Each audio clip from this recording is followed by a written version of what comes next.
the way. Just get ready for the second comment. Everybody is gonna be hyped when they see who's there. Hello, Cheerio Eater.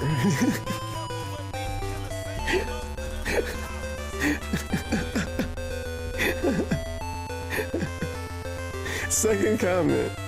This is the worst day of my life.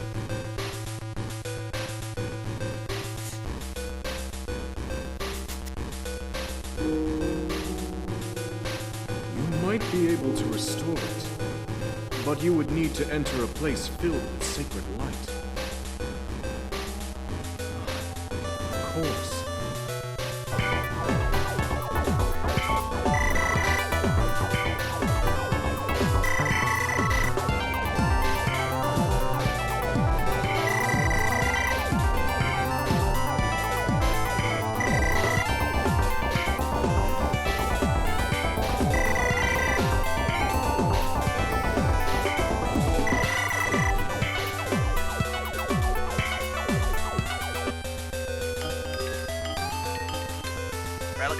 There's not a day that goes by. There's not a YouTube video and/or. If I move my neck, it hurts. I don't know why my neck is connected to my shoulder blade, but you know, let's go. So like, I don't. You know what I can do though? I can flip my own stream. This is a riveting concept. I legit zone out while I'm listening to, or just playing Pikmin. I'm just gonna take a look at myself. It's all good. Hey, me. Significant other. The significant other is dead. The detectives haven't really told the lady yet that he did.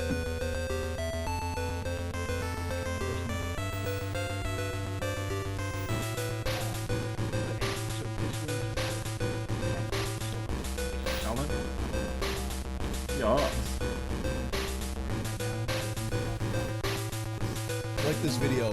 Check out my video. No! No! Fuck!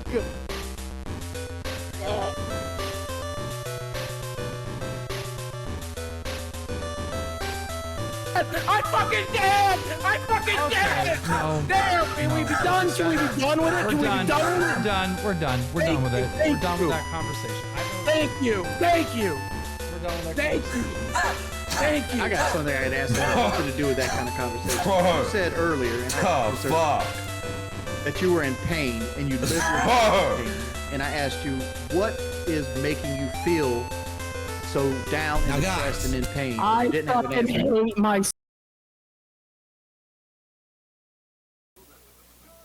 Ladies and gentlemen, Garfield and friends. We're ready to party. We're ready to party. We're ready. I hope you bring lots of spaghetti. I'm scared. Come on in, come to the place where fun never ends. Come on in, it's time to party with Garfield and friends. Dancing, fiesta, romancing, siesta, samba, la bamba. Ay caramba, disguises, surprises, and pies of all sizes. Come on in, come to the place where fun never ends. Come on in, it's time to party with Garfield and friends. Come on in, it's time to party with Garfield and friends. Garfield and friends. And pay attention. There'll be a test at the end.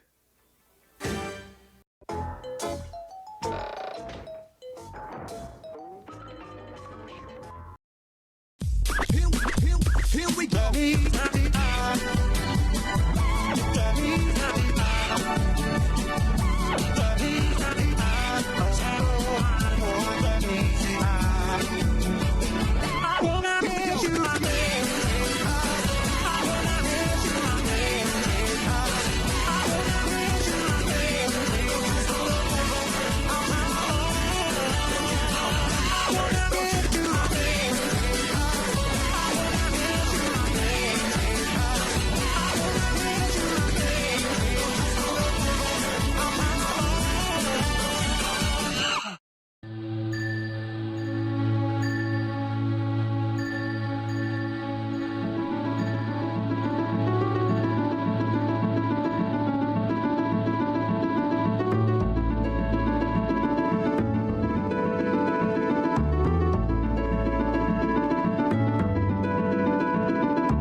The best kind of consistency is inconsistency. It allows you to be on time, early, and or late, and nobody will be able to question it. Because that's just the thing that you're good at. The only thing you're good at is booting whenever the fuck you can, whenever you have time. You don't adhere to a schedule. You're not locked into a set-in-stone schedule. As they say, you can do whatever you want, when you want. That's just the power of what you're able to do. The power at your fingertips. When this isn't your main business, as they say. Hello everybody. Welcome to another 𝓔𝓁__Dingus stream as Expand Dong December continues. Big ups to all the dingas, dongas, and 𝓔𝓁__1s reporting in, as well as all the dingas, dongas, and 𝓔𝓁__1s who will be arriving in the immediate and far-flung future. Like Snow and Chrono and Unit W1, Nakwa Saber, and anybody else flooding in. So we made it in Donkey Kong Land 2 all the way up to World 3, which is based on World 4 of Country 2, because they merged Country 2's World 2 and 3. But for all intents and purposes, we are in Crazy Crim Land. We've been 100%ing the levels, if not on the first go, at least on the second go around. We had some trouble with the race level and the Bramble Blast. But we stopped a little halfway into the game, we'll say 45% done. Ramble Scramble is next. Let's go ahead and continue. I started earlier because I want to finish this. I gotta vote on the Game Awards again for the Player's Choice thing, the final round. We might go over the Twitch recap stuff. And if time is allotted, even after all that, I may as well go back to Country 1 and Land 1 and 100% those as well. If I'm able to. If not, we'll find a slot later on in the month to do it. But I'm pretty much locked in to completing these now, aren't I?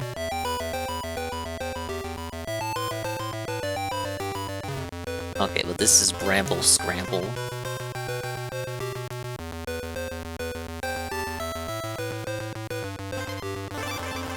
One of these levels was actually in Creme K. I guess they relocated it to Crazy Crim Land. One of those epic changes that they've made.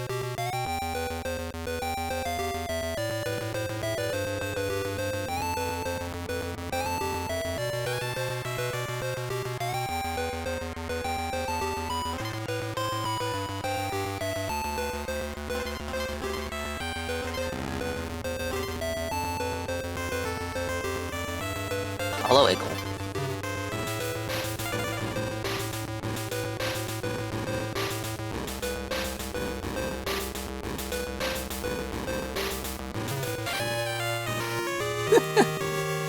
Oh yeah, that's the first step of the evening.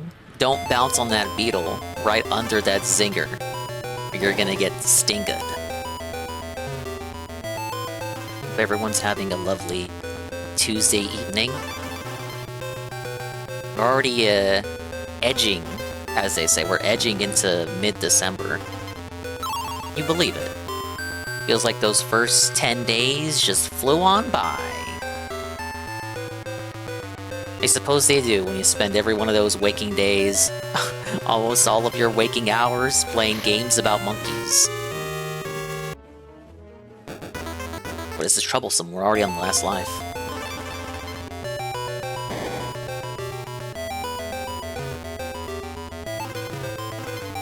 Now the real question is, did I save? I think I did.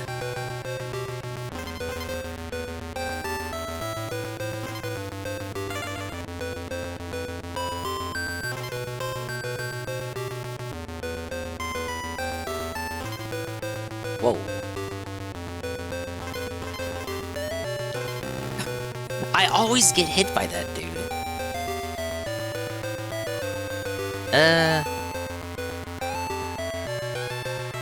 I gotta jump for it?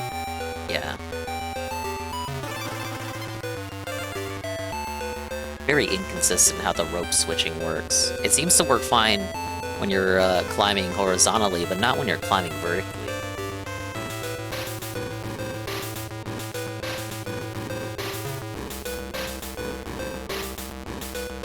See, I can't have him donked like that.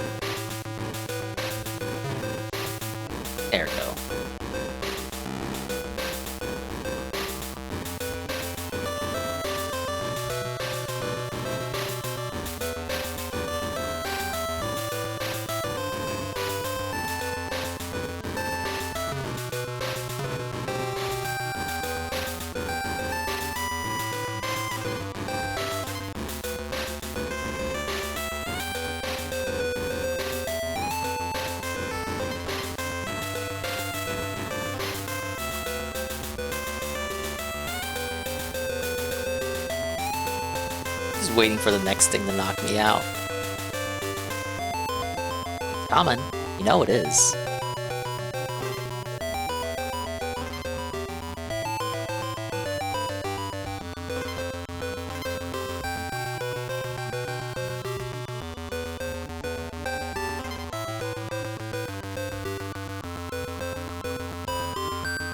We good? Okay, we get to be the bird. What could go wrong? How about a checkpoint? Not that it matters, because I'm still on the last life, but it would be appreciated. No!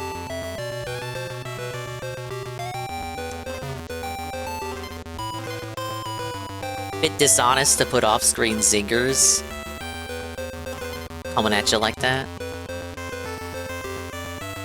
It's like, how am I supposed to know they're coming in? Oh, well, there it is. Oh, we just started the stream. It's already a game over.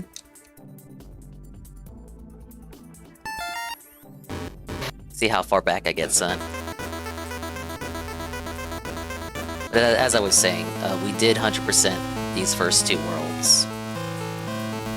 I'm thinking we finish up 𝓓𝓸𝓷𝓭, go into Gloomy Gulch, do 𝓓𝓬𝓷𝓭. Basically just do the other half of the game. Alright, I'm back here. No concerns about being sent this time. I remembered to save. Is it really more so that I remembered to save? I keep getting game overs. Because I keep getting game overs, they reset my coin count. Because that's something that they got away with in these SNES and Game Boy games. Because you reset my coin count, you know, then I gotta recollect coins in order to save again. I know it's only like 2 coins, but it's like you're asking me to find 2 coins. It's like, what the fuck? What if I don't find it? Look at that. All my coins robbed. I had like I got to this world, I think, without doing a single game over, I want to say. So it's like I got all this point. I got to this point. No game overs. 60 coins. And I get 1 game over, all the coins are gone. It's all gone. It's gone. It's just gone.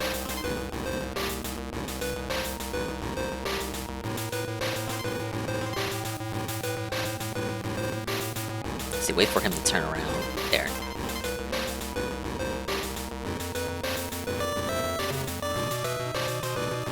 Okay. We're doing good now. Maybe we can complete the entire rest of the game just on this, like we won't get any more game overs. On this continue is the final continue we'll need. I just gotta maintain my lives. Hope we don't get any more, ramble levels after this.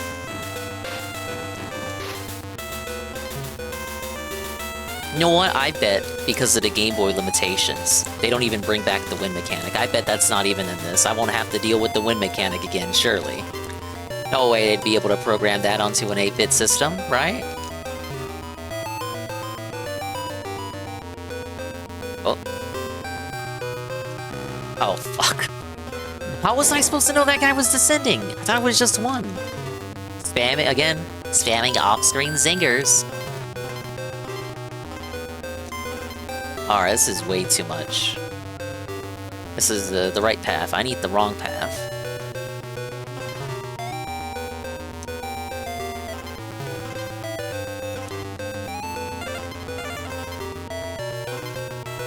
Well, I can save again. That's good. I just don't want to save constantly, because, you know, constant game overs only got, like, so many coins. If I save after every level, it's like 2 coins per level. That shit adds up. I hear in the Japanese version, it's only 1 coin to save. They fucking nerfed it.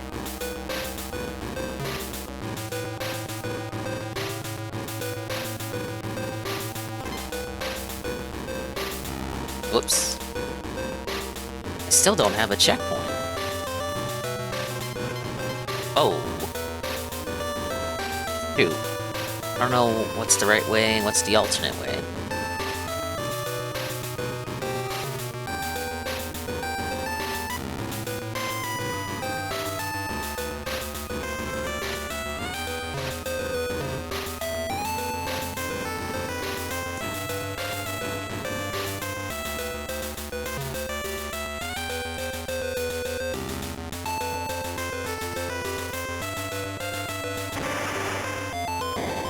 that's the right way. So over here is alternate path, maybe a bonus? Yeah, I see it. How do I get up there, you guys? Not like that.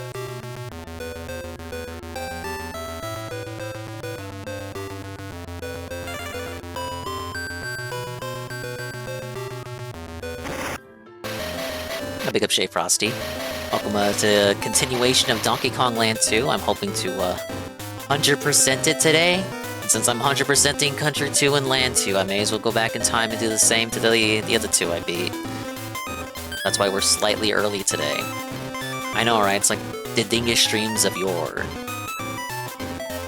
I'm not doing this in time.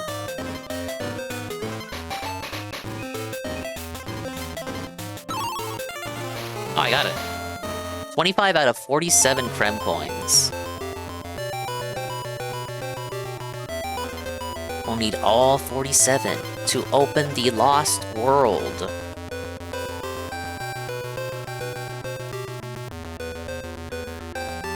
Gonna get in there. There. Was there nothing here?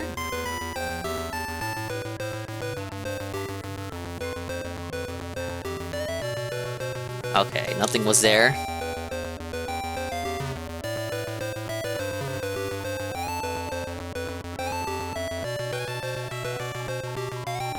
Oh, don't want to hit the ceiling. Making me do short hops and shit. What is this, melee?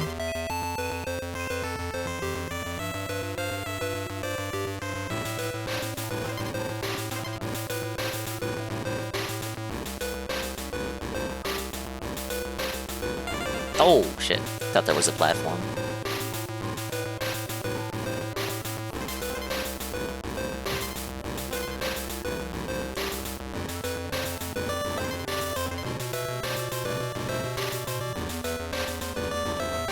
Ooh! I think it's a red check and blam. Donkey Kong Country 1 100% is fortunately just finding all the bonus areas. Yeah, told me. I was just really lazy. I did not want to do it at the time, but I figured, you know, look, with Country 2, there's a reward for going 102%. You go the extra mile, you get the secret Crocodile Core fight, the bonus fight with 𝓓𝓸𝓷𝓭, you get that nice little ending scene with DK, and it feels like you truly accomplished something, right? You got, like, incentive to do it. I think you don't have as much incentive with Country 1 or Land 1. But again, I figured since I had just did it with Country 2, and I'm trying to do it with Land 2 because it's so much easier than Country 2, I may as well, you know, we were just talking about consistency. I'd rather be consistent than inconsistent, at least on this front. So, I guess I gotta go back in time.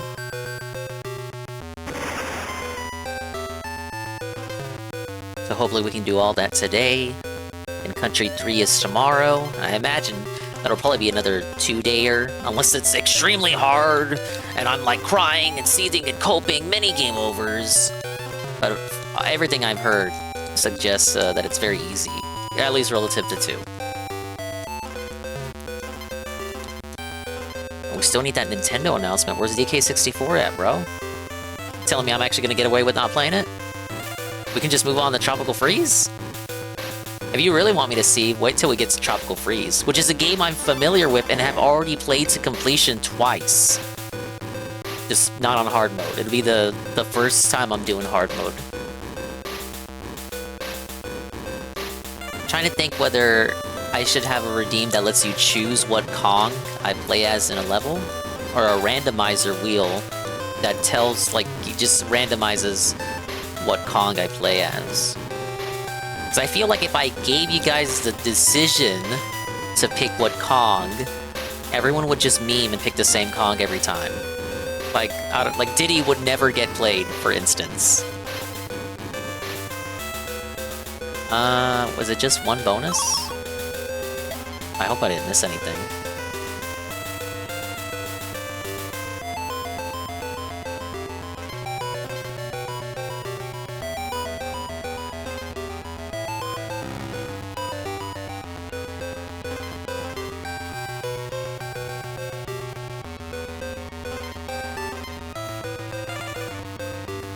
Alright, maybe there's stuff down here?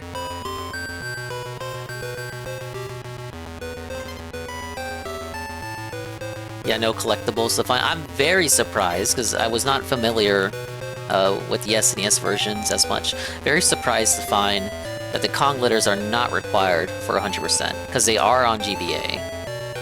And of course, they are in Tropical Freeze and Country Returns. I think that'd be like a no-brainer. Maybe they were working off Mario World Dragon Coin logic, where, you know, you don't have to collect the Dragon Coins, but if you do, you're like a cool guy.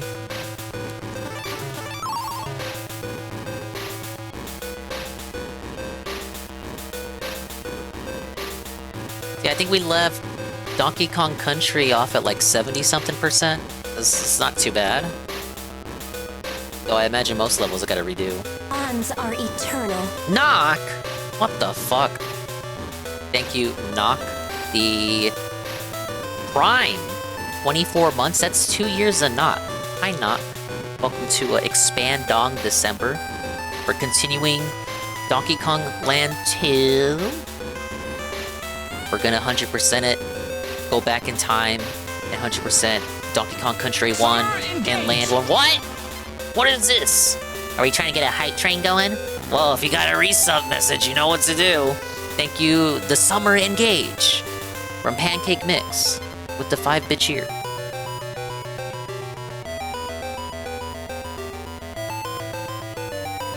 I don't want to get hit again, so I'm just moseying along very cozily. The last thing I want to do is get another game over. Obviously. No! I know, you're thinking just bounce the dude. If I bounce the dude, the rebound from the bounce is gonna send me up into the bramble. It already happened earlier. They want you to think that you can bounce them.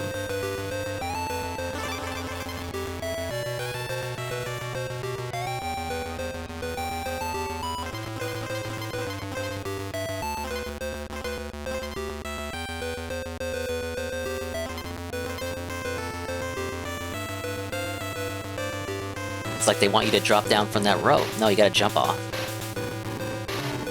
Okay, is that it? Your Twitch is busted, dude? Safa! Safa! Okay, only one bonus room. Let's set to here. I hope you fix it. Whoa! Go get that 𝓔𝓁. He just ain't cool. Alright, we don't need you, Funky. Look at him go, though. Look at him surf in the air. And all his 8-bit glory. Okay, Mudhole Marsh. It's Mudhole Marsh, then Ramby's Rampage, and then the boss. Back to the swamp. Listen to this Bayou Boogie chat.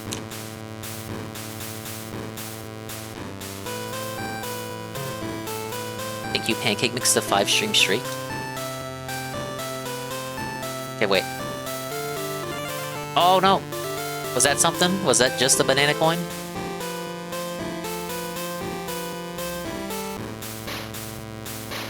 That would have been a good hiding spot for the DK coin. Sadly, the DK coin is always pretty easy to find in these levels. Technically, easier in Donkey Kong Country 3 as well, because instead of hiding it, they just put it on an enemy. And you defeat him the same way every single time. Just a slightly different way, but the method is still the same. You toss a barrel at him from behind.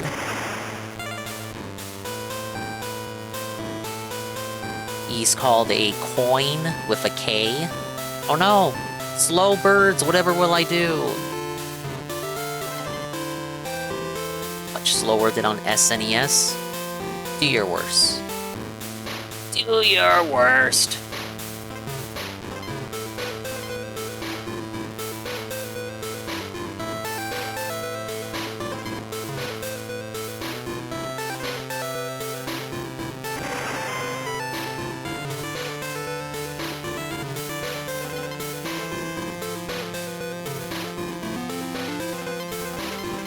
I see the overtime suffering from the guy. I did it. Oh shit.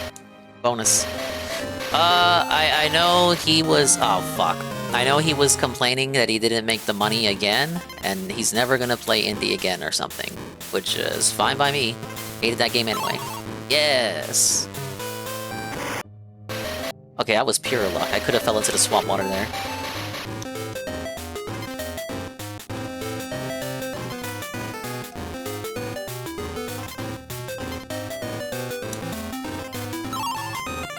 Way too much time for that. Oh, wait. Damn it! I missed the O! People aren't used to be playing PC games. Is that really the cope we're gonna go with? I mean, how is it? What's the difference? Sometimes you see as desktop. There's no difference. Oh, it's because it was Path of Exile 2, right? That's like a PC game in quotations. PC game because it's top down. Therefore, only PC people can play. Only your like 50-year-old uncle who you never see. Your blobulous 50-year-old uncle you only see at holidays. He's all locked up in his den there playing Path of Exile 2 and Civilization. That's the PC gamer there. It's a totally different crowd, I hear. No wonder they're not all over it. That's what he means by PC game. You know, pretty much all of these games, you know, outside of the rare exception and outside of Nintendo games, all of these games are multi-plats now. Like, exclusives just aren't a thing anymore. So it's kind of weird to call it a PC game. Like, I guarantee that's on console. I don't believe that's on console or something. And if it's not, it'll be on consoles eventually. Whoa! Free DK coin just for fucking up a bonus. Yeah, I don't buy that code. No, it's because it's on PC! Is it though? Or is it because people just don't want to watch it and they gaslit you again by saying that it was what they wanted, when it's not what they wanted, they just wanted you to... Like, sometimes he understands this too, it's like, oh, you guys just want me to do this to make me mad. Like with the Stellar Blade offer. He knows people don't actually want to see him play Stellar Blade. He knows it's just a meme. It's kind of all the more stupider that he's entertaining it when he knows he's going to be a grouch when he plays it. But how does he not understand this for Path of Exile? No one wants to see him play a game of that stature. It's just a meme. Hello, Goom. Modsman, anybody who didn't have at least 500 hours watching Dingus streams and their Twitch recap? I agree. You better check the recap, boys. Was very sad. He's at 70 bucks. A dent tip 70. He's like, oh, who's gonna tip me the rest of the money or give some subs? See, he's trying to do the PvP thing, but he's just not as energetic as PvP is about it. So it doesn't come off as like fun, playful little irony that is also not irony because it's literal. It comes off as just bitter anger. A little beer biscuit and D-Side. Early access on consoles isn't always the case. It's still gonna come out. Like, I refuse to believe that it won't come out on consoles eventually. He's looking at it as like a stigma of what a PC game is, or rather what a PC game should be in his mind. I don't think that's the issue. I think the issue is you listen to people who don't have your best interests at heart, Phil. Phil, you make me angry, Phil.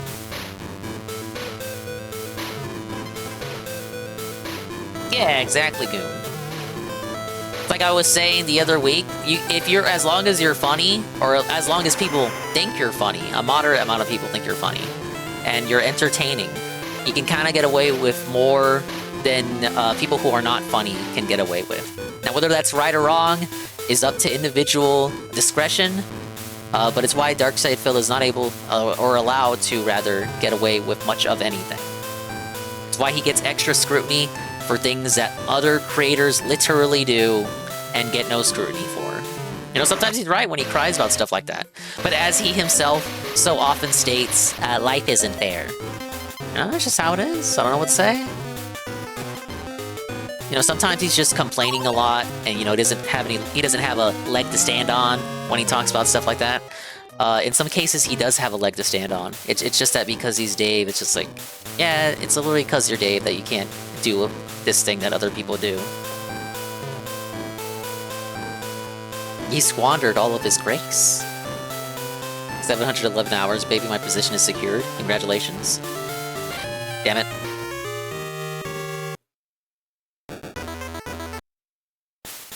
Yeah, it's like a two-edged sword. Pancake Mix again. He's right sometimes, but most of the time he's just like exaggerating, and it's because of his own laziness or lack of initiative that he's not allowed to do these things. Like, okay, going to cons, DSP could go to cons if he wanted to. There's nothing stopping him from going to cons.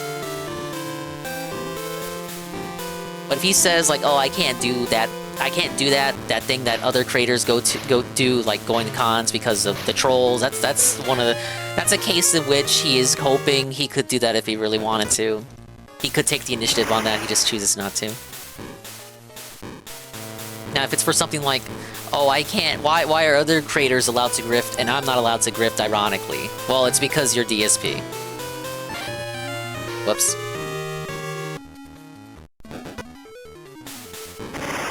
So yeah, there are some cases where he's right about that, and some cases where he's not.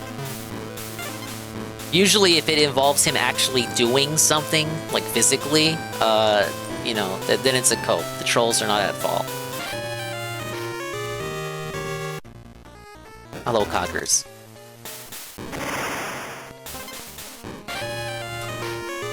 What am I doing? I found all the bonuses, though, so that's good. I just gotta finish the level, if I can.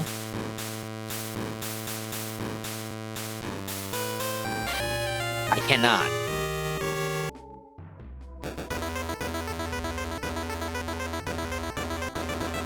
You know what that means? 5 lives wasted like that? Help me out, Wrinkly. 49%? We're in.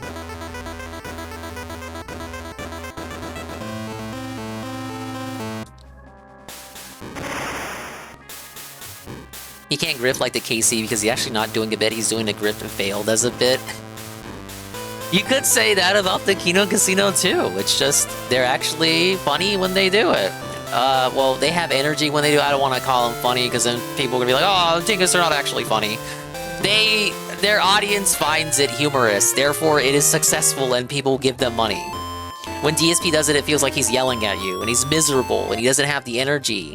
And I got a game over again. I'm miserable now. Ah!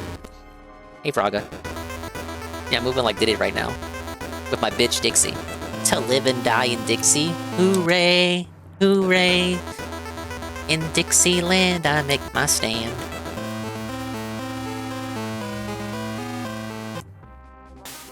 Ah, yes. Back to the beginning of the stage. Don't gotta redo the bonuses, though. That's good. But I do have to collect all my banana coins again. God damn it. Hey, Carl. Hey, Carl. I love you too. Early clock in? Yeah. Wrapped up everything I had to do pretty early. So I thought, fuck it, let me just beat the game. And then 100% Country 1 and Land 1 again. Because I did not do that when I beat those games. I gotta beat 3 Worlds, Carl. And then we'll play, we'll go back and play those other games. And finish those.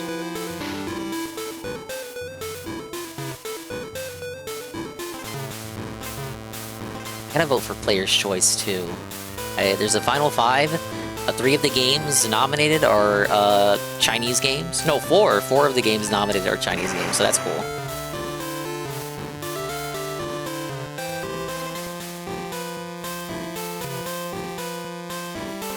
Braga is here. Braga is rarely here, so that is a delight to see.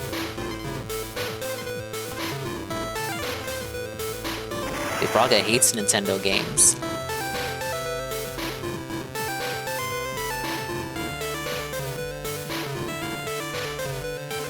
Wait! What? At least I got the checkpoint. Did I miss the K again? No, I didn't. Or did I? I don't remember grabbing it.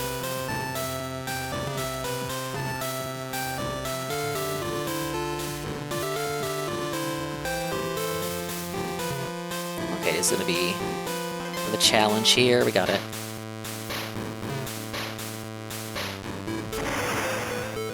Dongus always forgets decay. I mean, when you hide it expertly at the start of the level, like trying to rush past it, yeah, I'm probably gonna forget it. I just want to spell on God, that's all. I don't need the cannonball anymore.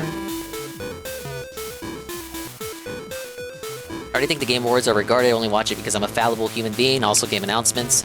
Ditto. No, none of us are perfect. We complain about the industry and then embolden it by indulging in the things that make it a shit industry. Such is life. Of course, you can cope about it by saying like, you're just one person. What's you not buying a microtransaction gonna do to save the industry? Absolutely fucking nothing. So go ahead, buy your Marvel Rivals Battle Pass. It's not gonna matter either way. JF 𝓓𝓸𝓷𝓭 tweet? I already saw it, but if it's the one that I'm thinking of, it gives me the change you want to see. It's such a... it doesn't matter. It just doesn't matter. Oh, this is not the tweet I'm thinking of.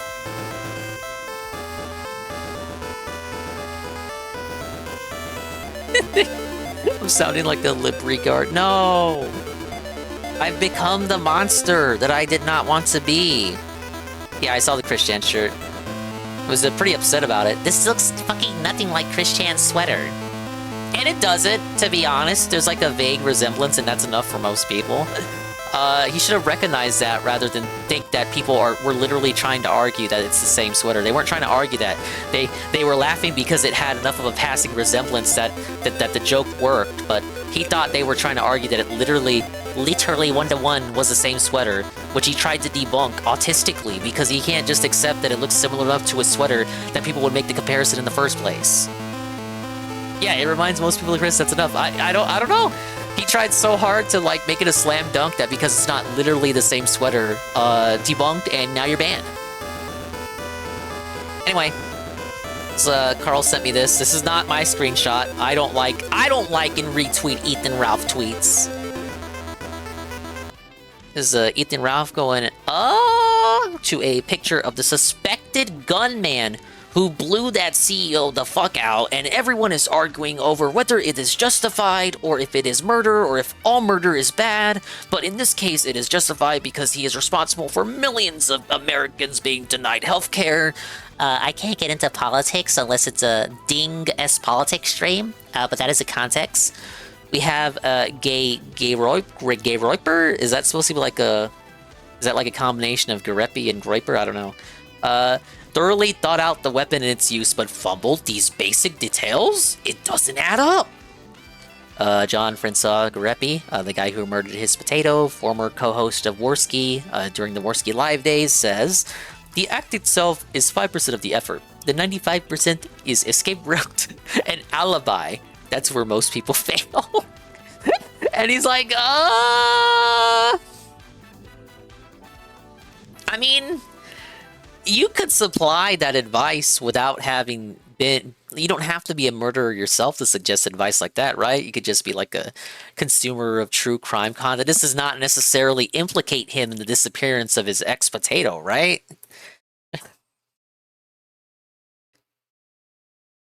Last we heard of JF, he had escaped. He was fleeing the police or something? Or maybe that was just embellishment from the casino. But he left the... he left his residence and he's on the run, apparently. I don't even know if they're actively searching for him. From what I was to understand, he was thoroughly investigated. Yes, thoroughly investigated by the Canadian Mounties, we'll call them, because I don't know what body of investigators it actually was. We'll just say the Mounties. The Mounties were looking into him, and then they either declared that he didn't have enough evidence to pursue him, or they just were like he was cooperative, because I remember there's a period in which he claimed he was being interviewed by them every single day, so he claims he was cooperative. So maybe he was so cooperative that they could not pursue, like there was nothing that they found that they thought was sussy enough to pursue or look into him further. which is strange because he's still the last person to have seen her alive. Seems like the Luigi guy might have had a shot at getting away with it if he lay low for a few months. No, you don't get it. You have to be like Nick Fuentes. He had to get his Big Mac at McDonald's. And it just so happens that he had his 3D printed gun and manifesto with him when he was arrested. I say, case solved! Dinger, if you had a messed up back and couldn't smash, would you blast the healthcare CEO? Well, before the manifesto came out, wasn't the story that he had like a debilitating back pain and his mom had the same back pain issue and then it came over to him? It was a hereditary and then like the mom's bitching was getting on his nerves. So maybe combination of that. Maybe I would want to murder a CEO. But it's like... did the CEO personally deny his claim for the money? I don't think so. But killing him does represent, like, it does send out the message. Like, it's not about being specific with killing the person who specifically denied your claim. It's about sending out a message. Okay, yeah, but they said it was fake. Okay, yeah, I saw you had posted the real manifesto came out, quote unquote real. I don't know. Manifestos can sometimes be goofy. Like that, was it the Christchurch guy? His manifesto just mentioned Spyro out of the, like he was inspired by Spyro the Dragon to like kill a bunch of people. Me just be living that rich kid life. United's fucked over so many people's healthcare. I think Goon had a good comparison off stream. Goon said the murderer was born into power or born into like wealthiness. He was born a rich kid, but the CEO grew up poor as a farmer and had to work up the ladder, the corporate ladder, in order to get to where he was. So everyone's championing the shooter as like this, champion for the people. But he was actually very privileged, at least from the backstory. His origin, he was more privileged than the CEO, who had to work to the position that he got in, and then died anyway. Yes. Anyway, yes, people are hotly debating this topic about whether it was deserved. Did he deserve it or not? He probably wasn't signing every single check, claim, denials or something, but he still advocated for it. That was the system. That was the operation he was running there. So still responsible for that ultimately. He probably could have waved his dick and like stopped that if he wanted to, and he never did. So you can debate whether that was justified or not. But in the same breath, the people who are saying that was a totally justified death and fuck the CEO and fuck that guy, these people are also crying about that homeless guy who Daniel Penny killed, and they're seething that Daniel Penny was let go and acquitted of charges against killing that schizophrenic homeless guy who was going to kill people on a train or something. So, you can be of two minds on some things, gray area. It's not all black and white. I will shut up now. Hello, Prez. Hey, Cypher. I heard the spine surgery made it so he couldn't have sex ever again and made him randomly piss and shit himself. No wonder he became an active shooter. Hey, BR Joe. I can't really celebrate murdering the guy that had a family and kids. Personally, I think it's pretty dumb to shoot a CEO who will just get replaced by someone who do the exact same thing. Yes, okay. So again, that's what I'm trying to... Carl, you put it in better words than I could. Where it's like, this guy was probably not the individual, like, single-handedly denying all the claims. That's like the grunt workers at a ground level who get paid peanuts to do that, under the direction of what the corporation's, modus operandi is. So even if you shoot him to send a message, the board is going to replace him with another CEO who believes in the same shit. So I guess socially, you send a pretty strong message, but corporate and profit-wise, like after it leaves the news cycle, they'll probably just replace him with another guy who believes in the same shit. Goon had a message here that I want to read.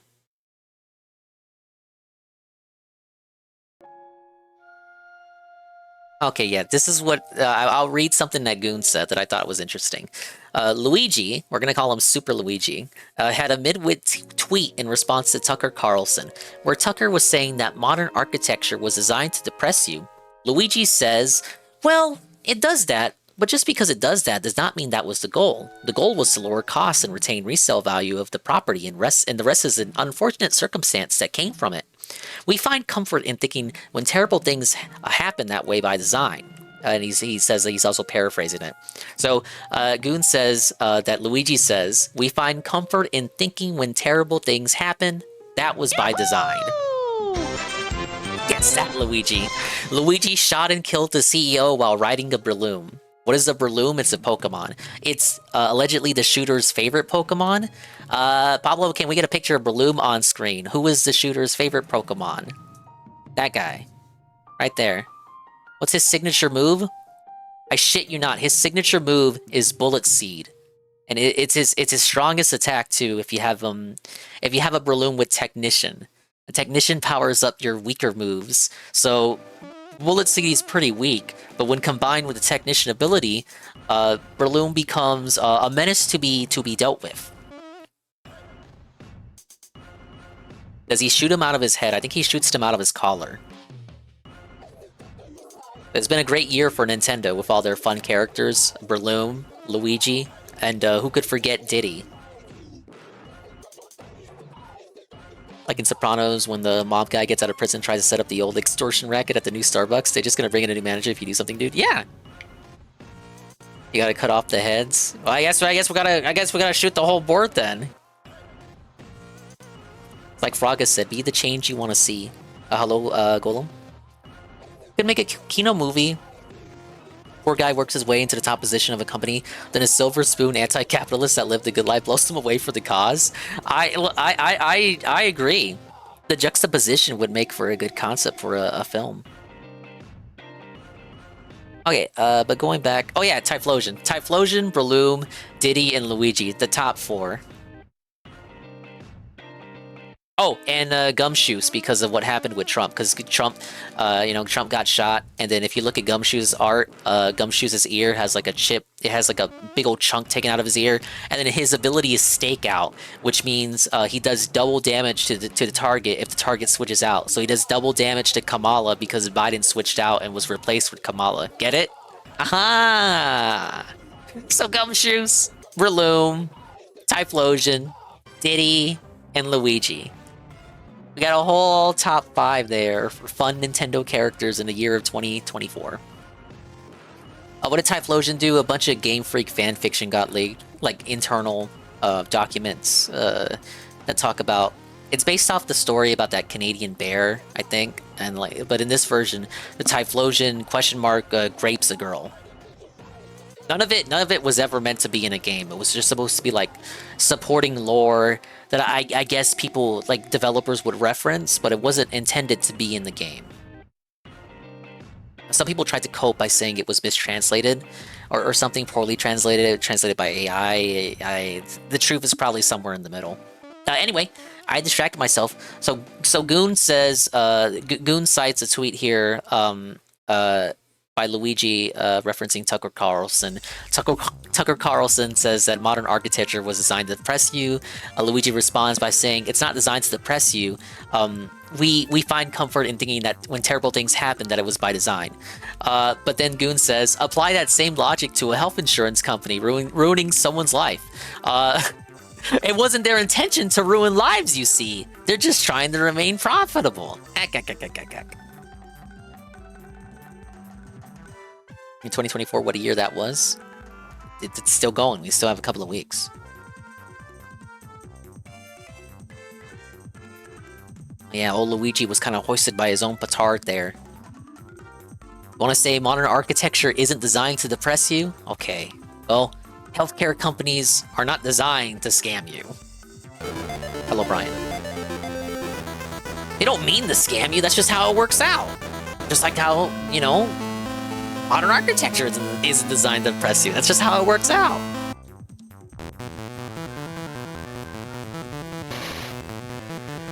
Alright, that's enough Dingus P politics for one stream. I just want a grill, for God's sake.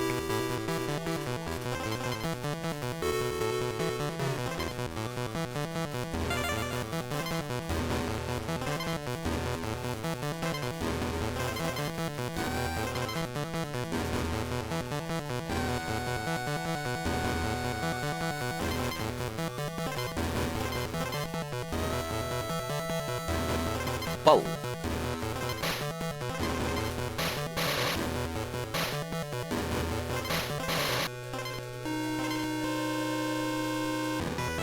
No! Come on, dude. You just spam enemies out of nowhere. Bonus hidden? Nope.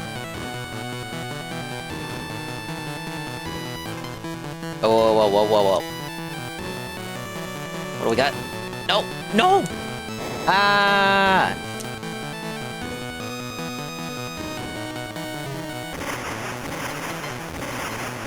There it is.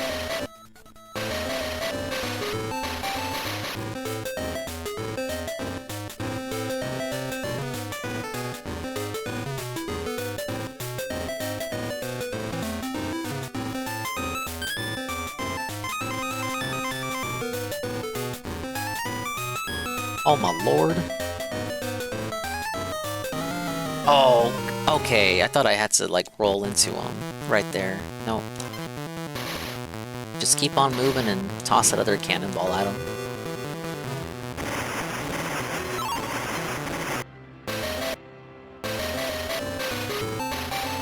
The economy will repair itself when Trump makes subs $5 again. Hint, hint, hint.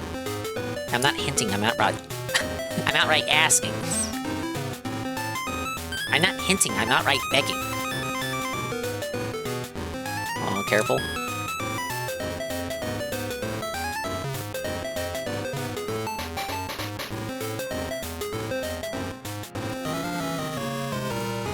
Okay, that's one of the harder ones.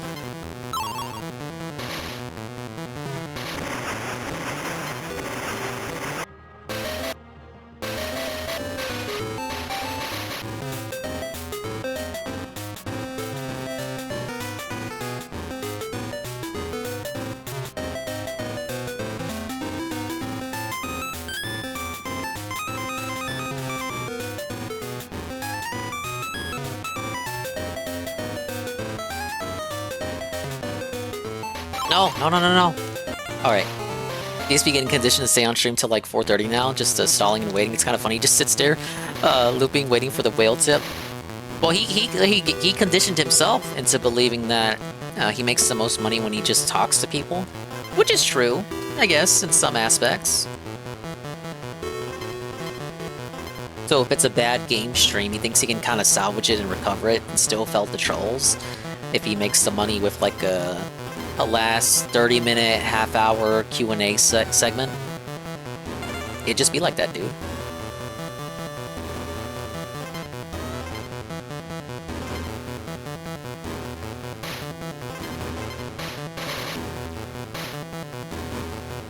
He's gotta leave early. He starts late but stays on even later. Yeah, it changes his schedule. But it's more like, you know, he just changes the start and end times. He still stays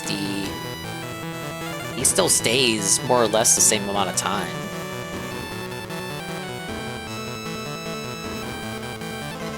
A couple of minutes for like a Q&A segment doesn't really change anything. It's not like you're getting more gameplay out of it. I thought this was a gaming channel. Where the fuck is the gaming at?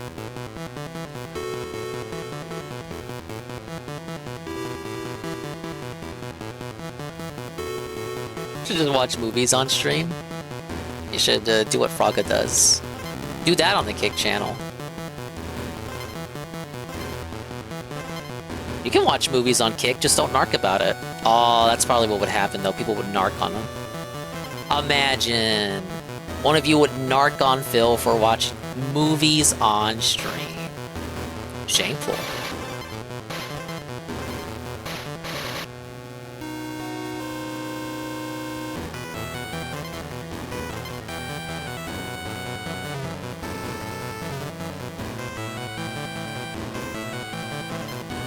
He should watch exclusively bad movies, and then do like a Mystery Science theater thing out of it. I don't know, make him watch, what's a bad movie? The Island of Dr. Monroe.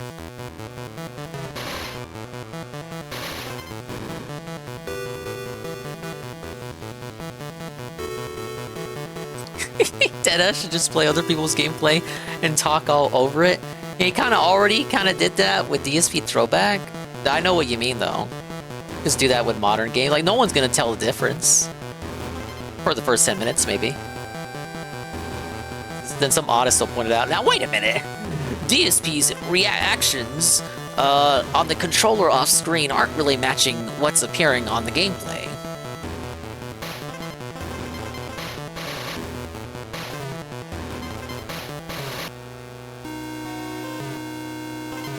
Bonus.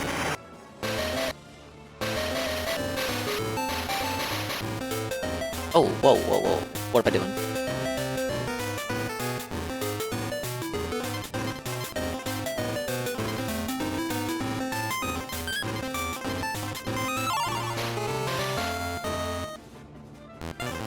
DSP throwback streams? Yeah, DSP forgot about him too. He's gonna try to bring him back though, I hear.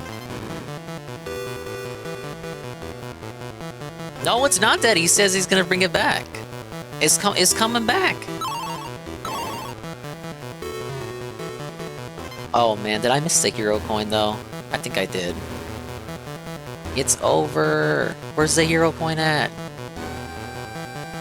Dixie, help! Wait, no, that was it. Damn it, that was it. That was it. That was it. That trail of bananas right there? No way.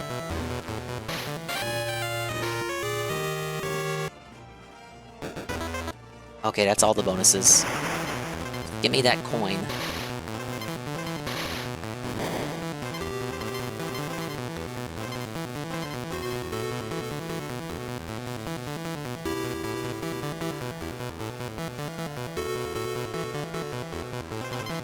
They did such a good job with this rendition of the track that even you can even hear kind of like the buzzing of the bees. Like it sounds like buzzing. It is buzzing, but not like Zynga buzzing. It's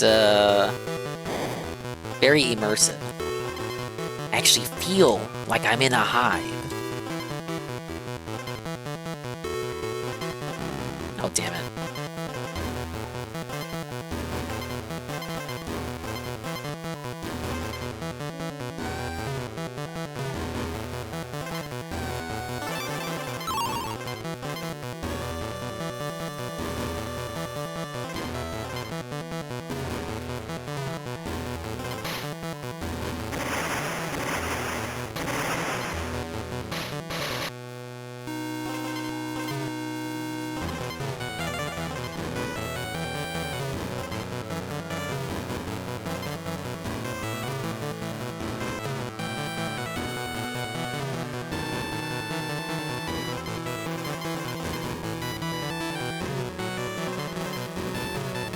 Oh shit!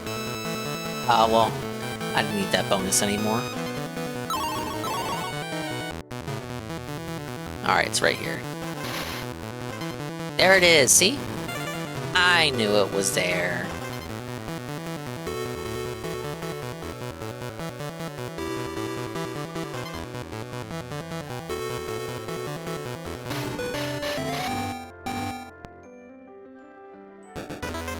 Alright, we have finally made it to King Zing Sting.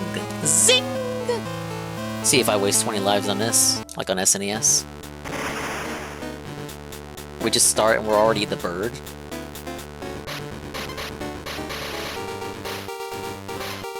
Again, I must know the Crocodile core music for every boss. It's kind of unfitting.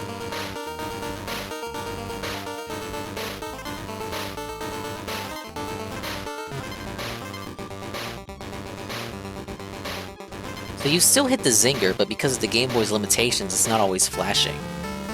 How would you know where to shoot if you didn't play the SNES version prior?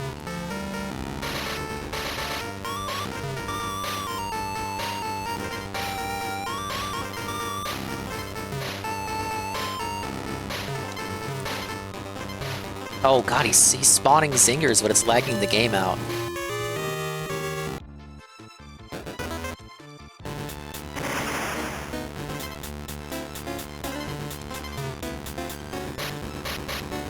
Hopefully this is a rule of threes.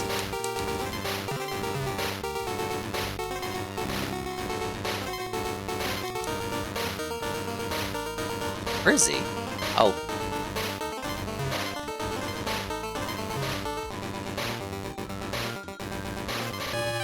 Whoops. He's bigger and slower, so why do I keep running into him?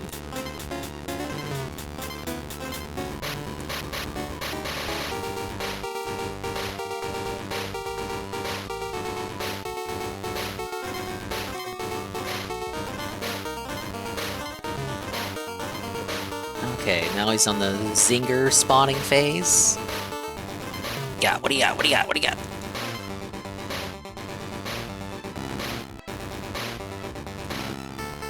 Is he... what is he doing? Where is he? Okay.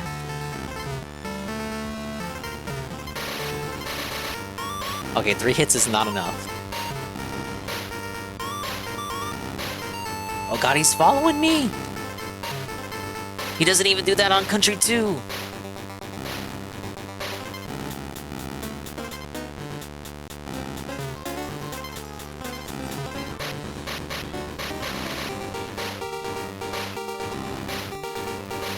There he is.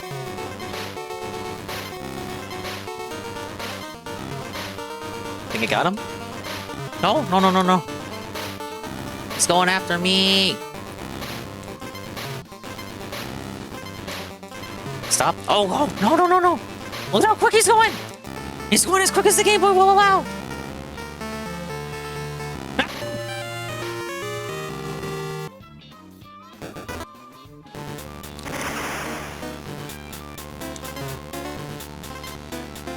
Yeah, I'm thinking rule of 6s.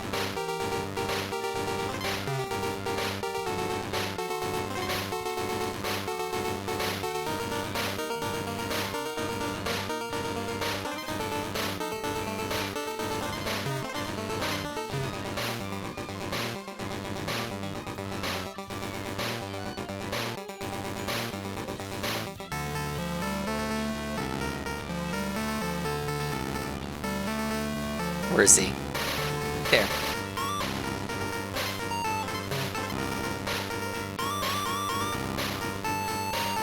Oh no! Ah! Save me, bird Jesus! 4. That was 4, right? 4 or 5? No, that was 5. If he goes super fast next, that means I'm on hit 5. Ooh, okay.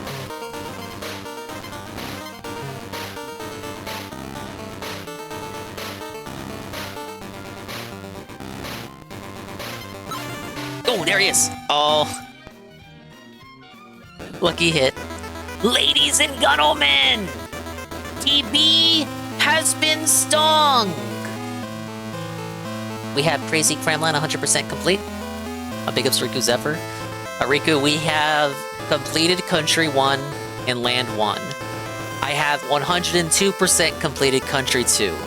I'm in the process of 100%ing Land 2. If I can do that tonight, which I seem to be on a roll so far, I will go back in time and fully complete Country 1 and Land 1. This is going to be a big night ahead of me. Yeah, I officially punched the B, parentheses, twice. Alright, we made it to Gloomy Gulch, penultimate main world here. Whoa, it's Ghostly Grove! I wonder if the Ghostly Ropes made it in. Can we send one to Rich? Imagine watching over people's videos and begging over it. Yeah, he did that. And then he even did it during his own videos. When he watched him for the Retro React. Okay, the Ghost Ropes were brought back, in fact.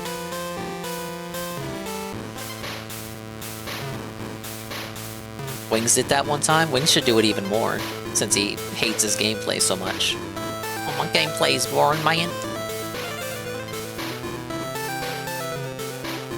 Where's the fucking support, man?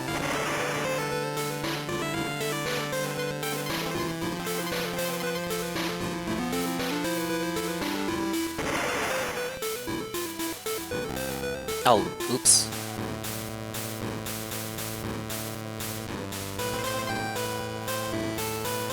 Oh wait, I just realized they didn't bring in a forced interlude for this version? That's a shame. Because this is just, this is Hothead Bob. Hothead Hop.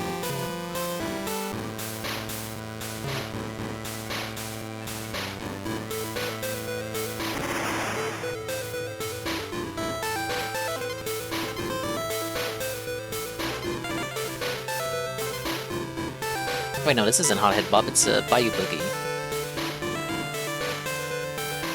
Mistake.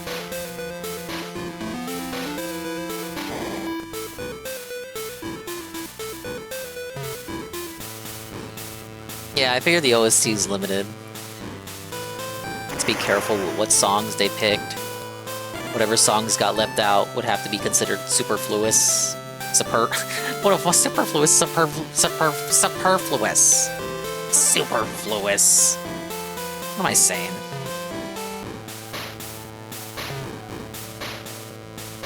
Shut up, Carl.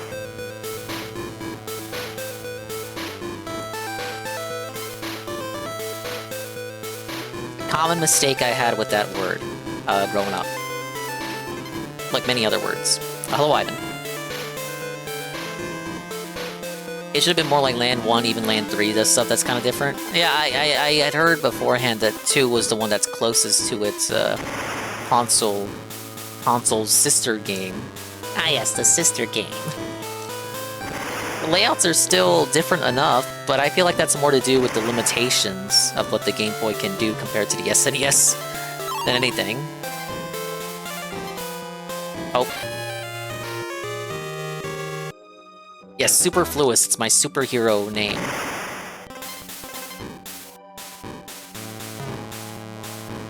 He's part of the League of,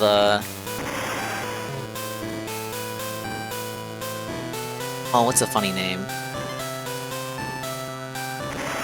The League of Oxymorons. Along with Captain Obvious.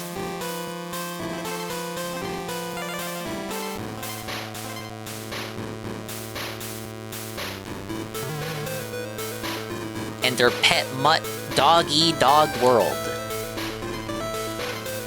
Can't forget about his sidekick, 𝓓𝓸𝓷𝓭.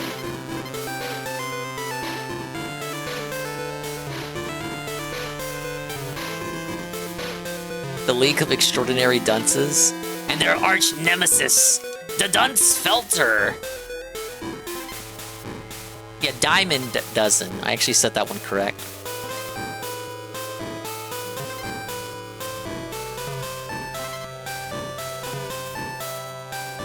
No, give me that G. Dude, the game can't even handle the amount of ropes on screen.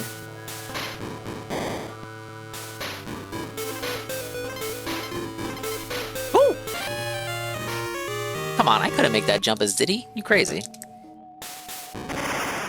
Run it back.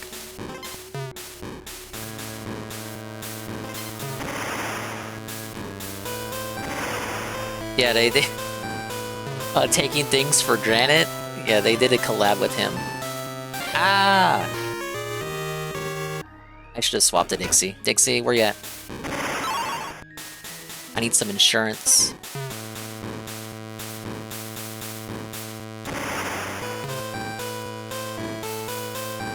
They should really keep an eye out for their number 2 arch nemesis for all intensive purposes.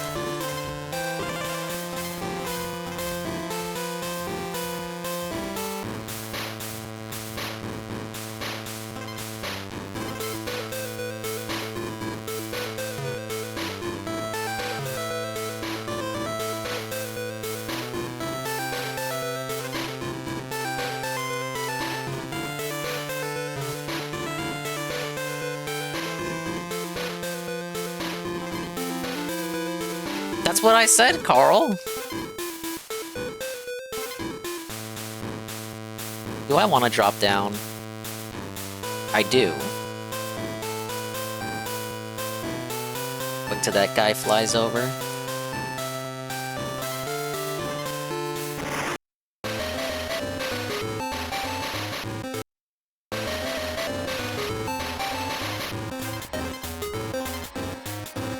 No! Oh, come on.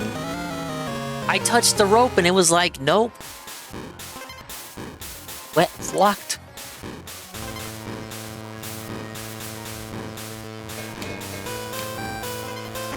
It doesn't matter.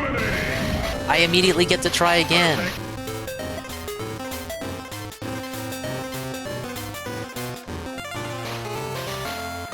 $17 more of those to find.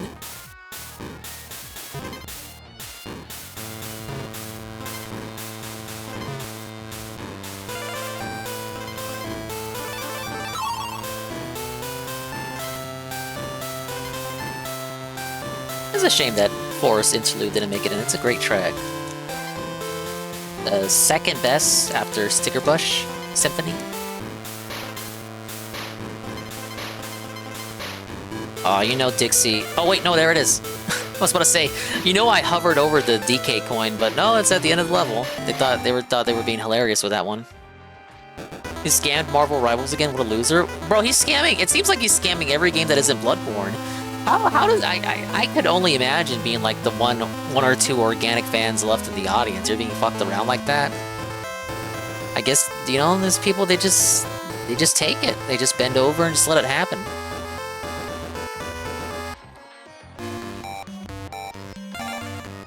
Three is Aquatic Ambience. Well, I mean, like, in this game specifically, Aquatic Ambience is from 1. Wait, this isn't Haunted Hall? Is Haunted Hall not in this one? They removed Haunted Hall? Oh, I don't know what's up there. But it's probably something cool. Crazy Coaster! What? We have a unique level! They removed the Haunted Hall! Massive difference! I guess they couldn't get the ghost to work on the Game Boy.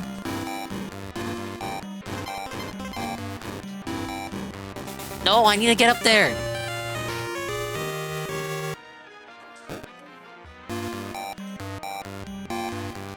No, I should have gotten the coins. I need to grind them. I gotta at least get to Kong College.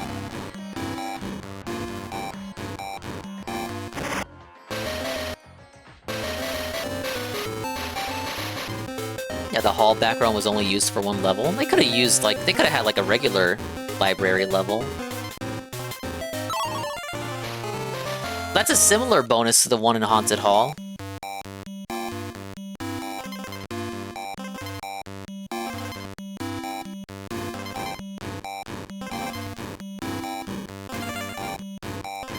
Oh, I missed a K because I chose to go to the bonus. Okay, we got the checkpoint. Whoa!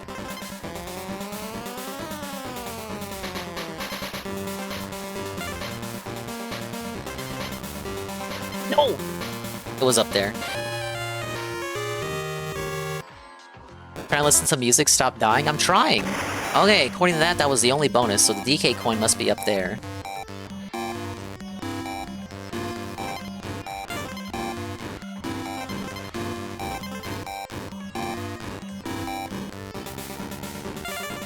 There it is.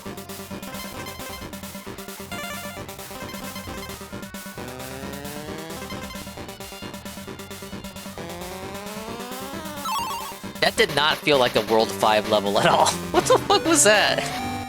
I guess they're really strapped for ideas. Well, Haunted Hall without the ghost. Okay. Okay, Gusty Glade. You're telling me they got the wind working on GBA? I mean, GBE. I almost don't even believe it. Hey, they kept this area, though. This area with the snake, I remember this. Yeah, very short level. Most of these levels are adapting levels already designed for Country 2, so you force them to make up their own level, and I guess they didn't have very many ideas. Oh fuck, they did get the wind working. I already hate it. This is troublesome. I need to get to Kong College.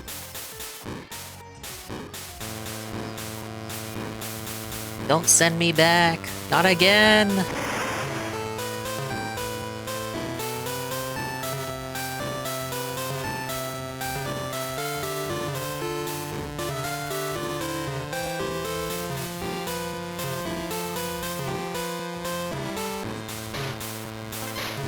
Oh god.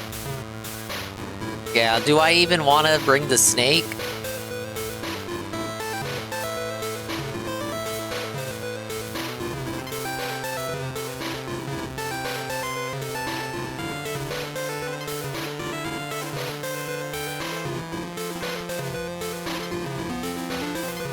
Certainly did their best to replicate the level design. I remember this segment. Just give me a few more bananas. I get an extra life, please. I missed a K again.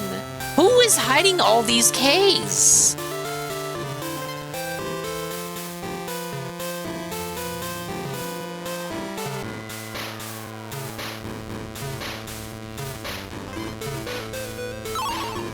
That was not worth it.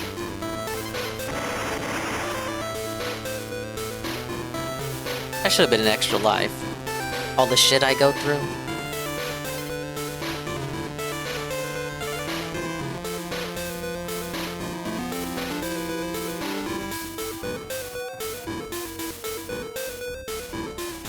I need banana. Tasty. I literally need tasty banana.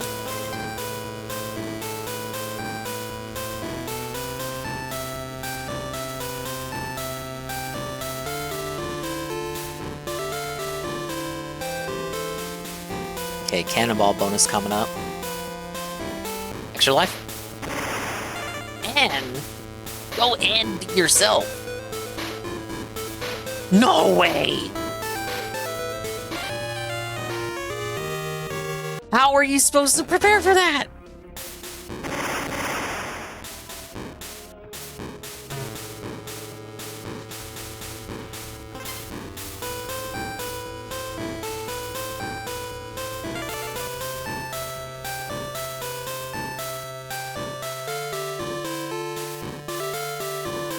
I want to get out of here already. At least let me save before we get another game over. Like, what the hell?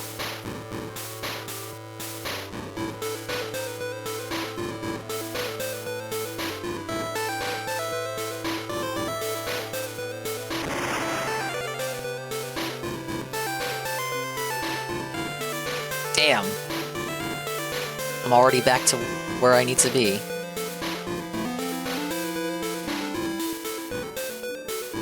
I might have to backtrack. Yeah, it's one of those beginner's traps that they always talk about.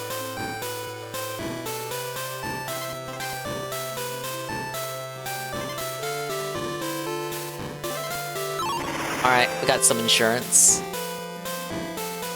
Let's get dangerous!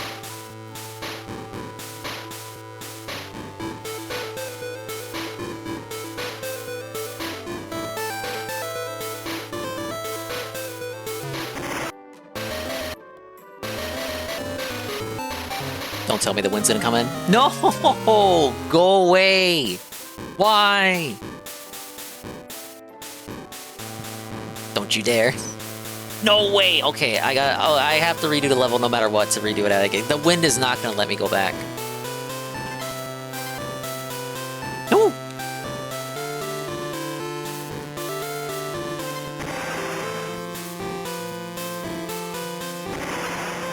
No, wait, what?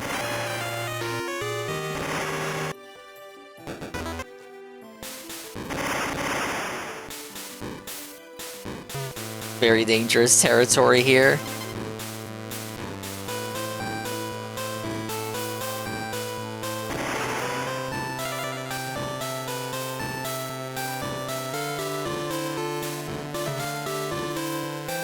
Okay, we lost a cannonball, that's bad.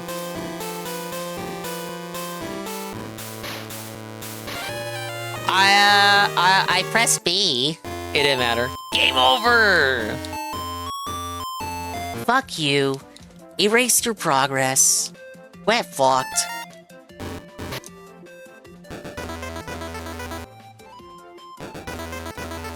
Oh, jeez.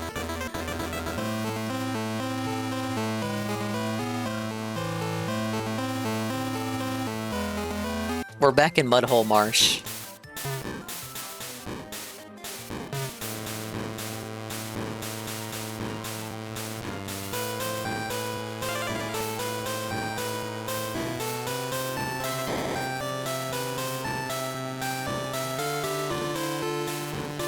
I do have the DK coin and the bonuses here though, so I just have to beat the level. Yeah, that's what 𝓓𝓸𝓷𝓭 does to you. In fact, I think I lost all my lives on 𝓓𝓸𝓷𝓰 as well. On SNES.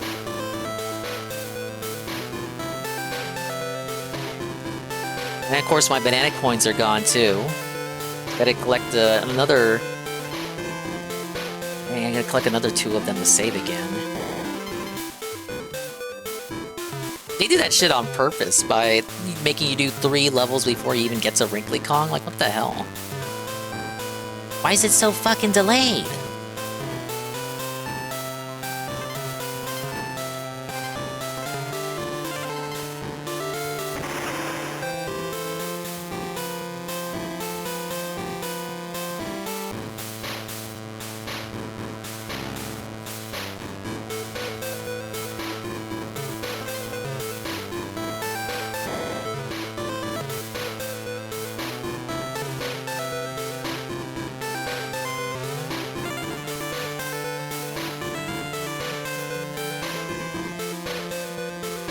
We done? Not yet. It's coming up.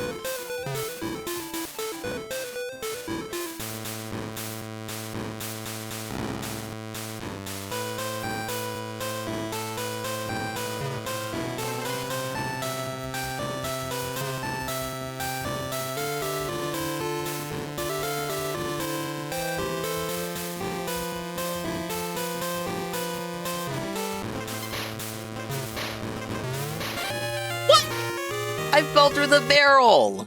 It was a pretty good run up to that point, I'd say.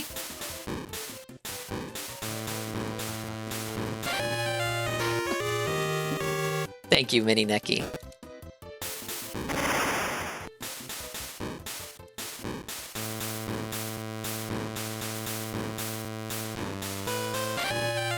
Oh god, we're fucking up bad.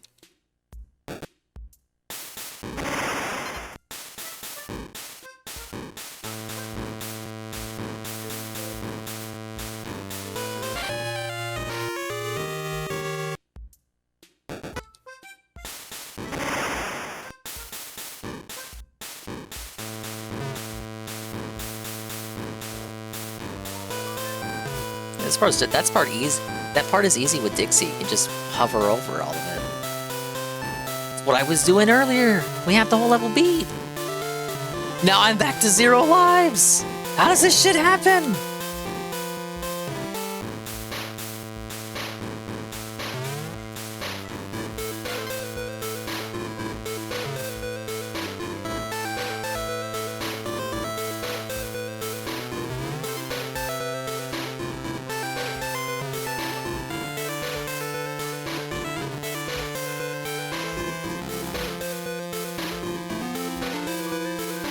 It's such a disjointed positioning on that lily pad. I hate it.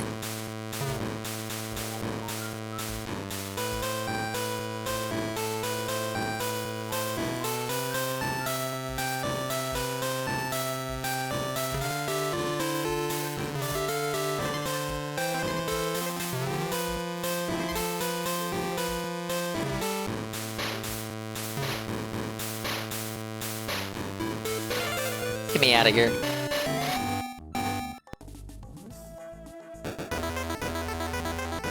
Wait, I don't have enough coins, do I? No, I have 2. Get me out of here, Funky. I don't like you, Funky. But it's like, well, I mean, I'll just get 2 more coins in the next level, probably. Surely, right? 51%. We're over 50% done with the game, chat.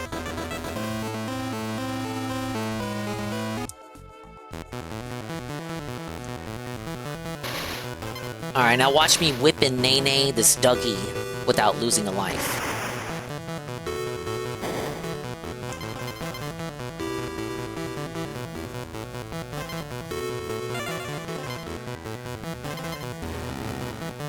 Alright, that was a mistake.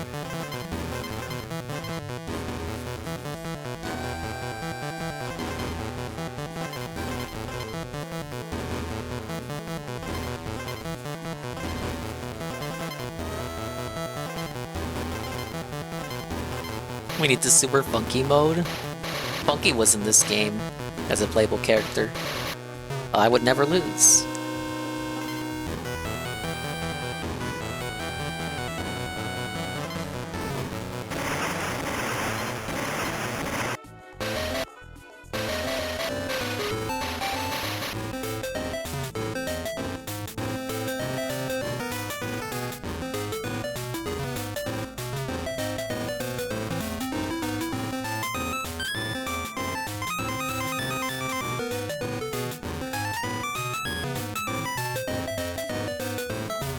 Oh my god, no.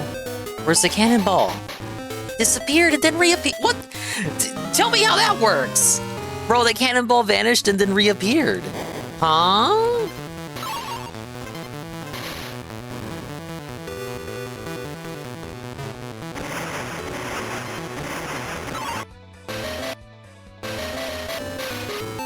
Ah yes, felted by the console limitations. Console limitation, more like fucking games of pale limitation. Yeah, yeah.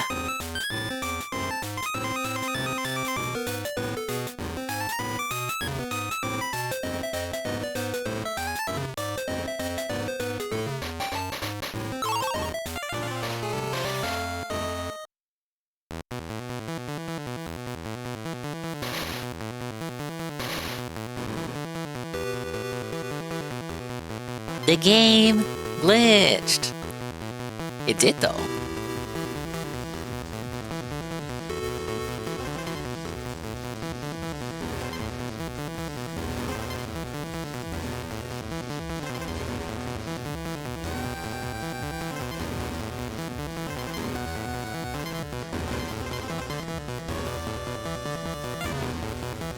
Hey, this time I didn't forget about the K. Coin should be coming up after this segment, I think.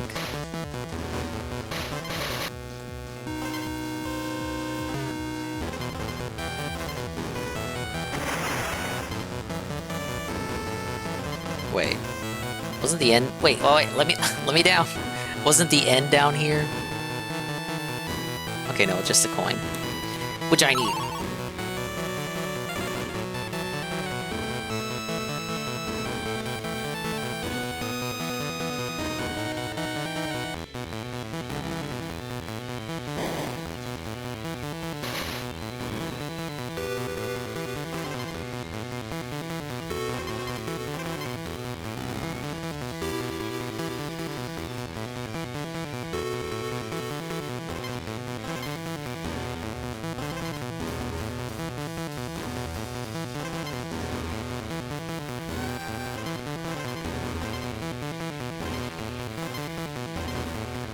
No! Really? Really?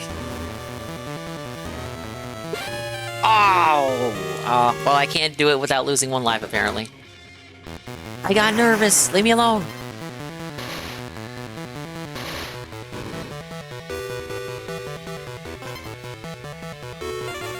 I was not able to whip that 𝓓𝓸 or 𝓓𝓸𝓷𝓭.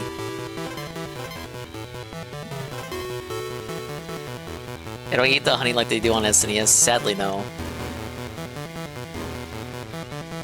Too much sprites for the Game Boy to handle, boob. What, you expect them to put effort?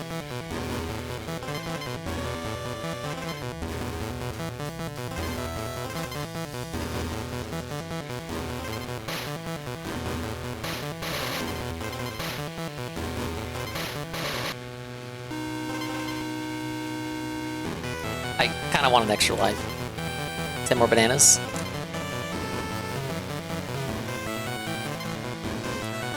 Oh, we got it. I think we can do a bit better than that, though. Can we get 2 extra lives? Can we hit it?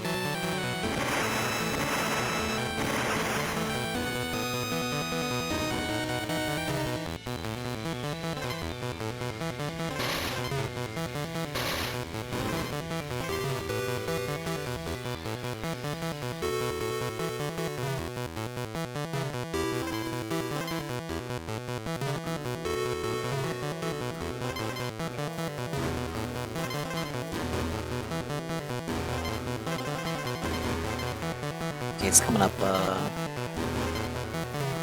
yeah, right there.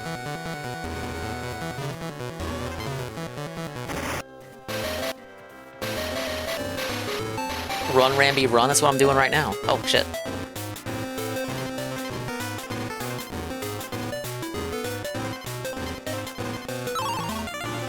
And the coin is after I turn back into the Kongs. I missed the end somehow.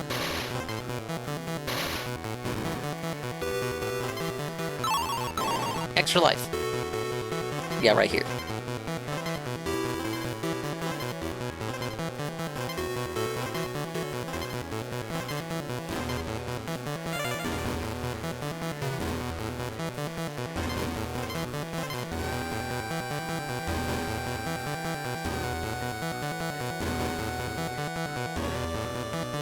Big ups to 𝓓𝓸𝓷𝓭. Welcome to Donkey Kong Land 2, the Suffering Continues edition. Okay, that's King Zing Sting, and then I get to go back to Gloomy Gulch. Yeah, that took no time at all to catch up. Wow.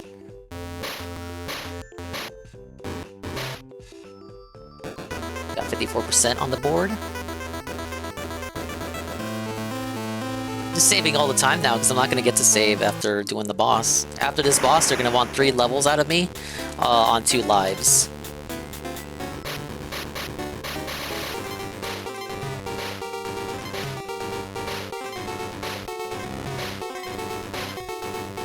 As if I can even do this without dying.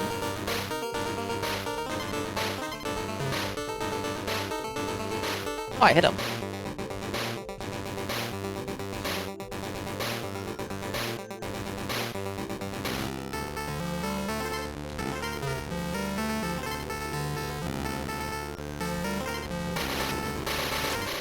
Whoops. Do I not go crazy listening to this music on repeat? Do you not like it? It's Country 2 music in 8-bit. How could I hate it? I guess you don't have like a special attachment to it? I mean, the game only has so many tracks because of limited memory, but it's not like you're hearing the same song over and over and over and over. Even songs you've heard before aren't reused constantly. There's like a good variety in levels with different music tracks used. You're not always listening to the same song. Oh, you're being unnecessarily harsh.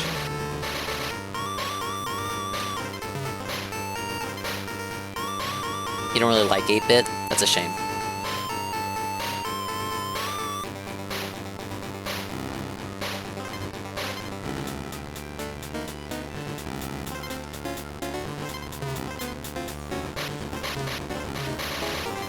Was that 3 hits or 4? I think that was 3.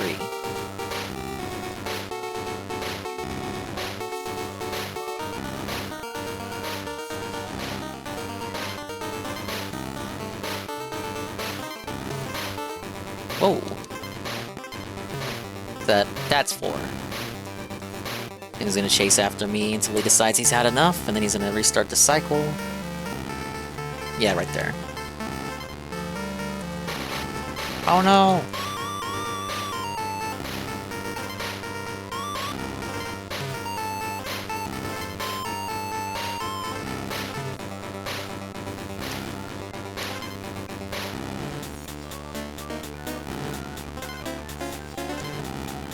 Oh, here he comes.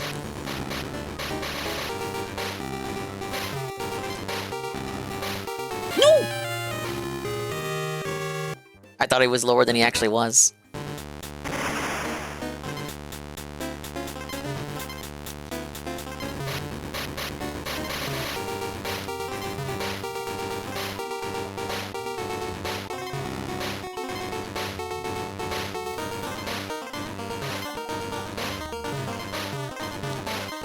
Oh, was that the second hit?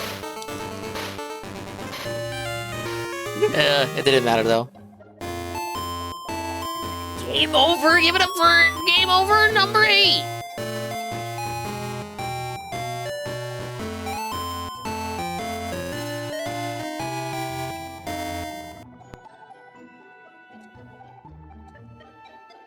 All lives gone, just like that. Thankfully I get 5 more lives. Just for taking the L.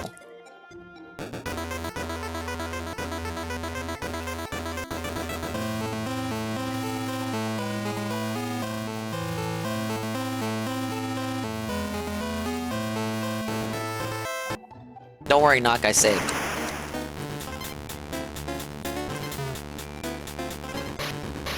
Big up Skokie. Goki says 8-bit for the win. Well, Iggle disagrees.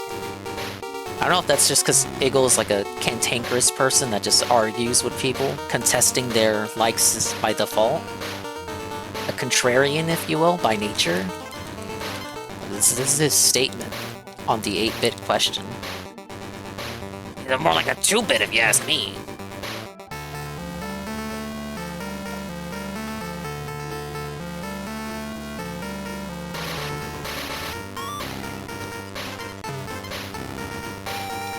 Iggle's like, if you like 8-bit, then you're very bourgeois.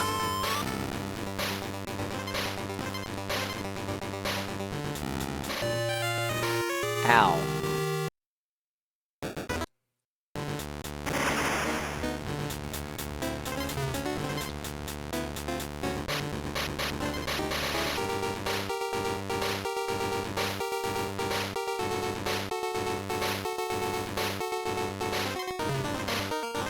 Alright, 2 hits without getting hit, pretty good.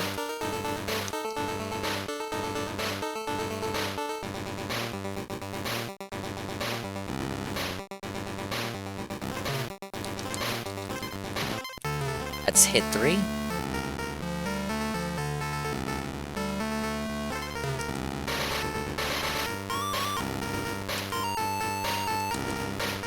Whoa, whoa, whoa, whoa, whoa. Hit 4.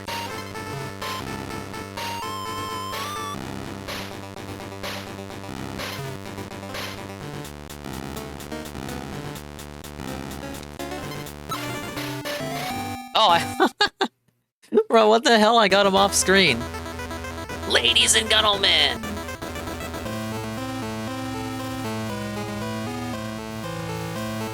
I don't know. I was like, should I farm for lives? I wouldn't even know what level to go to. Then I would still have to pay Funky to leave.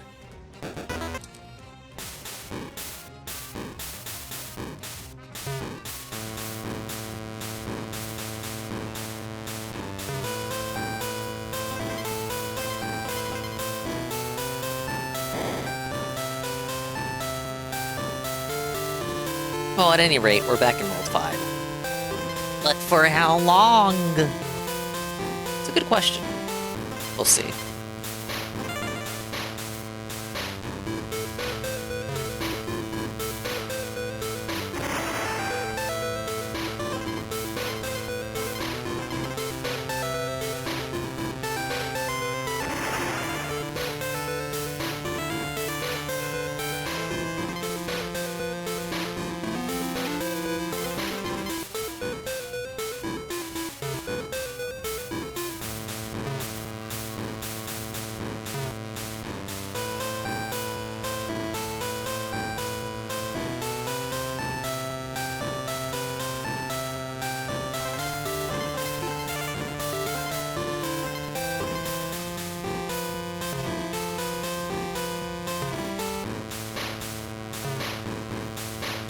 Is that a bonus here? Yep. Oh no, that's the O.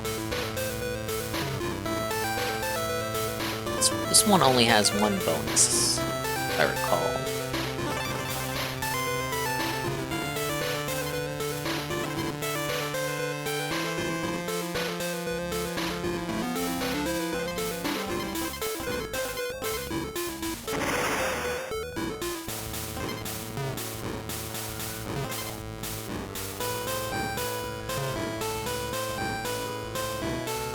Yeah, the bonus is where the zinger is. The zinger floating.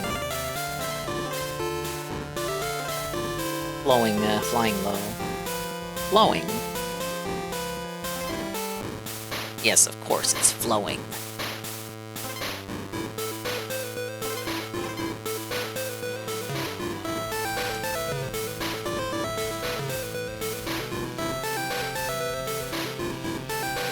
Right here.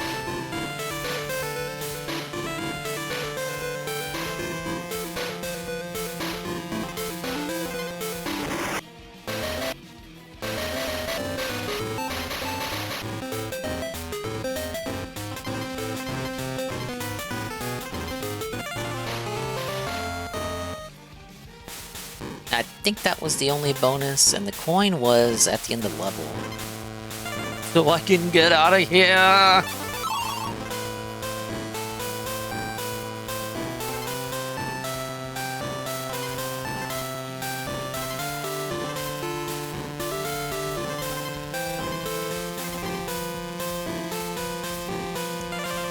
You don't even need to get on the rope to get it. Yeah, Dixie's too good. Alright, back to Coaster. Give me those coins. I need them for saving. Save me!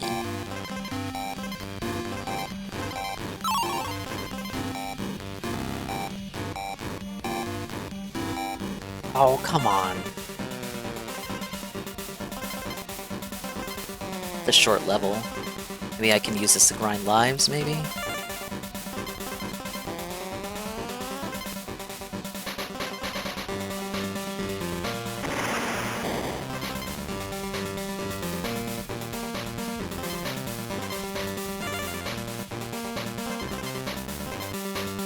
Alright, we got the coin. Oh, no, no, no, no.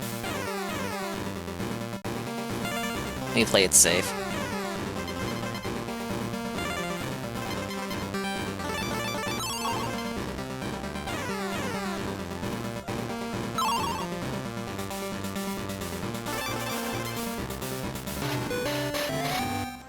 Okay, let me do that one more time for that one bonus that that level had, and then we'll already be back in Gusty Glade. Wow, it's like we lost no time at all. Shit. We can still win. Here's how Ding can still win this. Oops. Uh-oh. It's not looking good. There. Yeah, I already played a Squitter in one of the earlier levels, so it really took me a while to learn that, because, you know, no manual. I figured it out, though, because, like, I get it. On SNES, it's different kinds of webs. A for the platform web and Y for the attack web. But on GB, it's all one web, and then select is just what changes the attack webs and the platform webs.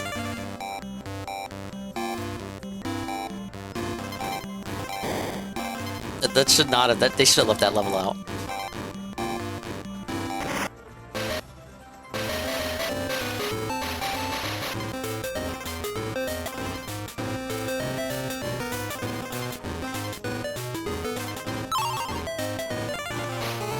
Oh, okay, we can finish the level. 16 more Creme coins to collect.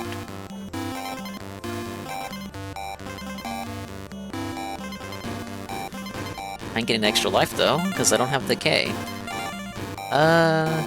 No, let's get enough bananas for the extra life first. I was thinking I could hit select.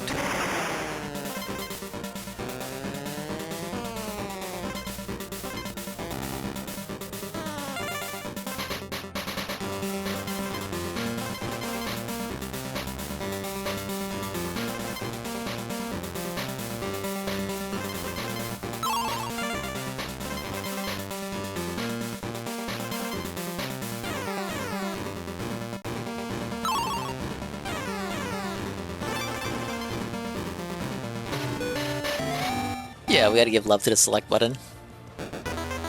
Alright, here we go, back to Gusty Glade.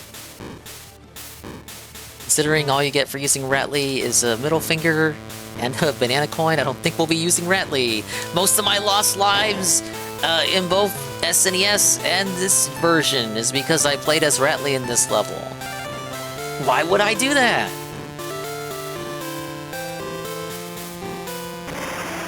Because I'm not very bright.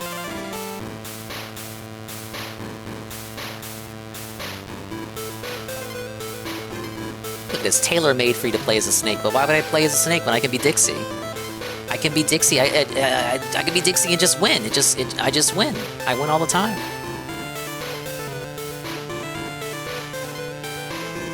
You can't kill the zingers on GB, but you can on SNES. On the other hand, you can't kill the rope guys on SNES by jumping on them. Yeah, that's why I realized that. I think in the first world of this one, I was like, what the fuck? I can actually kill these guys? In SNES, you just can't. It just doesn't work.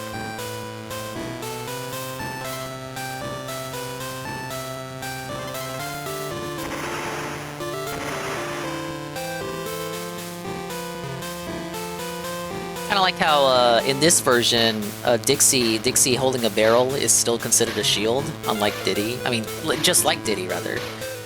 Like this is a barrel shield for Dixie on GB, but not on SNES. On SNES, it treats her like Donkey Kong from Country 1.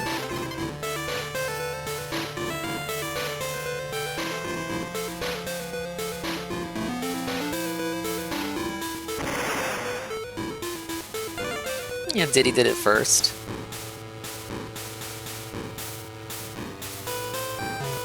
Oh no!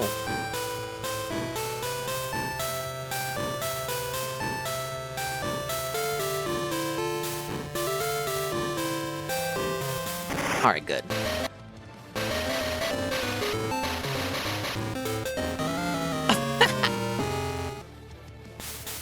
That porcupine turns pretty early, doesn't he? Whoops.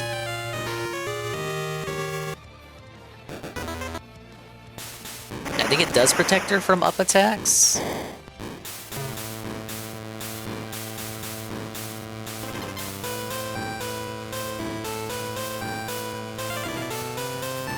It was the same porcupine last time I played it too. He turns too early. It looks like he's gonna go a little bit further, and then nope, he just turns. He turns around right there.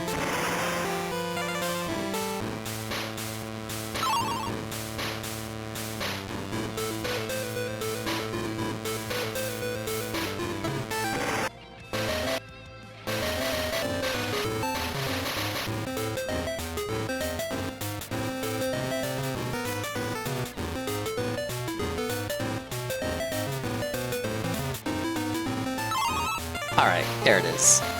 The porcupines just have weird ranges. Deceptive ranges. Thank you, O.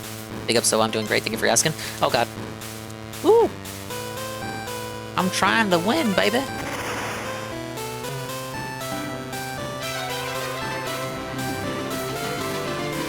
Thank you for my taco casa.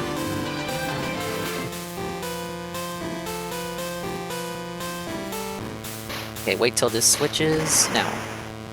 There's the DK coin. What? Why is that on the main path? Woo!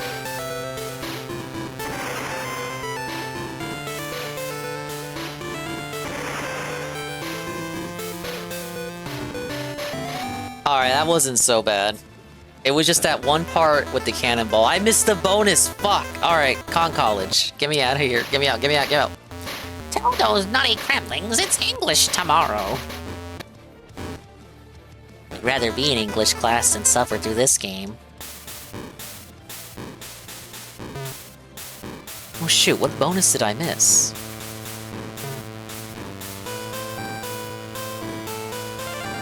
What happens when you speedrun the levels with Dixie?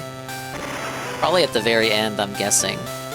I was just, like, flying over everything? Maybe?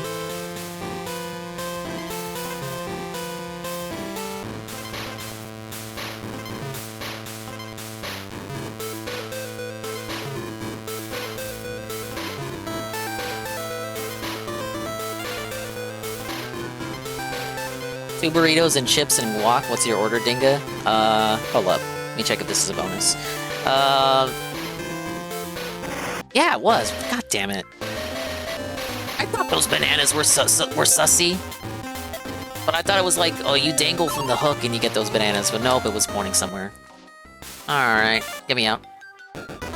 Shit's complete. You know, just the basic 2 tacos. Otherwise, a big order of nachos with all the fixins. Of course, the cheese, the beef, the jalapeno. Just smother it. Cause it's like, it's not that expensive, and it just fills you up. But sometimes, you know, my chips get stolen. It's like the 𝓔𝓁, can I borrow a fry situation? Well, 𝓔𝓁, is he gonna give the chip back? Okay, parachute panic. Oh no, I have to be the parrot? I don't know about this. What's over here? Wow, it's the K. Yep, this is the one that can't shoot nuts. They somehow brought the purple bird into Donkey Kong Land 2. I can't believe it. Even controls the same. Thought for sure this guy would get cut. Wait, was that... what was up there? No! No, I need to see what was up there now.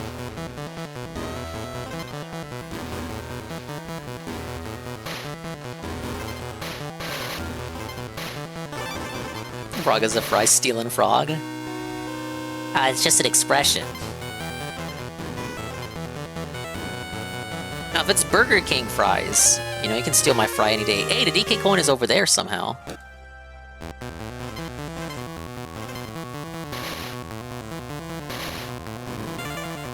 But yeah, as I was saying, Burger King fries, you can steal my fry any day if it's Burger King fries. Those fries, it's not even food. It's not even slop.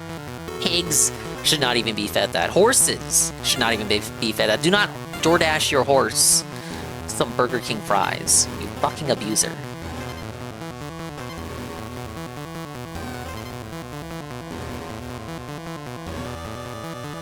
Get them some real fries, like Raising Cane's.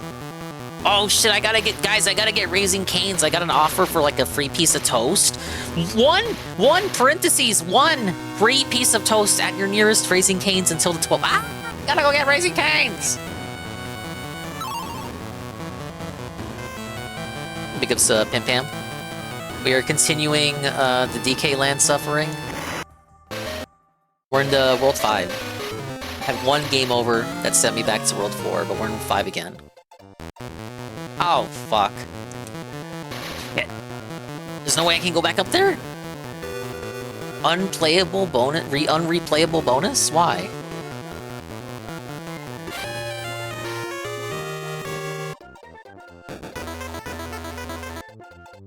It just orders a 20-piece of chicken fries. The chicken fries are alright, but I feel like they used to be a lot better.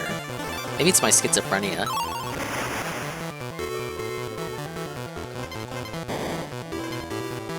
I love how they call them chicken fries, but they're not considered a side. They're considered the main. They're considered a main.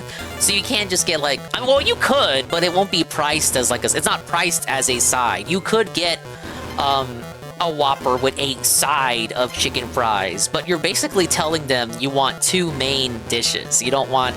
That's not like your main with the side. You're telling them you want two mains. Like, if you're gonna call it fries, and colloquially we recognize that fries are a side in fast food, why were you gonna call them chicken fries and then price them as a main? Yeah, so, okay, if I order the chicken fry meal, you're gonna give me regular fries as a side, even though it's chicken fries with a side of fries. It's just like, I have so many fries. Fuck you, Burger King. No, really.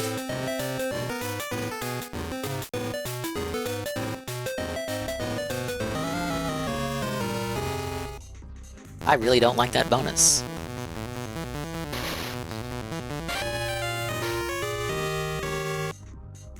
Don't they treat their nuggets the same way? I think they do. I used to work at BK and I would wrap the chicken fries in cheese dip and dip them in A1. Oh, deep fry them in A1. Was it good? Is that the way are you telling me the secret here?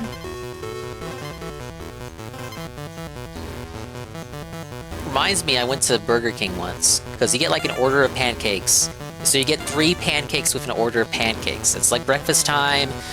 You know, I went in early for work for like a special little meeting thing. So like, I go earlier than usual. We're talking like maybe 6 or 7. I'm like, okay, well, let me go get some pancakes, I guess. You know, we wanted that Waffle House if it was nearby, but it wasn't. So I was like, okay, let me, you know, order pancakes comes with 3 pancakes. So I'm like, okay, give me 3 pancakes. And the guy comes out with 3 orders of pancakes. And I'm like, no, I mean like an order of pancakes because an order of pancakes comes with 3 pancakes. So I just want one order of pancakes that contains 3 pancakes. When he came out with like the DoorDash bag of like just to fit all these pancake containers. I'm like, okay, wait, did you really think I was gonna eat all these? Oh, I wasn't that mad. It was quite silly. I guess I should have been more specific, but it's like, bro, you make the pancakes every day, right? So you know that one order comes with 3, and you don't see me with anybody else. You You really thought I was gonna eat like 3 pancake orders? Yes, I mean this is my cheat week, bro. I want 3 orders of pancakes. I eat 9 pancakes.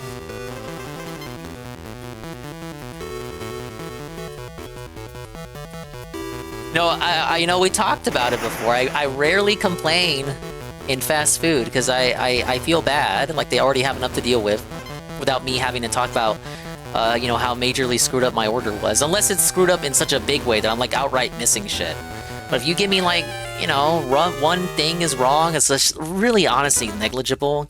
Like I'm already pulled out of the drive-thru. It's like I don't care, man. I just don't. It's not worth it. Is that me cucking? I'm not being a cuck to the... I'm not standing up for myself and my shitty meal that wasn't delivered 100% correctly. You thought you were stoned, or he was? It was a high schooler dude. It's again, I didn't want to be too mean to him. I was like, bro, I mean, what's going on here?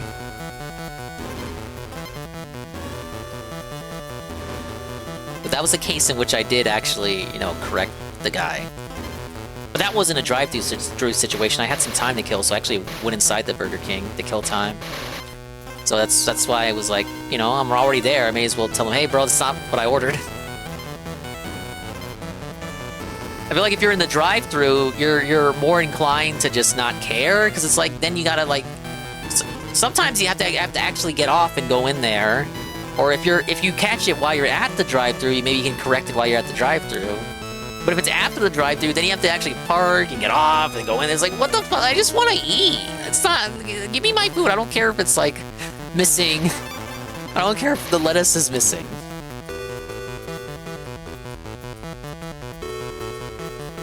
Now, again, I'll make exceptions if it's like a whole fucking side is missing or something. It's like, because, you know, that's part of the meal. And sometimes they will be so busy, and not just them either. Sometimes, you know, they will be so busy that they'll just straight up forget something like that. But I try not to be a bother.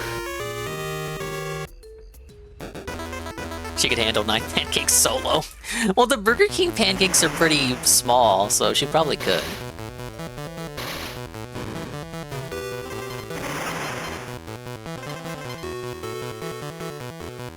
That's why I just use the apps. If they mess up, I can get the money back quick. Oh, that, yeah, the Dave scam. If you do that all the time, they'll ban you from those. So I've heard.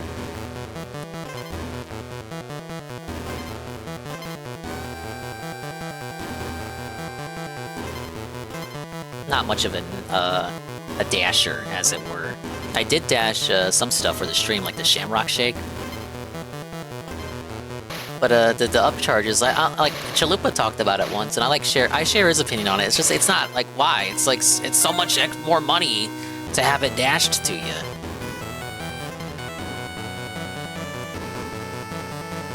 And then you gotta tip them, which is like, oh my goodness, I love tipping. I love American tipping culture. I'm in love with it. Why pay them livable wages to deliver food when you can do it? I agree, corporations.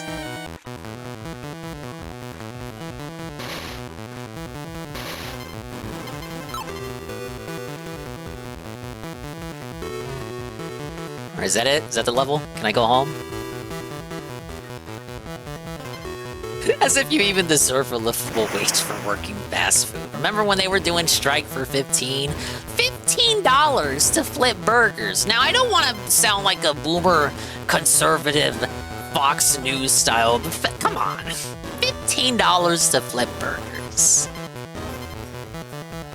Well, like the minimum wage for some of these states is like $8, $8.25. Lowest $7, I think. How would you even apply that to, like, no! If that even passed! I'm pretty sure, like, some states would just fucking ignore it. Hello, Eddie B43. Yeah, convenience is king all the time.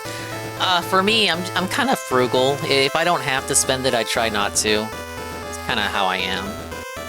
But at the same time, if I recognize that I have to spend money, I will spend money. I don't seethe about it like my aunt does.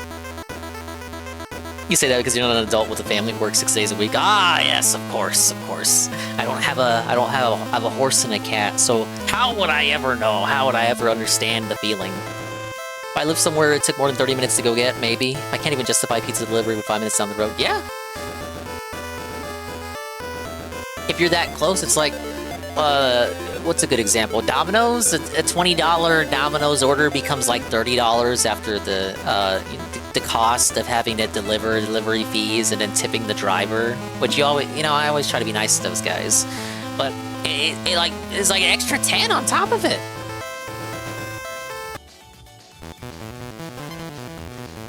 Oh, big ups to Whataburger. I gotta go back to Whataburger. I haven't gone in so long. I need to try their. It's not nothing special, but every now and then I get a hankering for that chicken tendy sandwich. The barbecue sauce, so simple but oh so sweet.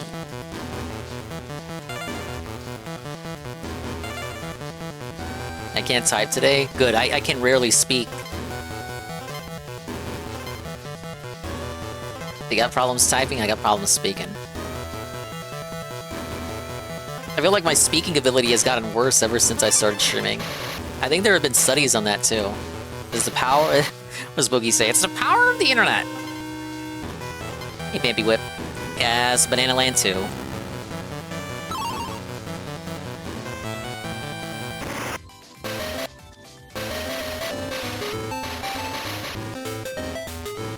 Or watch me fuck this up.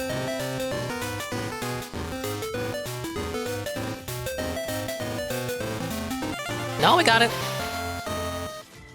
We are in World 5 of 6 of the main worlds. I'm still missing a bonus, fuck. Thought that was the only one. Where the fuck is the other bonus then? Don't tell me it's something to do with the parrot.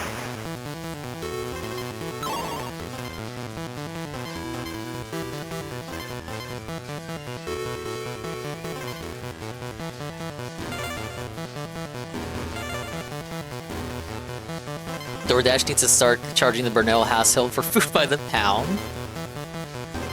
I just don't know how he does it. I could not do it with DoorDash every fucking day.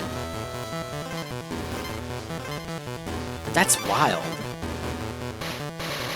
And like most of these places he's down the street from, like the Taco Bell that he occasionally goes to, is that not down the street? Like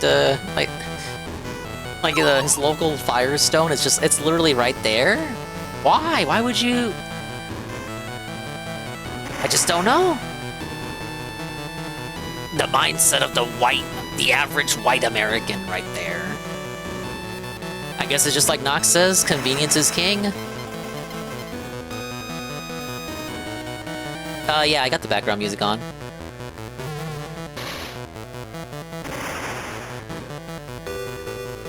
He lives by fucking everything. That's less than a mile or two.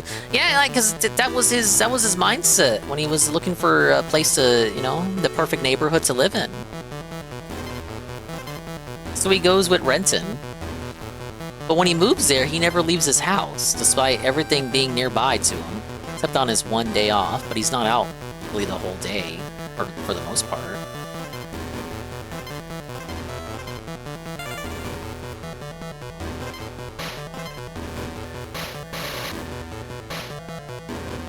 And then when he does need something, he just fucking dashes it. But it's like, it's self-felted from the fact that it's all so close by to him. Like, he was the one who decided to have everything be close to him. And then when he has convenience at his fingertips, he doesn't take advantage of it. I don't understand. When you have convenience and then you need even more convenience. Oh, it's over there. It's over there. It's over there. The bonus. How do I get over there?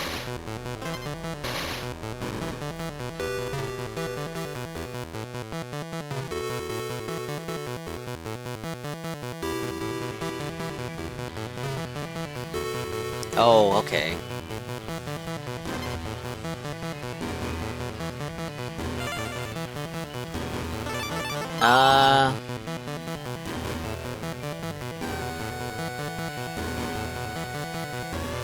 Do I have to float up there? Okay. was a secret hook. Big ups Jezzy51. On Dave's case, it's because he's lazy and doesn't value money, and probably because the money comes very easy. Hey Durkee, he's like the people that live in Compton that have never seen the ocean that's a few miles away. Straight out of Compton, as they say.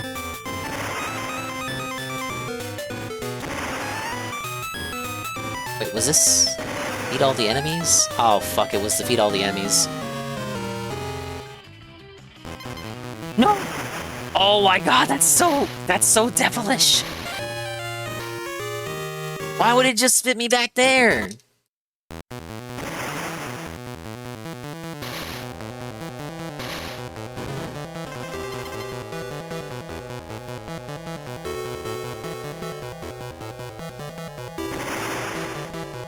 Straight out of Renton, man. The mean streets of Washington. Formerly, the mean streets of Connecticut. Damn it! Where's my DK barrel at? What is with these levels? No! Fuck you! Really? No, really, I mean it.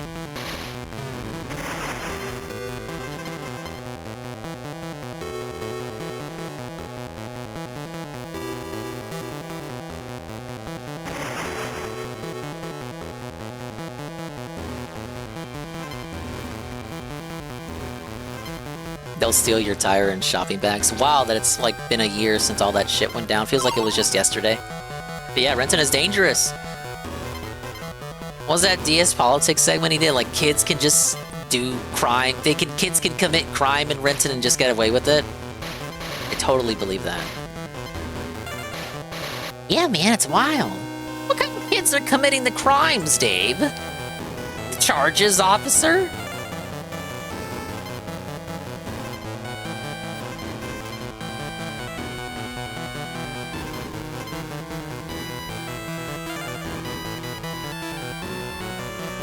No, this isn't Squawks, this is the purple one. They just reused the sprite.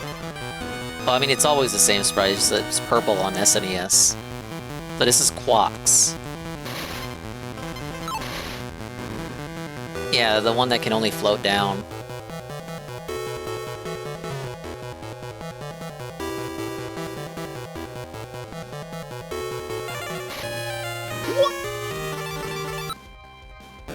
There's land right there. I was gonna get the G, drop down, and then like try again to reach the bone. Oh my god. Sorry, the Game Boy ran out of memory and couldn't load the platform literally below you that you know is below you because you beat the level already. Zaffa!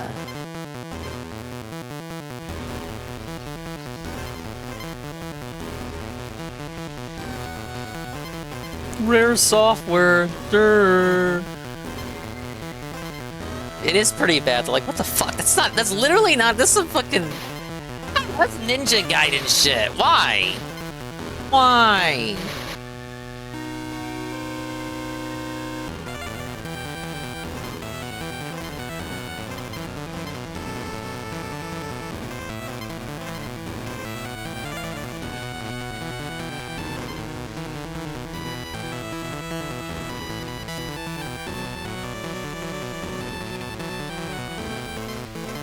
Get me out of here. Oh shit, I gotta do it with Diddy.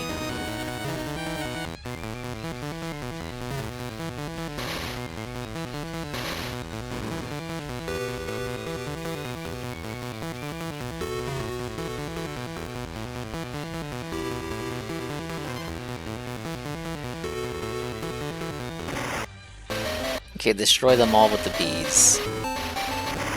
How could this possibly go wrong?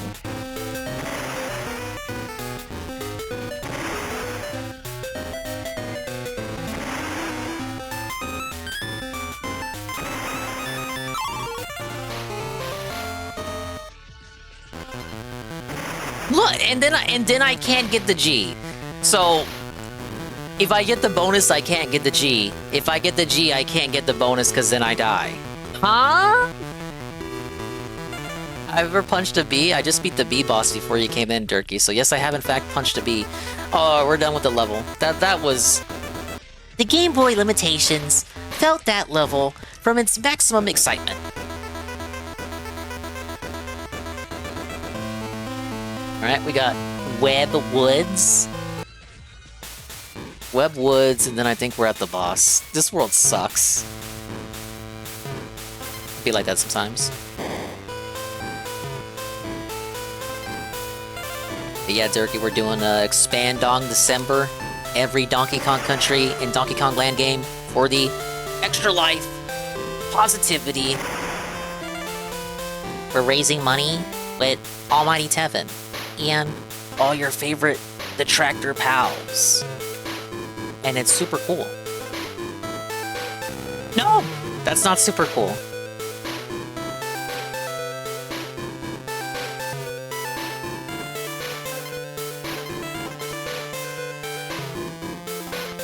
Bestiality is not what Twitch is all about these days. That's what Twitch is all about these days. We disavow what Dingus said about having to do Diddy. We were talking earlier, Eddie B. The guy who shot that CEO, his name is Luigi, and his favorite Pokemon is Breloom. It's just been a bad year for Nintendo characters. Very unfortunate. And Breloom's, like, signature move is Bullet Seed, and it's his strongest move if he has the Technician ability that raises the power of weak moves like Bullet Seed. Yeah, very, very sad day for Nintendo. They might not even have Breloom in the next game. He might get removed from the Z-A now. It might not even exist. They might just get rid of Bullet Seed altogether. Or rename it. That's why people gotta stop memeing it. If you meme it so hard, they're gonna take notice and then ruin it. Then Breloom is gonna suck. Isn't he the only grass fighting type? No, because Virizion exists. He's the only grass fighting type that isn't awful.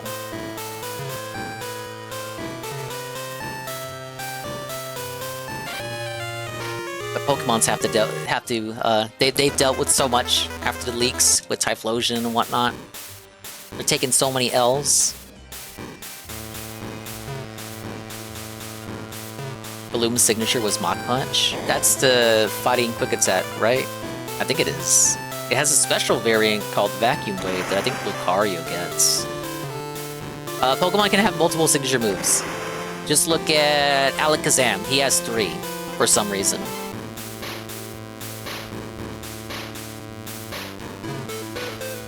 Nintendo wanted a CEO to die. Maybe they did.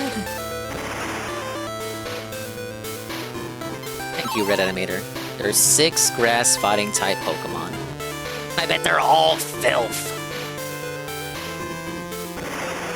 Yeah, it's Tapu Bulu, Virizion, Breloom, and 3 more whose names I forget. Probably more legendary mythicals that I don't care about. Pokemon TCG Pocket, I've been loving it. 𝓓𝓸𝓷𝓭. I remembered as I was reading your post. I know a lot of people are going crazy over it. I've never really been too into the card game myself. I did collect them as a little Billy. I got a little tin of them somewhere around here in the closet. No, I think in my drawer right next to my 3DS. But I don't play it. I do play a little bit of Pokemon Masters, because I always thought it was interesting how the human characters are underdeveloped, especially in the earlier generations before they started caring about the story of Pokemon. So it's like, we got so many games where you collect the Pokemon. What about a game where you collect the humans? And if you care about some of those characters, their backstories get elaborated on. It's pretty nice to get the character interactions between characters from separate generations who otherwise would not interact in the main games. It's kind of interesting for that. But no, I don't play TCG Pocket.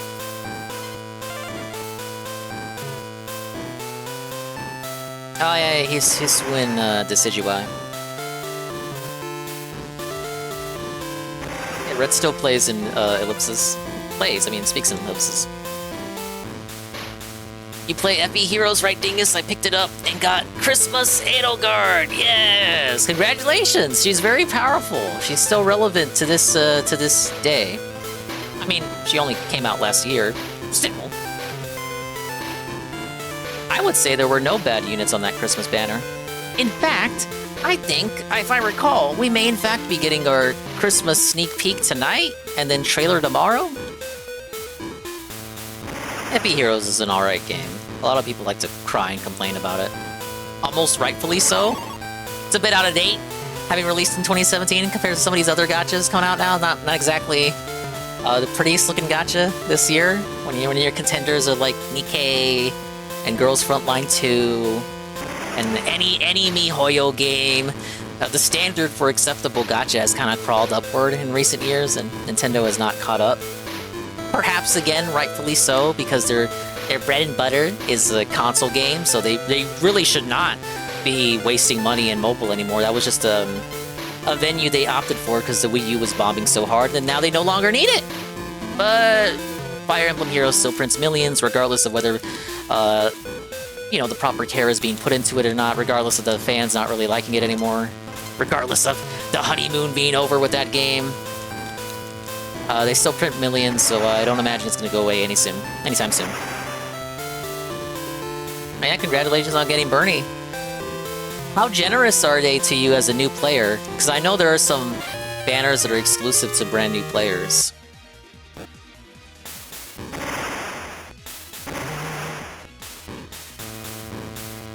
Their Tellius game would print money. They don't even want to remaster Tellius, let alone get you a new game. I think the next game is probably going to be a remake.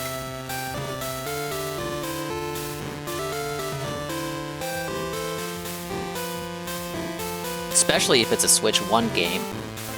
If it's a Switch 2 game, you could convince me that the next game would be a brand new entry. Because Engage was finished in 2021, they just sat on it till 2023. So whatever they've been working on, something they've been working on since at least, you know, I'd say early 2021. Because with how game development works, they usually work on this stuff. It's usually overlapping, right? They got different teams working on different shit. DK coin. 50 or so orbs. Oh, big ups. And you got like 9 books to play through, so you get orbs every time you beat a chapter. And then you get additional orbs for doing chain challenges, which is completing the chapters in order. And then you got different difficulties for all of those. You won't ever have to spend money in the game. I'll say it right now. You will never feel inclined to spend money in the game. I don't have a good sense of the gacha stuff. If you have an explicit question, I could probably answer it. At any time. At any time, just at me with a stupid question, and I reckon I'll have an answer for you. Yeah, there's so much content right now. Like 9 books of this is literally 9 years of content to catch up on. Is it really 9 years? It's 9 books, but is it 9 years? It's not 9 years. It's coming up on. We're coming up on year 8. That's what it is. We're coming up on the 8th anniversary, but there are 9 books worth of content. A lot of units you will just never get. You'll see a bunch of units in the story that you will just never get because they're so old. They got phased out of the 5-star regular rotation, so they will only ever appear on revival banners. Then, of course, all the seasonals you missed will only be available during the respective seasonal period. What is a good thing is that whenever the period rolls around, all the old banners get brought back. So Christmas is coming up, so they're gonna rerun Christmas 2017, 2018, 2019, 2020, 2021, 2022, and last year's, and they will all overlap with each other in addition to the 2024 Christmas banner. You're probably thinking, they'll probably combine all those banners for like one big super banner. They did that exactly once, one year for New Year's, and then never again. So you will have like 9 banners running. It's gonna be great. Yeah, the ranking stuff in Arena will give you a free 5-star. It's a relatively recent addition, like a year or so ago. And that rotation is what gives you the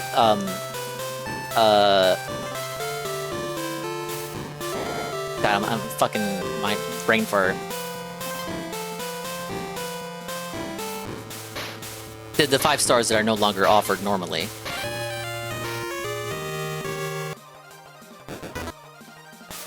Yeah, there's already so many banners. It's so much worse usually than what's offered right now.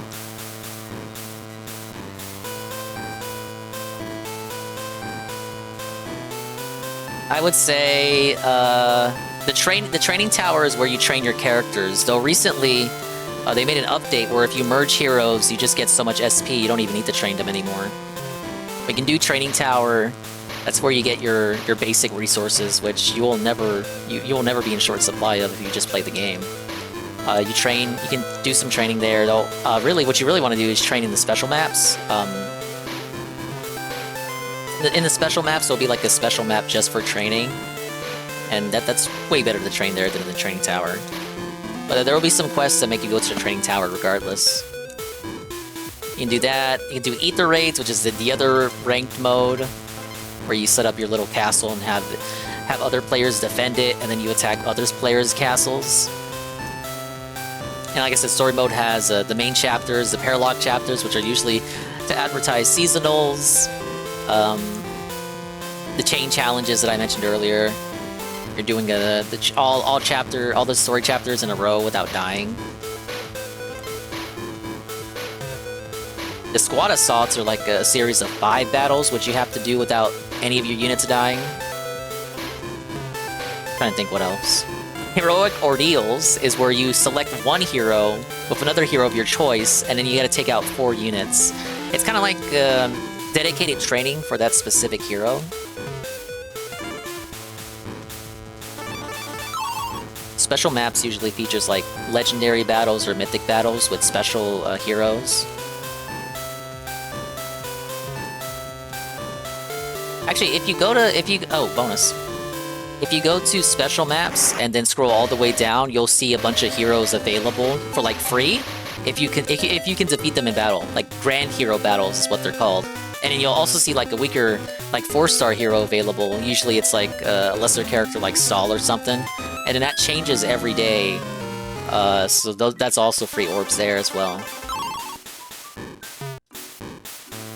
Dude, I'm just explaining this like fucking DSP playing champions.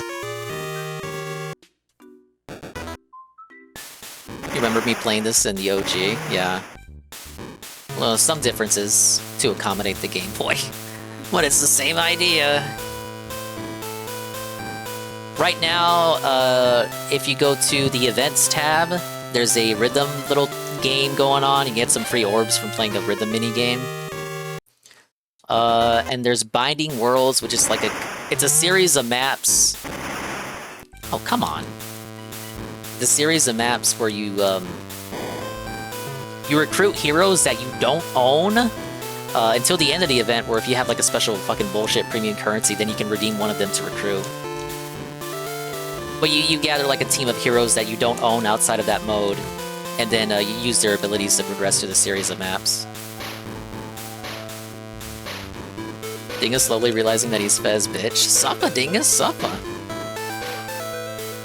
I mean, for me, it's kind of like I'm in it for the long haul, right?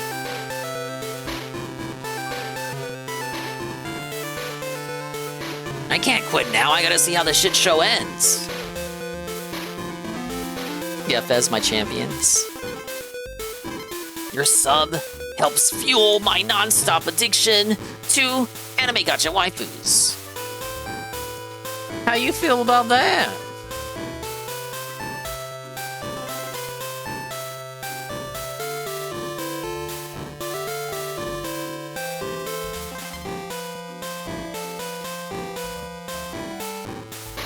Was this where the bonus was? I'm worried because I can't remember.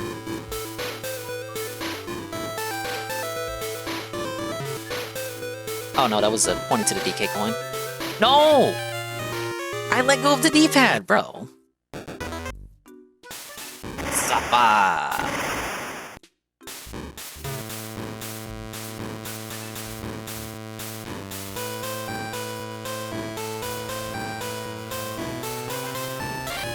I thought that was a platform. The bananas tricked me. Alright, Wrinkly, help me out. This is embarrassing, frankly.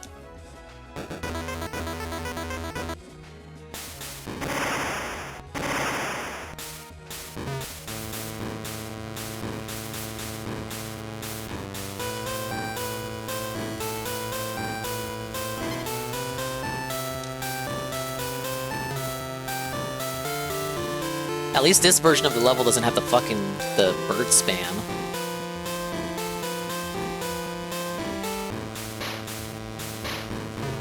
Oh, that was close. That was not close.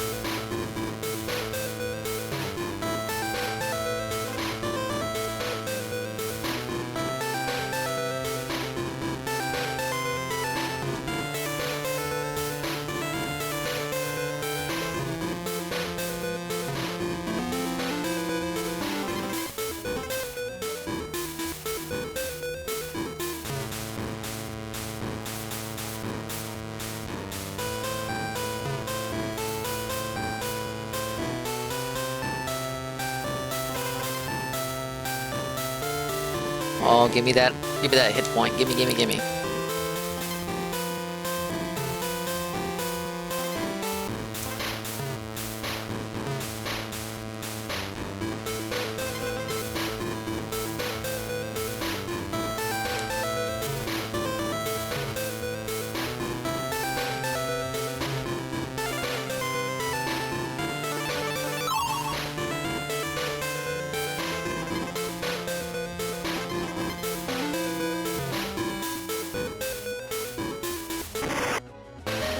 Alright, can we run that one back?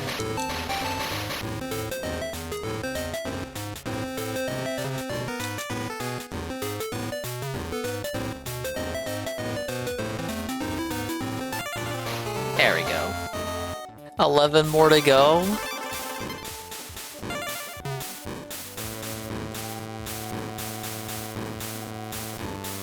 Oh my god, I beat it. Guys, I somehow beat— Yes! It wasn't that bad. Creepy Crow!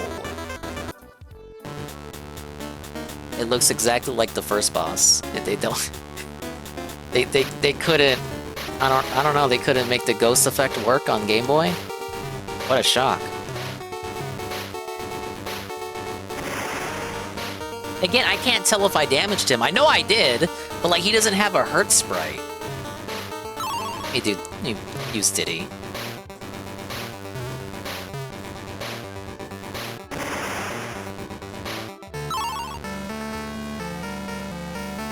Oh, they brought over this segment of the fight? Oh my god. Hell! You might be right, the kill screen might be coming up.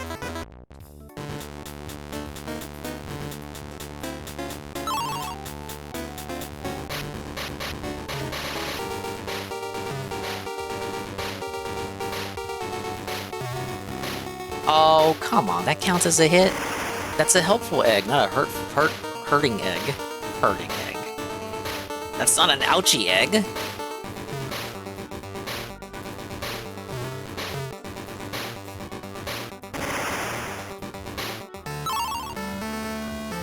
They really made this rule of threes— What?! Come on! I was gonna say, they really made this rule of threes on Game Boy. This shit should be 2 hits max.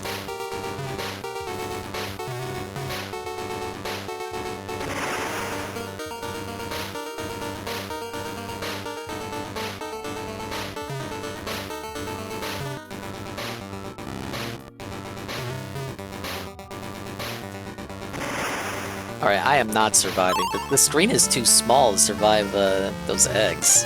Bruh! There's no rhyme or reason to them dropping! Oh well.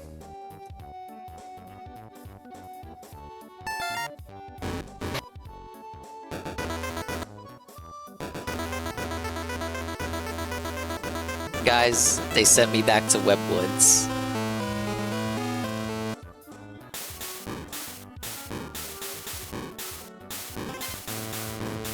At least they acknowledge that I got the DK coin. This game's hard, man. Shit.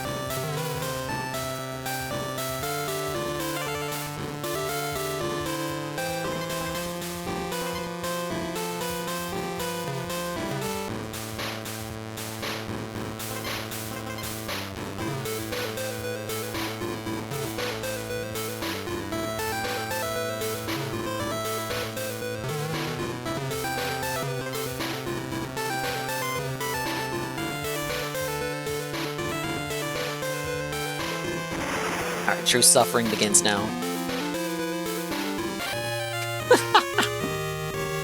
Hey, Legendary. I didn't even hit the checkpoint for that shit. Like, bro, come on. And then all my coins get taken away again. Predictably. Shit. I'm sorry, Rare. I didn't mean it. I'm just joking around. I'm just an entertainer. Somehow.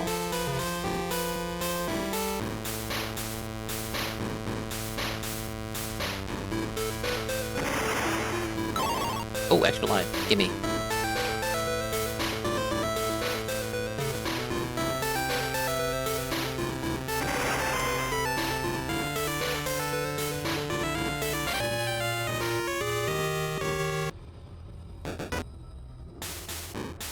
This is such a great game. Wow, amazing game, right?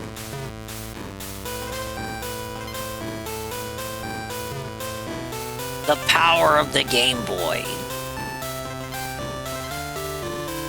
Or like the Game Goy.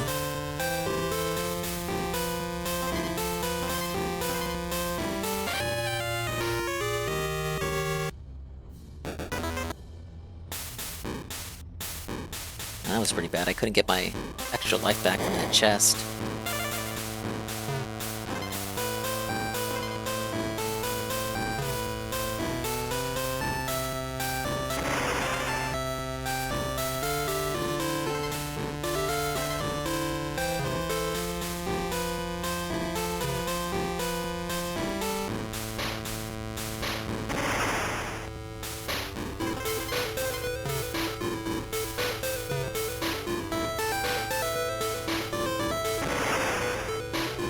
Right here.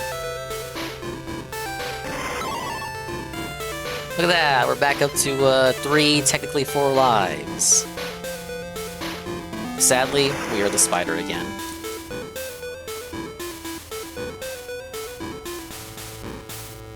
I don't know why the webs in this version have to instantly disappear.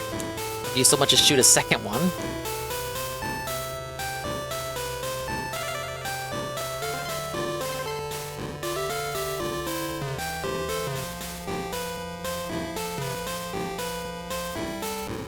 And I was of the belief that their spontaneous disappearances on SNES were already annoying. It should not have been like 2 web platforms max. It should have been like 3. Just to give you a little bit more to work with. Okay, checkpoint. But in retrospect, it would have broke the game too much, maybe.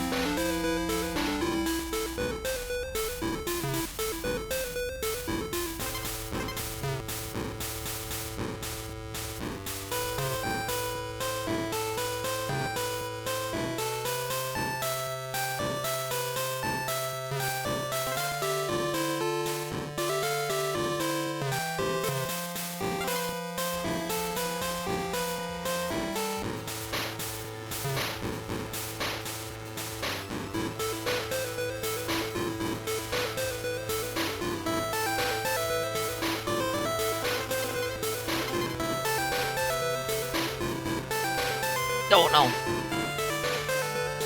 It's not the positioning that I wanted.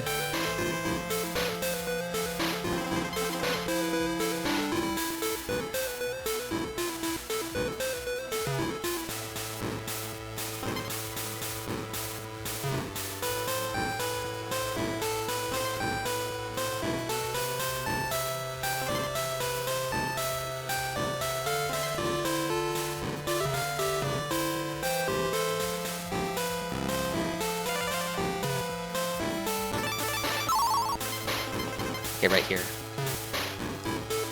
Bonus!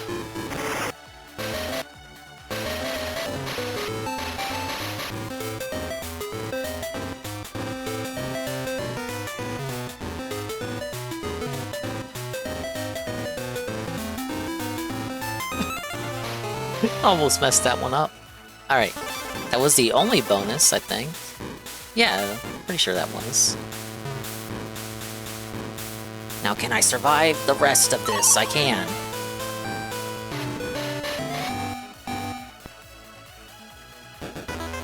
Okay, now, I don't want to be a guy who needs to say the obvious, but I think we should save again.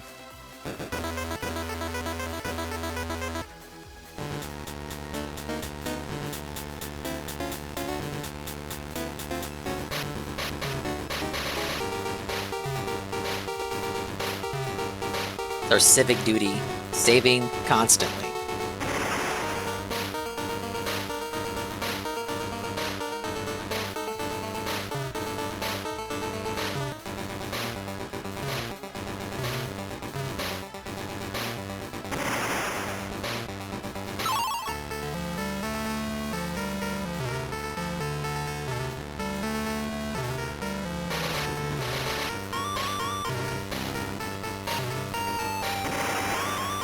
The eggs just fall too fast. It's like, bro, of course I'm gonna take a hit. Who do you think I am?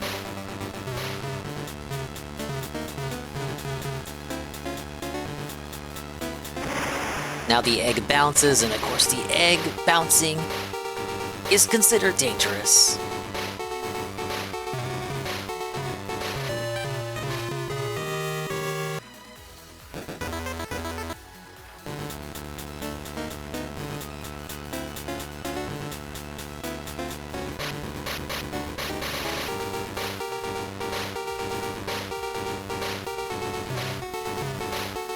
See, the eggs don't bounce here, but they wanna bounce in phase 2 though.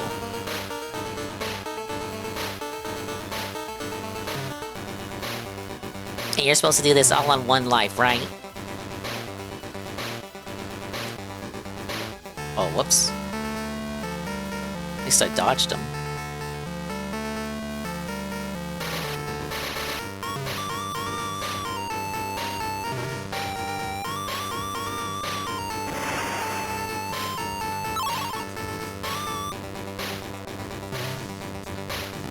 Oh my god, bro, I'm not even up there yet. Holy shit, why? That is ridiculous. That's actually worse than how it was on SNES.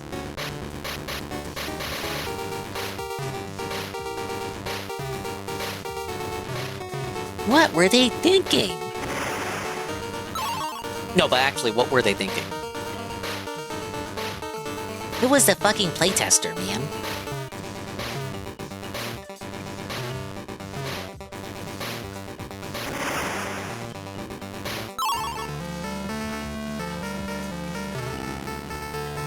Bro, I'm not even up there. There. Like, at least give me a chance to catch up.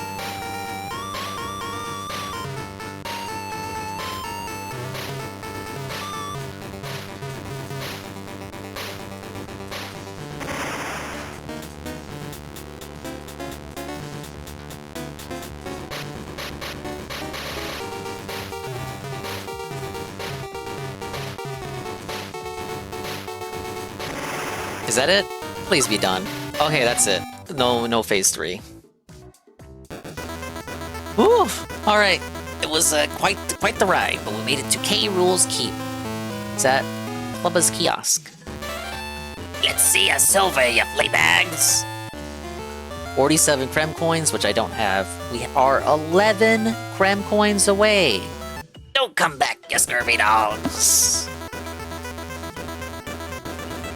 Okay, we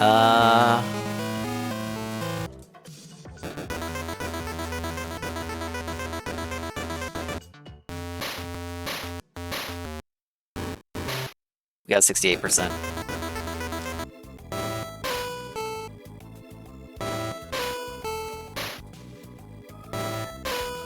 Arctic Abyss, okay. Did we start this level out in water on SNES? I don't think so.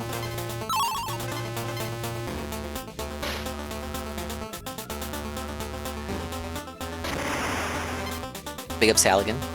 Being in Dixie Kong, not like that. I mean like the song.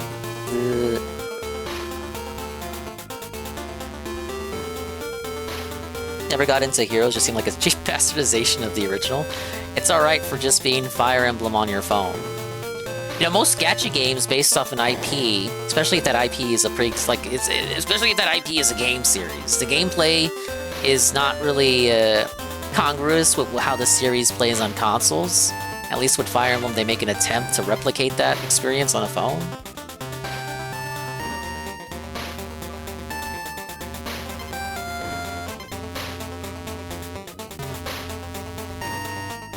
They didn't just like change the fucking genre. I could say that about all the Nintendo mobile games. A decent attempt at translating the series' existing gameplay onto a mobile device.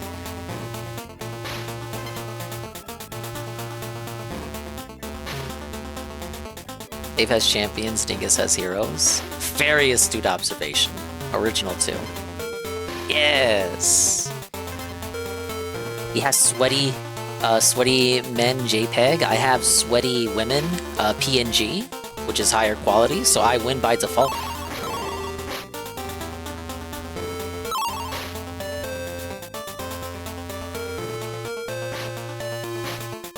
The bananas in the corners make you think they're both right? Like, I'm trying to like check all the corners. Like, what the hell am I missing? Cheeky rare moment.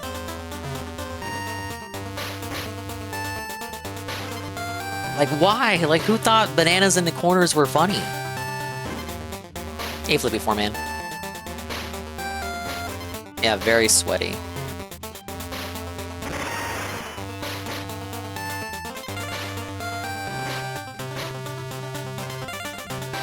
Of age, consenting, and alive, and sweaty. You know, we've been calling them sweaty men JPEGs, but those guys are all animated in the battle, so we're all wrong, honestly. That's good, because it shows that none of us plays the game. Therefore, you know, it's actually a good thing that we know nothing about the game, because it proves that we don't play it. Then you got me with my encyclopedic knowledge about Fire Emblem Heroes. Cringe.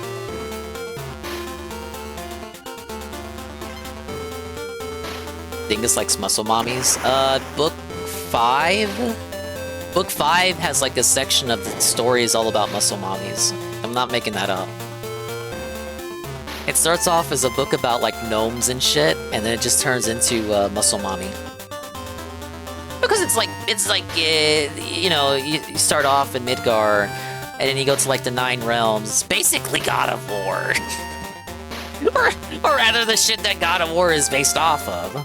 And the story right now is approaching its climax with, yes, Ragnarok and Odin and 𝓓𝓸𝓷𝓭, I can't pronounce his name. All that shit that was in God of War Ragnarok. But the Fire Emblem version. Really showing how much I paid attention in history class. Yeah, it's like that thing from God of War.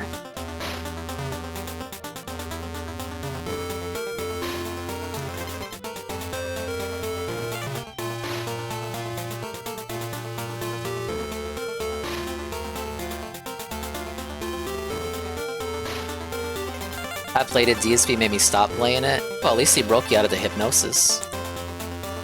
It is such a predatory game, though. Like, you know, people want to joke about, like, MiHoYo games and all these other anime gachas and shit. But, like, actually playing like, go ask Ann, you know? He played it. Go ask Annie. Go look at Phil's gameplay. That shit is so, even for a gacha game, that is, like, cartoonishly predatory. It's very, very, very clear that game survives only because of a handful of people. And they don't post their revenue figures either, unlike the anime gachas. They do it every month. You can just go readily look up how much the anime gachas are making. You can't do that with WWE Champions. Why? Because it's like one person keeping the servers afloat over there?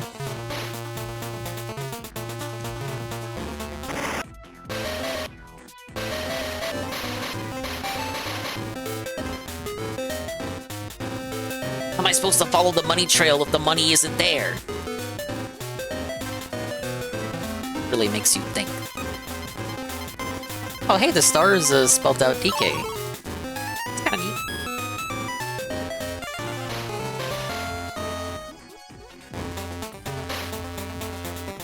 Probably because Japanese laws, maybe.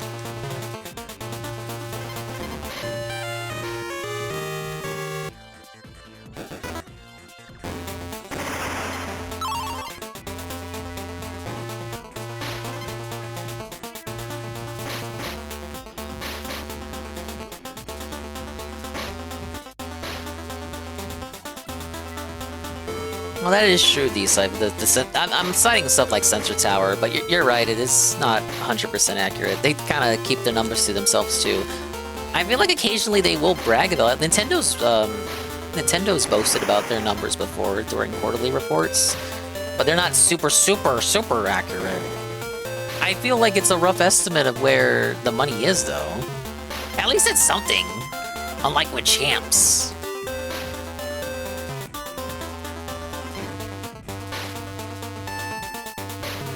Casino Jackpot sounds for a 2-star Miz. Can you even roll 2 stars in that game?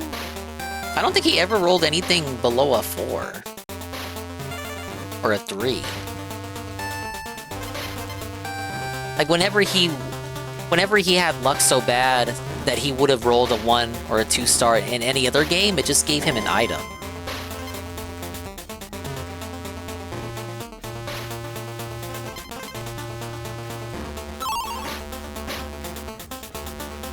Okay, 4 stars the baseline.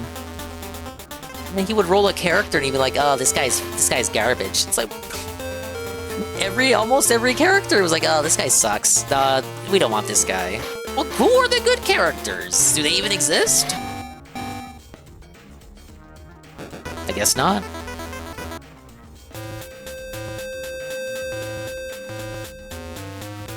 Right, back to the mine. Oh god, the wind!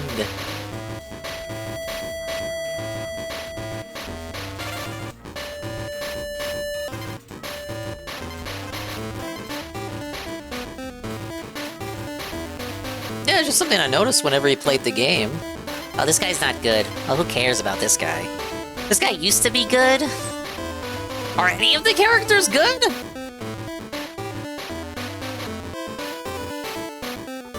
Like, I could boot up heroes, and I could tell UNF, like, which heroes are worth a shit right now and which aren't. Oh, what? Random bonus?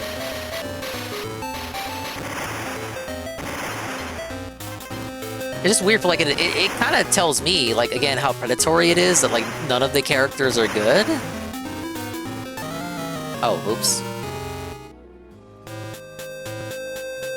Yeah, they shifted it up, the stars, to inflate the idea of them, so from 3 to 5 to 4 to 6. Yeah, so it's, honestly, did anything really change?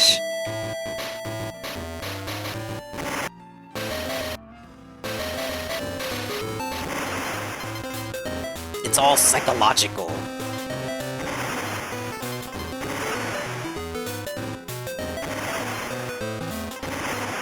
Now see, for Fire Emblem, it's never gone higher than 5 stars, which is a good thing.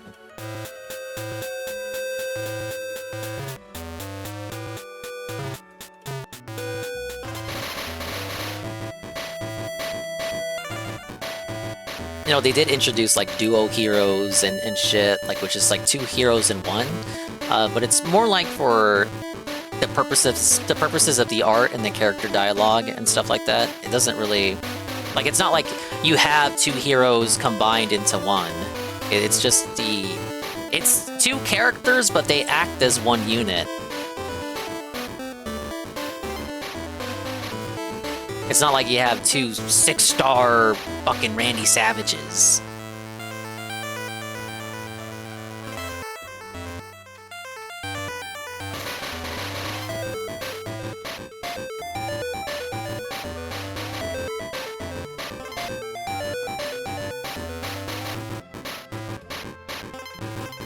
That's not to say that Fire Emblem doesn't have their own brand of bullshit. Every couple of years they'll introduce a new hero type. With associated elements, because they release like legendary heroes and mythical heroes in a cycle. So recently they introduced the Engage units, which are based off the main Lord characters' appearances from Engage. So it's just another excuse to give all the main character lords more variants. I want to say, like, every couple of books they do this. It used to be like attuned heroes, and then ascended heroes, and then rearmed heroes, like so many hero types. And that's with the still running legendary and mythical heroes as well. Hey, the DK coin.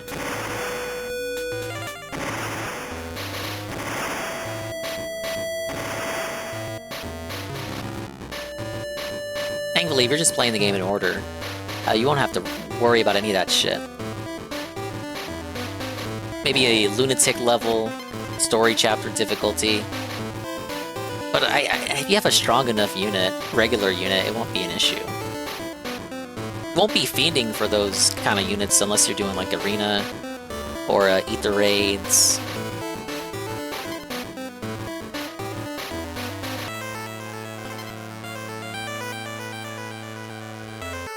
Any tweaks to the gameplay or leveling up? This is just add to the gacha scam.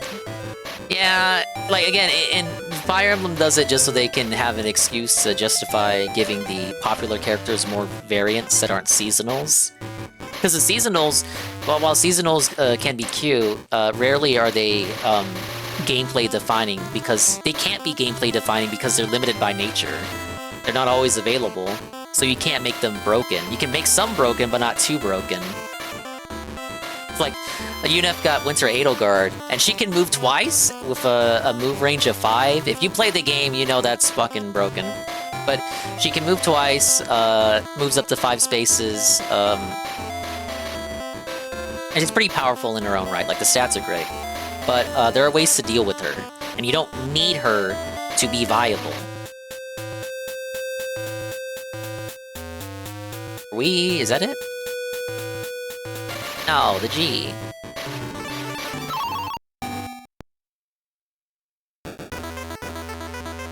Alright, we've completed that level.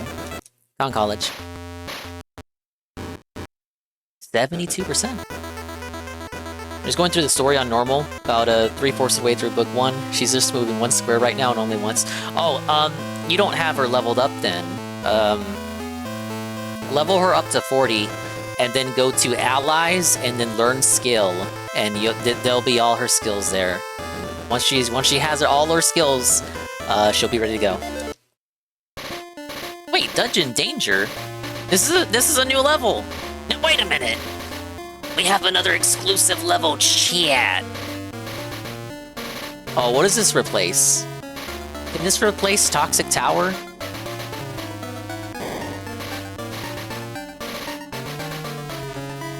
The content is so exclusive. Ah, I'm going insane! Oh, Castle Crush. That makes sense. The Game Boy can't handle the crushingness of Castle Crush.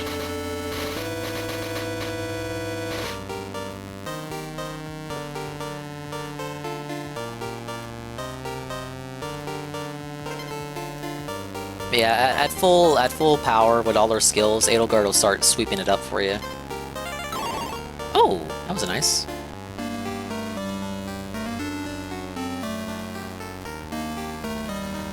Dingus wrote like 5 guides on heroes. Zangers is much better at explaining heroes than I am. But he kind of sees about it more than I do.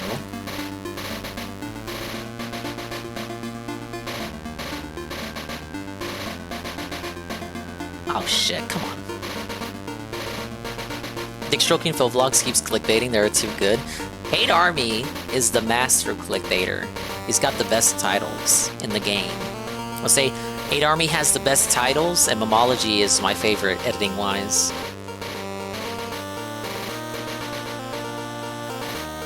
And you got your classics, you got Snort Burnell. Can't forget about that guy. That gal. I'm trash by comparison, I don't do any edits. My only edits are transitions. I just take after Phil. Raw, no BS.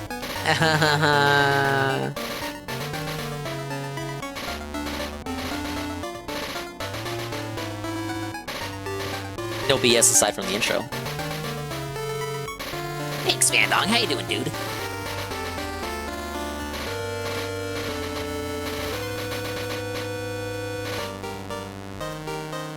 My inspiration for that intro was from that Wings troll, Mr. YOLO Dick Swagger, because he's got a similar intro of Wings shouting out his name. So I was like, when I was making my first couple of clips, I was like, okay, I want an intro like that. I wonder if I can go back in time. Has Dave ever said Expandong in a really funny way like that? And guess what? I found it when Pig Go was still up. It was during that was the Demon's Souls PS5 playthrough when the PS5 came out. I just love how quick he says it. Like he's got energy, he's got gusto. It was before his hope and optimism completely got drained away.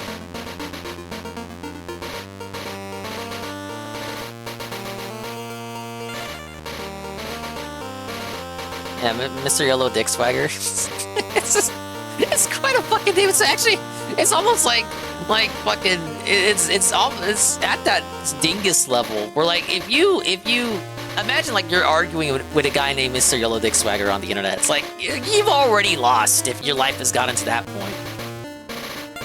And that's the reason why all my names are after dinguses, because that's how you win, by making that rhetorical observation. Sir, you realize you're arguing with someone named Dingus, right?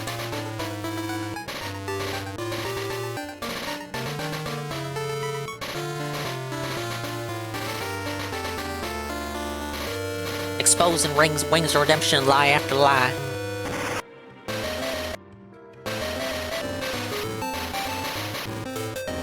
No! Oh my lord.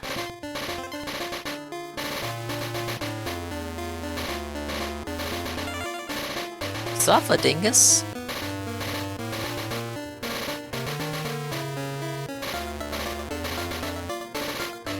Imagine getting mad at breakfast food. Is Pepsi... You would consider breakfast... Pepsi to be a breakfast food?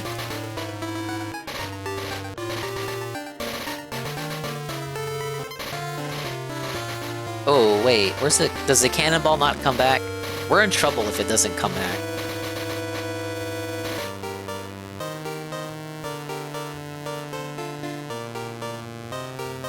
Oh, okay, you're talking about yourself. Shut up. Fair enough.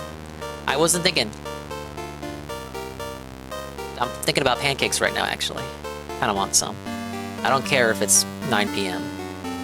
What are you gonna do about it, bish? Call the breakfast police?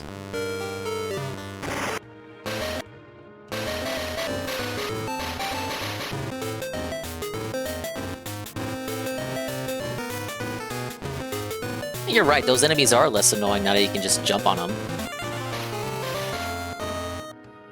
You guys photoshopped me next to a fucking Pepsi machine, maybe? Pepsi, yeah, in some countries, some even add spoons of sugar. Oh my lord. It's already got enough sugar, brother!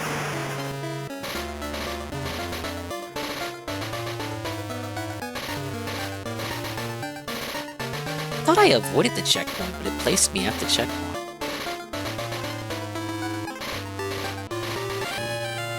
What?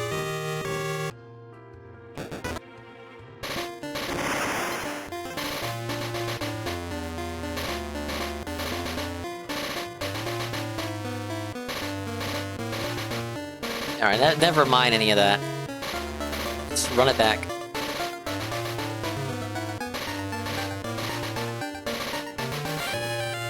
Florida's boiled peanuts craze? I had heard a little bit of that from watching the Travel Channel a few years back. It does sound kind of odd, right? Boiling peanuts. That's just what they do in the country, bish. Along with calling soda pop.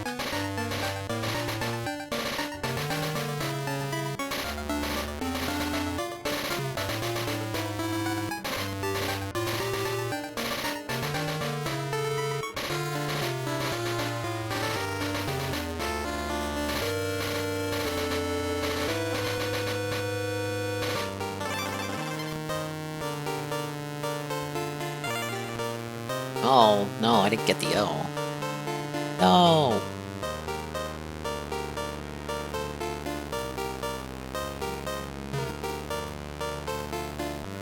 I've seen so many TikToks of people with various accents drinking Pepsi with sugar. I don't know if I got psyoped. Now that you mention it, I think I have seen that before. Oh, bonus. Like you reawakened some repressed memories of me seeing that. Clips of that. I don't know why people. Why would you do that though? It has to be like a cultural thing. Like Pepsi is already sugary. It's not like Diet Pepsi or Pepsi Zero Sugar either. It's like literally just regular Pepsi. Okay, let me add some sugar to it. Like one of their ancestors drank Pepsi, and like I don't know, he asked for coffee, and they gave him a Pepsi, and because he thought it was coffee, he just added sugar, not knowing it was Pepsi, because you know they were both black drinks. I can't explain it. Easy money. Well, the cowards bring back a Crystal Pepsi. I wanted to drink that nitrogen Pepsi they had, that Wingo drank and reviewed, but I couldn't find it back when they were still doing that. Alright, Clapper's Cavern.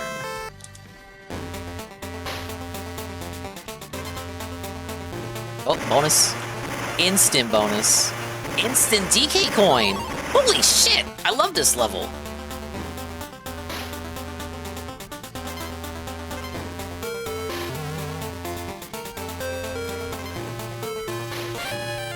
Oh, I'm supposed to duck like on SNES, damn it. Give me my life back. Hello, JC. So I'm clapping that cavern. There's nothing you can do about it. Only find that Pepsi at Target. I guess I should have checked Target. Oh. I ducked! I was ducking.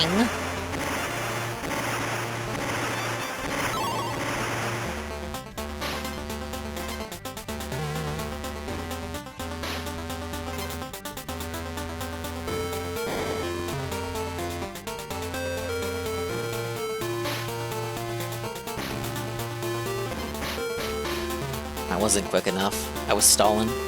Oh. Nope. No. Look.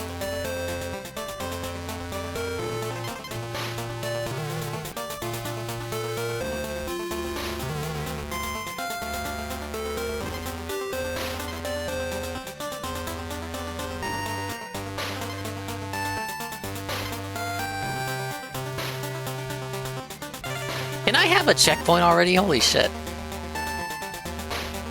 I feel like the level just started. I'm already asking for checkpoints. This is understandable. Come on. Hey, look, my wishes were granted. Dang it.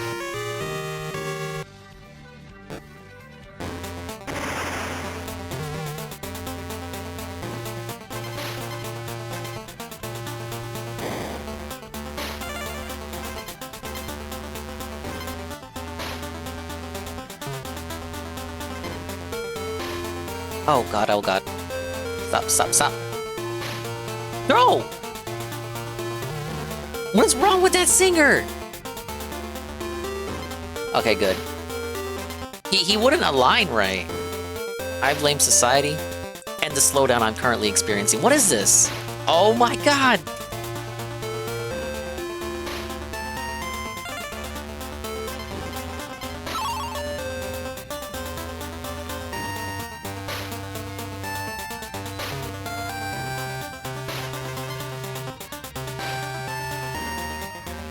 This might be harder than the actual Clapper's Cavern in Country 2. Yo,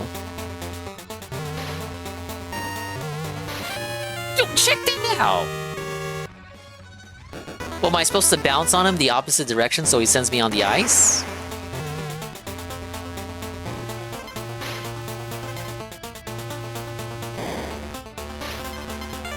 Oh no, there was a bonus there!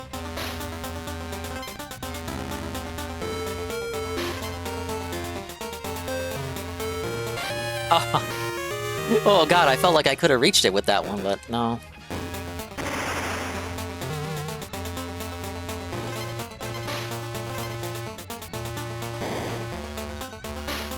So you see the banana coin first and it makes you want to drop down. In reality, you should keep going. Just hover, bro.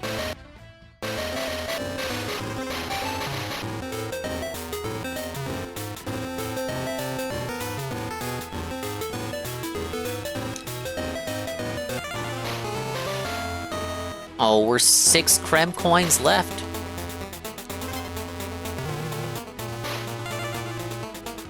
Oh lord. Oh lordy lordy. Okay, we're good.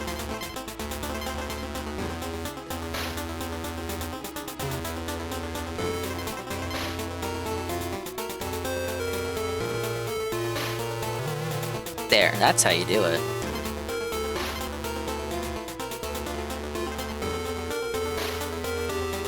Oh no!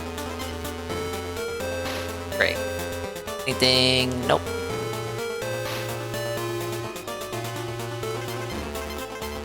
Oh no, the G! Oh, hooks. I want to say that was harder than 𝓓𝓸𝓷𝓭 2. All bonuses in DK coin, let's give it a save.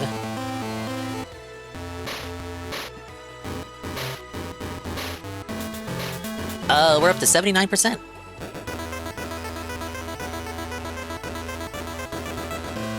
Okay, chain link chamber. So this level survived. It's a chain link and then toxic tower and then we're in?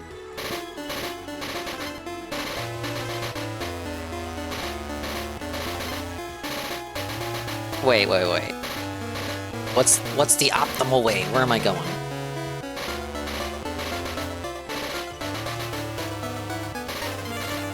Okay, that's just for the K.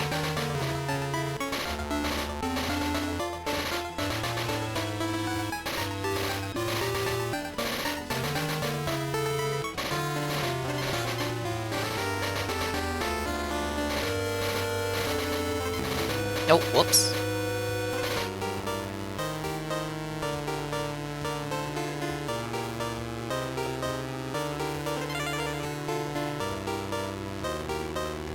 No! Oh god.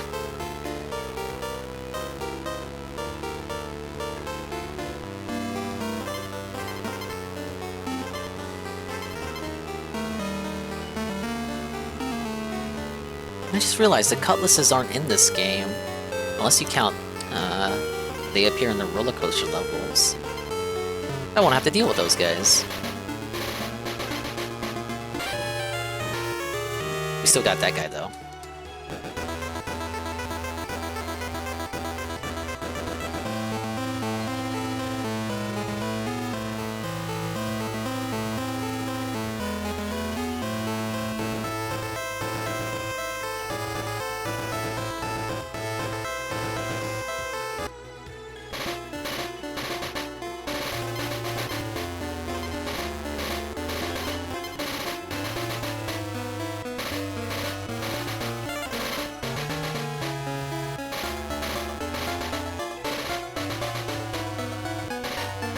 Oh shit.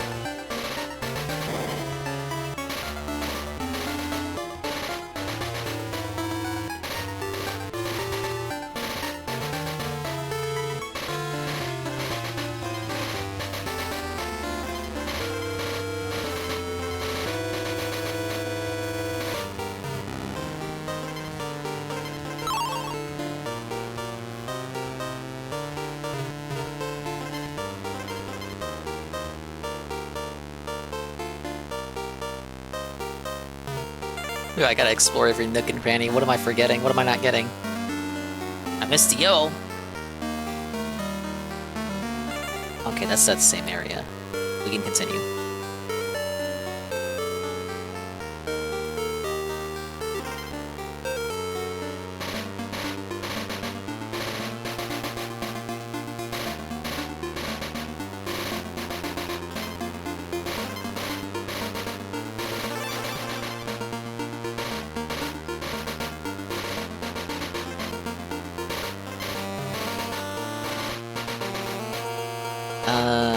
What we got here? Bonus.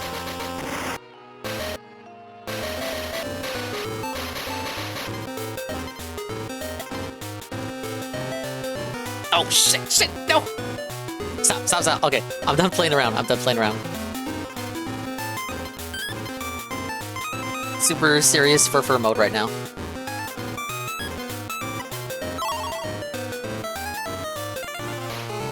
I was close. That was on literally the last frame on fight.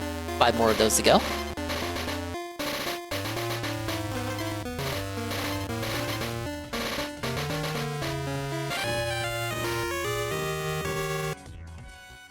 that's embarrassing.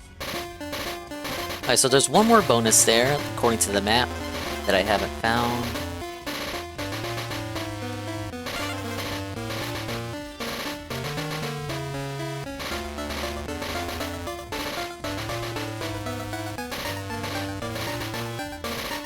Oh wait, if I have 5 left to find, then Toxic Tower would in theory also have 2? Wait, no, one of them has to have 3 bonuses then, if I'm missing 5.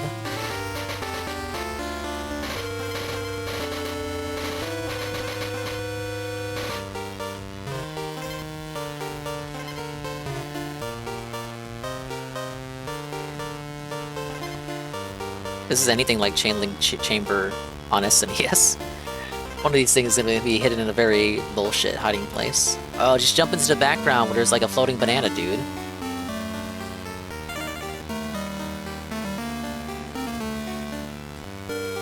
Makes total fucking sense.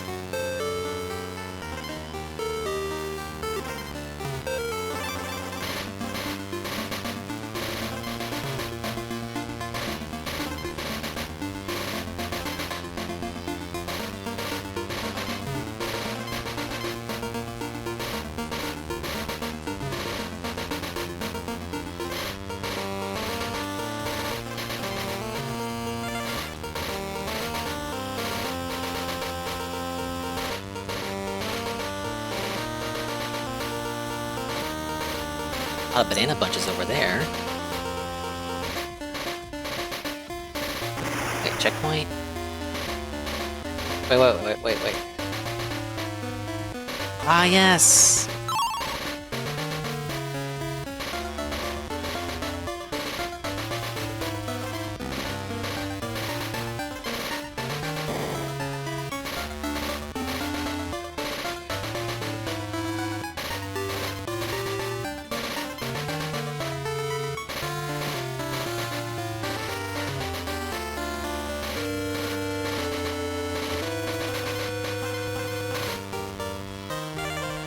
Alright, got a DK coin.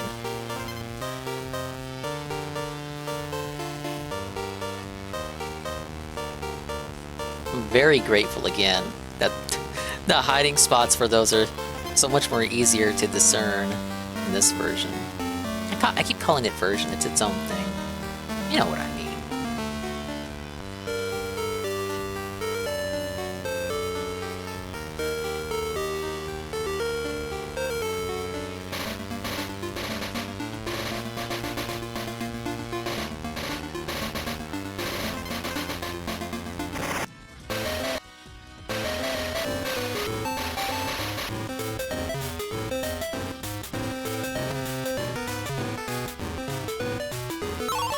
The fuck kind of bonus is that? For the last world? Shameful. So that's either the final bonus or there's one more here. I don't think we've done a level with 3 bonuses. It's either 1 bonus or 2, or no bonuses.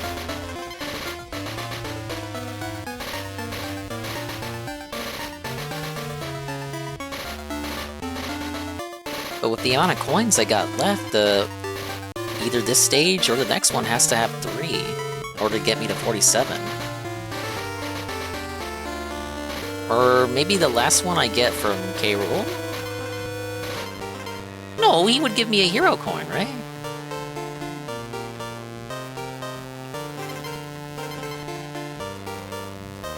Oh, maybe you get it from that fake out ending, like on SNES. You do get a Krem coin for that. Presumably so you can't do all of the Lost World before beating the main game.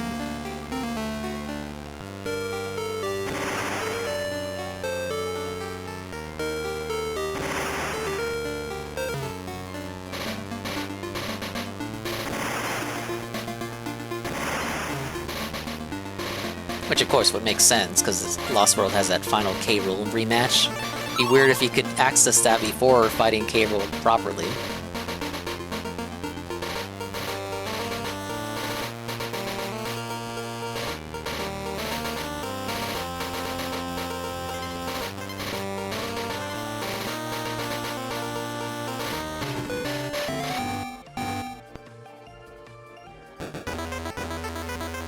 Oh yeah, that was all the bonuses for that one. Funky's Flights and Toxic Tower, and that's it. Let's save that.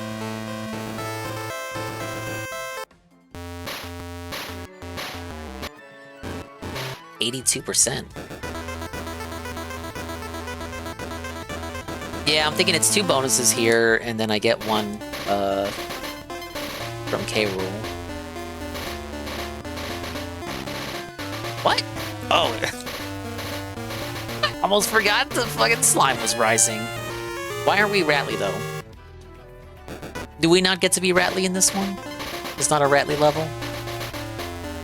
Those damn rats. No, we're 𝓓𝓸𝓷𝓭? I don't know if that's better or worse. You were 𝓓𝓸𝓷 on SNES, but not for the whole level.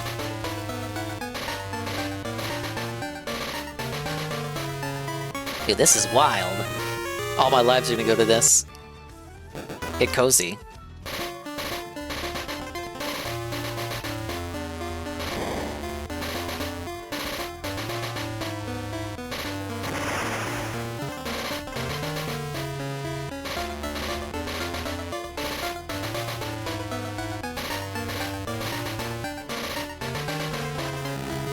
Oh, come on.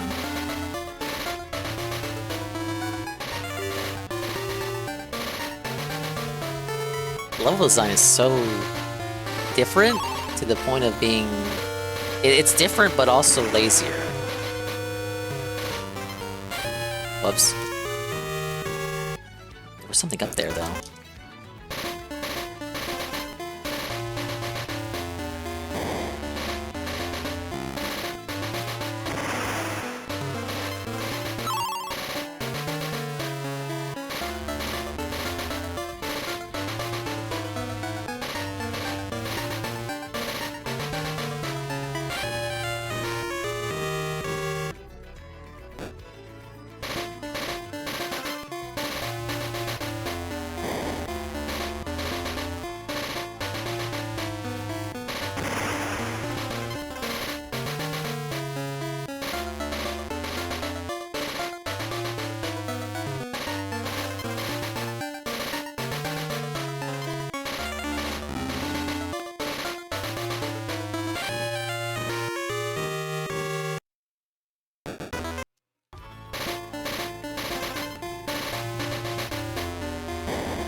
Something... Damn it! Come on! Here. No? This can't be the regular path, right? Oh, I guess it is. Well, we found one bonus.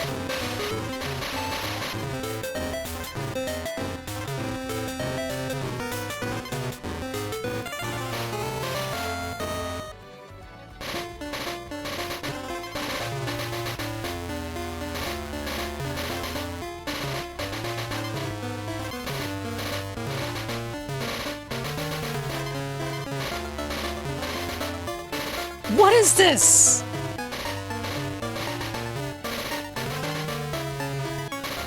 Bro, I love these jump mechanics. Hey, it's a DK coin.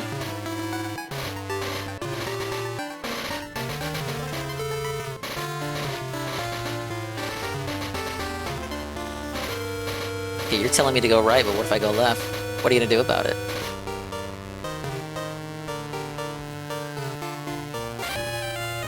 Oh well. Wait, that's all the bonuses there. What the fuck? I have all the... Oh, okay, I missed the bonus in Arctic Abyss.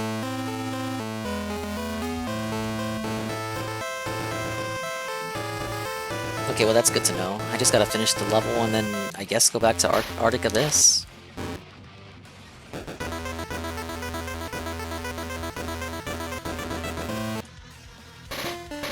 Well, I got 44 of those coins.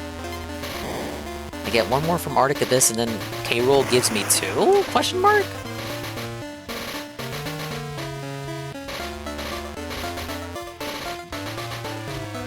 Oh wait, no, because we still got Screech's Sprint. There you go. That's where I forgot to take that into account.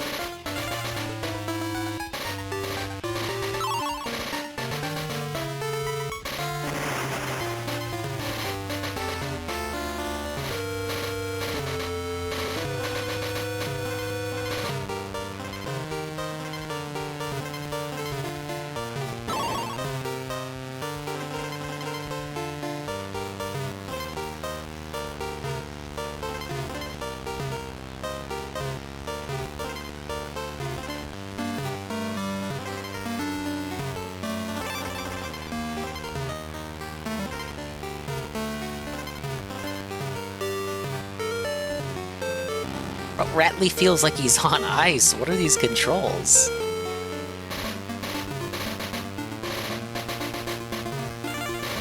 Give me that O.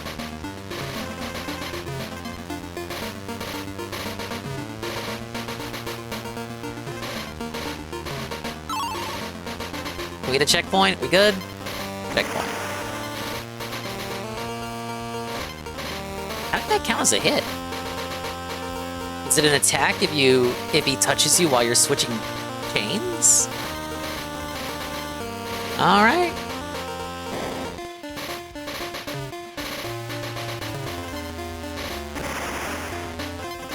The Game Boy really adds a layer of difficulty. Tell me about it. Though it does let you abuse it to your advantage, like with the lag slowdown.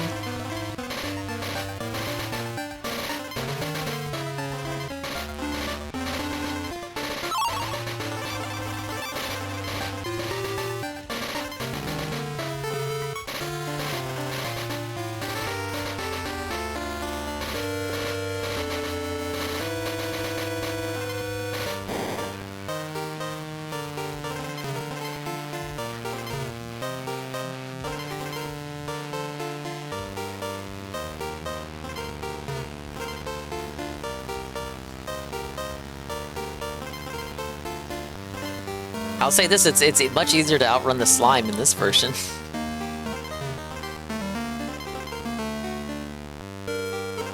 That shit was hot on your tail on SNES.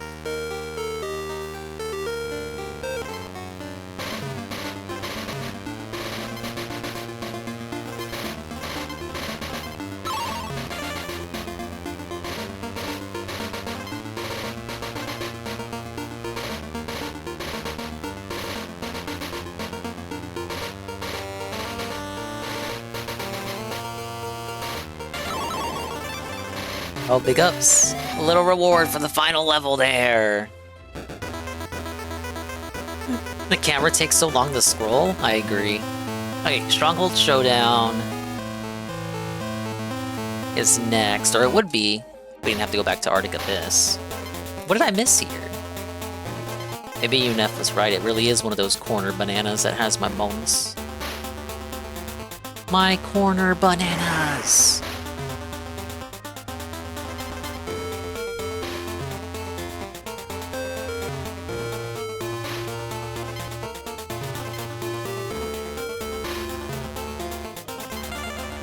I just know it was going to be a silly hiding place, too.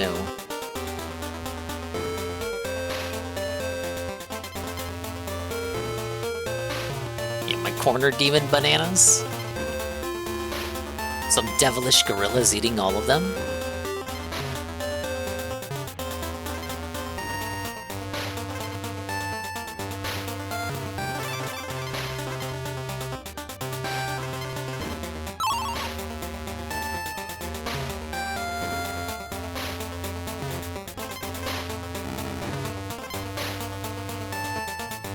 What was over here? Nothing? Okay.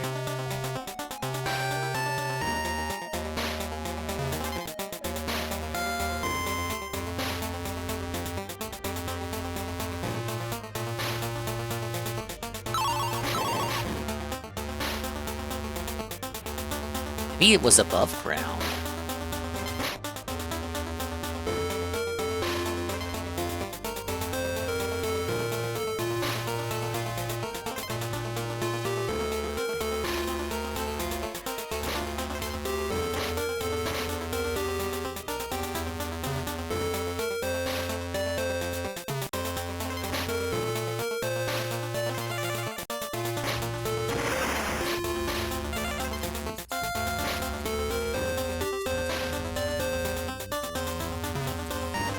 Wait. That can't be it, right? No, I did that. Yeah, that's the DK coin. I go this way.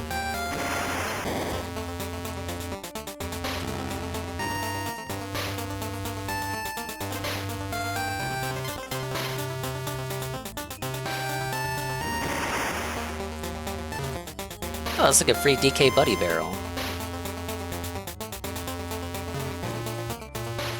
Doesn't work like that on SNES. It just transforms you again, but without giving you the extra hit point. Didn't I do this one though? Maybe I didn't. No, okay, that was it. That was the one we were missing. Bye-bye! Checkpoint? Yeah, checkpoint. Stronghold Showdown, ladies and gentlemen. K-Rool awaits us. For like the 4th time. He's quite a big fan. Ah, yes. There he is. The monkey. And there he goes. There you go, world complete. Okay, so we don't get a coin for that, unlike on SNES. So yeah, there has to be 2 bonuses in Screech's Sprint then.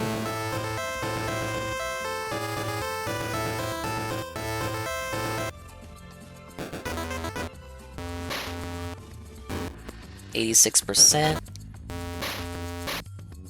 What am I doing? I saved twice. Why did I do that? It costs money. It's not free. Monkey, take me out.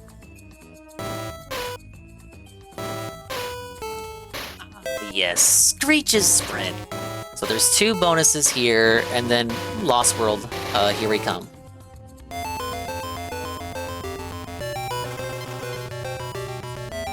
Nope, no, okay.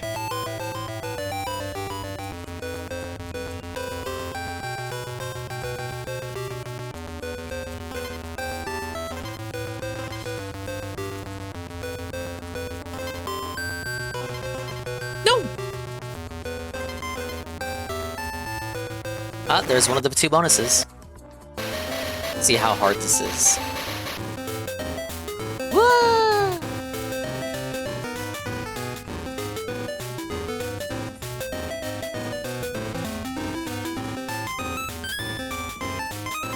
Oh, fuck you.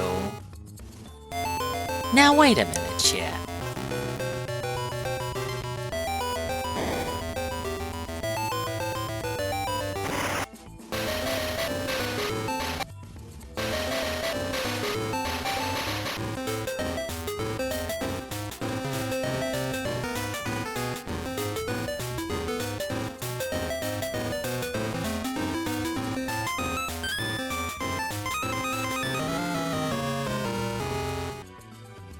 Okay, I gotta hover better. Lesson learned. One more time. You do that as Diddy. Switch to Dixie after. Because Diddy's just quicker.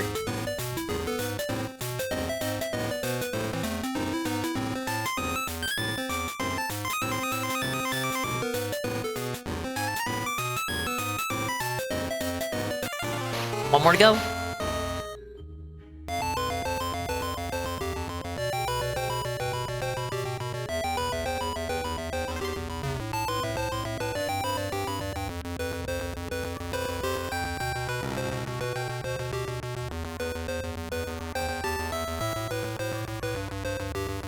Yeah, where's the DSP 100% Donkey Kong Land 2 playthrough, huh? Huh?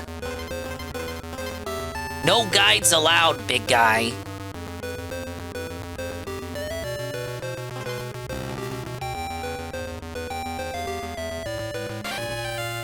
Ouch. What was I doing? Why put the barrel there then? Wait, there was an exclamation point. There was only 1 bonus in Screech's Sprint? Where do I get the last coin then? K-Rool? Oh yeah, maybe K-Rool.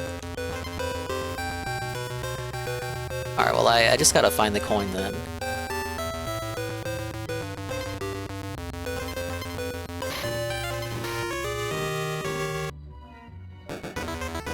Yeah, cause look, it shows the exclamation mark. Well, if I find a DK coin, that's it.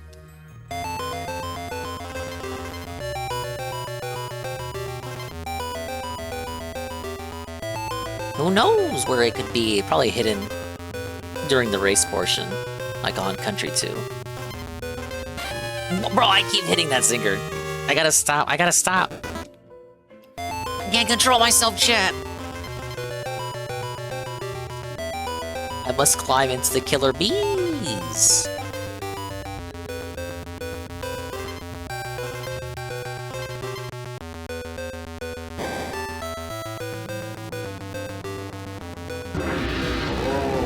You can go be for the bananas.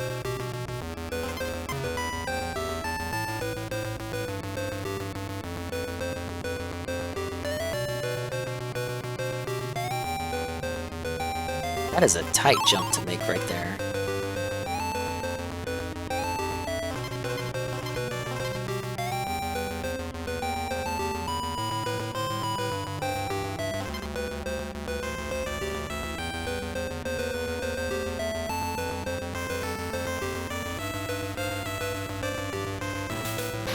Ooh. Wait, how do I...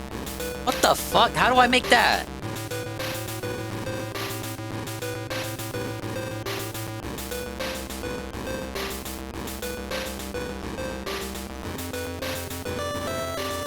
Ugh.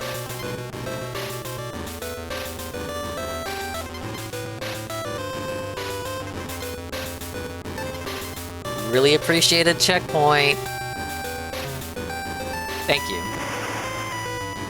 Alright, 𝓔𝓁, show me your stuff. We're racing, we're racing! We're really racing! God, the Game Boy can barely handle this help! Whoops. Yeah, Miyamoto was on some devious licks with this level. There's not even a 3, 2, 1 go. He just goes straight for the... He just races. He just starts the race without you. Rude.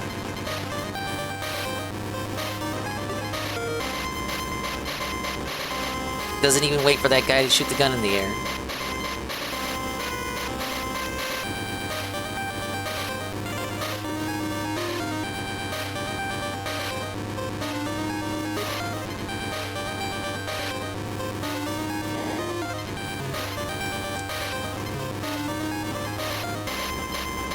I don't think I'm ahead of him, but I don't care. I just need that DK coin. I know it's hidden in this portion. It has to be. There it is. You can focus on the race. Oh, there he is.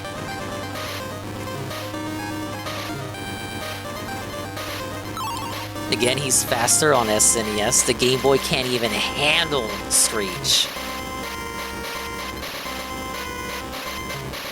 Can barely handle me with like 4 enemies on screen.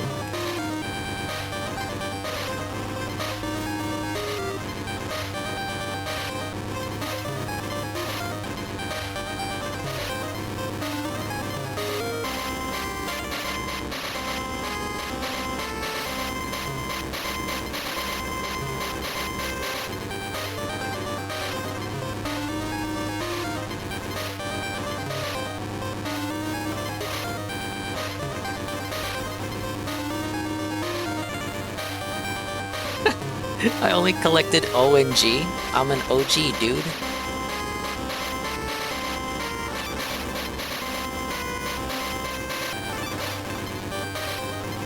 Alright, did I win? I'm so far ahead, dude. I'm not even like... I'm not even going fast. I'm just flapping. Barely even pressing the A button.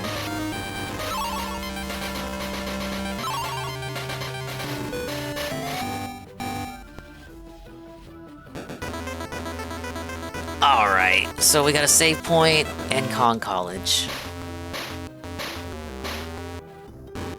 88%. 𝓓𝓸𝓷𝓭. Hello, Mr. Pun. Hello, Mr. Pun. Big ups. We're at the final boss of Donkey Kong Land 2. We still have to do the Lost World, but yeah, we're at the finale. Literally, you are here at the perfect time. You could not be here at a more better time. This is the place to be right now, because I'm about to lose. I'm about to show you how to lose 5 lives real quick on this fucking Game Boy game. Look, there he is. Wait, why aren't we in the airship? Why are we in the castle? What the fuck is this shit? Where's the fire effects for his blunderbuss?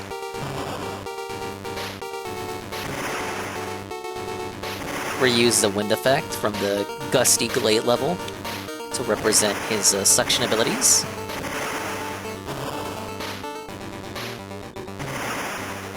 No suction sound effect, that's disappointing. The power of the Game Boy, folks.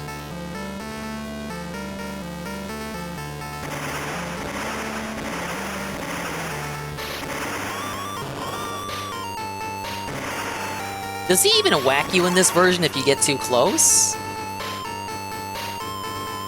Oh, Donkey Kong's eyes just don't bulge out at the sight of 𝓓𝓸𝓷𝓭. Oh yeah, I was waiting, like, well, how is he gonna change it up? Because the Game Boy can't do all that fancy shit the cannonballs do on SNES. Well, that's the answer, that's the explanation. He just shoots the cannonballs slightly higher or slightly lower. Does he even have the goo in this version? Okay, maybe he can do spiky balls. These balls are spiky, help! That's it! I did it! First try! Ladies and gentlemen! Defeated on the first try!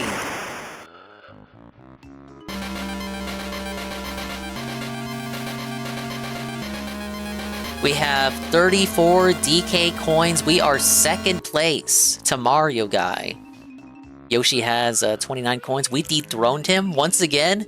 We collected so many DK hero coins throughout the game. We dethroned Link and removed him from the standings. We cucked him from the podium there.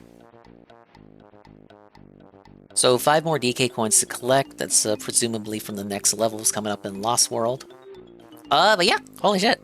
That was easier than 𝓓𝓸 on SNES, but still, I'm gonna take my victories where I can. I beat that dude on the first try. Oh, and I guess we get the credits, of course.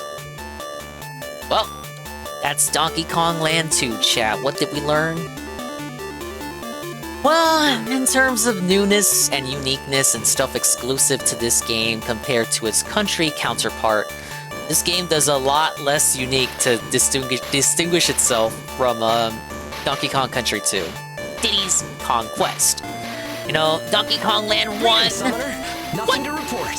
Thank you, BR Joe, the 100 bits. Thank you. Donkey Kong Land 1 had completely unique levels that only reused the themes and assets of Donkey Kong Country 1, smushed into 8 bits on a crunchy Game Boy. The levels were entirely unique. Different names, different layouts, different environments too, like the Atlantis levels, the Cloud levels, the mountain levels, and the entirely unique city world at the end of Land 1. By comparison, Land 2 does so much less uniqueness. The differences that set it apart from Country 2 are more because of the limitations of the Game Boy rather than an apparent desire by the developers to make something actually unique for the system here. There are a few levels removed in exchange for new levels, so Haunted Halls got removed and Castle Crush got removed, probably because of the Game Boy limitations of the Ghost and the Castle Crushing, the Rising Castle. The replacement levels are alright, but they're not, it feels like they kinda, run-of-the-mill levels there, not as unique as the levels in Country 2, as far as the level design philosophy style situation goes. Unique?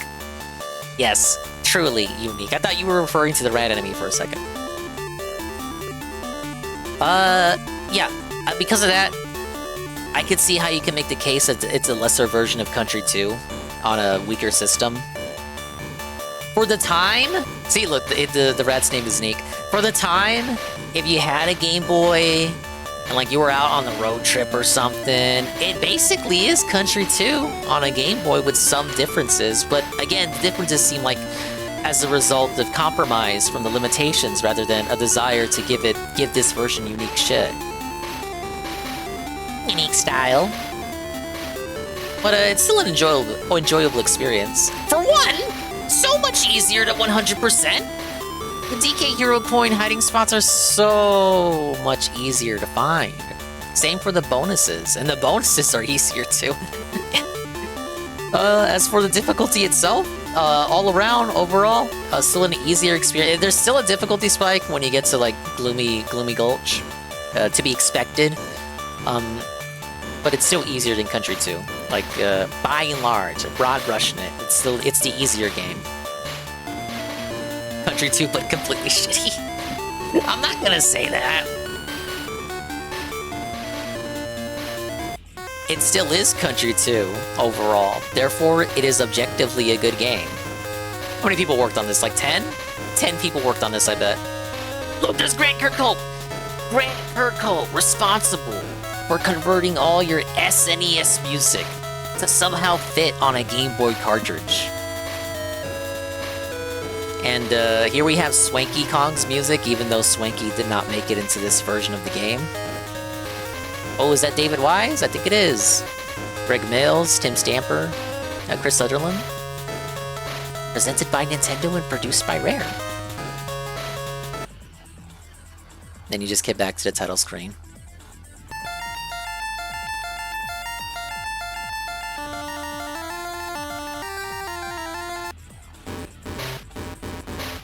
Alright, take me back in. Defeating 𝓓𝓸 only gave us 1%.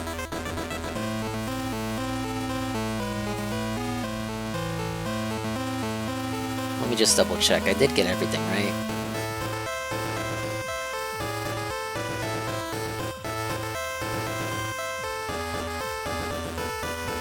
Yeah, we're good. Let's see you silver, you fleabags. And then he just tosses us into the Lost World. There we go. Okay, we're gonna do the Lost World. These will be the last couple of levels, and then with the time left, we'll do Country 1 and Land 1 100%. Which is possibly possible, definitely possible. The power of teamwork, anything can happen. Give me one moment though.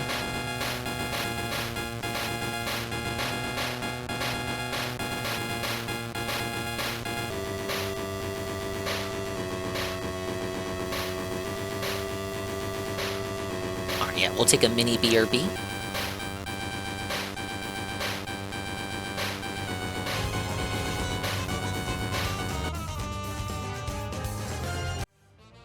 Go get a refill. Phil, your days are done. What? We know that you... We already saw that video. What's he doing right now? Let's see. Spring engage! William the Alchemist! What an ill-timed raid. Thank you for the raid. I'm hopping on BRB though. What are you doing? I'm just gonna get a drink. I'll be right back.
God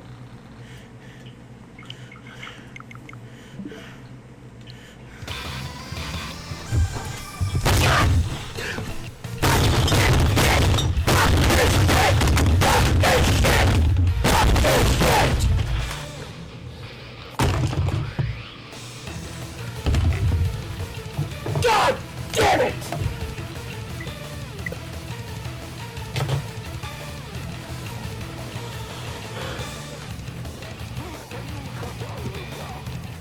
Fuck this shit!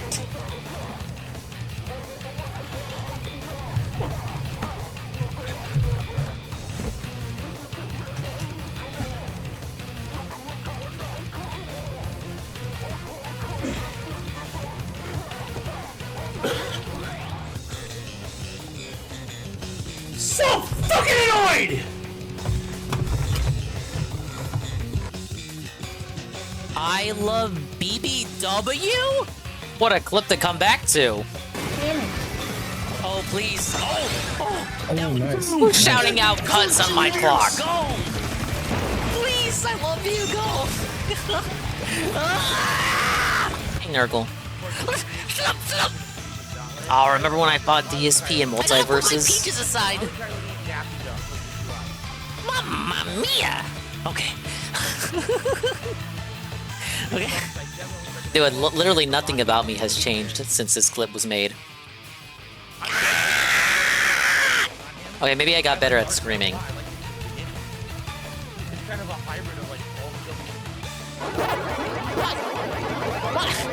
Nothing has really changed since this clip either. Are you guys hearing this? Help! Is this on purpose? This is a clip. But I just started this game and it started like having ear grape in my ear. I don't know what Namco was thinking. Is the game bugged? Is this on purpose? Is this like a joke? Puberty is like not even 2 years ago. Nurgle, I don't have that VOD anymore. No one saved the full fight. The VOD doesn't exist. That was year one dingus. The only clip of that, the only clip that exists of that is right there. Why didn't you save it, dingus? Because you didn't convince me to.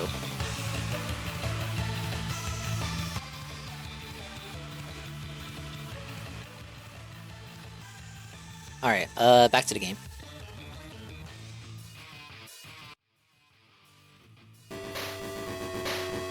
Thank you again, William the Alchemist, for the raid with the party into. I'm sorry you raided into a BRB segment with Putz clips and me clips. We made it to the Lost World. We got 5 or 6 levels to do? Oh, no, 5 levels. Starting with Jungle Jinx. I make him look at your skeletons. I think we both lost. It was a free-for-all, so I think we, if I remember right, we both lost to another dude. It wasn't a 2v2, because then I would have actually tried harder. LTG moment. I was only going 2%. By the way, they didn't bring the jungle music into this, so we're just reusing the Bramble music, I guess. That's a shame. Primal Rave is a good track.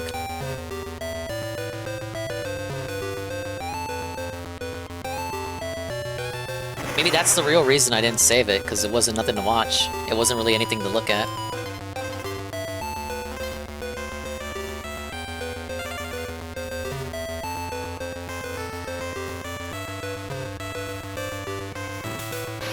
We fought and then both lost. Now if this works like it does on SNES, the bonus levels here should just be for the DK coin. Which means it's not hidden in the actual level, yeah!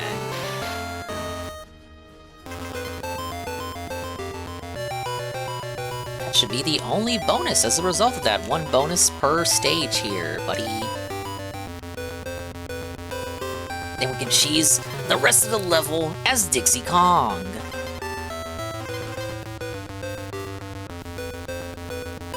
Wasn't David 4th? That was Mario Golf, when we played Mario Golf. He had like minus 50 strokes. Now, I was third place, to be fair. I wasn't doing any better. Well, that's because the match sent us to like an end game course that I had not personally played on because I was still playing through the story mode. I rushed through it. I rushed over to online when I heard he was going online, but I hadn't actually finished the story mode myself. So they tossed us into like Bowser's Castle, which is the last course you do in the story mode. So I didn't know what the fuck the courses were. And then you got DSP over here. I'm trying to like, you can't really A-log in that game. You could if he was playing it on Speed Golf, Rush Golf, the mode where you run around like Mario Kart after swinging. But he was just doing regular golf, so I couldn't really. There's like no fucking trolling in that game. Here come the excuses. I don't have to excuse shit. I still beat him, bitch. What are you gonna say about that?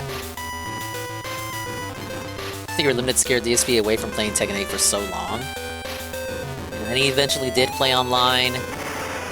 And a bunch of people played him in it. They embarrassed him. But come on, Tekken 8, like nobody remembers that shit. People only care about Street Fighter.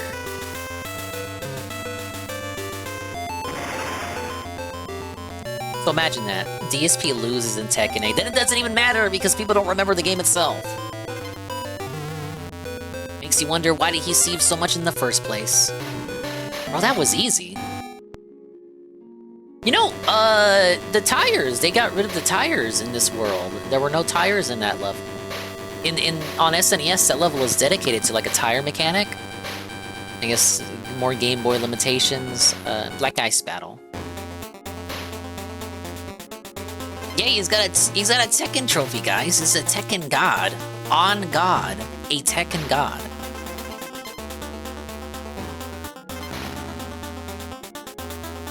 Yeah, I'm like, what the fuck, Nurgle?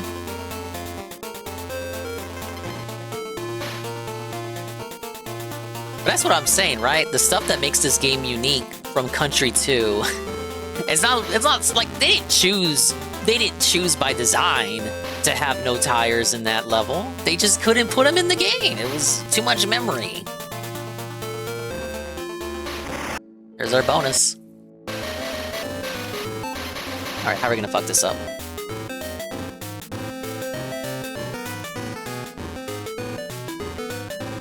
I mean, an argument can be made for creativity flourishing under restrictions, which is something I argue for every now and then, honestly.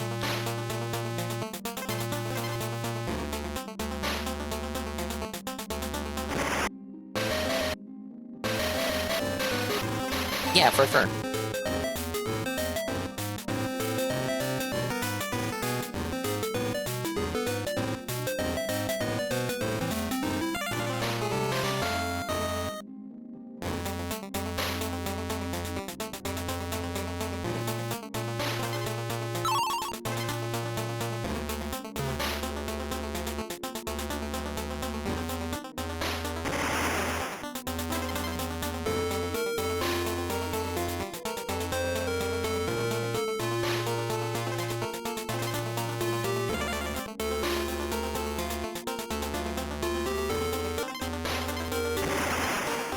Cool.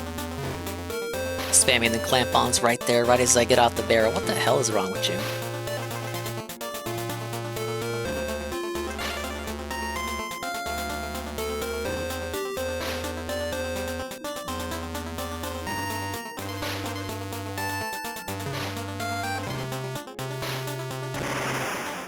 Okay, checkpoint.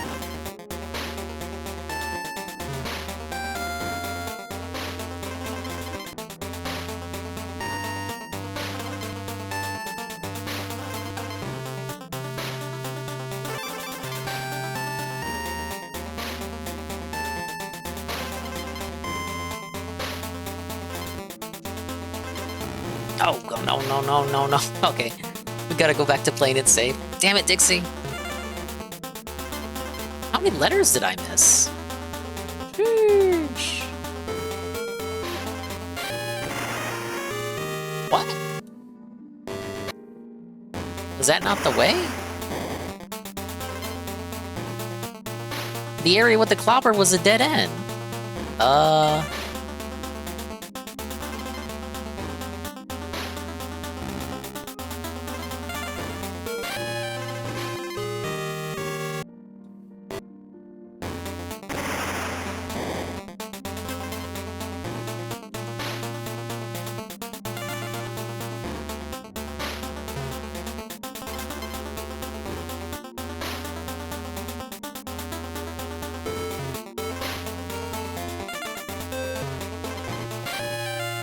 Dude, why does it... I actually... Look, biggest con of the game right there. Biggest drawback. Biggest sticking point. You die because you scrolled... You went faster than the game could scroll. It's fucking bullshit, man. It actually is pretty annoying. It's deaths that just straight up aren't your fault. Whoops. That death was my fault.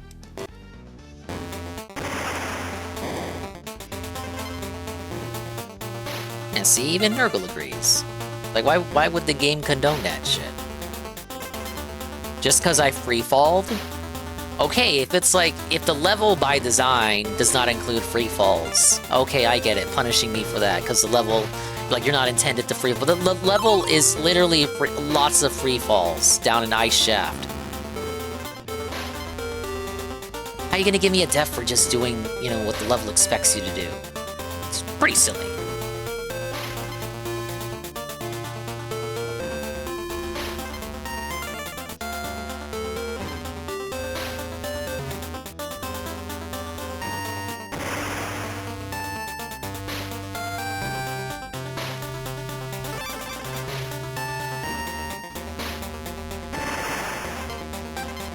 This is where I died. This part didn't want to load before I hit the death zone, apparently.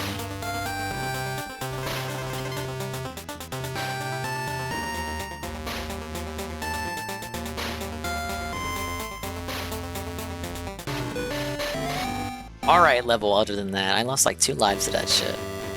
Okay, Fiery Furnace. Let's give it a save. 93%.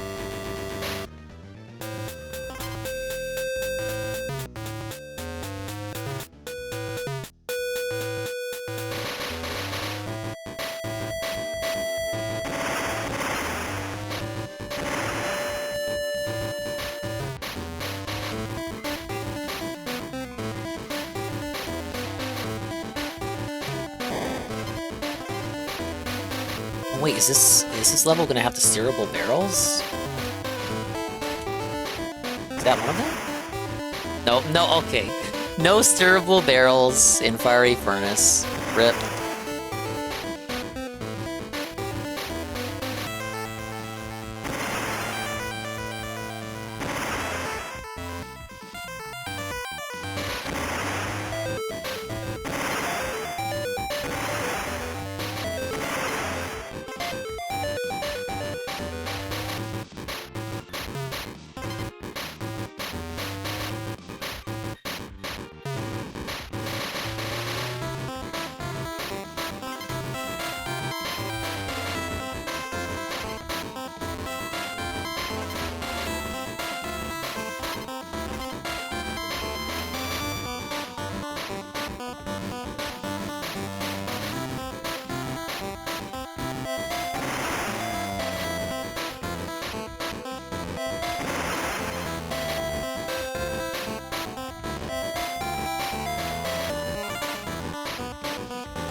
Okay, the bonus better be hidden as a spider.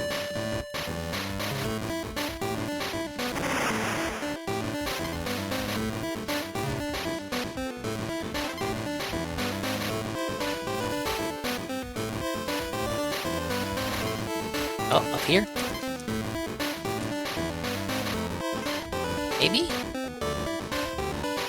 There's something up here. Oh no, that was if you just went, you took the high route.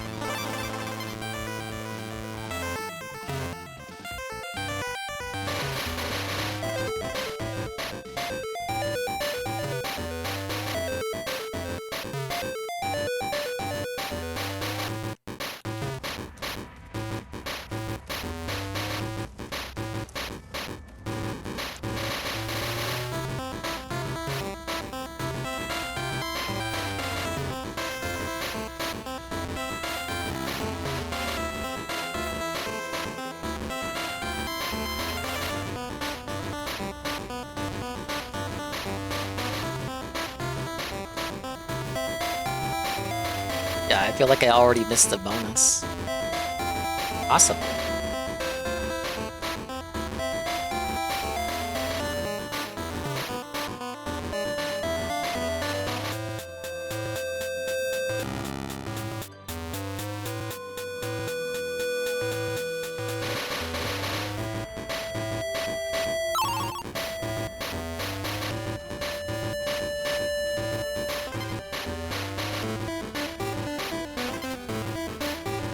Wait.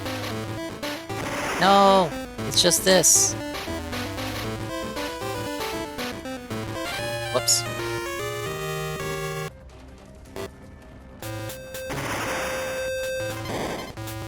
Nice combo into the clamp-on.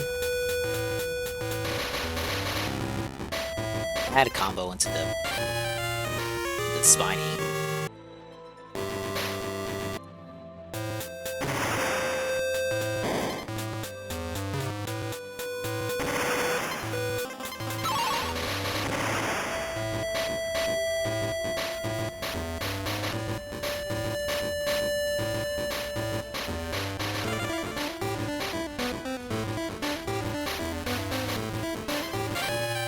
Whoops. I was right there!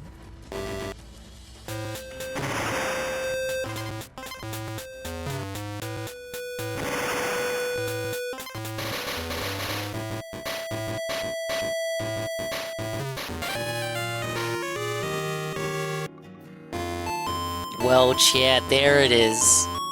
Yet again. Maybe the last game over of the playthrough? Who can say?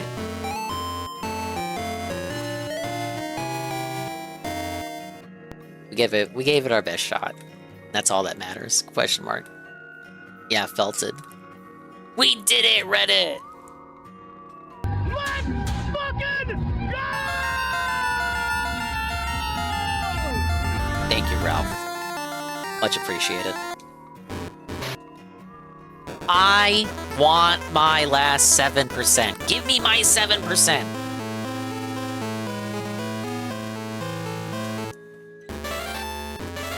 Stop right there, you landlubbers. Oh, fuck you. I got my coins, bish. Back into the furnace. Did we skip a level? I feel like Fiery Furnace was the 4th bonus level. Jungle Jinx, Black Ice Battle, Fiery Furnace, Animal Antics. What was the other one?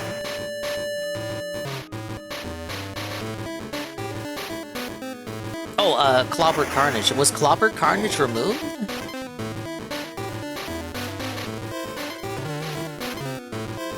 No Clobber's Carnage?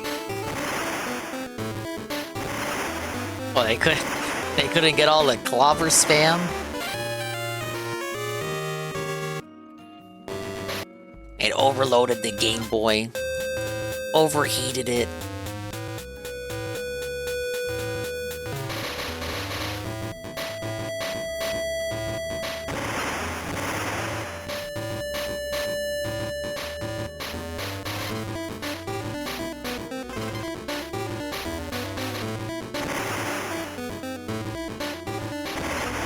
I'm just gonna shoot around randomly just in case the bonus is here.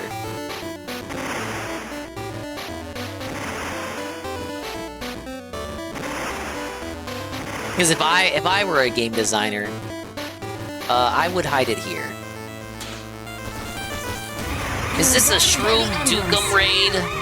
Thank you, 𝓓𝓸𝓷𝓷𝓰, for the raid with the party of 19.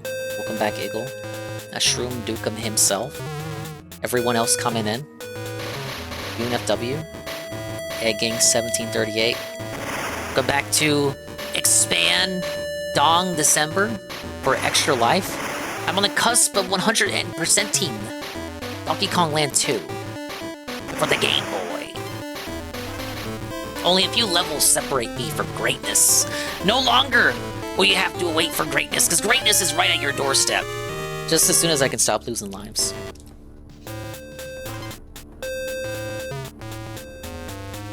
Big ups to the people who had 2 tabs open. I have 1 less tab to have open now.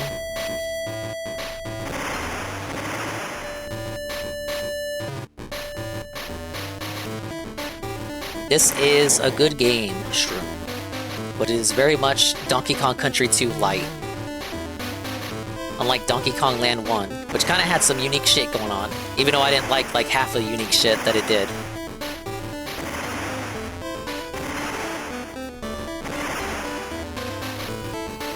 I got as many tabs open as you have bananas. 41? You don't know what that means. So I just told you what it means. Anyway, I got like 3 levels to do. 3! And then I can dethrone Mario as the biggest hero in the sector. Video game hero, that is. Oh, this isn't looking good. Run that back.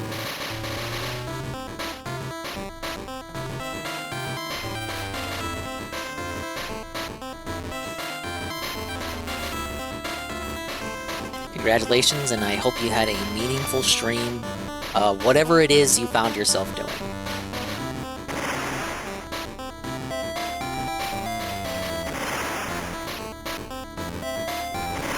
No!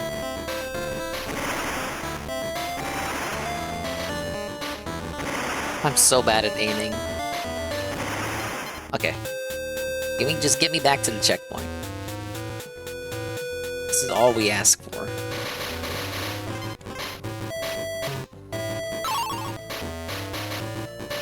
Indiana Jones game? I heard that game was cringe and woke because you fight Nazis. You're fighting Nazis! Inbo Shong, save me! Oh no! Nazis can't be the villain!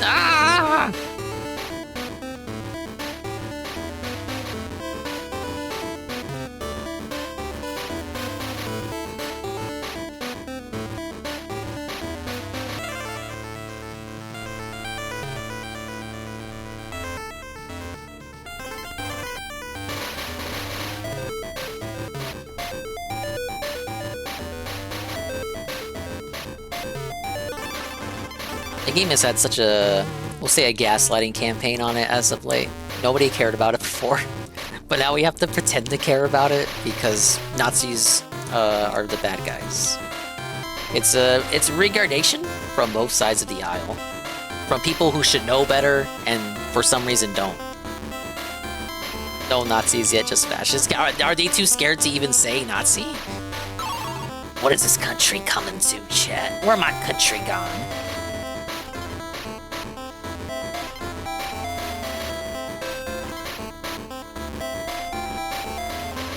Yeah, I saw some of the dialogue for the enemies. It's like they just call them like generic fascists. They don't even say generic; they're just like fascist. That's you. That's your identity. You're just fascist. Well, just like real life leftists who call everything and everyone a Nazi. Must be where they learned it from. The game is developed by leftists after all.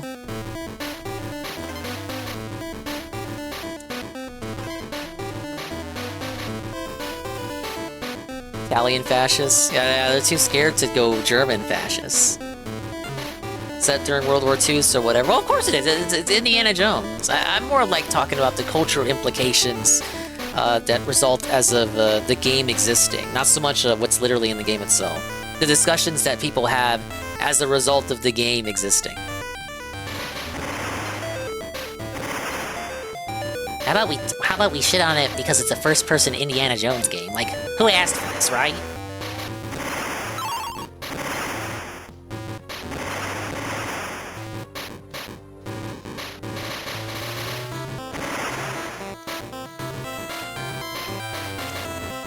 Dare I check if something is down here? Yep. They're all waving with their left hands while their right hand stays down. Have we gotten so folk that we can't say that what they factually were? Yes. Yes, it's gotten that bad. I think I can say that with confidence. By the way, where's the bonus at? Oh, right here. Haven't seen what anyone has said about it except DSP. Well, I'm just referring to stuff I see on, like, 4chan and whatnot. Like, nobody on 4chan in particular gave a fuck about that game until, Culture War... Oh, yes, the Culture War grifters told you to be upset about it. It's like, it's a fucking mid AAA Indiana Jones. I don't even like Indiana Jones as in the movies. You wanna know what the first indie movie I saw was? Kingdom of the Crystal Skull. That tells you how much of a big indie fan I am. Oh. They swapped up 𝓓𝓸𝓷𝓭 with Fiery Furnace in this one. 𝓓𝓸𝓷𝓭 is supposed to come first. Oh well. The worst one? Watch Dial of Destiny and come back to me. I hear Indiana Jones was turned into a woke cuck in that movie who has to let a woman do everything. Oh, and like the son they introduce in Kingdom of the Crystal Skull, he dies. Because they just didn't want to write him. They didn't want to give him anything to do. I thought that was kind of lazy. And his wife leaves him. Arcadius. First two are fine, the rest are junk. Even the third one you'd say is junk. Oh, interesting. The Crystal Skull killed the series, I can't imagine. I'm a fucking stupid zoomer. That's the first one I saw with Papa Dingus. Papa Dingus was so fucking hyped. Just like he was how he was hyped for Force Awakens. And he went to go see, it's like, yes, these are the movies I was watching growing up. And then we left out the theater after we finished watching Force Awakens, and he didn't really have anything to say about it. Oh, no. And then we saw Rogue One, and then never bothered to see Last Jedi. Woke left. Killing the childhood of Papa Dingus there. And we never saw Dial of Destiny either.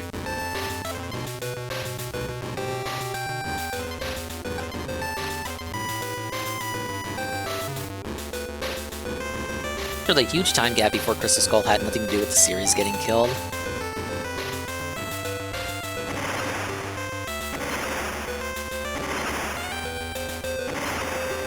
Well, I mean, there's only... like... how do I say this?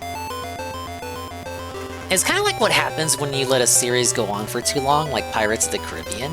It's like, what the fuck haven't they done in Pirates of the Caribbean now, you know? That's why they killed indie off early. But nostalgia is a hell of a drug. You're supposed to be enchanted by the idea of Indiana Jones. Just like James Bond, he has all these adventures, half of which you never see. It's supposed to be like a venue through which you can imagine further exploits, I would assume. And then he got a TV show, which was the purpose was to show you him going on more adventures. Sure, he got some comic books, some novel adaptations. It's just kind of how I looked at it. Like, if they constantly just did movies, it would get kind of stale, right? They'd have to wait until the nostalgia coin was up to bring it back. Sadly, the Overton window shifted so much in the time since the third movie that when they brought it back, they just completely destroyed it. And the window shifted even more, and by the time of the fifth movie, it was just all fucking felted.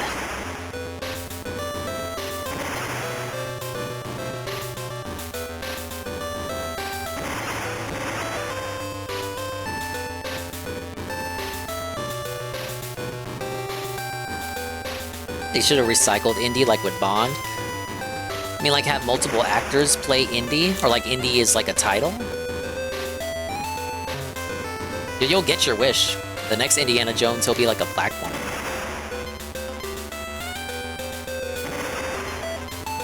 Not that there's anything wrong with that. You're right, I do see ads for Yellow Sun all the time.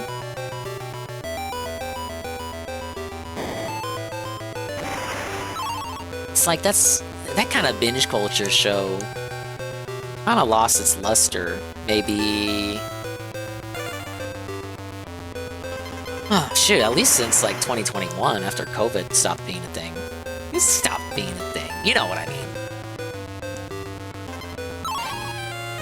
Oh. They have not done female James Bond yet. I think they're casting for, the new one still. But I think they realized they're like, they're walking on eggshells if they choose like a minority style. Like, they know people are gonna complain. Like, I've seen articles about, oh, they're gonna cast Idris Elba as James Bond.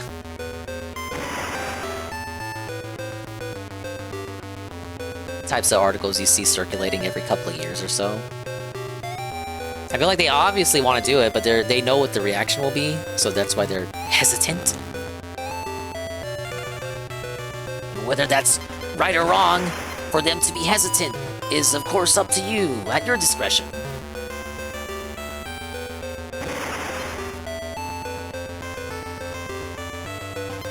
Elbow would be a good Bond. I don't disagree. You know what? Let's make Knuckles Bond. Why not? It's not so much the actor choice either, because you know, when they do this stuff, they always complain, oh, it's not because he's black that we hate him, it's because they didn't choose a good black actor. I don't disagree with you, Carl. I think Elba wouldn't be the worst choice in the world.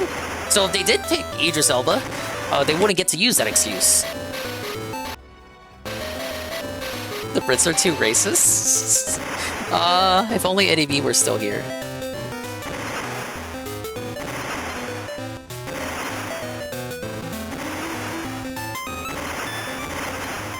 Oh god, I missed one.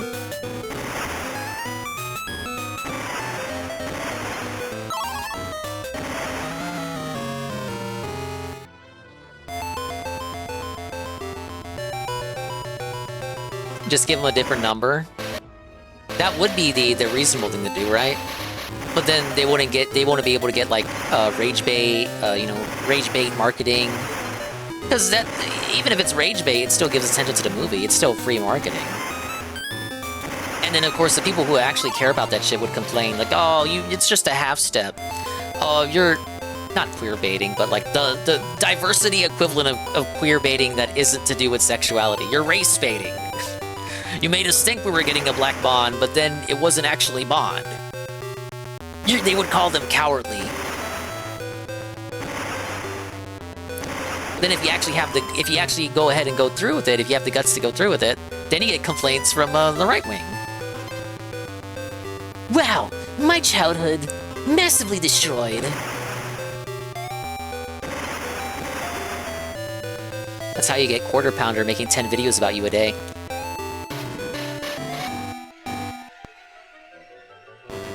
I know 007 is a title, but like people won't accept that. It doesn't matter. They would still say you fucking ruined it because he's not a white guy.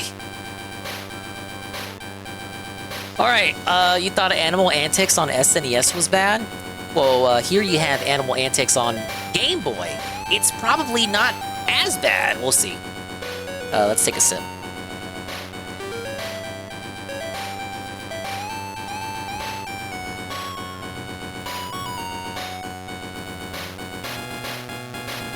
Yeah, we'll do this level. We'll watch the Daily Wrap if he's got one out. I think he's still playing the game, actually. And then I gotta vote on the final round of the Game Awards, and I'll show my Twitch recap too, just for lulz. Very confused with the face that Croc makes. Looks like it has human teeth in its mouth. You can't see the fangs? Look at it. Look at it from far away. You can see the fangs. It's the black part. I know it blends in with the mountain. They used all kinds of cheats to make the art look good. Something to do with the palettes, like they inverted the palette colors to like get away with having more colors than the Game Boy could handle. Something like that. That's why these games often kind of bug out when you put them on Super Game Boy. You gotta play them with their special borders, not with the custom colors, or it looks all freaky. I saw the screenshot of Donkey Kong Land 1. The title screen had the colors inverted because they were messing around with the Super Game Boy setting. It just looked really creepy. That's the Rambi segment, dude. That was easy. We're already squittered? Okay, that was the first life loss. No! Oh, this is so easy, guys! L.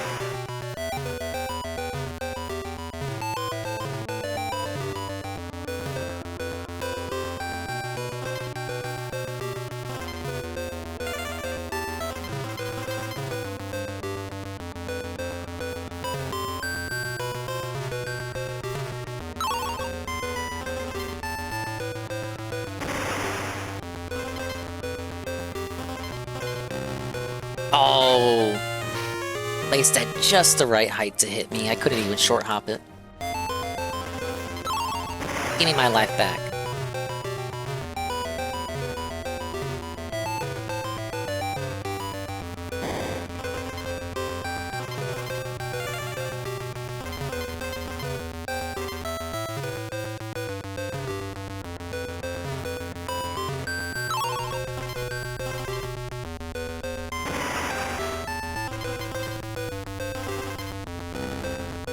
Oh my god! Alright, we're saving that Kong College.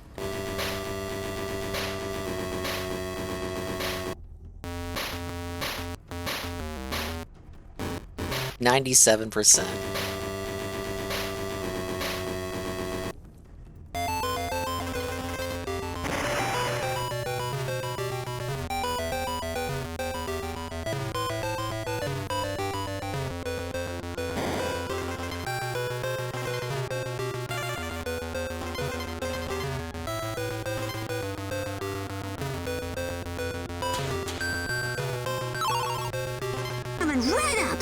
Whoa, big ups DJ 𝓓𝓸𝓷𝓭 for the tier 1 at 34 months. And they say hello.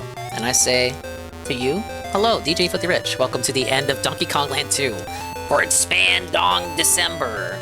Dude, this game is fucking hard, man. No! Undershot that, game over. And another one! Give me my 5 lives back, bitch.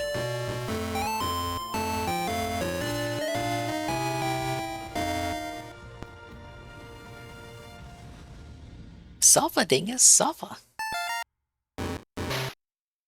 Look, we're almost done, DJ 𝓓𝓸𝓷𝓭. I just got one more level to do.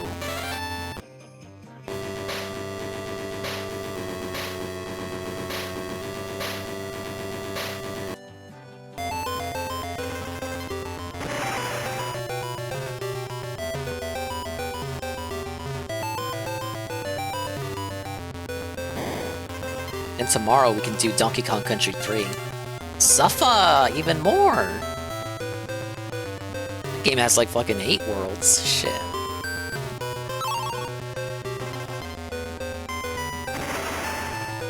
Imagine how many batteries I would have wasted. I would have wasted more if this shit was on Game Gear.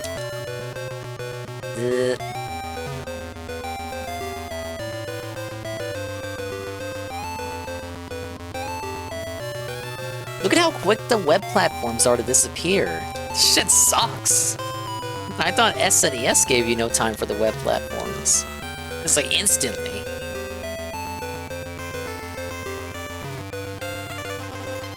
Okay. We good?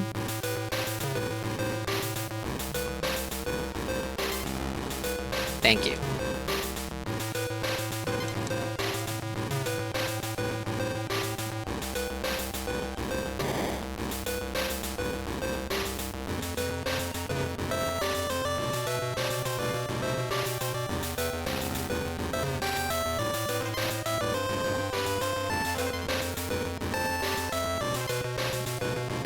Why don't my webs fly that far out? Look, they stop like they don't even go past the screen. They don't even hit the corner of the edge. They don't hit the edge of the screen. Why is it like this? Jay-Z and Diddy Kong did some messed up stuff. I heard what happened with Jay-Z. I mean, it's only a matter of time, you guys, right? Before all this shit was gonna come out. This kind of shit needs to come out. Obviously, Jay-Z was involved in that shit. And Diddy knew. And LeBron's next, as we all know. It's fucking happening. Your favorite little starlets are getting exposed. They were all in on it. They all swept up for each other. What does 𝓔𝓁 want to do again? He wants to kidnap Donkey Kong in exchange for the banana horde. In this game. In 1, he wants the bananas. He doesn't provide an explanation. He steals the bananas and then refuses to elaborate. In 2, he kidnaps Donkey Kong as revenge for getting the bananas back, and then demands the banana horde in exchange for Donkey Kong. And in 3, he's just like, I don't know, he's like Frankenstein's... He's Dr. Frankenstein for some reason. They ran out of ideas for him, okay? And by Donkey Kong 64, he's just so seething and upset about Donkey Kong's existence that he just plans to blow up the whole island.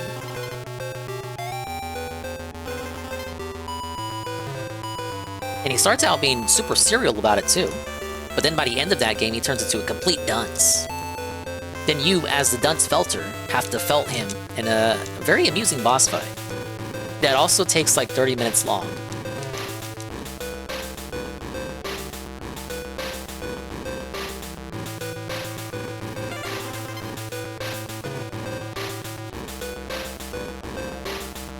LeBron gonna have to get removed from multiverses when the LeBron Diddy Kong scandal comes out. What do you think they'll do? Like, what? Okay, I mean, surely they have to have some sort of contingency plan if he gets canceled, right?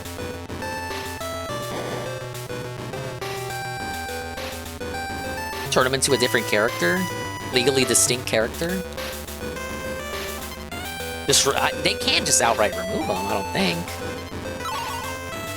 Doesn't he have costumes that people paid for? Like, alternate skins? Can't take that stuff away.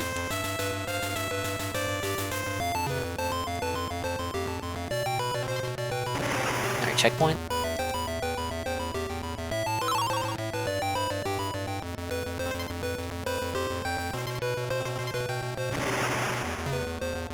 Do we not have a Squawk segment? Why are we already the snake? Is Squawk's last in this iteration? Yeah, I remember this segment. Oops.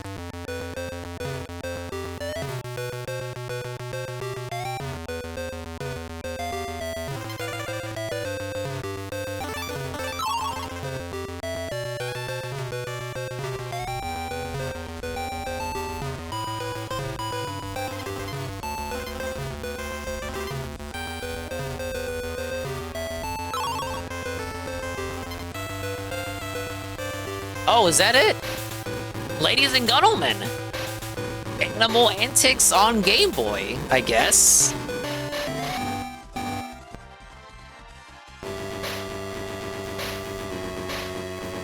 Still missed the bonus room.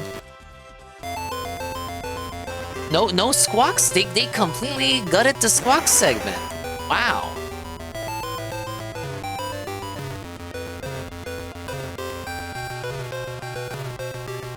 For the best, that part sucked. Ain't nobody like that shit. But where's the bonus barrel? Replace him with Bronny James? Would they make him white? I think you would have to do something with the design. Maybe remove the facial hair? And give him an afro. And just call him Bronny James.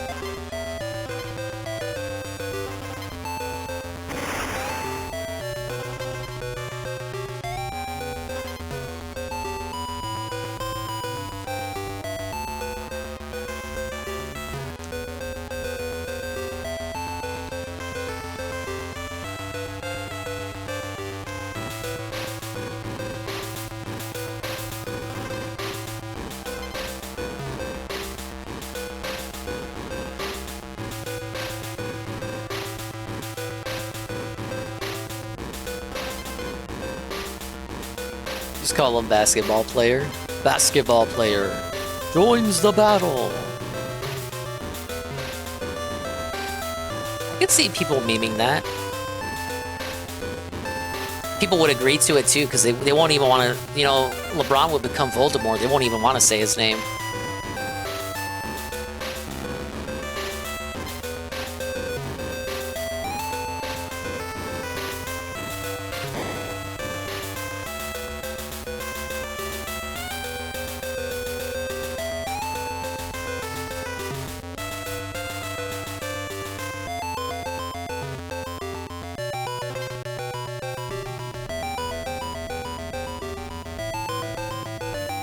Where's the bonus?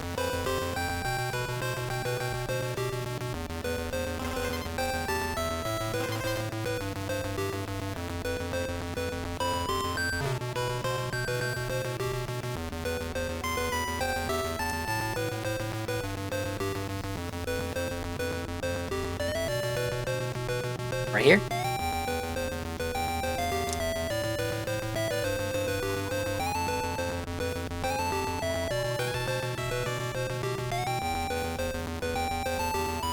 This shit is awful. So I'm using the Pro Controller, I gotta hit B, and then I'm using like my left index finger to hit select when I need to make it a platform, because big ups the select button is used in this game. Fuck. Such an awkward position for your hand to be in.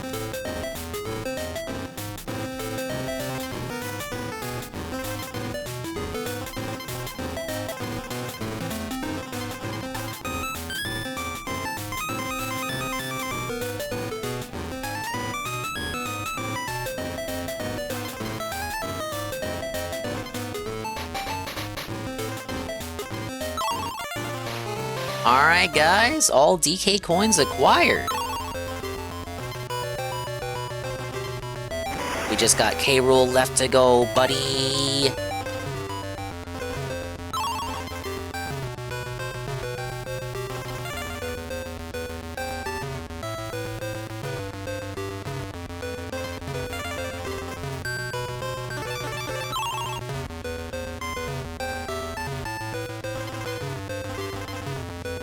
Bananas, be my guiding light.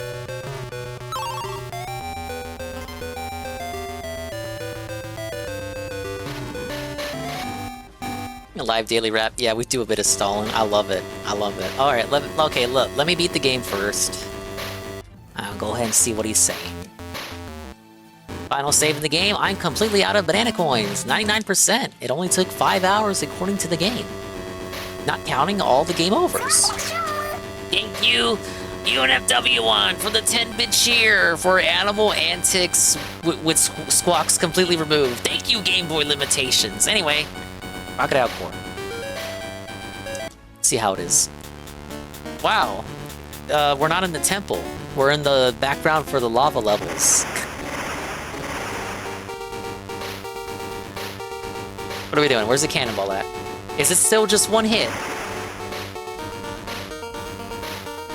I'm sorry, he's just so unintimidating here.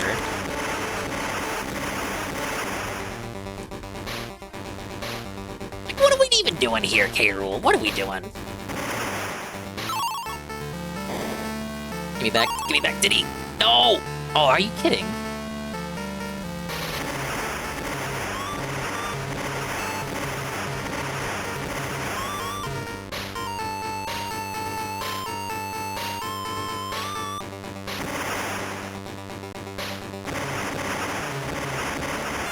Alright, he's got something going there. He didn't do that in Country 2. Should get hit. Yeah, I do deserve it, Riku. Look, I'm near the end of the game. Give me a break. I deserve to be a little cocky. But remember, no pressure to hit the goal, dude. It was Path of Exile 2, right? Tonight? Ah, yeah, that's what you get. Again, as I was saying earlier, he stigmatizes PC games to be like top-down games, like PC. When he says PC games, what he means is like PC style, because apparently only top-down games can be played on PC. It just doesn't make sense, because like games aren't exclusive anymore like that unless you're on Nintendo. So they say, oh, it's a PC game. It's like, yes and no. I don't know. Blame early access like you did for Hades 2. Why did Hades 2 succeed by your own metrics when that was also a top-down game, a PC-style audience game? Oh, it was Bloodborne. Wait, why didn't Bloodborne make... That's even worse, brother! Bloodborne not making money? No! What I said was better. It was still bad, but it was still better for him. You're telling me Bloodborne didn't make money? Dude, it's over. It don't matter. The game doesn't matter. I was right when I said the game does not matter. What matters is if it's a day stream or a night stream, and sometimes even that much isn't enough to matter. Sometimes he just doesn't make money, and there's nothing you can do about it.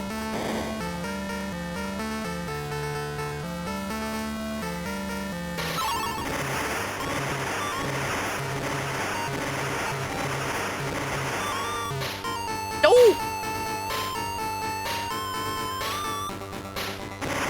Yeah, of course. Nintendo games are for PC as well.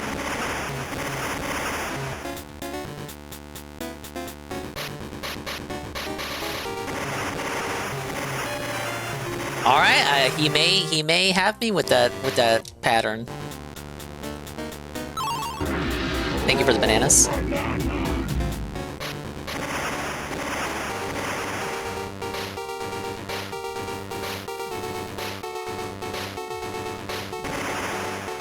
You gotta admit, the Crocodile Cacophony D-Mix and 8-bit is 𝓔𝓁.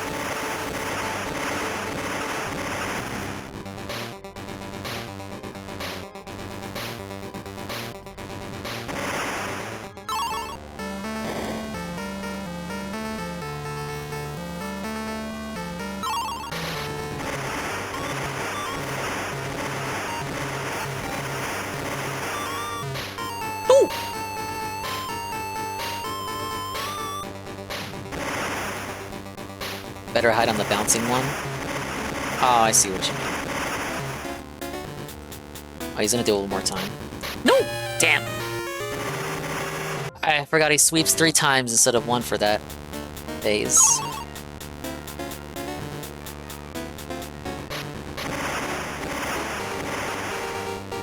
I'd still say not as hard as Country 2 if he doesn't use the jelly. I don't think he has the jelly here.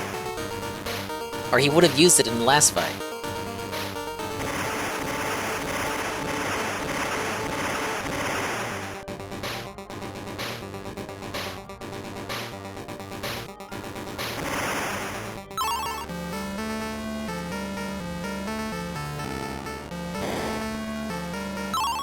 I was trying to save that barrel, didn't work out.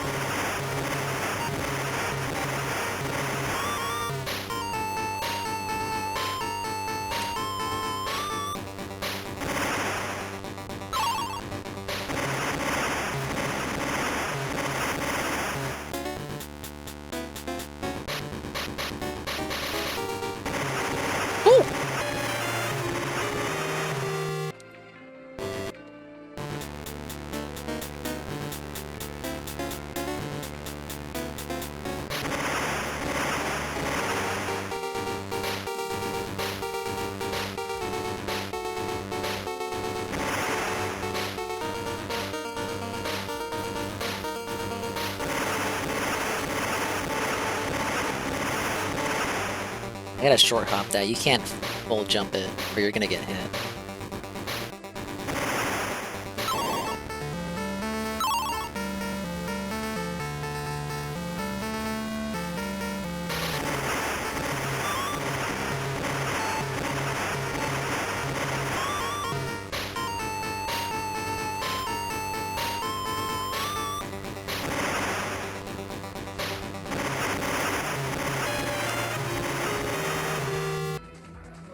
Alright, last life.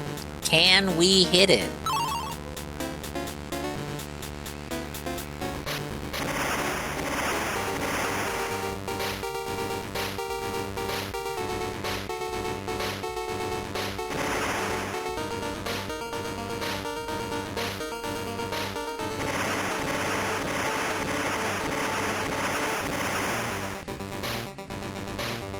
No. Shut up! I'll certainly try.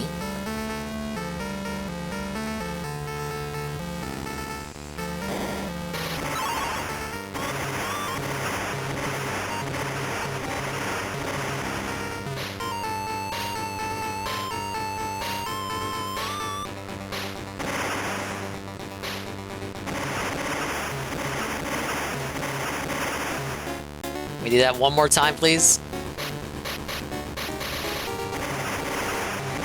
Oh, he switches up the angle for that.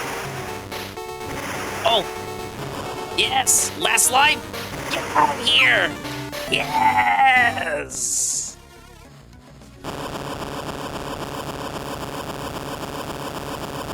Ladies and gentlemen, Donkey Kong Land 2, 100%! And thus, we have dethroned Mario! On the Video Game Heroes podium. Thank you, UNFW, for another 10-bit cheer. There you are, Diddy. It took a while, but we finally got you there. 40 DK coins, 47 bonus Creme coins, all levels beaten, all bosses felted, 𝓔𝓁 cucked with a K. And we're up here with the big boys. Mario and my pal Yoshter. Thank you, thank you, thank you.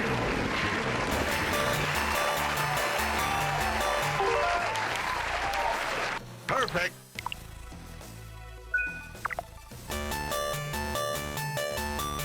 Thank you for being such a adequate game, Donkey Kong Land 2. Pretty much is Country 2 light. Worth a play if you haven't played it. But, don't expect much in the way of uniqueness, as they say. Thank you for the GPM redeem. Well, I guess it must be a shame when you can't go outside, baby boy.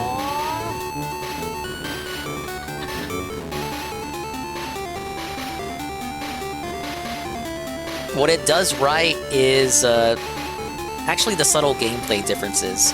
You can defeat the rope climbing Kremlings by jumping on their head, which you can't do in Country 2. Dixie Kong holding barrels is like it's considered a shield, like when Diddy does it in this one. Just like minor stuff like that. Rambi being able to jump on certain enemies that he couldn't jump on SNES. The bosses not wanting me to stick a shotgun in my mouth.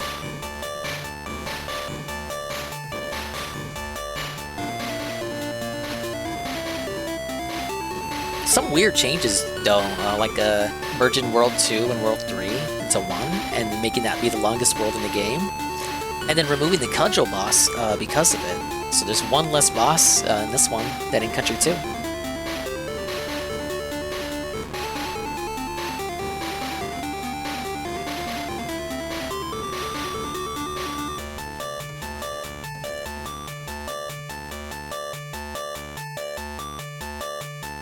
Wash your mouth out with buckshot. That's that game that everyone's talking about, right? I don't think so. But thanks for the suggestion.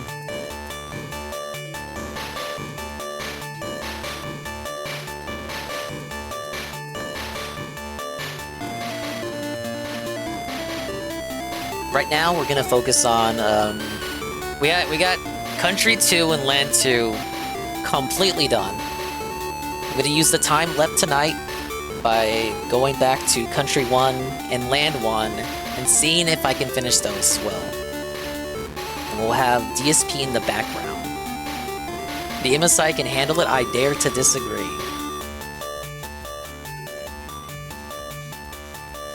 Let me pull up Raw Fill just for the fun of it.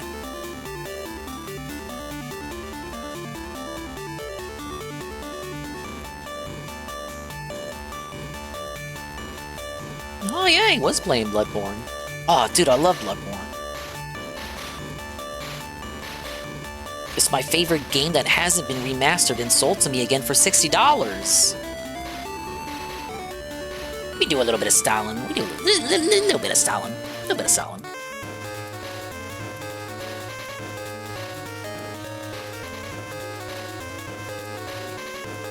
A little bit of Stalin, a little bit of Swaying. SNS. Stalin Sway.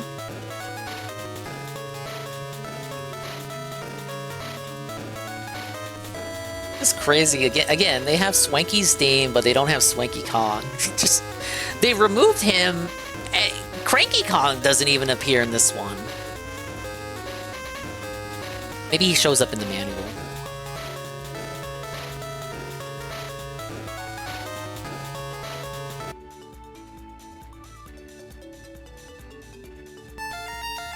Marvel Rivals, okay? All right, and tomorrow I really hope all right, no there's technical 100%. issues, but every single day I've been having technical issues, so I don't know. We'll see what happens tomorrow and go from there, okay? All right, everyone. Thank you so much. Yes, Iron Chef Sakai is asking me. Yes, I still have $85. It's tough. I mean, look, $85. That more than covers the cost of what you spend on Indiana Jones. It covers the cost of what? Well, no, he used Game Pass for that game. Oh shit! It covers the cost of what has he bought recently? Why is he wearing the Christian sweater? You thought I was gonna change sweaters between the day stream and now? I want to figure out, when did this start? And put it back just far enough for me to get a drink. Because I sipped real quick.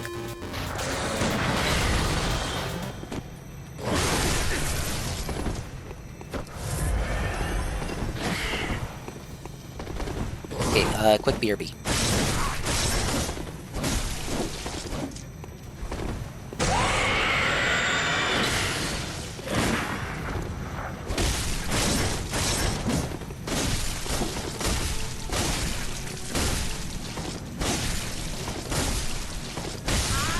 Dodge that, motherfucker. Firing hammer badge. Crushed his ass in the corner. Beautiful. Squished him like a bug. Like he deserves. Alright, well, optional thing to do there. Optional NPC fight. Crushed him.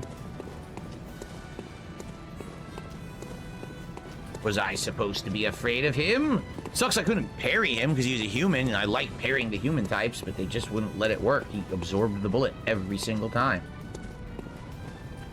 Okay. Excuse me.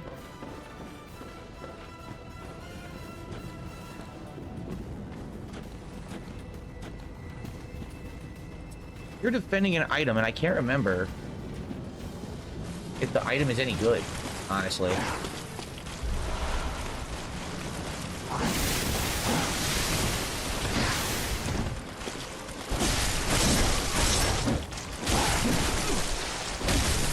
All right, I am back. No, I could skip ahead, but I'll let the ambience of Bloodborne soothe us until he decides to leave. Unless they've re-added the Burger King Whoppers, because I don't think they have. We're doing the... Oh, you fucking piece of shit. That's bullshit. Alright, now I gotta move because now they're sniping, which is horrendous nonsense. Yeah. Yeah, people shouldn't tip for whatever he's carrot dangling this week. Popeyes? Fuck that.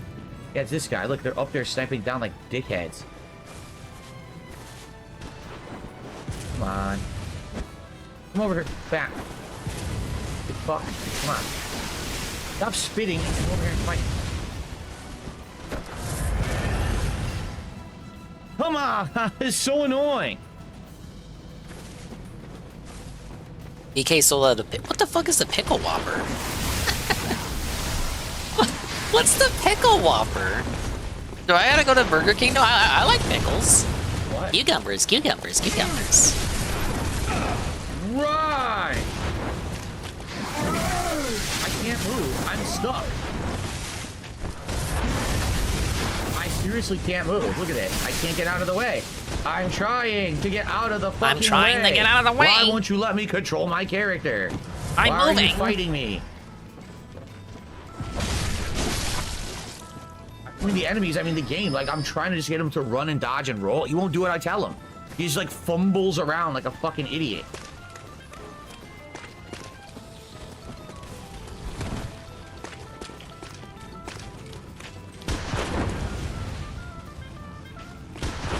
Come over here. Oh my god.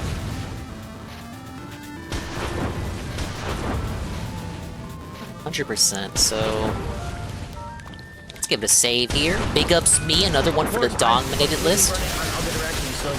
Speaking of guys who can't dogminate games. Alright, look at this, it's impossible. Let's finish up land 1. I can't attack, because if I attack him, I get attacked by him. If I attack him, I get attacked by him. Since we're already on the Game Boy app. The gun's trained on me no matter where the fuck I move. And he's got infinite fucking ammo. 83%. I beat this in 2 hours, apparently. I don't believe that. I can't move. Alright, let's see what I gotta find. Oh, I missed some bonuses here, it seems. Jesus fucking Christ, this game is something else.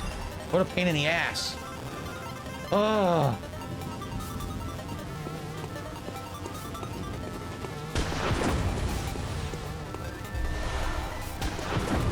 You know, playing Land 2 for as long as I did and going back to Land 1, I immediately see the improvements that Land 2 made to the formula.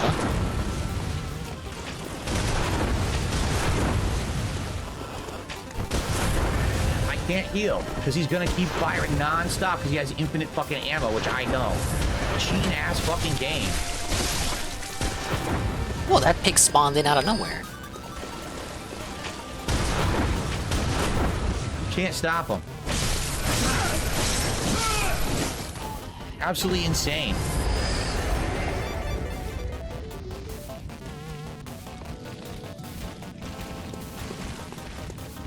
So dumb. Look at this. Look at this area. Oh. It's gonna be a bit weirder to find the secrets here because The bonus barrels aren't explicitly marked. They said in it was Land 1 past and the Blood Country River. 1. Look, I want to check that other barrel. Does it just shoot into that one? Was this a bonus I didn't do? Constable gloves. 𝓓𝓸𝓷𝓭, you can do all the side stories for Lost Judgment if you want. If you do all the school ones, they're completely unrelated to the main story, but it's like you're playing a second game or a major DLC. They were quite good, in my opinion. I had a great time with them. Okay, that barrel despawned. I just wanted to get the balloons. Did he ask for advice on that, or does DSP just saw that in chat and just told him that? You can do that if you want to, I guess. It's like he sounded kind of like bitter giving that advice. It's because he's playing Bloodborne, that's why. Hello, 𝓓𝓮𝓬𝓮𝓻. We just 100%ed Donkey Kong Land 2. And I'm going back in time and 100%ing Land 1 as well. Thankfully, the start and select shit still exists here. So once I find all the bonuses, I can just say sayonara. Honestly, this is so fucking long of a part of the game, it's ridiculous. This DLC is nuts. Alright, shut up. Wow. Nightmares are fascinating. Sure they are. Yeah, I have them every day.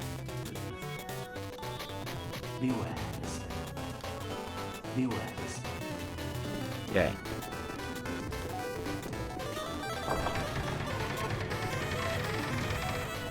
Oh, never mind, shortcut. We're done. We're done for tonight. Next time, we continue from this shortcut. We start at the Blood River. Perfect. Well, certainly here's doing the much good part. better, you know, this run than I ever did the first time that I played this DLC, right? But this is it. Thank you, guys. Next time, later on in the week, I don't know if it'll be Trying this to say week, this is it, actually, like the but this streak's week is over, so but there is nuts. no It's streak trying to fit in anymore. so many games. But That's it, we didn't hit the goal. next time, this should be great. We're gonna continue on in that Blood River. Once you get past the Blood River, you go to Bloodwing, the first major boss, and after that, the second area. Holy shit, we need a Ludwig restream for this. So we'll see how it goes, but that's it, guys. For Bloodborne, we basically are done. If I go talk to 𝓓𝓮𝓬𝓮𝓻, that's the end of the game. So we're gonna continue on with Old Hunters next time around. And I hope that you guys have enjoyed tonight's major session. Until next time, peace out. Very nice. Okay, I didn't find it. All right, guys, that's it. So I told you. It does include the newer ones, Pim Pam. I'm gonna do Tropical Freeze hard mode. So sadly, this will not count towards the. I will play Returns when that it comes out in have, January. But it's not going to. Yeah, Yeah, 3 levels here I gotta wish it had redo. counted towards it. I think that it would have been awesome if it did. I wanted to do DSP tries it on Friday. But now, we won't be able to, because since we didn't hit it now, even if we hit 4 more. Wait, let me think about that. If we hit both streams tomorrow, Wednesday, more, and we hit both streams tomorrow, Thursday. You told us it was okay. And we hit the first. It was stream okay on if Friday, we didn't do it. It was could just a matter of still when. technically do DSP tries it on Friday. It was just a matter of when. So you're gonna be even worse on those But we have to streams? have Gonna be 5 even worse? Gonna be even And I more don't think that annoying? that's gonna I can't happen. wait. Tomorrow, I'm gonna be honest. I don't think we're gonna hit the goals tomorrow at all. Between Womp womp. Indiana Jones and It's Marvel awful. Rivals. Why not I play don't games think, people want to see then? We're gonna hit it. Okay, you've already Lateo, changed the schedule you already. offered Let's me play. anything. Oh, I offered Let's you play Bloodborne $77 tomorrow. Let's play earlier. Bloodborne every You either stream. contribute or you don't. You're not offering things. You're not making. You just fucking support. I'm not here to read every message. Support. And personally accept offers. You either support the stream or you don't. You weren't like that when you wanted to ban So Void. You chose not to support the stream. That was your choice. What? Not me. Oh, I didn't read your message. 70 off. You didn't offer shit. If you were serious, you would have supported the stream. You're a I moron. don't know. Okay. You're being pretty cocky There banning you go, Void in on the fact. Flight Simulator stream. Oh, but now you're not in the Enjoy your mood. ban. You're not in the Don't mood to come joke back. around, so now it's like your fault for not supporting. For the record. Hey, Bache. Okay. Bache, what do you think of this? This is kind of weird. Bache, I 100% to Donkey Kong Land 2. Aren't you proud of me? That game sucks. I mean, that game's fun. What's up, Captain DCW? How you doing, man? Now, is anyone actually thinking of contributing? Oh If my you God, are, shut up. I'll do the Daily Wrap live, but you gotta contribute during the Daily Wrap. No way. If no one's couldn't contribute, if no one says, yeah, I was going to, then I'm just gonna shut down the stream now, because I'm done. I'm done. I can't go longer. I mean, if you wanted to go longer, you could, especially if this fucking I really like the 30th non-consecutive anniversary stuff. I streak, wish not it streak, wasn't, matters so much to you. Temporary. I have no idea why it's temporary. It is so stupid. Loser saying, I told you guys I was leaving and you all messed around. Loser? What, Void? I don't know. That's why that's who my mind jumps to when you say loser.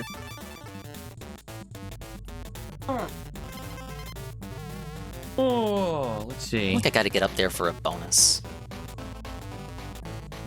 Yeah, I had to redo. I have some new animations now because I couldn't remember all the ones that I had in there because the damn thing deleted all of my stuff when I went to put it back to the new wireless. You know, the thing about, you know, stalling and doing the daily wrap as a stall to wait for more money to come in, you're supposed to do that like secretly. You're not supposed to like explicitly say that you are doing the daily wrap early and like doing it live as a way to stall. You're not supposed to like.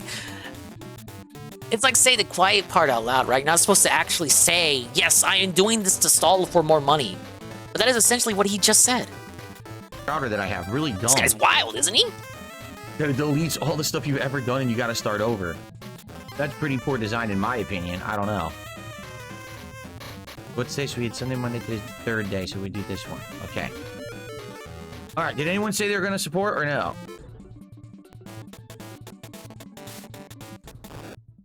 Oh my god. So easy to lose a life in this game. No? Kinda wild. No one said they were going to support? Alright, well, I'm going to get out of here. So Holding the audience hostage. And, I'm gonna get out of here. And get to work and see if I'm I'm thinking about doing a clip, but I'm not sure. But you could, though. You could. If it really meant that much to you, you could. You told us it didn't matter. Like, it doesn't have to be consecutive anymore. So why are you crying?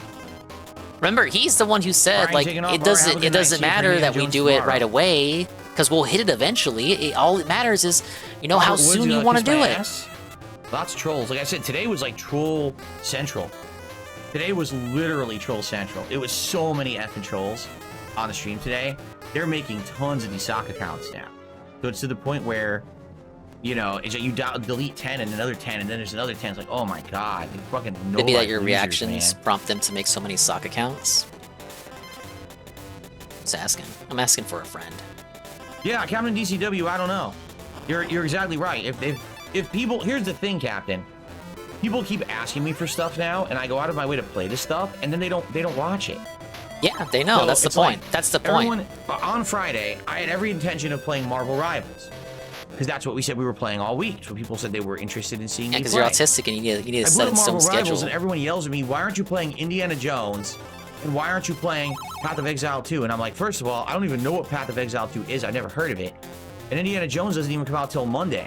Unless you pay like $35, $40 extra, which I'm not going to do. It's on Game Pass, right? So basically, I'm like, all right, I'm going to play Marvel Rivals. Everyone proceeds to sit there at least he stuck to his practice of not supporting bad business practices. Okay, that was Why did you show up? You knew I was playing Marvel Rivals, right? But the funny part about it is, then I go to play Indiana Jones, and everyone there, it complains that they don't like Indiana Jones. Like, but you were asking for it all day Friday.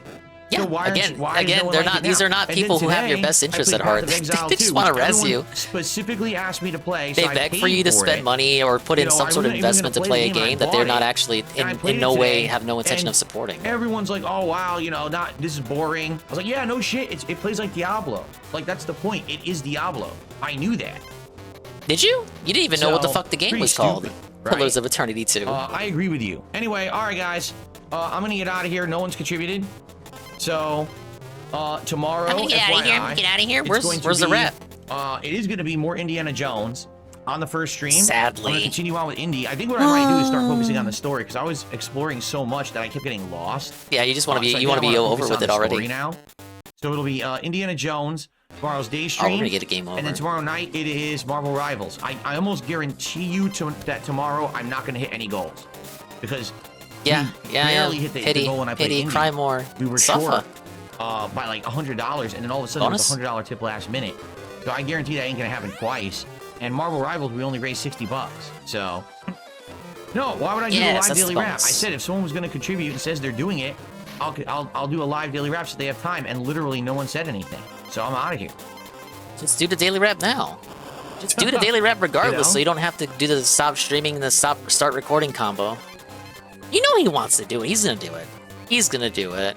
Yes, once he already has the banner up. For Pillars of Eternity 2 because someone did a last-minute $70 tip that was I love how he's insinuating that doing the daily wrap live is like some kind of reward. Bitch, you're doing it to stall for money. It's all arbitrary anyway. He's got the control. He alters his own fate, his own destiny. If he wanted to stay on longer, for like a half hour to play the game even more to get more money, he would. I don't see he doesn't want to because he doesn't care about you that much. We're gonna get anywhere with it. But if you want me to do it live, I'll do it live. I don't think anyone. I'll do it live. If they would have already done it. You know what I'm saying? One dog gets to play Inscription. That doesn't mean I'm gonna PP and give him what's in my wallet. Oh well, thank you for the kind sentiment at least. Thank you, Vietnamese comrade.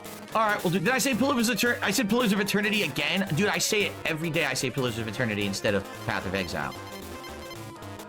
All right, let's get going then. Path of Exile is what the dents are gonna be on if they don't tip this fucking money. Welcome to the Daily What Wrap. happened? I thought we were gonna do a live Daily Wrap. 10th of December, 2024. Okay. Now, today was not a weird day, but a day that was shifted multiple times over the course of the week and ended up not being exactly as I had expected it to be or planned it to be. So listen up if you want to know what exactly happened today, because it was not the previously guaranteed gameplay. Wow, look at that. Huh. So here's what happened today. What was that? On the Level 1 podcast, I showed off my new lighting. Daily Wrap at the end of the stream just to stall a little bit more golem. That's it. That's literally I now have RGB controlled lighting. Rather than it just being the regular lights that I program in through an app, this is actually now synced with all the RGB programs on my PC.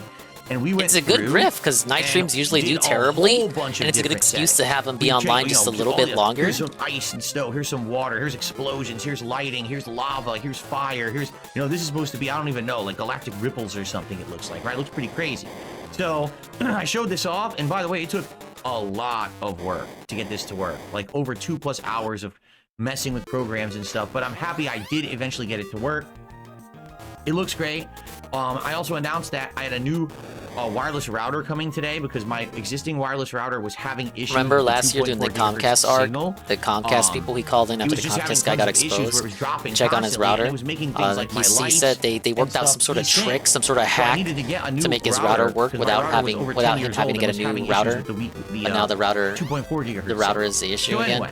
We did that. We talked about a whole bunch of game news today too. There's a few different news stories and stuff like that. It was a pretty good I remember that. A pretty good podcast. And then we jumped into I almost said it again, Path of Exile 2. I literally almost said again Pillars of Eternity 2. I don't know why I can't get it out of my head that it's not Pillars of Eternity 2. I almost call it that every single time that we talk about it. I don't know. Anyway, you're old. So, Path of Exile 2. This was a game that wasn't on my radar. I didn't even know existed. And then when it came out in early access on Friday, you guys were asking me, why am I not playing the hot game that's going to be Game of the Year and stuff like that? So I said, hey guys, listen, I'll play it. If you really want me to, I'll play it, right? Devs were like, we want the Baldur's Gate 3 audience. And so, by the way, I'm supposed to have this on because I'm live streaming, so I'm supposed to have this on and people are going to be angry if I don't. Hey, we don't care. Be yourself. That's my advice. Be yourself. To be honest, it basically is Diablo. Like it is. It's Diablo. Okay? It plays like more like classic Diablo than modern Diablo. And I think that's a good thing. That's its strength, is that it plays and looks and feels like classic Diablo. Missing one bonus It's got here. that more addictive way that when you're playing, you're looking for those rare drops and things like that. So for me, it felt good. It was a good game. There's a barrel right there. Hold on. Basically, what happened was exactly as I had expected from my previous runs in Diablo as a content creator on YouTube. Okay, when I played Diablo 1 and 2, I was just a young guy playing it, having fun. Playing it for myself. It was what I played to unwind when I got home from school or work or stuff like that, right? But then, when I played Diablo 3 and 4, people were like, it's just not very engaging. It's repetitive. It's very grindy. Okay, the first time you see a new enemy, great. But then you kill it 50,000 times, it's boring. The first time you unlock a new ability, great. But when you have to spam it 40,000 times, it's boring. So that's exactly how I felt today went. We started off with people who were interested at the very beginning. And then all of a sudden, people got bored, right? And, it is what it is. And, I knew that was going to happen. Right? People were disengaged. We're not talking in chat about the game at all. It was really hard to keep anyone excited or have attention. It's like, if people had come to talk and hang out and treat it like that kind of a stream, like a chill hangout session, I think it would have done better. But instead, people were like coming into it expecting big hype from this game, which I knew it was Diablo. I knew it wasn't going to get big hype. You know what I mean? So why'd you play it? So You didn't have to play like, it. I You played just, it for about just a told little that over to 2 your hours, two and a half, no, excuse me, a little over around 3 hours. He did, but And he can't. He multiple can't. bosses, Doesn't know how to say multiple no. Dungeons and areas and instances, and I thought it was quite good. But at the end of the stream, Pick up Sarah. We dominated everyone was 100% kind of Donkey Kong disengaged Land and bored, 2. and we had only raised. So I'm going like, back in time and doing it to $70 of support. doing the if same to that. Donkey Kong Land 1. So I said to the audience, pretty level. obvious. You guys were kind of way over exaggerating how much people were gonna like this game, which I can't help. You know, I didn't create the game. I knew it was Diablo. I can't make people like that Diablo formula. And then all of a sudden, a few people did like last minute big contributions, and we hit the goal. So we did get to goals hit 5 today. Okay. Now, yes, as for we the got fate 2 goals hit, of 5. Path of Exile 2, I don't know even if we should play it again, to be quite frank. It's exactly as I thought it was. It performed exactly as I had expected. Is that And a the bad only thing, reason though, that when a we game hit literally goal was meets your because someone expectations? did a contribution at the end of the stream that had nothing to do with the game. I want to be playing games that are going to bring people to the streams who are going to engage and support. I don't want to be playing a game that everyone's disengaged and then the last minute someone wants to support me in general and just contribute. I want people to do it for the game In general. too. So No, you gotta we're support already for the juggling game, so bro. many games. Don't you know, support I think me we're in playing general. Like 7 games. Don't Seriously. support you because Something kind of don't support you for the act of supporting Darkside Phil. Support for the act of supporting Darkside Phil and the game he's playing. And it really sucks that I went and bought the game because I wasn't planning on even playing it. I spent $30-some on it, and it looks like it's dead. Looks like no one really cared because it's just Diablo, right? We'll see what happens. And by the way, to add insult to injury, not only did the playthrough not do so well today on stream, the videos on YouTube have not processed properly.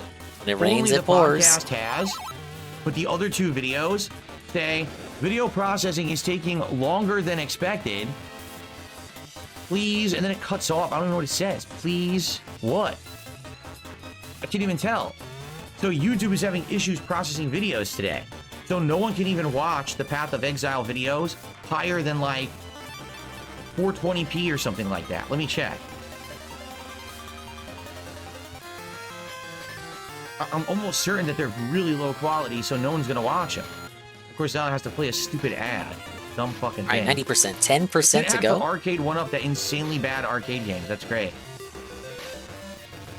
Yeah, the videos will only play at 360p, and they won't process, so they won't go HD.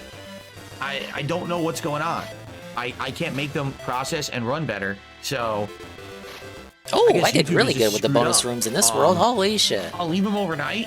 If Massive they go data HD, stuff. great. If not, I could just try to re-upload them, but Oh, I don't have know every what bonus- happens to Holy make them go wrong. mamma It's the same mia. exact settings and everything that I've been doing. I'm all proud week of long with my new myself. PC, so it makes no sense that it did this. It might just be that YouTube was having issues, okay? Alright, cry more, I Alright, don't so care. then, End the stream. my new wireless Oh router god, arrived. of course. I These are installed the it. levels It where I installed didn't get without a hitch. bonuses. But all of my devices up here, including my lighting, Some of these levels I did pretty good on. That RGB, cloud one, though. my, Oh god, not the cloud one. excuse me. Oh, the 𝓓𝓸𝓷𝓭 screen. All these things have to go back and reattach wirelessly to this thing, reconnect to it, this new router. And as I'm doing it, I'm having all these issues. I can't get this light to connect to it at all. Let me I'm do having this all these last. I problems hate trying to this figure out how to do it. I get that connected. Then I go to connect the 𝓓𝓸𝓷𝓭. It deletes everything. It deletes all of my scenes. So what you're seeing here, I actually pretty put alright together here, too. quickly right before the late stream. But because of that, I ended up being late to the late stream again. Like, I really haven't been on time for a stream in a week. Ever since I got this new setup, I haven't been on time for a stream in a whole week. Because every day there's something going on that's driving me nuts that makes everything go late. So, really frustrating. But I got it working, so now it seems like everything's fine with the wireless. I'll check with my wife because she's been using it all night. But then we played Bloodborne Oh, you expected tonight. some sort of Why? dissertation from 'Cause her? honestly, I was really craving Bloodborne. Like, it's not that, oh, I didn't think that Marvel Rivals is good. It's that No, I just wanted no, to play that's Bloodborne. what you It's been thought. 4 days, and I've been wanting to play more of it and get to the end of the game. No, whatever. So, when what he did we gives do the tonight? preemptive excuse, finished we the know base what you're game. thinking. The only thing we didn't do was beat 𝓓𝓸𝓷𝓭, because if we beat 𝓓𝓗, then the game's over, and I can't play the DLC. So, I went through and I finished the main base game of Bloodborne, and then we started Girls the Frontline DLC. 2? Now, the thing is about the DLC, One of the which streamers is I really, watch really is playing annoying, that. We're talking a bit about Fire Emblem Heroes earlier, and conversations for a which long like time in this DLC. got to talk for it a starts bit. off at the Cathedral War, but it's a different nightmare. You know, gotchas that actually version respect of it. It's you as a really player, hard with those unlike bugs WWE and champions. Blood River and all of that. And it's just really, really frustrating. You want to get to like the next checkpoint. You want to get to the boss, and it Girls' just never feet comes. line, you So mean? Yeah, I know, Bashi. I know you can invite the girls into their rooms and like make them do weird shit. Next time when we play, Yeah, at least I'm that familiar with progress, that. and we can continue You guys from are a further fucking endpoint. weird. And that's that. And as you can see, that's what we raised tonight. Now, 2 super chats came in. There was a $2 super chat from Isusha, who says birds, and Mr. Jubal did a $5 super chat and said pillow. So between the two of them, birds. We did get another. He has his own. He has his own. Not $7 of contributions. So we're at $85. But as you guys can see, we didn't hit it. Now I was just gonna go offline. I was, but people were like, "Aren't you gonna do a live daily wrap?" And I was like, "No." Yes, the last time I did a live daily wrap, that didn't help either. Like I don't see the point. If you're gonna hit these goals, right? You're gonna hit them during the stream. It's not gonna be because you went super late. But I had to do the daily wrap anyway, and people were convincing me. So I said, "All right, fine. I'll You know, they were convincing you. It. They were gaslighting you. Thank you to those two. Whatever. For those super chats, but that's one it. more level so, to redo. Good news is, earlier today, we did hit the goal. We're at 5. I'm a gooner like the rest. Oh yeah, you don't have to defend it by saying you like the XCOM style game. Oh, we get it. We get it. Stream, but it didn't do so well. I'm a gooner like the rest of you. Yes. So am I confident it's going to do well tomorrow? It's okay. You're among friends I'll here. Be honest, I actually don't think we're going to hit the goal tomorrow. And then tomorrow night, so as long as like Cobra says they're of age, alive, and consenting. So it's like, yeah, I really don't expect that tomorrow is we're going to be hitting any goals. Remember, we're trying to hit 10. When we hit 10, that's what I'm going to do. DSP tries it for Popeyes. Unless Burger King ever adds the 3 special Whoppers to... What the fuck is this pickle Whopper pancake mix was talking about? Not. They put them on there what is the pickle Whopper? I kind of want one. They removed them. Great, my app isn't even working. You like attractive women? Gooner! Gooner! What is going on? It's pretty good. Interesting. I do like food that's pretty good. What is going on?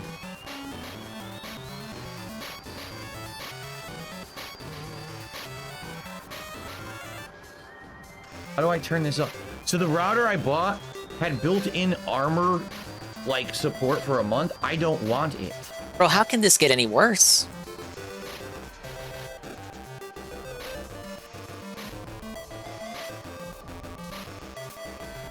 I literally don't want it, and I don't know what it's doing.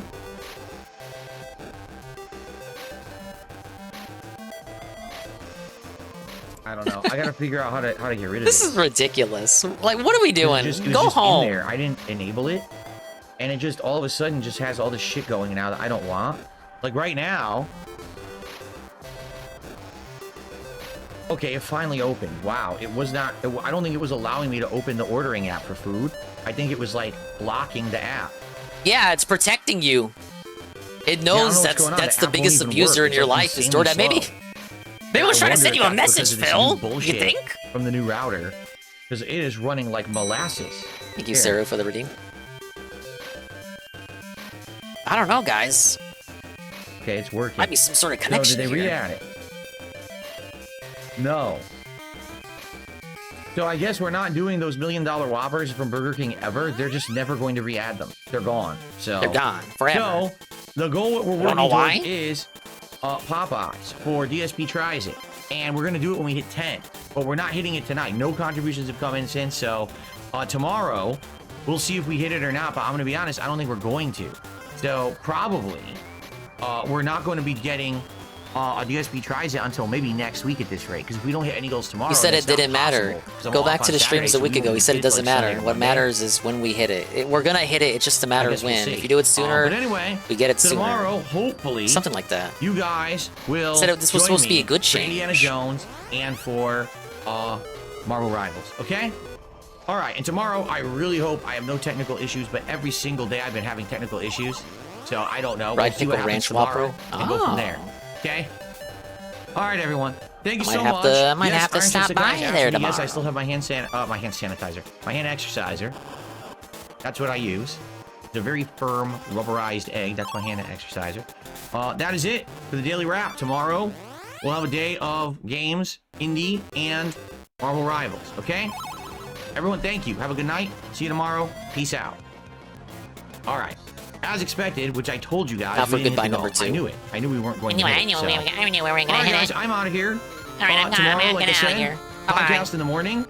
And hopefully everything works. Hopefully I'll be on time. 1%. And indie and Marvel Rivals, everyone. Okay? Alrighty. Good night, my friends. Weirdo. Here it is. Yes, good night, my children. All right. Good night, yes, everyone. Yes, good I night, will my see children. you all tomorrow for the podcast. All right? Peace out.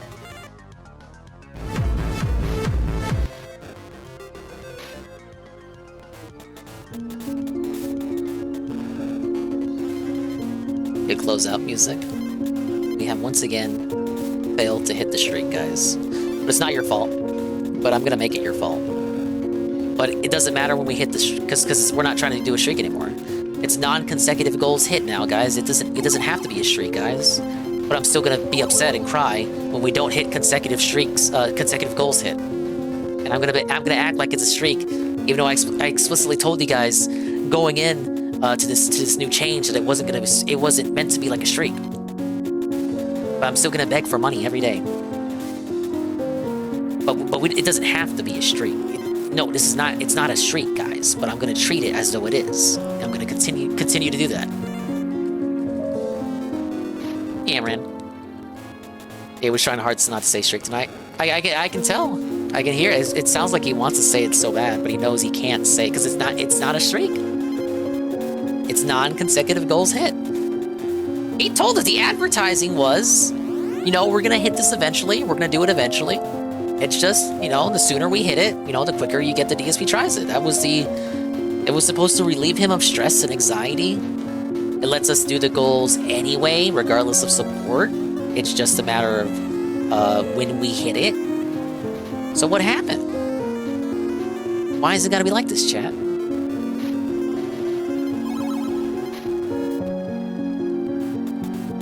All you had to do was fucking tip. Where were you? Where were you? Where were you when the non-consecutive streak died again? Doesn't fucking matter. He's gonna lose count of this, what? 6 months from now? Maybe even before that?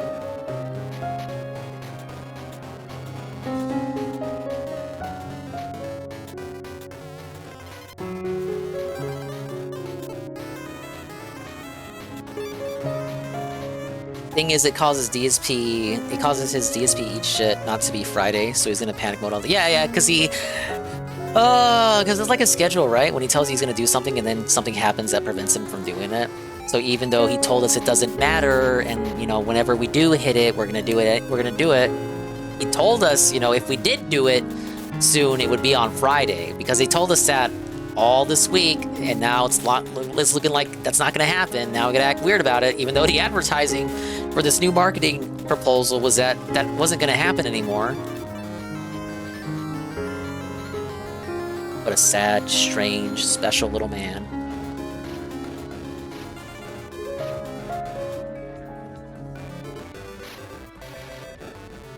Lee ships Amber back home. Amberlynn Reed reaction. And those are the main reasons why I love Foodie Beauty the most. Oh, what's this? Amberlynn Reed's uploaded. I'll be back in 2 ticks. This guy Polish? Hi everybody, Superflake here. I heard Amberlynn Reed is causing chaos in... where is she? Wisconsin again. Don't worry, I'm here to react and save the day. Right, here we go. She's uploaded twice. I didn't catch yesterday's. What was it called? Being a scam on my video? What I love eating I forgot. At KFC. And the second video we've got to watch is I'm Leaving. Who could have predicted this? Everybody, thanks to Emily's picture. Right, what I love eating at KFC. Oh wait, no, I refunded 6 it. minutes, and I'm leaving only 4 minutes. It's a good thing I do leave these to pile up. Right. Let's go, Amber.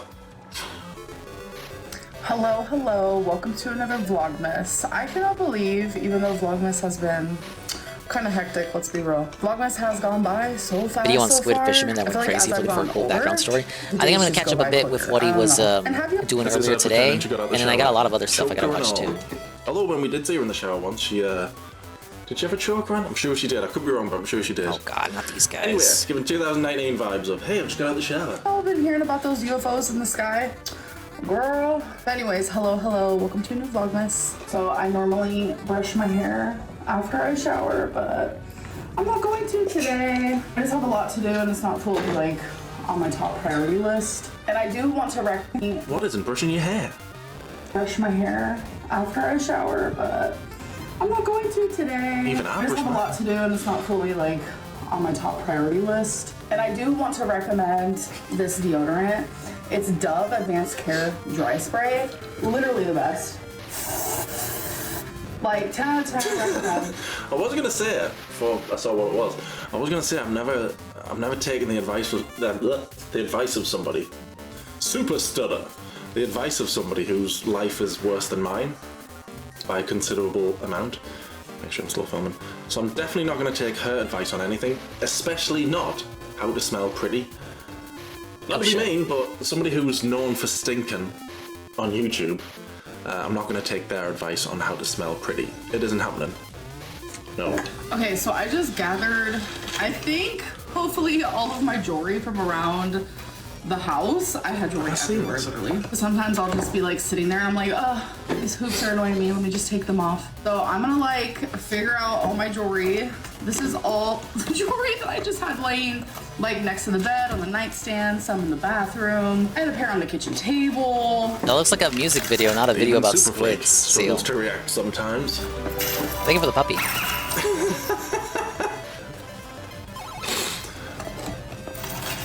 This wasn't the one I needed, was it? I think so.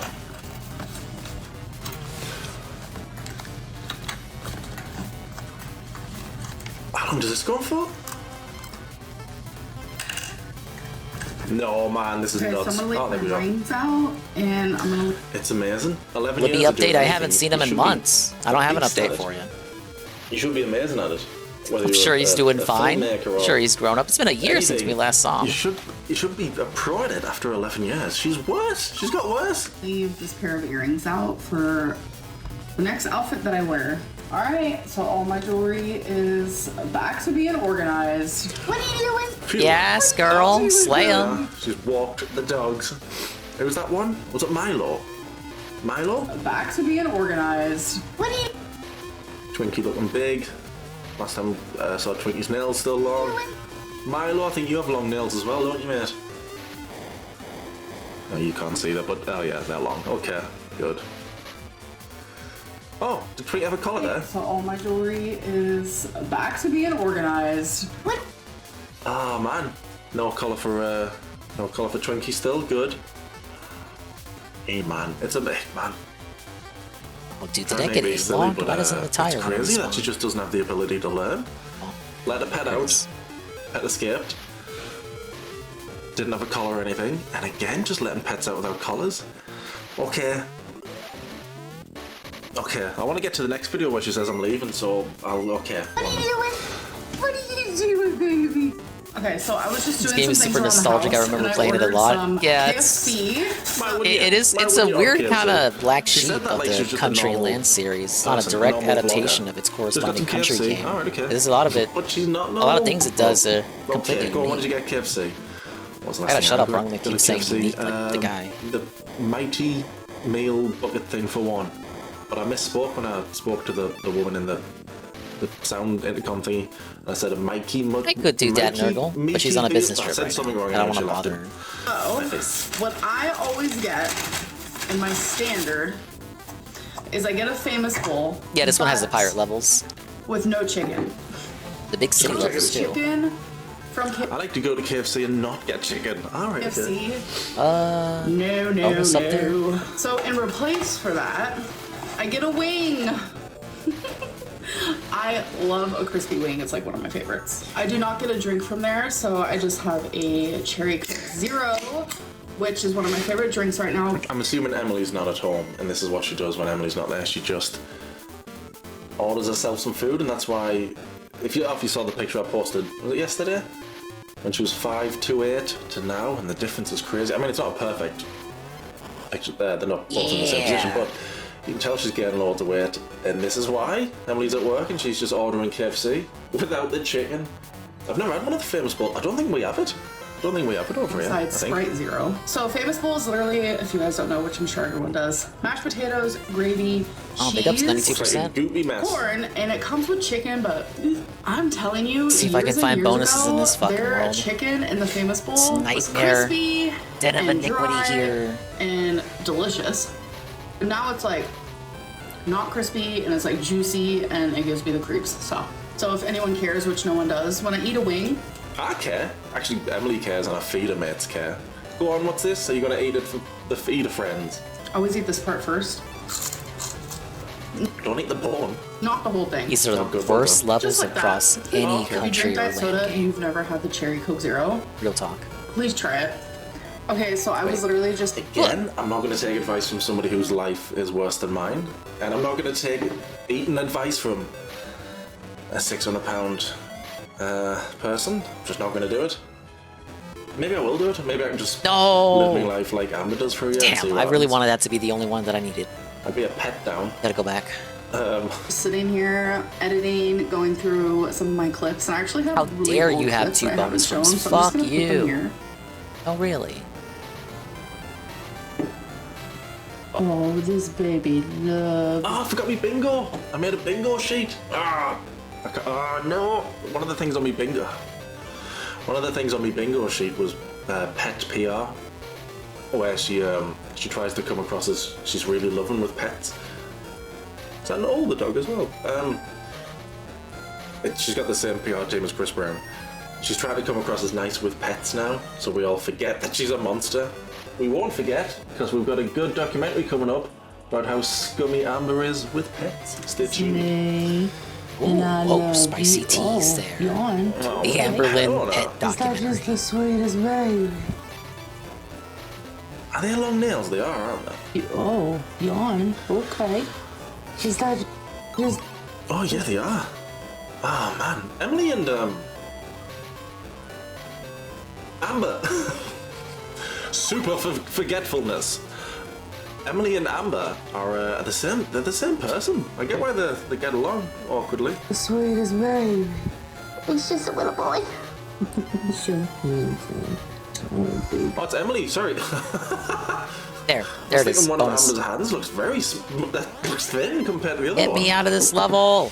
No, that's Emily. Right. Okay, that makes more sense. All right, pick up so we can leave. Okay. Super stupid. You guys, so I'm about to try eggnog for the first time ever.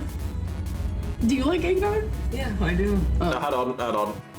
I'm gonna prepare Remember when I myself did the to go back. Grinch Prepare eggnog? myself for the expired chemistry eggnog between shots? these two, 'cause it's gonna be sizzling. I don't think we Get can ready bring for the back sizzle. that this year. I'm gonna die if I do that. Ever? Maybe. Do you like eggnog? Yeah. Maybe we'll bring it back. Okay. But I would have to buy it like right now. All right. And then just have it out. Do you like eggnog? Yeah. Okay.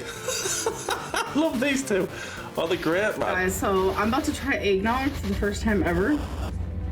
Do you like eggnog? Yeah, I do. Oh, okay. Okay. Chip has good eggnog too. All right. Here we go. Ew. It doesn't. It's not Okay, actually. that wasn't the only bonus I But needed. it smells so I don't watch bad. Amber. The only Okay, time I ready? do is through Tevin, but I'm now hating her even more. I thought it was. It's pretty rough, ain't Think she? of it as like a chai milkshake. It's not bad, but I it's guess like I'd can still only say have, like, a Chantal small is quantity worse. At once. Of course. I'm very posh when she said quantity. It's like a Not used to that word. No, don't be giving Not people bad, any but it's ideas, like I can Amran. only have like a small quantity at once. Of course. I give it like a It's really good if you Wait, eat it what's with up here? bread cookies. Oh, is it? Why is there a thing up here? That's my dad's. Did she say it's really good if you eat it with some sort of cookie there? It's good. It's better if you have it with cookies. Oh, right. The feeder just wants the best for me. Have it with cookies. All right. Love a Lord, I do. Oh my god, I'm not wearing a bra right now. Don't mind me, folks. We did not need to know that. Come on. That's ridiculous.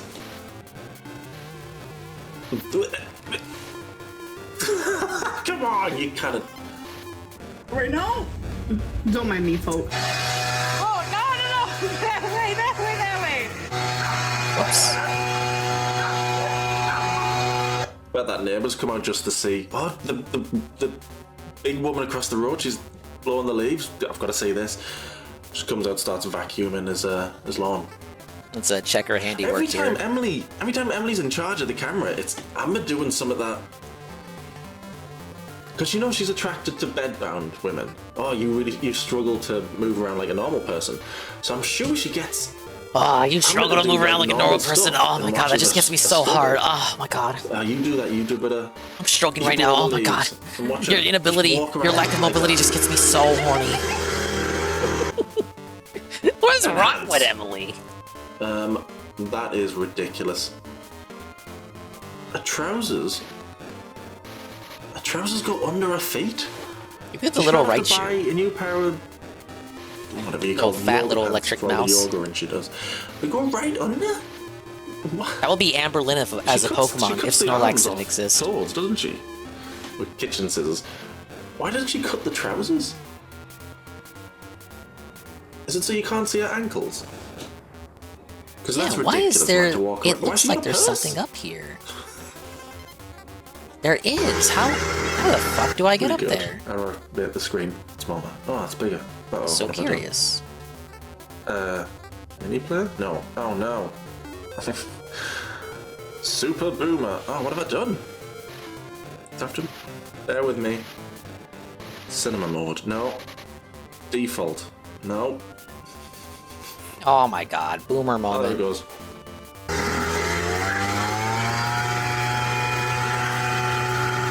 Just dragging a pant leg under her foot.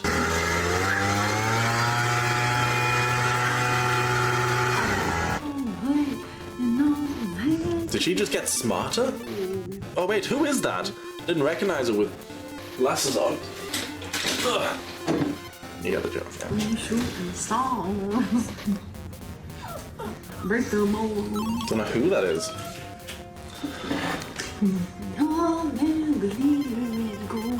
Oh, I feel really sorry for Twinks. Hi. Librarian Lynn, hello. Yeah, you gotta go stand on that little mat. You stand on it. Okay. You scared? Oh, it's old clips. Sorry, I forgot it was old. Did you say it was old clips? You did? Ah, I was thinking by the Halloween stuff. Where are we now? December. We filmed you. You're scared. There's Emily.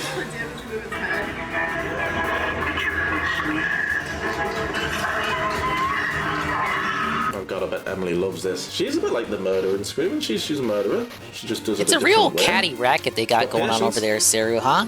It's like detracting, but like I don't know, like a catty Mean Girls version of it. Right down to having like your gay guy friends. Because it is detracting, but it's in like such a different way than what we're used to. See, I can run, folks. Yeah, I figure Girl World is like that. Super speed. Almost as fast as me. What was that, man?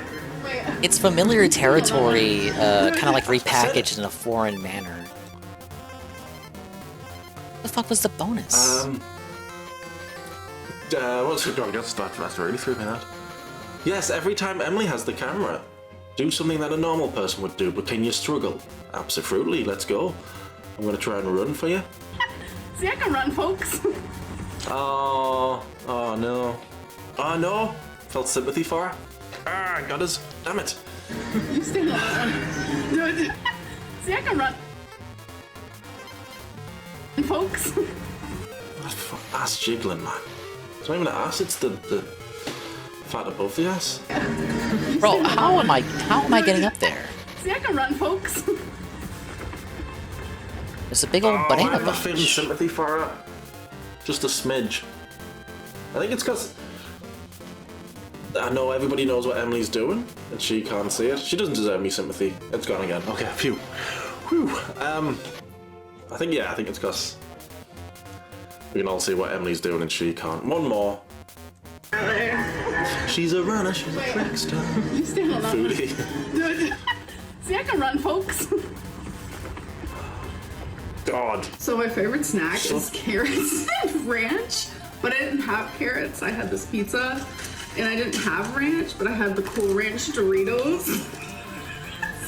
That's one of those things where it's There's funnier. no way for you to gain extra height. Unless you bounce off the tire itself? Are you crazy? I mean, I don't care if she loses weight. That is anymore. not what you do there. I wanted to beat a record. I wanted to get a 700. But for the people who do support her, is that not just a proper slap in the face for them? You can do it, Amber. I believe in you. Burritos. She's dipping it. Oh, right. That's one of those things where it's funnier. No. It's not like. Never mind. Baby, Twinkie, what did you just do? Did you do bad? How long are your nails, Twink? Yeah, really long. She got them trimmed because people were calling was it animal welfare or somebody about it. So she started to get them trimmed. These catty bitches. Somebody else did, but they're back to being. Oh, Twinkie man, I feel really Come sorry for on, him. you know that dog could be treated better, but isn't being abused. Oh, look at the long nails. For a long time, I didn't even know you needed to get your Look, I disavow all, trimmed. calling police and swatting and wellness, disingenuous wellness I checks. didn't think you had to do it. But obviously, if you don't take your dogs for a walk on the pavement, on the ground, then they get super long. Poor Twix. Alright, well, I hope you guys enjoyed those random clips. I don't even know. Well, I hope that you guys enjoyed this mini vlogmas. I am a little bit busy today, so I didn't have much time to film. Praise that soon. But I did try to get some filming in for you guys. So we 102%ed Donkey Kong Country 2. We 100%ed Donkey Kong Land 2 right now, and now I'm trying to do the same for Land 1 and Country 1 before we move on to 3. Oh, hey, Double A. Hello, Span Dog. How you doing, dude? Oh yeah, I saw that sale. Dingus getting his dues. Yeah, apparently there was some sort of Twitter stuff. I don't know, like what's his face said he knew like the healthcare CEO who got shot, and people were like making fun of him for it. I don't know the story behind that other than when DSP claimed to know Donald Trump, he got clowned on for that. So When you tell tall tales like that, and you don't really show any evidence of such, I think it's reasonable for people to question you on that. But ultimately, it doesn't matter. I think it's a silly prospect, nonetheless. I hope that you guys did enjoy, and I'll see you in the next one. Bye. Bye. How do I do, Catman? I ain't got no I think cats. That was the most. What was it? Yeah, that was the laziest video she's ever done. I like in these games, never played the GB versions. So, like, they're unique games. Each game is progressively less distinct to its country counterpart than the one that came before it. Land 1 is the most distinct on its own. It's very clunky, though. It's the visually, it's the ugliest of the 3 Game Boy games. It does try to be a retelling of Country 1. It's actually narratively a sequel to Country 1. It has some unique environments that don't appear in Country 1, but it's just... you can tell they don't have it nailed down yet. The characters feel... they feel clunky to control. Coming like straight from finishing Land 2 and coming back to this one, like holy shit, the characters feel so much worse to control. It wasn't perfect in Land 2 with Diddy and Dixie, but it feels better than like the characters look like they're running, but they don't feel like they're running. And when you jump, all momentum dies. You cannot carry your momentum over. And as long as you hold A, they stay in the air. But if you release A at any point, doesn't matter at what point of the jump, they fucking drop. They just drop straight down. It's one of those. Rare still made the Game Boy ones, yes. They were not outsourced. So it's even more... It's even stranger. They were working out the kinks. How long had that? Trimmed instead of buying you Funko Pops. Did you show a Funko Pop there? I can't even remember. What was that another one? So the breakdown you had in Emily's bathroom, was because she was shipping you back and you didn't want to go. Oh, it is. You bang on. I would say give it a go, praise that soon. The pet out didn't work. Donkey Kong Land 1 is very short, 2 hours. Did she? She'd be me greatest villain if she did. How many plane seats did you buy? I want to get all the bonus stages. You just got on a plane. But I might have to come back to this level and keep these lives. I wouldn't risk it. Posting random old clips from around Halloween. What's Halloween? Is not a Vlogmas. Oh yeah, it's meant to be this Christmas. horror story of a level again. It's supposed to be current to Christmas. Yeah. Oh man, was it a bad video? It was, wasn't it? Anyway. Oh no, there's another one. There's another video. Sorry. Yes. Forgot there was another one there. I'm leaving. Okay, this is the one with. So not every level in this game is a winner. I'm leaving. Great thumbnails. Oh look at the thumbnail for what I love eating at KFC.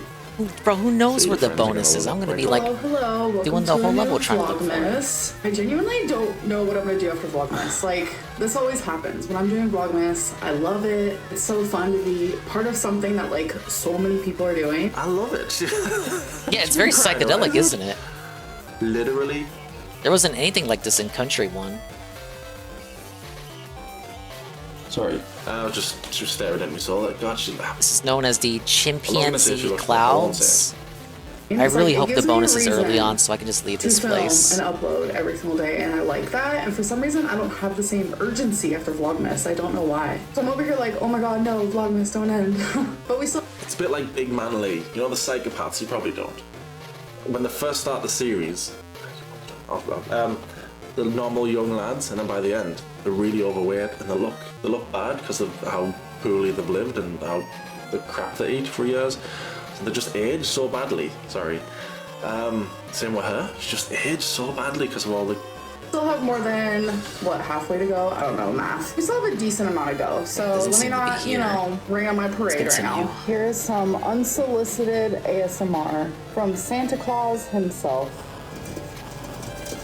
Not me having no nails at all.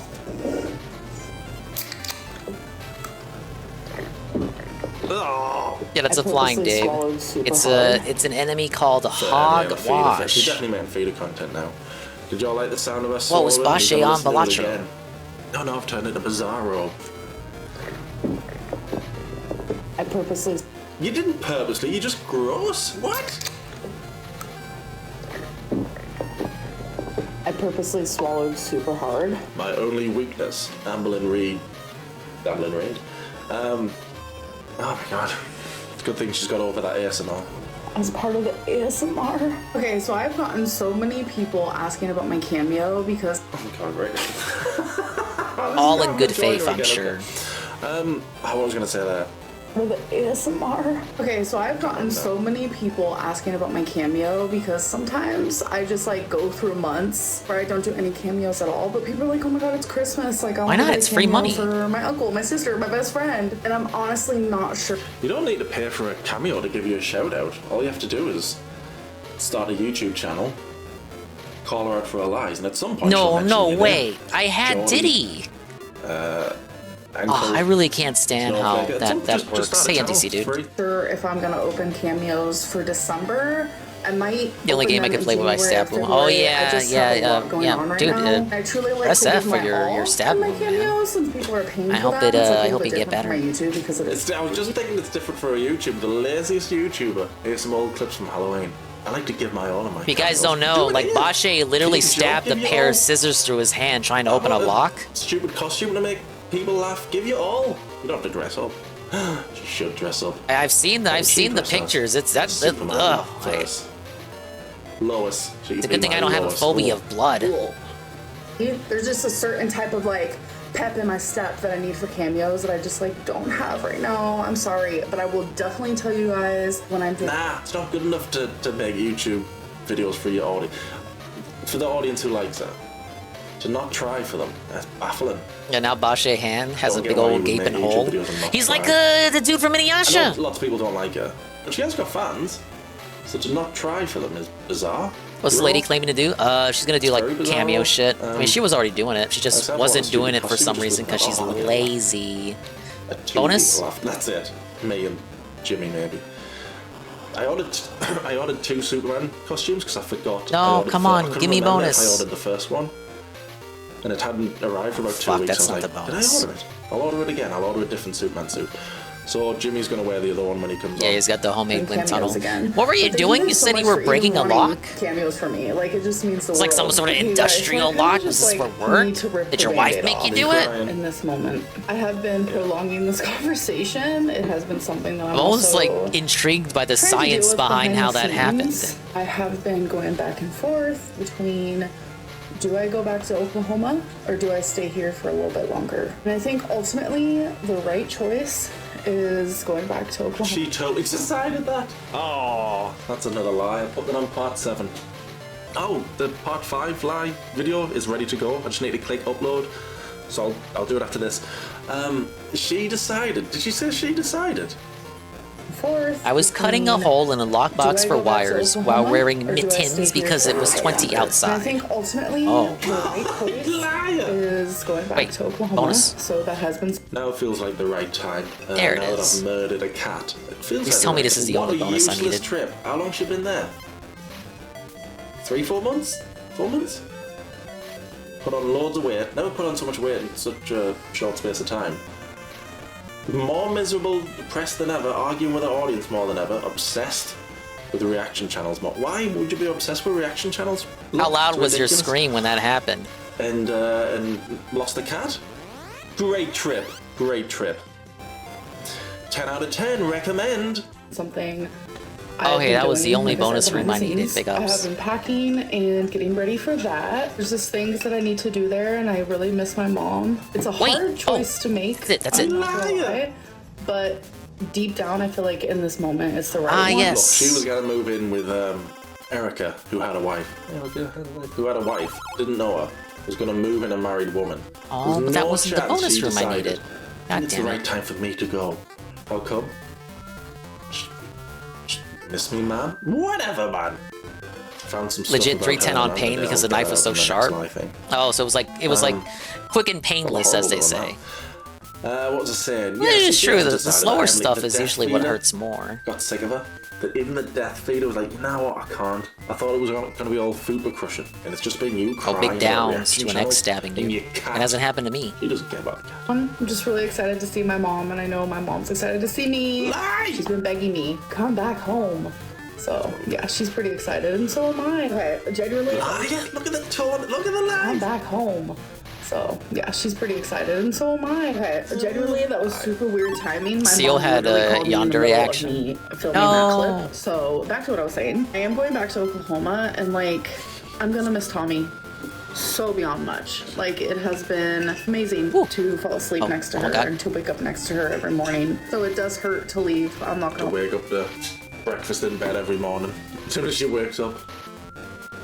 why I've shed a lot of tears, and I don't want to bother you guys with that. I don't want to burden you guys with more tears on Vlogmas because it has been a lot. I don't mind. I like it when you cry. Told you it's my secret. Dingus love has of me never had an ex, being crushed just by a ton Fuba. of Ever side being crushed by the bitches. Fuba. I love it. I love seeing you miserable. I will not confirm nor deny that. Great way of encapsulating my life story, more though. of that energy, so I'm gonna try my hardest to like just stay positive and look at the positive side of things help. and the positive side of like why I've made this choice. Okay, guys. Hey, so why? I do like a nighttime snack sometimes. So why your I'm gonna iframe's show still you guys, non-existent? Like my current like what I like. Better be an apple. Dots home style pretzels. They're so good. And they're just super satisfying. I just scraped my face. They're just super good.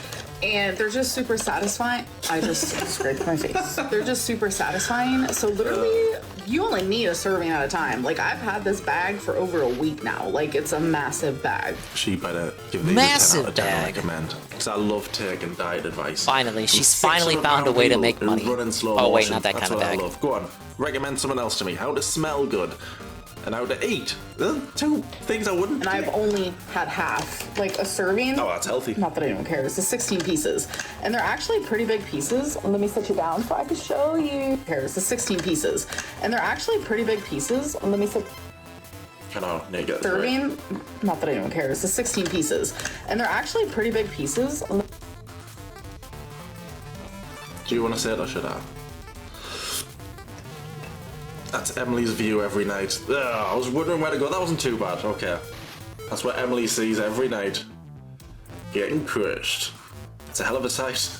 Oh, it's too gross, actually. That's okay, she's into it. So I can show you. If you He's don't like into that pretzels, you'll still like these. I'm not even lying. Oh my god, like the seasoning they have on here. I'm trying my best, MTC, dude. I'm just like, what are you doing? It's the fucking controls. They're so wonky. It's not like it is on SNES. Dressing the rumors.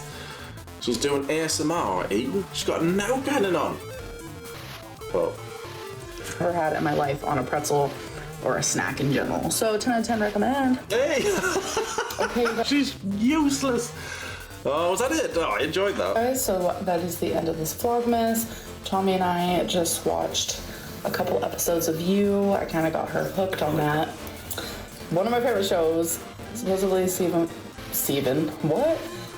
5 is gonna come out sometime. Is that 𝓔𝓁? Yeah, he joined Girl World. Anyway, I thought they were only up to 3. guys, thank you for spending this Vlogmas with me, and I'll see you in my next one. Bye. Bye.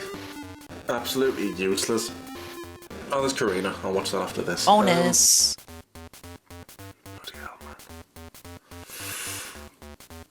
Oh, they were bad. They were really, really bad. There. Old clips and Oh, ASMR yes. Nathan. She needs to Redeem kick my off the lives. Geordie in the ankle again. I need to do something to wind her up because no wonder the views are down and people have stopped watching her and they just wait for a reaction channel to upload. So that was dire. I still kept in good spirits though. I think the silly costume helped. I was hoping it would. But they were bad. Leaf blower, that was good. That's iconic now. That's a modern classic. Her running. Have we ever seen her run? Bless her, she ran about 6 steps and then she would have stopped but turned the camera off. Emily, man. You know what? I was saying this, I was having a mini rant the other night to myself. Emily properly gets off on all of us seeing what's happening. But Amber can't. Like, oh, do this thing. I don't know why they didn't bring back this, the token system for Land 2. Emily's doing. Oh well. And Amber doesn't see it. Emily properly gets off on it. Yeah, you collect these optional bonus tokens throughout the levels, and then once you hit a bonus area that has that little redeemer thing, you can redeem all the tokens you collected up to that point. It's a pretty neat system. 97%, we're almost done. Same as Amber. Amber loves the attention. Emily loves the. Emily is loving this. Alexa said Emily watched reaction channels, loads of reaction channels. She watches everything. She'll be watching this. Sorry, I didn't eat any food, Emily. I was drinking. Does that do it for you? I'll eat something next time for you. Yeah, Emily loves all this. We got one more bonus to find. Yeah. Holy anyway, shit. A couple of comments and then we'll go. How long have I been filming for? Yeah, it's not bad for 2 little videos. You sacrificed your kitty that you had for almost a decade to go live with your girlfriend of 2.5 seconds. I hope it was worth it. Alright, this is the last level we gotta do. I thought about that actually. Yeah, 9, 10 years, whatever it is, 8 years. You guys were e-logging me for not finding all the bonuses. Bitch, it looks like I found most of them without any help at all. Also, the next vlog, we'll be back at, okay. First vlog back in Oklahoma should be oh, imagine it's hidden in one of these buildings. See how like there's little hidden parts right here? Imagine it's a barrel hidden in there. I mean, that's I'm going to mention it in every video because the comments will probably mention it. Someone give Amber Lynn a kidney, or was that a joke? I think that was a joke. Actually, unless Sarah wants to debunk me. Where's Alex's Shook? I just realised I haven't watched them for like 2 weeks. Can you comment below this video and I'll check? Is he alright? He normally pops up and I just thought, God, he hasn't in a while, so I checked his channel. It's been like 2 weeks. Is he alright? Comment below. Anyway, popped me in there. I thought I'd say it. Thank God this Tommy Wisconsin era was as boring as it was depressing, and it was really depressing. Yeah, she was really depressed. I took a lot of comfort in that, so I didn't mind it too much. Tommy kicked her out, definitely, that's what I meant to say. Tommy definitely kicked her out. Of course she did. Amber has nothing. No sign of a bonus. Or anywhere. Amber has nothing in Oklahoma or anywhere. She can stay in Wisconsin. Wait, down here? She planned on staying there. Yeah, no. She has to go home. I think she has been kicked out. I made the decision. Alright. I love Vlogmas. You've spent every day crying. You're insane. Well put. Becky. Not down there, apparently. Anyway, yeah, really good. It was rubbish. Whose uncle is asking for a cameo? Mine. I don't know who's asking. She does have genuine fans. Would Tevin pay for an 𝓓𝓸𝓷𝓭 cameo? Slap in the face when she's just eating crab and laughing about it. Like, would you, with the modern man, pay for an 𝓓𝓸𝓷𝓭 cameo? Like, how many times has she came on here crying, having an epiphany? I need to get healthy, guys. I want to live long. Doing all those, loads of those videos, and people have been like, "Yeah, come I don't on." know what's her prices. Maybe like, we can get her to say 𝓓𝓸𝓷𝓭 and laughing about it. Like, okay. Get her to say expand on. That'd be like an occasional channel intro. Don't let the food hit you on the way out. Oh my god, can that be my sign off? I feel like I could get her to say that for free on a stream. Good night, San Diego. Not that she streams that often. Don't let the food hit you on the way out. Right. Thanks for watching. Hopefully, me being stupid, it had boring, rubbish vlogged, a bit easier to watch. I'll go react wherever I need to react to. Foodie Beauty, Buggy, anybody that is an overweight loser. Bonus? I'll be there. Yep, it's right there. I'm gonna go. Thanks for watching. Hopefully it was alright. I can't remember what happened now. Right, gotta go. Thanks for watching. Yes, okay, bye-bye. Mr. Snowflake's documentaries. I have a video I need to watch for 𝓓𝓸𝓷𝓭. Sat on the campsite. Super speed. Because he's been dying. Oh, sorry about that. Dying. Oh, sorry about that, everybody. For me to watch this. What's that? Superflake was here. You mean he was right here? Oh, I never seem to catch him. Oh well, I'll see you in the next video. Bye. This is the biggest thief in speedrunning history. Thank you, Superman homosexual Kal-El, for the 𝓓𝓸𝓷𝓭 review. I like the part where she was fussing around with the leaf blower, and all the weird stuff we learned about whoever she's with right now. Emily? I don't know the lore that well, so trust me on this. Hello, you absolute. Okay, so yeah, biggest thief in speedrunning history, Karl Jobst. We still don't have a verdict on his case, by the way.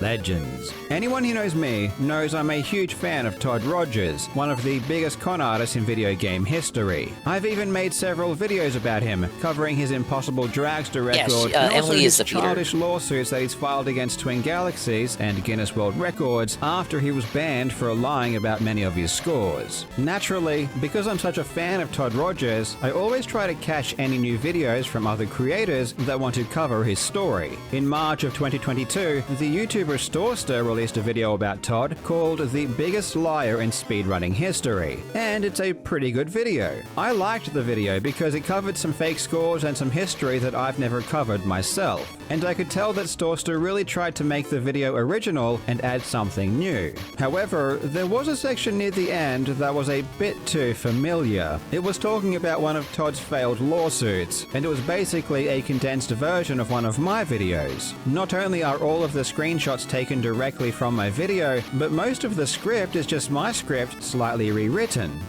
Todd filed his complaint pro se, which means he was representing himself and didn't have a lawyer. The complaint was terribly written. He entered this lawsuit completely by himself without a lawyer, and the complaint was really poorly written.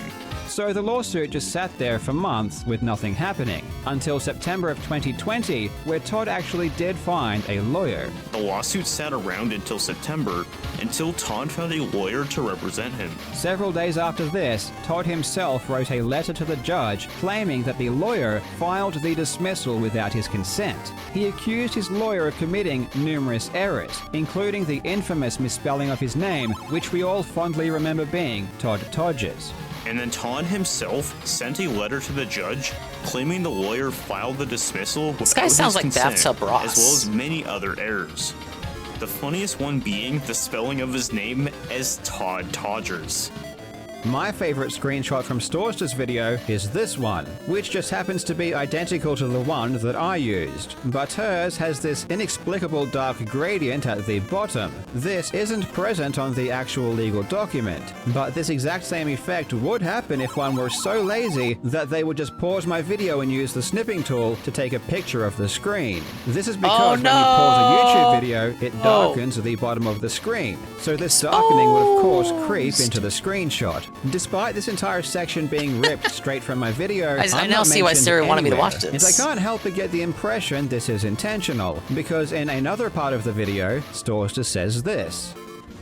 Many of his scores are outlandishly high in comparison to second place, and due to this, people have done math to calculate how long it would have taken for Todd to get some of these supposed scores. Apparently, people have done calculations, but in reality, people is me. 𝓓𝓸𝓷𝓭 is about to reference a spreadsheet that I created and posted to the speedrunning Reddit. In the spreadsheet, I went through all of Todd's scores on Twin Galaxies and highlighted the most ridiculous ones. And for some of them, I did a quick calculation of how long it would have taken Todd to achieve those records based on how long second place took. It's the human element, bro. His junior score would have taken over 25 hours. His enduro score over 42 hours. He's just built different, brother. He's got nothing else going on in his life. 6 hours. And the most ridiculous one being his Fathom High score, being calculated to take 325 Who among us doesn't have 25 hours to play Donkey Kong Jr.? Throughout the video, 𝓓𝓸𝓷𝓭 had taken my work and seemingly deliberately hidden the fact that it was from me. In the description of the video, there is a link to the script, and below the script, there are some links with no identifiers. Clicking one of these nondescript YouTube links reveals my video, and my Google spreadsheet is listed a bit further down. Obviously, 𝓓𝓸𝓷𝓭 didn't want to give me credit in the video, which is a shame. But I didn't really care too much. I know what that because, feels as I like. said before, at least she did try to make the video somewhat original and add her own elements. And the plagiarized portion was only a small part of the overall video. But here is what's really ironic. In January of 2023, 𝓓𝓸𝓷𝓭's entire video was stolen by a Russian channel called 𝓓𝓸𝓷𝓭. 𝓓𝓸𝓷𝓭's video is in Russian, but with the help of auto-translate, I could gather the structure of the video and most of the talking points, along with all of the screenshots, came directly from It isn't enough to watermark your fits now. You gotta like, unbelievable you gotta happens, however, when audio it gets mark. to the Is that even section the thing? covering Todd's lawsuit. Here, 𝓓𝓸𝓷𝓭 actually mentions my channel. Trust me, you don't yet understand how insane this is. 𝓓𝓸𝓷𝓭 also took a bunch of information from some of my other videos as well, but I didn't think anything of it. As far as I was concerned, he used my work and gave me a shout out, and while he did also steal most of his work from 𝓓𝓸𝓷𝓭 stole from me, so it all worked out in the end. There wasn't anything to get too upset about, and I moved on with my life. But little did I know that I had just been exposed to the biggest thief in speedrunning history. This guy had been stealing from me and every other speedrunning creator for years, and I had no idea. And it would be almost 2 years later that I would finally see what was going on. You know, I woke up recently and realized something. What a lead into the sponsorship. So the video was actually about the Russian guy and not the first dude? It's like how a sitcom will start out with a plot that's ultimately unrelated to the main plot of the episode. That time in our lives again where we all get together and play old school RuneScape. I've started playing again and I need some company. Seriously, I shit, have no RuneScape friends. sponsorship, But even if you don't want to come and big hang ups. out with me, you should still start The one playing again MMO of anyway, yours because that I League's didn't 5 play. Raging Echoes has just begun. I have Leagues no run attachment for 8 to it, weeks, sorry. and it's the most fun way to play old school RuneScape. It is RuneScape on steroids. XP and loot are boosted, you get to complete tasks, earn points, choose awesome power-ups, and you basically get to speedrun through the game in a way you've never experienced before. In Leagues, bosses have been enhanced with brand new rewards for defeating them. And there is a new combat mastery system that allows for more power and more opportunity for min-maxing. Points earned in Leagues is tracked, so you can compete with other players, and you'll receive a permanent trophy depending on which tier Did he you can even achieve. play old school This is the RuneScape most back in the exciting day? time to play old school RuneScape. They even just broke their all-time high player count. Just click the link in the description to download old school RuneScape and to learn more about Leagues 5. Please add me as a friend and I will see you in the game. Thanks to Jagex for sponsoring. This dude ain't gonna A log couple on of weeks ago, RuneScape I like released that. a video called The Dumbest Fake Speedrun Ever. It was a very successful video, and it was heaps of fun to make. I became an active member of the Jump King Speedrunning Discord server, and I had conversations with real Jump King speedrunners learning about certain mechanics. And I even combed through the fake speedrun a lot, trying to find more discrepancies myself. I was the first person to make a video about this particular fake speedrun, so in order for me to get all of the details, I had to do actual research. I had to talk to people. I had to learn things. I had to actually What is play this the level, game. man? I even demonstrated how to do splices, and I personally recreated some of the fake elements myself. My point is that I put in a fair amount of my own work to make that video. And then a week later, one of the Jump King speedrunning moderators sent me a video by our friend 𝓓𝓸𝓷𝓭, which apparently was just a complete ripoff of my own. And boy, is it ever. 𝓓𝓷𝓷𝓭's video is a point-by-point, almost word-for-word replication of my entire video. It tells the exact same story, in the exact same order, hitting the exact same points. He even steals my footage where I show myself recreating certain elements in my video editor. Literally the only thing he added was some speculation about the photoshopped end screen, saying that perhaps the original end time was 17 minutes. But even that was just stolen from a comment from under my video. 𝓓𝓸𝓷𝓭 will show Discord screenshots, which makes it look like he is in a server doing research. In fact, watching his videos, there is absolutely no indication whatsoever that any of it is based on or taken from anyone else's work. Bonus. But 𝓓𝓸𝓷𝓭 doesn't do his own research. If you see a screenshot in a 𝓓𝓷𝓭 video, it is always just taken from whichever video he is stealing from. And if you see any interesting or creative footage, it is always just stolen from someone else without credit as well. 𝓓𝓷𝓭 is a huge channel with almost 700,000 subscribers. All of his videos get hundreds of thousands or even millions of views. And all of his videos are sponsored. But all this man does is take English videos and recreate them in Russian, with no added creativity or transformative value whatsoever. One thing that you'll soon learn is that 𝓓𝓷𝓭 does everything possible to avoid showing any player names in any of his videos. Usually when I show game footage, I put the name of the player in the corner to give them credit. 𝓓𝓷𝓭 will go and find the original footage I didn't have to just complete so the that he level. We can got all the use bonus it levels. without the credit showing. Even though evidently he is game quite somehow. happy just to steal footage directly from the original video anyway when the player names aren't present. So he puts in more effort just to avoid showing the player names. I am not mentioned anywhere in this video a single time. 𝓓𝓷𝓭 acts as if this entire video is his own work. Yeah, it's like DSP It's Retro Reacts, incredible. but In more, the so much description, worse however, with so much there is effort. an So much more inconspicuous effort. link to my video. During this video, I'm going to mention if he puts any video links in the description, but regardless of whether or not he does, it goes without saying that putting a link to a video in the description does not give you permission to steal its entire contents word for word, including all of the footage. But as you will soon see, you are lucky if you even get a link in the description, because most of the time, you get absolutely nothing. After seeing how bad 𝓓𝓷𝓭 plagiarized It went my under video, everyone's I radar finally went because and he's checked Russian. the rest of his channel, and only then did I realize the full extent of his theft. One of my most popular videos is the Guitar Hero video I made about 𝓔𝓁𝓷𝓭. I put a lot of effort into this video. I even spent a bit of time learning the game and getting my first full combo. And of course, 𝓓𝓷𝓭 has stolen the entire thing. Again, the video is a point-by-point, word-for-word recreation. He's Every translating clip is it played for in the exact same order. international And almost viewers. every single clip and screenshot For your large in this international video audience, is taken Carl. straight from my video. He can't even be bothered going to publicly accessible websites just to take his own screenshots. 𝓓𝓷𝓭 evidently had a bit of a problem here, because he didn't want to do any research, but all of the clips that I used are pretty hard to find. I got sent clips directly from real players who were helping me with the video, and many of them were unlisted. We even set up a dedicated Discord server so that I could talk easily with all of the players involved. 𝓓𝓷𝓭 how couldn't did he find the original clips, but he how did he cannot, under find any his way around this? circumstances, give any players credit. And all of my clips have the player names in the corner. So he comes up with a brilliant idea. He takes the clip from my video and then blurs or photoshops out the name.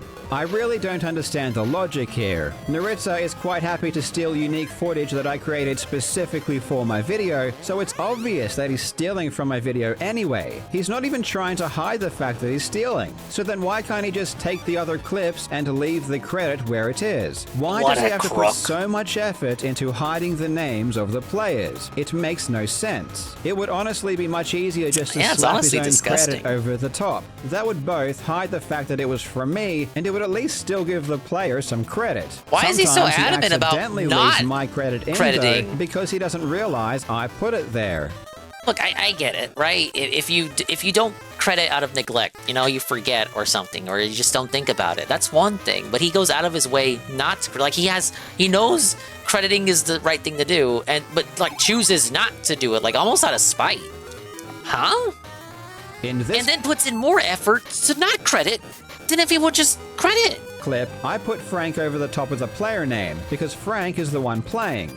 But in the original clip, the player name was wrong because Frank was playing on a friend's account. So when 𝓓𝓸𝓷𝓭 steals the clip from my video, he unintentionally leaves in the correct credit. With the amount of footage that was just taken from my video, I am shocked that 𝓓𝓸𝓷𝓭 didn't accidentally use a clip of me. I wouldn't have even been surprised. I am not mentioned anywhere in this video, and I didn't even get a mention in the description. I got literally nothing. He also stole my blindfolded videos about Queen Pwns a lot. At one point in the video, I showed a clip from the streamer 𝓓𝓸𝓷𝓭 by Design. 𝓓𝓷𝓭 uses the same clip, but he zooms in the camera to crop out the channel credit that I gave. You can even still see the edge of the rectangle in the corner.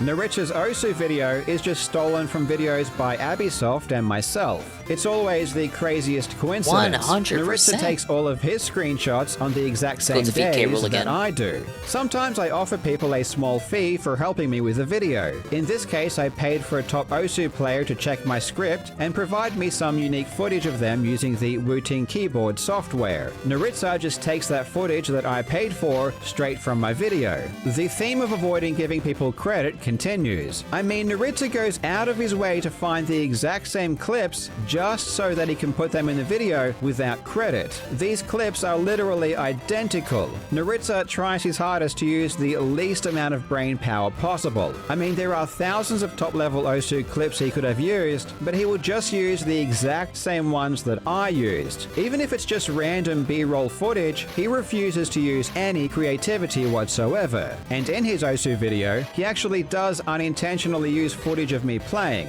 Well, what's strange is that don't creators appreciate it when, like, if it's done the right way, if like people of different languages like coordinate with them to make like subtitled versions or dubbed over versions of their videos, like why couldn't you like coordinate officially with Carl, maybe like figure something out like that?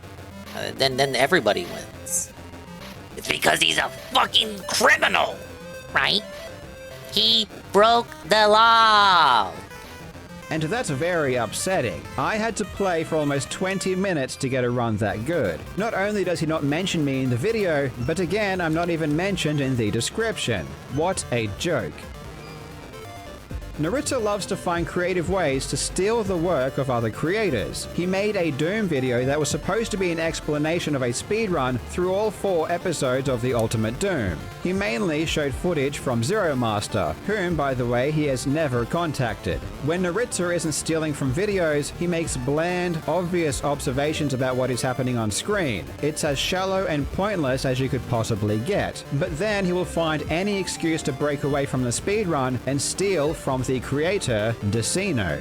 𝓓𝓸𝓷𝓭 is an amazing Doom content creator. I've even referenced him multiple times in my videos. And he's what I call a high-effort creator. He puts a lot of effort into his videos, and it shows. 𝓓𝓷𝓭 finds any excuse to steal from 𝓓𝓸𝓷𝓭's work. For example, during the speedrun, he will see a piece of armor and decides he wants to steal 20 seconds of footage and script from 𝓓𝓸𝓷𝓭's video about armor. Next, he takes the footage and script from my Doom video about 8 seconds on Hanger, and then shortly after that, he steals more than a minute of 𝓓𝓸𝓷𝓭's script and footage from his video about RNG. When we get to 𝓓1𝓬8, it's a perfect time to steal a couple more minutes from 𝓓𝓸𝓷𝓭's video on the All Ghost effect. Wild. He then goes ahead and steals the footage and Why script not just get from your, my like, video again, on the it would All be Ghost easier to effect. just record your I own know gameplay. the footage came from me because it's footage that 𝓓𝓸𝓷𝓭master specifically made for my video. Episode 2 is hilarious because it shows just how clueless 𝓓𝓷𝓭 is when he isn't stealing. If he doesn't have anyone's video to steal from, he has nothing interesting to say, nor would he ever consider actually researching something original. And because he is clueless, he literally says there is nothing to talk about in the next few maps, so he skips everything until 𝓓2𝓐6. And when he gets to 𝓓2𝓐6, now he says there is something interesting to talk about. And why do you think 𝓓𝓷𝓭 now suddenly has something something to say about 𝓓𝓸𝓷𝓰. It's because I made a video about it. After stealing a minute of my video about 𝓓𝓸𝓷𝓰, he moves on to 𝓓𝓸𝓷𝓰, where he steals from 𝓓𝓸𝓷𝓰's video about buggy explosions. In episode 3, it's time to steal some more from 𝓓𝓸𝓷𝓰's video about the BFG. It's one thing to steal from me, I put barely any effort into my editing, but stealing so much from someone like 𝓓𝓸𝓷𝓰 is really pathetic. 𝓓𝓸𝓷𝓰 loves to pretend that he's commentating a world record speedrun, but what he's actually doing is recreating commentary from a casual speedrun. In his video about Plants vs. Zombies, it's supposed to be about the world record, and the entire video is just footage from the world record. But what it actually is just the script from Easy Speezy's casual speedrun. It's a point-for-point recreation of Easy Speezy's video, and of course, Easy Speezy isn't mentioned anywhere. 𝓓𝓸𝓰's only up video is mainly stolen from 𝓓𝓏land's commentary over his run. And he even uses a bunch of footage from 𝓓𝓏land and doesn't credit him. And speaking of 𝓓𝓏land, 𝓓𝓸𝓰 also stole Lois% video about the Minecraft cheater, 𝓓𝓮𝓬𝓮𝓻. This includes tons of custom footage from 𝓓𝓏land made specifically for his video. Neither 𝓓𝓏land nor Lois% is his whole channel a lie? anywhere in the video. I wish Sarah was awake. Like, what the fuck is this? Abisoft. And 𝓓𝓸𝓰 stole minutes of custom footage and most of the script from Abisoft's Hades video. 𝓓𝓸𝓰's second most recent video about a Pokemon cheater is just a translation of 2 videos by Abisoft and Pulse Effects. The thing about this video is that it's impossible to get the original footage of the cheater unless you actually do some pretty independent research. Yeah, why can't he just admit he sucks the game? Which of course 𝓓𝓸𝓰 would never ever do. So in this case, you can actually see some player credit in 𝓓𝓸𝓰's video because it was stolen directly from Pulse Effects video. I guess in this case, 𝓓𝓸𝓰 couldn't find a way to hide it, so he just left it in. Though again, despite already stealing almost all of the footage directly from the original videos, when there was credited footage that was still publicly available, 𝓓𝓸𝓰 went out of his way to get it, just so that he could use it without crediting the original author. Abisoft's awesome custom-made graphics were once again stolen here as well. And as I was making this video, 𝓓𝓸𝓰 stole Abisoft's most recent video about a Diablo cheater. It only took a week for 𝓓𝓸𝓰 to steal Abisoft's entire work, and this one is really bad. And there is an insane moment in the video where he actually mentions Abisoft's channel. But it's not to tell you that he stole Abisoft's entire video. Honestly, there probably exists a lot of this shit and it's for not to foreign tell creators. You that this video is inspired by Abisoft's like, who's video gonna check, or like, that he used it for people research. Who, you gotta be like bilingual, you gotta be into like the foreign clicks over there on YouTube, the original on top of like understanding languages and shit. It's like so much of disparity. Like people don't got time to research that shit either. And 𝓓𝓸𝓰 most people probably don't even realize it's going on. This is a point I was curious about as well, so I asked the team what range of seeds they looked at and how they went about identifying these seeds. It's so funny that 𝓓𝓸𝓰 would tell you that Abisoft reached out to the investigation team, stole like but an can't intro, be bothered to mention and then, that it's because it was for a video that well, no, he stole just more happens to be gameplay stealing footage everything from. It wasn't just intros. 𝓓𝓸𝓰's video about Trackmania cheating is just a combination bro, this is like the whole last video. It's like even DSP didn't steal the whole fucking video. Tool-assisted speedruns, I show a clip from a video by 𝓵𝑑. Of course, 𝓓𝓸𝓰 uses the exact same clip from the same video without giving credit. 𝓓𝓸𝓰's video about the biggest mystery in Super Mario 64 speedrunning is just a copy of 𝓓𝓸𝓷𝓰's video about the biggest myth in speedrunning history, with all of the script and most of the footage taken directly from it. Most of 𝓓𝓸𝓰's video about Happy Wheels is just copied word for word from an amazing video by Maximum. And again, he even steals the custom-made footage that Maximum made. 𝓓𝓸𝓰 has been stealing for years. I found a video where he stole footage and the script from my Doom Eternal video from way back in 2020. And when I posted a tweet about how my latest video was stolen recently, I got a reply from the creator 𝓓𝓏𝓿 saying that his Mario videos were stolen all the way back in 2019. 𝓓𝓸𝓰 is a huge channel with almost 700,000 subscribers and more than Russians love 200 him. million channel views. Every single one of his videos are sponsored sponsored, and I'm not being hyperbolic when I say that he has made at least hundreds of Kinda thousands looks like this of kid I dollars used to by do in high stealing school. videos from other creators. And It I'm was just cool, though. We scratching the were surface buds. here. I only looked into videos covering games I'm familiar with. The only reason he has gotten away with this for so long is because his channel is in Russian, so us English creators are none the wiser. But Yeah, I'm pretty sure exactly. I'm sure it's plagiarism much is more common. plagiarism regardless of whether or not it crosses the language barrier. Like Spanish, this French, Russian channel used my most German. popular video, the worst fake speedrun on YouTube. Oh, well. His video Try that has again. 7 million views, which is huge. But I'm not mad at all because of the way it was done.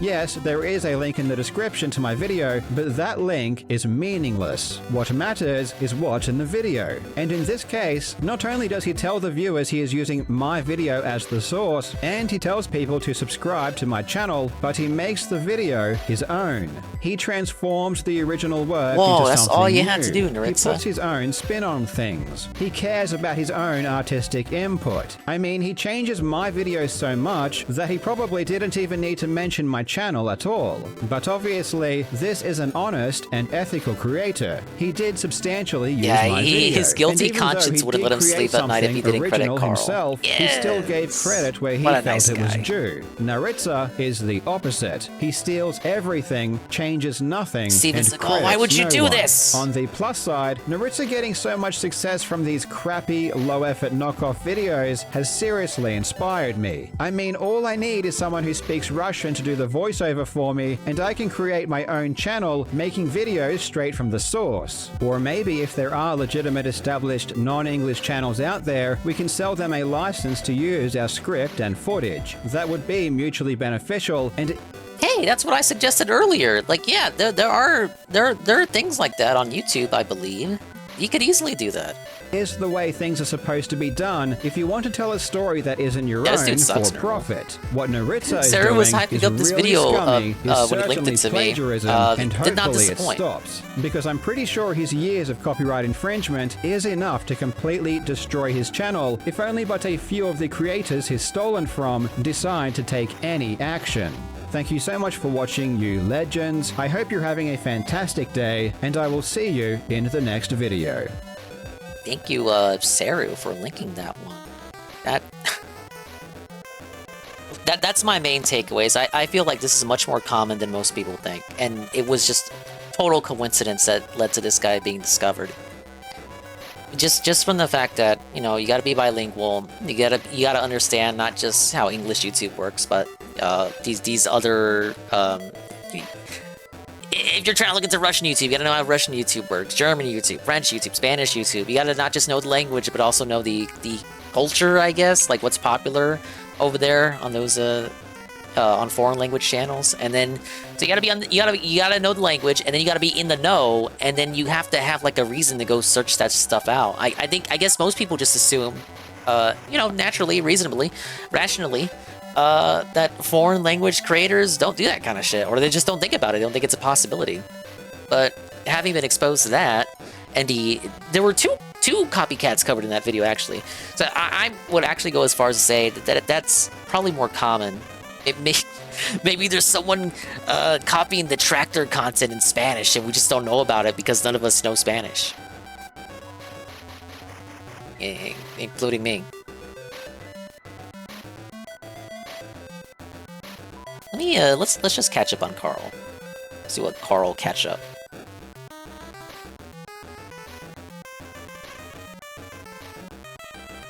So right here we got a double helping of Metroid Prime. Wait, is this Arlo?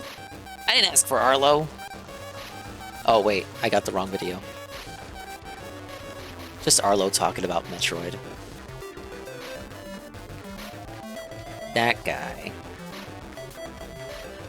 Nope, I got no idea. I got no idea. I don't know which. This is, can pro gamers spot the fake speed run? What it is, though. We're gonna have to make an educated guess, man. Both of these just look like good gameplay to me. Like a very good player. I really don't even notice a difference. I mean, that's insane. Hello, you absolute legends. Hello, you absolute Today, I've brought legends. together 5 of the most well-known speedrunners in the entire world. I'm going to be showing Whoa, them 2 even clips of the including most popular Dark speedrunning Viper. games ever. One of them will be real, and one of them will be fake. These Sarah Drew told me to real watch this one speedruns, because of Dark course. Viper was These are in it. speedruns I've specifically made for the purpose of this video. These pro speedrunners will have to see if they can identify which clip is fake based on a mistake that I've intentionally made. I've selected 4 classic speedrunning games: Super Mario 64, Ocarina of Time, Minecraft, and GoldenEye. Each of these games has a long and storied history, and of course, they have also had their fair share of cheaters. In each of the fake clips, I have left a clue. I have left something in the What are you, speedrun Nerd Slayer? that confirms that it's fake. But in order to see it, you need to know your cheating history. I've chosen 4 of the most famous historical cheaters, and I have made the exact same mistake that got those cheaters caught. If you think you know your cheating history and you want to play along at home, I've put a link to a YouTube playlist with all of the clips I gave to the pro gamers. I won't be showing the full clips in this video, so if you want to test yourself, go and watch those first. In this video, I will be sharing a quick story about a famous cheater for each game. I will tell you the mistake they made that got them caught, and then we will see if these professional speedrunners have got what it takes to spot the fake speedrun. Personally, I thought I made all of these fake speedruns really easy to detect, but the results might surprise you. I really hope you enjoy. Now legends, I am super excited because today's video is sponsored by the heroes over at Red Magic. Red Magic specializes in creating professional gaming equipment, and they have just released their brand new product, the Red Magic Nova Gaming Tablet. I've been watching a new tablet for a while now, and I'm so glad I waited because the Red Magic Nova Gaming Tablet is so incredible. This thing is really powerful. It boasts a Snapdragon 8 Gen 3 leading version processor, an extremely sophisticated and quiet cooling system, I can't wait to play Cyberpunk 2077 on my gaming tablet. using the 80-watt fast charger that comes with it. Its high-resolution 1610 display features a 144Hz refresh rate. The speakers sound really nice, and with its all-metal design, the Red Magic Nova Gaming Tablet is really light and feels great in your hands. I am going to take this tablet everywhere I go so I can game while I'm away from home. It's built specifically for gaming, so obviously all of the modern games look and play beautifully, but you know me, I love my retro gaming, so naturally I've installed a ton of emulators for my favorite old school consoles as well. And what's unbelievable is how affordable this tablet is. So you get a gaming tablet and the first thing you do is just emulate go and old check out games? the Red Magic Nova Gaming Tablet today. The link That's really is in the description. advertisement for a gaming tablet the 𝓔𝓁𝓷𝓭 was sponsorship a would Japanese want? Super Mario 64 speedrunner that was very active between the years 2010 and 2011. Yeah, but can it play Doom? He was a really good player, achieving multiple world records, not just in the 16-star category, but also single levels as well. In fact, the influence of 𝓔𝓁𝓷𝓭 is still felt today. He was the first person to catch a faster cycle in the first Bowser stage, which resulted in a new single-level world record, and players still call that particular cycle the 𝓔𝓁𝓷𝓭 cycle. In 2014, it was discovered that you can use audio analysis to detect splicing, and this resulted in numerous older world records being exposed as cheated. The most shocking being 16-star world records from the player Akikan, White Eris, Holy Moly, and Shadow of Miles. The early 16-star world records seem to be very untrustworthy. 𝓔𝓁𝓷𝓭's 16-star world record couldn't be analyzed in this way, however, as the audio quality was too poor. It wouldn't be until 2023 when a new method of splice detection would emerge in the form of Mario's blinking. Mario's blinking runs on a universal timer, so if Mario's blinking becomes inconsistent, Mario Blink it's Bros, confirmation no! of a splice. Using this method, it was proven that 𝓔𝓁𝓷𝓭 had also spliced his runs. Once 𝓔𝓁𝓷𝓭's runs were investigated further, some more obvious continuity errors were detected. In 𝓬𝓬𝓬𝓮 Fortress, after collecting only 5 and 0 coins on the first 2 stars, when he re-enters the stage, the coin high score was now somehow 12. And on the 3rd star, even though he collected 3 coins, when he exited the stage, it said he only collected 2. Now, I didn't want to make my fake speedruns too hard to detect. I didn't want people to have to examine audio tracks or do frame-by-frame analysis, so I chose the coin discrepancy as my mistake. I asked the greatest Super Mario 64 player ever, 𝓔𝓁𝓷𝓭, to make 2 clips of him getting 2 stars in 𝓬𝓬𝓬𝓮 Fortress. In the fake clip, which in this case was clip number 1, do I get a secret ending, bonus ending, do I get anything? 4 coins when getting the first star, but when he re-enters the stage, no, I don't the get coin anything. high score now shows as 8, which is obviously wrong. This one was pretty easy, so let's see who can spot it. the camera movement looked different from how I've seen people do that, but people do that differently. He said it's not related to audio and stuff. Do I remember any controversies with that clip? The only thing I could think of here is that someone, to increase the amount of runs they got going, like changed the properties of the star in here, because I'm pretty sure you only get it At least I did if it for the me. star is At least I did it for me, rotating at a points. particular time that you can clip it here. But how would I even notice that? Then I also do not know. I guess I go with video 2. I'll be honest, for the Mario one, both of these just look like good gameplay to me. Like a very good player, I really don't even notice a difference. I mean, that's insane.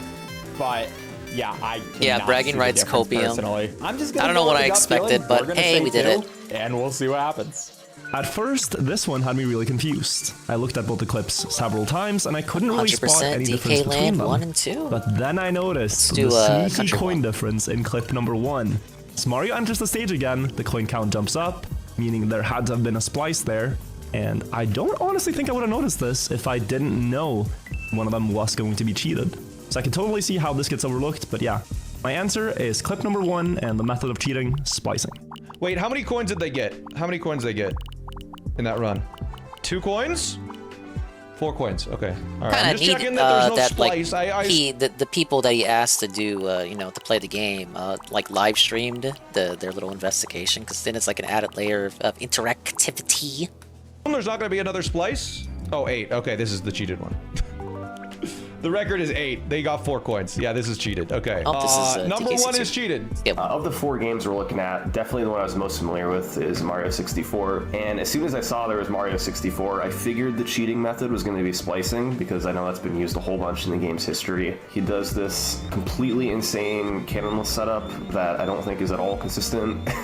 Here's the red flag. So he exits the stage, he has 4 coins. Then he goes back into the stage, and all of a sudden, he has 8 coins. It doubled. So the splice was right there from before he went back into Whomp's Fortress. So clip 1 is the fake one here, and clip 2 is the legit one where the coin counter stays the same.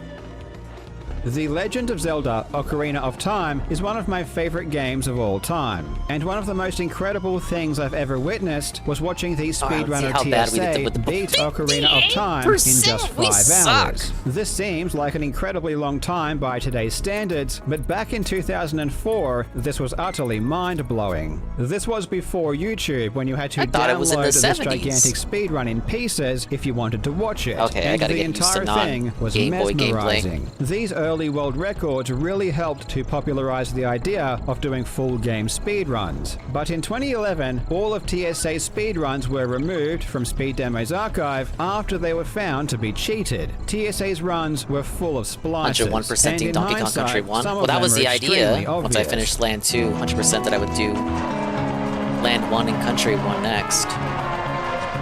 I just beat him last week. I didn't complete and that them. he had to capture his runs in multiple segments due to issues with his capture setup. But he was adamant they were still entire runs. And in the process of putting his speed runs back together, he accidentally combined different runs together. However, we know this cannot be true, because when you pause the game in Ocarina of Time, the pause menu will always open to a predictable screen. It will either be the last screen you had when you unpaused, or if you entered a brand new area. Big ups, Guitar Punk Master, GPM for the raid. GPM crashed out. I hope he's doing alright. We're still doing Donkey Kong Country. I beat Donkey Kong Land 2. 102%. Yes, how amazing. I'm currently trying to do Donkey Kong 1. 100%.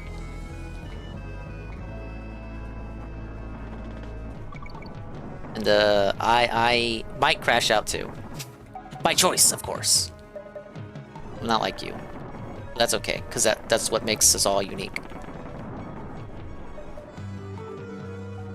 It will open on the item screen. In TSA's runs, multiple times when he paused during the run, the menu opened up to the map screen, which only happens after you load the game from a save after quitting, which obviously did not happen during any of his runs. And this is the mistake that I chose for my fake Ocarina of Time speedrun. I asked one of the best Ocarina of Time speedrunners in the entire world, Danny B, to make 2 clips of himself performing a relatively recent glitch called called 𝓓𝓸𝓷𝓭. This is where you warp from 𝓓𝓮𝓬𝓮𝓻 cavern all the way to the final fight with Ganon. At the beginning of each clip, Danny B pauses to equip a shield, which, to be honest, I thought would immediately give away what I was planning to do. Near the end of the setup for the glitch, Danny B needs to pause again, and in the legitimate run, the menu opens up to the item screen, which it should, but in the fake clip, which in this case was clip number 1, the pause menu opens to the map screen. This is because he spliced the run at the entrance to 𝓓𝓮𝓬𝓮𝓻's cavern.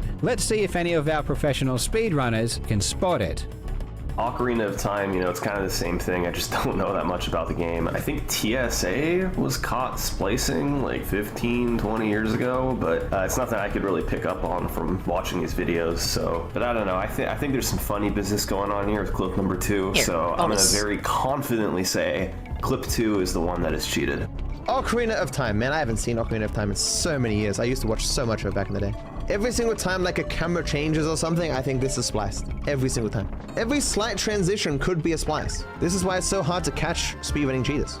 It could be something like obvious, like the amount of great, shoes he meaningful, has or positive, something fun changes. stream, GPM. Nothing like stood out to me. They looked exactly the same to me. Carl says this is a test in speedrunning history. But there's been a lot of cheaters and a lot of cheating videos. I'm gonna guess number 2.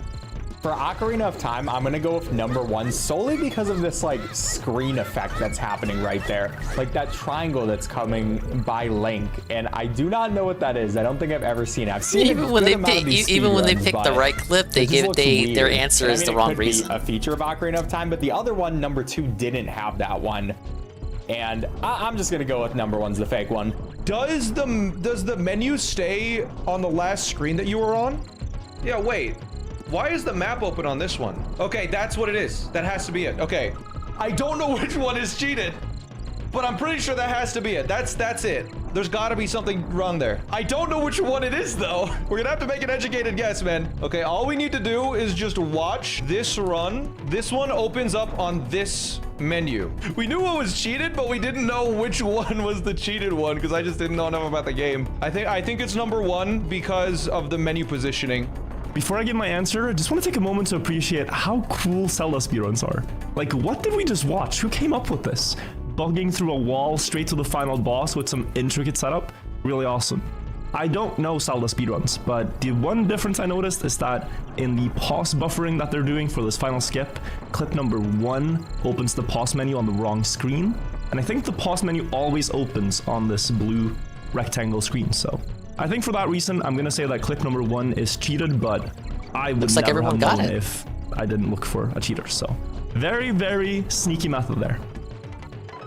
In the late 2000s, Henning Blom was one of the strongest GoldenEye speedrunners in the entire world. At his peak, he achieved a world ranking of 4th, sitting just below 3 certified legends of the game. Henning was a really good player and achieved many world records during his career. Some of his strongest times were his untied world records that he achieved on the level Frigate in 2011, beating both the Secret Agent and Double O Agent world records, getting times of 1 minute flat and 1:06 respectively. But in 2012, fellow speedrunner Ryan White noticed that Henning's end cinema didn't make sense. On both of Henning's runs, he exits the boat holding no weapon, which means that in the end cinema, Bond should put away a PP7 pistol. But in Henning's runs, Bond puts away a D5K submachine gun. This is simply impossible, and means that Henning had spliced different end screens onto his runs. On Frigate, you need to release hostages and hope they choose the fastest escape point and escape the boat as fast as possible. This introduces a huge luck factor into the level, making it one of the most frustrating in the game. This is why historically, Frigate has been the level that has seen the most cheating. Henning originally denied cheating, but audio analysis showed that he had not only spliced his Frigate runs, but many other levels as well, including his full game runs. Ultimately, after the evidence was was too great, Henning confessed, and he was permanently banned from the ranks. I wanted to recreate Henning's mistake on the frigate level. I asked one of the greatest strat finders in GoldenEye history, 𝓓𝓸𝓷𝓭, to craft me 2 speedruns on the agent difficulty. These runs are identical, and both of them finish the level with no weapon equipped. In the legitimate speedrun, Bond puts away a pistol, but in the fake speedrun that Henrik spliced, which in this case was clip number 2, Bond puts away a D5K. Let's see who can spot it. I feel like if you know GoldenEye enough, you'd be able to catch something was like fake, that. since I haven't played these games before, to be honest, is counting the bullets and seeing if they were right with the end of the stats. And oh, but if you overthinking with shit like, oh, let me count the bullets, yeah, you probably might miss something. So I really cannot tell detail like that for this one. But gut feeling, you already know we're going with number 1. Wait, okay. I think I might know what it is. If he used the exact same level, if Carl used the same level, I remember watching a video years ago where at the very end they had a different gun. Where they were like holding a gun, and at the very end they were holding a different gun. So that had like a scope on it. Oh, this guy found it out. And that was a pistol. All right, the run cheated is number 1. I'm not even watching number 2. I got nothing. I'm trying to think of controversies in 007 speedrunning that I know, because that looked fine to me. Those looked identically the same. I saw no differences. I never noticed, JC. So my assumption is just going to be that it's spliced. Like on the watch here or something. Nope. Well, maybe got Winky's bonus like once. I can guess and get a 50-50 chance. I'd say send me back the to second one is cheated. So I tried. I mean, I looked here at GoldenEye. I watched through both of these clips like side by side, starting from the exact same he doesn't know.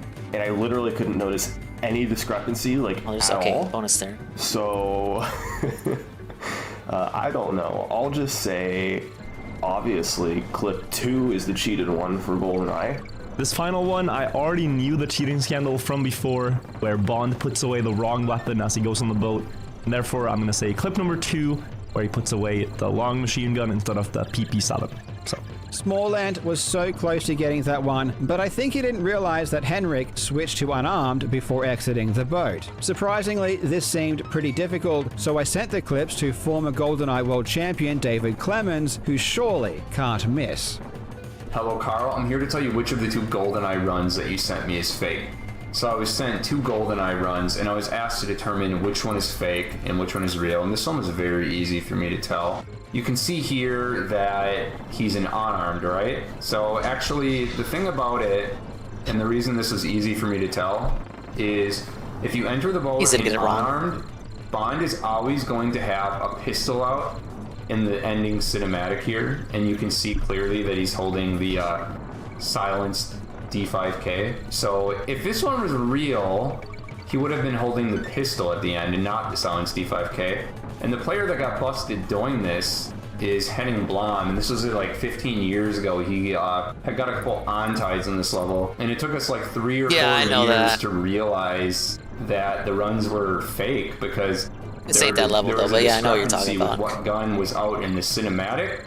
It's all you get for like the in-game plot. And you gotta read the manual for what the story do. Busted is just that intricate knowledge that we maybe just didn't have at the time that we finally developed. But anyway, I hope that helped. That was a lot of fun, and peace out. In 2020, Minecraft speedrunning absolutely exploded, easily becoming the most popular game to speedrun in the entire world. And it wasn't just popular in terms of active speedrunners, but videos of Minecraft speedruns started to get massive views on YouTube. One of the videos that really popped off was a new world record in the 1.16 random seed glitchless category by the runner 𝓓𝓸𝓷𝓭. No, not Dream, 𝓓𝓸𝓷𝓭. In June of 2020, 𝓓𝓸𝓷𝓭 claimed a time of 19 minutes and 19 seconds, beating the existing record by several minutes. Because 1.16 had just been released, this speedrun got a lot of attention. Tier 1 for 15 months. Speedrun scams, who posted in the comments all of the reasons that he thought the run was fake. According to 𝓓𝓸𝓷𝓭, it was obvious that 𝓓𝓸𝓷𝓭 wasn't playing a random seed, and was instead playing a seed that he had found and scouted earlier. 𝓓𝓸𝓷𝓭 pointed out a lot of actions that 𝓓𝓸𝓷𝓭 took that indicated 𝓓𝓸𝓷𝓭 already knew the seed,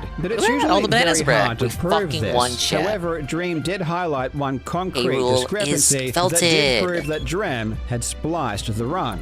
The problem was 𝓓𝓸's loading animation. This Trying to find all the animation bonus is always levels the is same for each unique easier said than seed. done. 𝓓𝓸's loading animation started in the center, but for that particular seed, it should always start in the bottom left corner. This proves that 𝓓𝓸 had spliced together a different loading animation before his run. This really was the first Minecraft cheating scandal that exploded on YouTube. 𝓓𝓸's video about 𝓓𝓸's run has over 10 million views. I asked one of the most knowledgeable Minecraft speedrunners on the entire planet, 𝓓𝓸𝓷𝓭, to replicate 𝓓𝓸's fake run. To make it even easier for our pro speedrunners, I even asked 𝓓𝓸𝓷𝓭 to use the exact same seed as 𝓓𝓸. The two clips only show the loading animation and the beginning of the run, so I felt as though it would be pretty obvious a splice was involved. Historically, splices have been caught by seeing jumps in the mouse, which occurred in 𝓓𝓸𝓷𝓭's fake records, or hearing extra clicks in the audio, which was the case with 𝓓𝓸𝓷𝓭's fake runs. However, those are not present here, so the only other thing to check would be the loading animation. And that's why I gave the pro speedrunners the specific seeds so they could check if they wanted to. But really, this is probably the hardest one to detect, because it does require you to boot up the game Yeah, I and got a check the shitload of loading games on Switch to get the animation if you subscription. don't remember 𝓓𝓸's seed. In 𝓓4Y4's fake We're doing speedrun, which in Expand this Dog case was clip number December, 1, every the Donkey loading Kong animation for Country 𝓓𝓸's and seed Donkey Kong starts near Land the top game left, for extra which life. is not correct. It should start in the bottom left. Let's see if any of our pro speedrunners remember the 𝓓𝓸 situation and can spot the fake speedrun. If I had to guess from these two, I'm the 4 only games thing in that I so could far. possibly tell is maybe there was a cut in, I think it was number 2, right? My guess for this one is there's a splice in number 2 right at that load screen. And I believe 𝓓𝓸𝓷𝓭 did that. So first thing I noticed for Minecraft is right away, they just kind of went straight over to the ruin portal, but then I realized they actually saw it in the corner of their screen, so it does make sense they didn't just know where it was going to be. But I still think it's 2 just for the reason that this loading screen looks weird. I feel like there have been cheater videos in the past where the loading screen is how they got figured out, and I don't know, compared to 1, there's just something off about this loading. I could be very wrong. That could just be normal Minecraft, different computers, but that's what I'm going with, number 2. I'm pretty confident this one is spliced. There were so many controversies in Minecraft, or like the contents of the chests are impossible. Like the odds of what was in the chest was like literally impossible. That's wrong, right? It's meant to start in the middle. But why would they splice it in that way? Could that really be it? Oh no, that's starting in the bottom right-hand corner, so I guess this is the thing that can happen. It could be that the spawns were manipulated in that these two things can't be this close together. Because I remember those 3 controversies. Splicing, changing of Both spawns the in results chests, are changing fake. drop rates. Well, and that things would spawning just be too a close together. lie. And there's a lot of controversies in Minecraft. Stop the I'm gonna say it's speedrunners. number 2. Number 2 seems more lucky. All right. The only cheating method I know of in Minecraft is what 𝓓𝓸 did, where you like change the files to make the luck more probable. But I feel like that probably wasn't employed here because it's such a brief section at the start. I don't know. I have no idea. So I'll just say clip 1 is the fake one for Minecraft. I didn't see anything out of the ordinary in either Minecraft clip in terms of gameplay, but I did notice that one of the seeds, the one in video 1, loads differently in the video clip than it did when I loaded it up on my computer. So I believe that there's a splice in the loading screen on seed number 1, and that the player then knows that seed that they're playing perfectly and have optimized it for a good time. So my answer is that this run is not random. Splice, video number 1. Okay, evidently that was pretty difficult, but let's see if a real Minecraft speedrunner knows their history. I asked former world record holder 𝓓𝓸𝓷𝓭 to look at the clips to see if he could spot which one was fake. Hello, Carl. I'm here to tell you which video is fake out of the 2 Minecraft speedruns that you sent me. What's up, now, Chad? to be honest, if I move my face Guy cam, here. I was sent 2 videos I need and to notes. fucking And when I was do sent some these notes, Minecraft. it has clips with these seeds. When I first saw this, I kind of had an idea of what I was looking for. When I watched the first clip, I instantly knew what was the fake I don't know. Let's speedrun. When we just go in say this the first clip, one's we fake. can see when they load in the world, there's a very specific way that this world loads. And this is the same with any way that a Minecraft speedrun loads, which is why this is necessary to show when getting your run verified. So for this run, you can see that it starts in this top left corner. And that is something that can happen on seeds. But for this specific seed, it's not possible because I actually know exactly what seed this is. This is from a cheated world record way back in the day from a runner named 𝓓𝓸𝓷𝓭, D-R-E-M. And this is the seed that they cheated on. This guy knows his now, history. I don't even know if this was the exact same world load that 𝓓𝓸 did. I don't believe so. I think the thing with 𝓓𝓸's was that it actually generated fully from the middle. And this one, it is top left. And when you load the seed, actually, if I go back in here and I copy this seed and I hop into Minecraft, the loading screen starts actually in the bottom left, not in this top left area that it does in the video. Don't question the master, That is how that I knew this that is a even without watching the Minecraft second video, speedrunning that this master run here. was the fake speedrun. From these results, we can see that spotting a fake speedrun is pretty difficult if you don't have deep knowledge of a specific game, even if you are a professional speedrunner in something else. This just goes to show how easy it would be to fool the general public into believing you've done something incredible, even if all you did was just splice a few different runs together. A big thanks to Summoning Salt, Easy Speezy, 𝓓𝓸𝓷𝓭 AU, 𝓔𝓁𝓸𝓷𝓭, and Virtual for being such gracious guinea pigs. And huge props to Virtual for being the only person to correctly spot every fake. The man is obviously a student of history. And thanks to 𝓓𝓸𝓷𝓰, Danny B, 𝓓𝓮𝓬𝓮𝓻, and 𝓓𝓨𝓁 for helping me make these fake speedruns. That was Make a fun sure you go and video. subscribe to all of their channels. And if you liked the format of this video, please make sure to let me know in the comments, and I will try to do it again in the future. I won't do that. I'm sure other Thanks people have. for watching, you legends. I hope you're having a fantastic day, Still missing and I some will see bonuses you somehow. in the next video.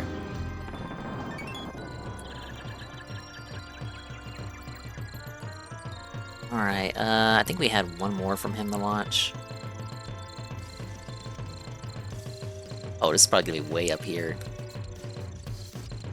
The dumbest fake speedrun ever. He talked about this on the last video we watched. I didn't watch it on stream for some reason. Hello, you absolute legends. Hello. In June of 2022, I'm the one. a speedrunner by the name of 𝓓𝓸𝓷𝓭 did something incredible. He joined the Jump King speedrunning community and proceeded to achieve world records on two of the most popular and competitive custom maps, Babe of the Realms and Babe of Ascension. These world records were really good. In fact, one of them still remains the world record to this very day. 𝓓𝓸𝓷𝓭 got really good really quickly, and while it is unusual for a new player to attain world records so fast, he claimed that he had been playing for a while, he just hadn't joined until then. 𝓓𝓸𝓷𝓭's rate of progress was suspicious, but the proof that he provided for his runs was extremely thorough. He had the in-game timer showing, he had an input display, and he even had a webcam of himself playing. Cheating with a webcam is one of the rarest forms of cheating because what it means is that you have to sit there and pretend to play. You have to pretend that you're trying hard. You have to pretend that you're nervous. And then at the end, you have to pretend that you're so happy because you just did something amazing. You need to behave that's like the you've hardest just done part to something fake, better than the anyone else emotion. had ever done before. And That's in why they June of call it 2022, that's exactly what 𝓓𝓸𝓷𝓭 did. He created fake speedruns and then pretended to play. And for the next 2 years, his fake world records went undetected. That is until September 2024, when they were discovered completely by accident. As we will see, 𝓓𝓸𝓷𝓭 went to a lot of effort to fake these records. He I put agree, in Eagle. tons of work. But what's funny is that while he spent so much time and effort making his runs look good, he neglected to do the most basic checks any cheater should do in this game. And some of these simple mistakes he made just boggle the mind with their stupidity. After the first discrepancy was found, it was an avalanche. As it turns out, there are so many things wrong with these fakes, it is simply amazing. So sit back and relax as we Big dissect some of Downs the greatest Cyberpunk fake updating. speedruns I've ever seen. I really hope you Sofa, enjoy. Eagle. Sofa. Now legends, this video is sponsored by the military online game War Thunder, and when it comes to vehicle combat, War Thunder is the most comprehensive thought he said it game was ever sponsored made. by Take the control of military. over 2,500 tanks, planes, helicopters, and ships from 10 of the fiercest armies of the last century. See technology Thank you for advanced your from the service, 1920s all the way through to the super high-tech weapons of destruction we see today. Each vehicle is finely crafted to be as realistic as possible, and when you combine that with incredible graphics and authentic sound effects, you get one of the most immersive combat experiences you'll ever find. The vehicle damage model in War War Thunder is extremely intricate. You can even see know this where in these action when you bonuses could destroy an be. enemy. You'll be More shown cleverly precisely hidden where than you in hit and Land how 1, all of that's the for sure. various vehicle components were affected. Personally, I find air combat to be the most thrilling part of the game, and the controls are so easy and intuitive, even with just a keyboard and mouse. There is a good reason War Thunder has over 70 million players. There is simply no game better suited for so fans many of military history. sponsors that Play keep War Thunder shilling for it, free on maybe? PC, PlayStation, or Xbox now by using my link in the pinned comment or video description. New and returning players that haven't played in 6 months will also receive a massive bonus pack across all platforms. That includes multiple premium vehicles, the exclusive vehicle decorator Eagle of Valor, 100,000 Silver Lions, and 7 days of premium account. It's available for a limited time only, so be quick. Oops. One of the foundational mechanics of Jump King is the fact that each frame lasts exactly 17 milliseconds. This is unchanging and cannot be manipulated in any way. This means that in theory, the final time at the end of the run must also be divisible by 17 milliseconds. It just can't give you a time that isn't. And what's interesting is that this mechanic was never really used in the past to possibly detect a time that shouldn't be possible. So a couple of weeks ago, one of the moderators known as Rifle created a script that checked every single time submitted to the 𝓓𝓸𝓷𝓭 leaderboards to see if any impossible times were posted. Of the more than 5,000 speedruns submitted, around 60 had times that were invalid. Most of these impossible times were simply typos. For example, in this run, you can see that the time on the ranks ends in 928, but on the end screen of the run itself, it ends in 678. So this is just an input error. Other runs didn't have any videos at all to check, but again, they are likely typos. However, there was one run that came back that actually did show an end screen that had an impossible time. This was the world record for the custom map Babe of the Realms, achieved on June 4, 2022 by Epic 𝓔𝓁𝓷𝓭. What's funny is that Rifle immediately thought this run was still probably legitimate because, as he said, it had facecam, mic, and keyboard inputs. It is very, very rare to see someone try and fake a speedrun like this, but boy oh boy, no one could have predicted just how deep this rabbit hole was about to go. Several hours after this invalid end screen time was brought up, it was identified the time on the end screen was also missing a digit. There is supposed to be a 0 here before the 7. It became apparent that this end screen was photoshopped, which also explains the invalid time. The next day, Rifle went through the entire run and counted the amount of jumps, because the jump count is displayed at the end. And what he found is that the jump count at the end was off by 40 jumps. It stated 403, but the run only had around 360. So what we can discern from these errors is that Epic 𝓔𝓁𝓷𝓭 just guessed the amount of jumps, and he also just guessed the final time, not knowing that it's impossible to produce in normal play. And then he quickly photoshopped the end screen and forgot to add a 0. This seems like a pretty low effort fake, right? I mean, obviously he didn't seem to care or put much effort in. Well, this is where things get shocking. Because remember, the actual run itself had a timer, an input display, and webcam. No matter how this was faked, he had to have put a lot of effort in to make all of those things seem legit at first glance. The first weird thing that was noticed about one of the runs was the fact that the screen seemed to shake for too long during shakes. This screen shaking is a purely He played a aesthetic game effect. like It Jump doesn't King, change the I gameplay, think. and the screen is coded to Or one shake of his somewhere indie between marathons. 1.5 to 3 seconds. think it was- But the was it main Jump category Hero? world record holder Trimp noticed that the screen shook for longer. In fact, in this section here, there were 2 shakes back to back that lasted 4 seconds. This is not possible under normal conditions. The only explanation for this is that there are splices in the gameplay. Splices are the most logical way to cheat this game if you're a terrible player. Take me for example. I've barely played Jump King, but if I use save states, I can use video editing to make it seem like I'm a decent player. The method I would use is to repeat a jump until you land in a decent spot, then save the state, then repeat. I remove the footage from when I land to when I start my jump, so it looks like I jumped immediately. In the case of the shaking screen, Epic 𝓔𝓁𝓷𝓭 would have landed during a shake when he wanted to save a state. Then, either intentionally or unintentionally, the next jump that he was happy with and used in the fake run also began when the level was shaking. So when he removed the footage in between, the shaking went on for longer than it should have. This essentially confirms that splices were used, and the fact these extra long shakes happened back to back indicate that multiple splices were done in a short amount of time. So it seems like we are dealing with a player who lacks the ability to string together longer jumping sequences. And in fact, I can tell that Epic 𝓔𝓁𝓷𝓭 Star is probably using save states for a massive percentage of these jumps, and I can tell that because he almost never buffers his jumps. When you watch top-level players, they always hold the jump button before they land. It could be several frames before or longer, but it's always before. This is so they start charging their next jump immediately when they land, and don't lose any unnecessary frames doing nothing. However, 𝓓𝓸𝓷𝓭 doesn't do this. He almost always lands and then presses jump, usually frame perfectly after landing. This is because he doesn't want to start charging his jump right away because he wants to save his state first. Therefore, he won't hold jump before he lands. But when he edits out the footage, it will just look like he perfectly pressed jump after he landed, which is impossible for a player to consistently do. This isn't how good players play, and the fact that he almost never buffers his next jump, even when there is absolutely no reason not to, indicates there are tons of splices throughout this entire run. Splicing does create problems with the you're not audio, wrong. though. I felt like I was First, winking you can't for play a with lot music. more time. That would just immediately give away any splice, so that's why 𝓓𝓸𝓷𝓭 turned off his music. But it would also cause issues with the sound effects as well, because when you land, it makes a noise. So my spliced footage from before sounded weird. If I didn't fix the audio, it sounded like this.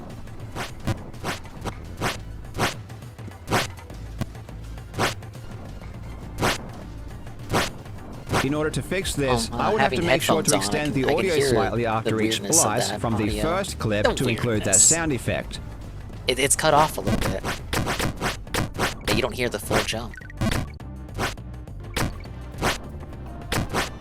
And given this run had so many splices, that's a lot of work. And then we have to figure out the issue of the timer. If we are splicing, we can't use a real timer. That would make it super obvious. So therefore, the timer in his runs must be fake. But it looks really good. I mean, his timer is literally perfect. It's indistinguishable from the real thing. The likely way he achieved this was by running the timer on a different map that has a black background, like this one here. Then chroma keying out the black background using whatever video production software he was using, and then overlaying that on top of his run. This one was pretty simple. We also know the timer was added in post-production because in those shaking sections I mentioned before, the timer is supposed to shake as well. But in his runs, the timer remained perfectly still. Another way that was used to detect splices was the rain. The rain is supposed to change every 5 frames, but here it changes in a single frame because there was a splice. The wind can also be used in the same way. The wind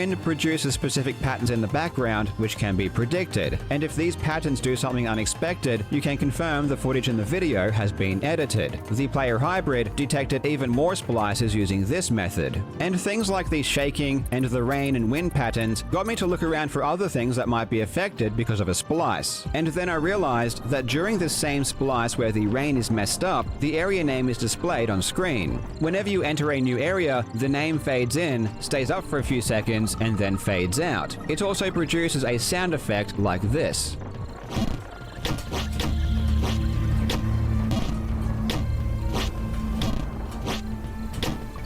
So I realized that if there was a splice, the length of time the name remains on screen should be shortened. But when I went and timed how long they were on screen, it was perfect. And I timed all of them. They were all exactly the same length, which just can't be possible if there was a splice. Then I remembered how the timer is supposed to shake with the screen during shaking sections. And when I checked other runs, the area name also shook as well. But when I checked 𝓓𝓸𝓷𝓭's run, it was dead still, which can mean only one thing. This area name was added in post-production. Now this is much more sophisticated than just adding a timer, because the backgrounds aren't a solid color, so you can't just chroma key them out easily. And they also fade in and out too, which would have to be done manually. Truth be told, I don't even know how to do this easily. I think this kind of thing can only be done with a fair amount of work. Aside from not shaking, you can also tell the fade in and fade out have been manually recreated because the opacity of the text is much different than it should be. So what he must have done is wait at the start of each new area for the title to come and go, and then remove that footage. Then in post-production, added the title back in along with the sound effect that comes with it. It's so much there are a couple work. of things that make this pretty insane. It's more work than if you were to just do it the right way. It go the several seconds this title remains on exactly, screen Richard. without splicing. Otherwise, he would just play through it and not go to all of this effort to recreate them. So we are definitely dealing with a terrible player. And secondly, oh my and God, this one is JC, you're right. hilarious, Look at how fast in that the version timer's of the going game he was down. playing, playing, he could Maybe have it's just 'cause turned Rammy the area himself names is so off. fast. In fact, there are other speedruns on the ranks where players have done this, so he did all of this work for nothing. In any case, he put in a lot of effort, and the effort doesn't stop here, because given the fact that we know he isn't really playing, what about all of his keyboard sounds?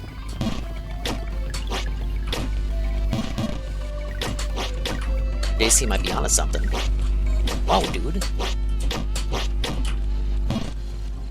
Is he just hitting keys pretending to play? Well, the clue lies in several oddities at the end of his runs. During his Babe of the Realms run, there is a loud buzzing that's coming from his audio track, but about 5 seconds before the video ends, this buzzing completely stops, even though his microphone is clearly still working and is just as loud. 7 minutes and 35 seconds, almost 36. Not even that many attempts. I didn't even play the map for too long. That might have been world record. Great acting ability there. This means there was definitely a second audio track playing throughout the video. On his Babe of Ascension run, after he stopped playing, he put his hands on his face, but you can clearly hear distinct clicks from his mouse. Oh my god. Oh, rookie mistake there, bud. And then when he leans back, you can hear the mouse again.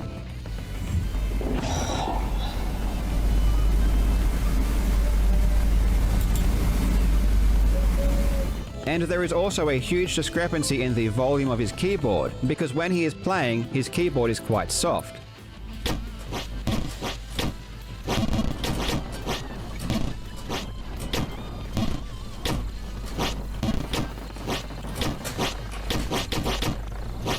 But after his run, when he types, it's really loud.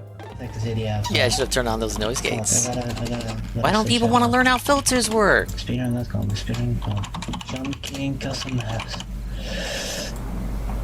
So he definitely has a separate audio track just for the keyboard noises, which means that in his webcam video audio, he isn't pressing anything the entire time. Again, it would have been easier just to do a single audio track and to just physically hit keys when pretending to play, but he went above and beyond and used multiple audio tracks. I'm guessing this is because he wanted to make sure his keyboard presses lined up properly with his in-game actions, which would have been much harder to do all in one take. This shows that he really did care about making these runs as believable as possible. Speaking of keyboard, he types after his Babe of Ascension run, but what's funny about this is that the input display doesn't register any spacebar hits. Check this idiot out, man. Fuck, I gotta switch that up. Speedrun.com, Jump King Custom Maps. So this is just another silly little mistake he didn't consider. Now let's get to the best part, his fake reactions. Whenever you have a fake speedrun with a live reaction, you know you're in for a treat. And I have to be honest, I'm impressed. This is, dare I say it, an Oscar-worthy performance. Oh my god.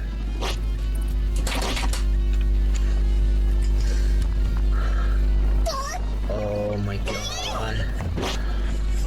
Is that the sound that his character is making? It's not me. Oh my god. What kind of game are you playing, son?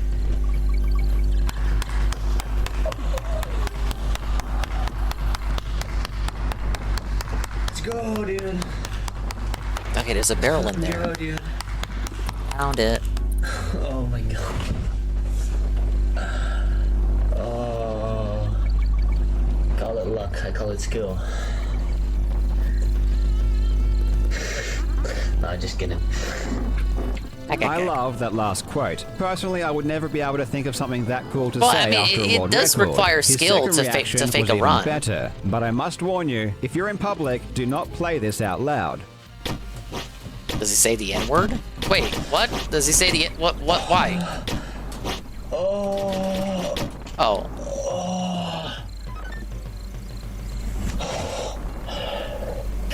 Oh my fucking god.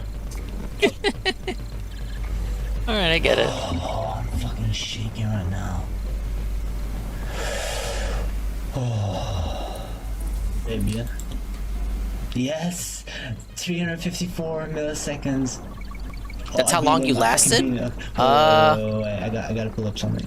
I gotta pull up something real quick. Here it is, here it is. There it is, there it is.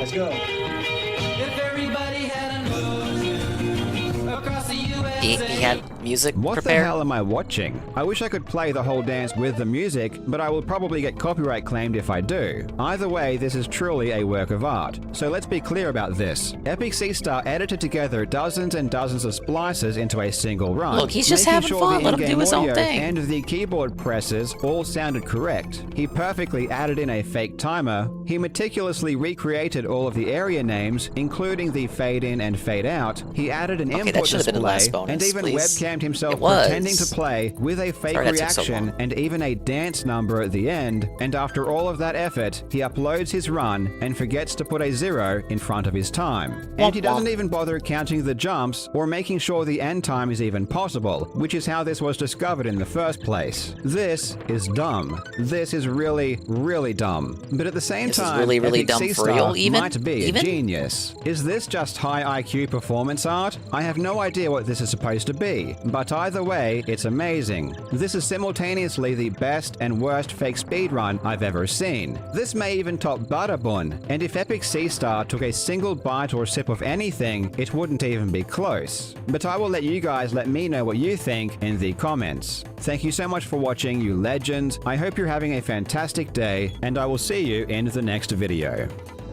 Shout out to War Thunder again for sponsoring today's video. Make The sure to Russian check out War guys Thunder like now for Phil free on doing the PC, most work to not PlayStation, have to do any Xbox, work and at use my all. link This in the pinned guy comment put or in video work description to register. to- Those of you who are new Well, I or guess haven't also played not in have to 6 do any months work at will all. also receive a massive bonus pack across all least in the vein platforms, of actually including having to multiple perform premium speedrun. vehicles, in-game currency, and more. Now, this one isn't from Carl's channel. Let's watch it anyway, because I always hear about this story, the biggest myth in speedrunning history. What did they mean by this? Let's find out. It's about Mario 64, of course. Misinformation is unfortunately common whenever people talk about speedrunning. Myths such as glitches are cheating, TaskBot is a machine learning AI, and speedrun being 2 words instead of 1.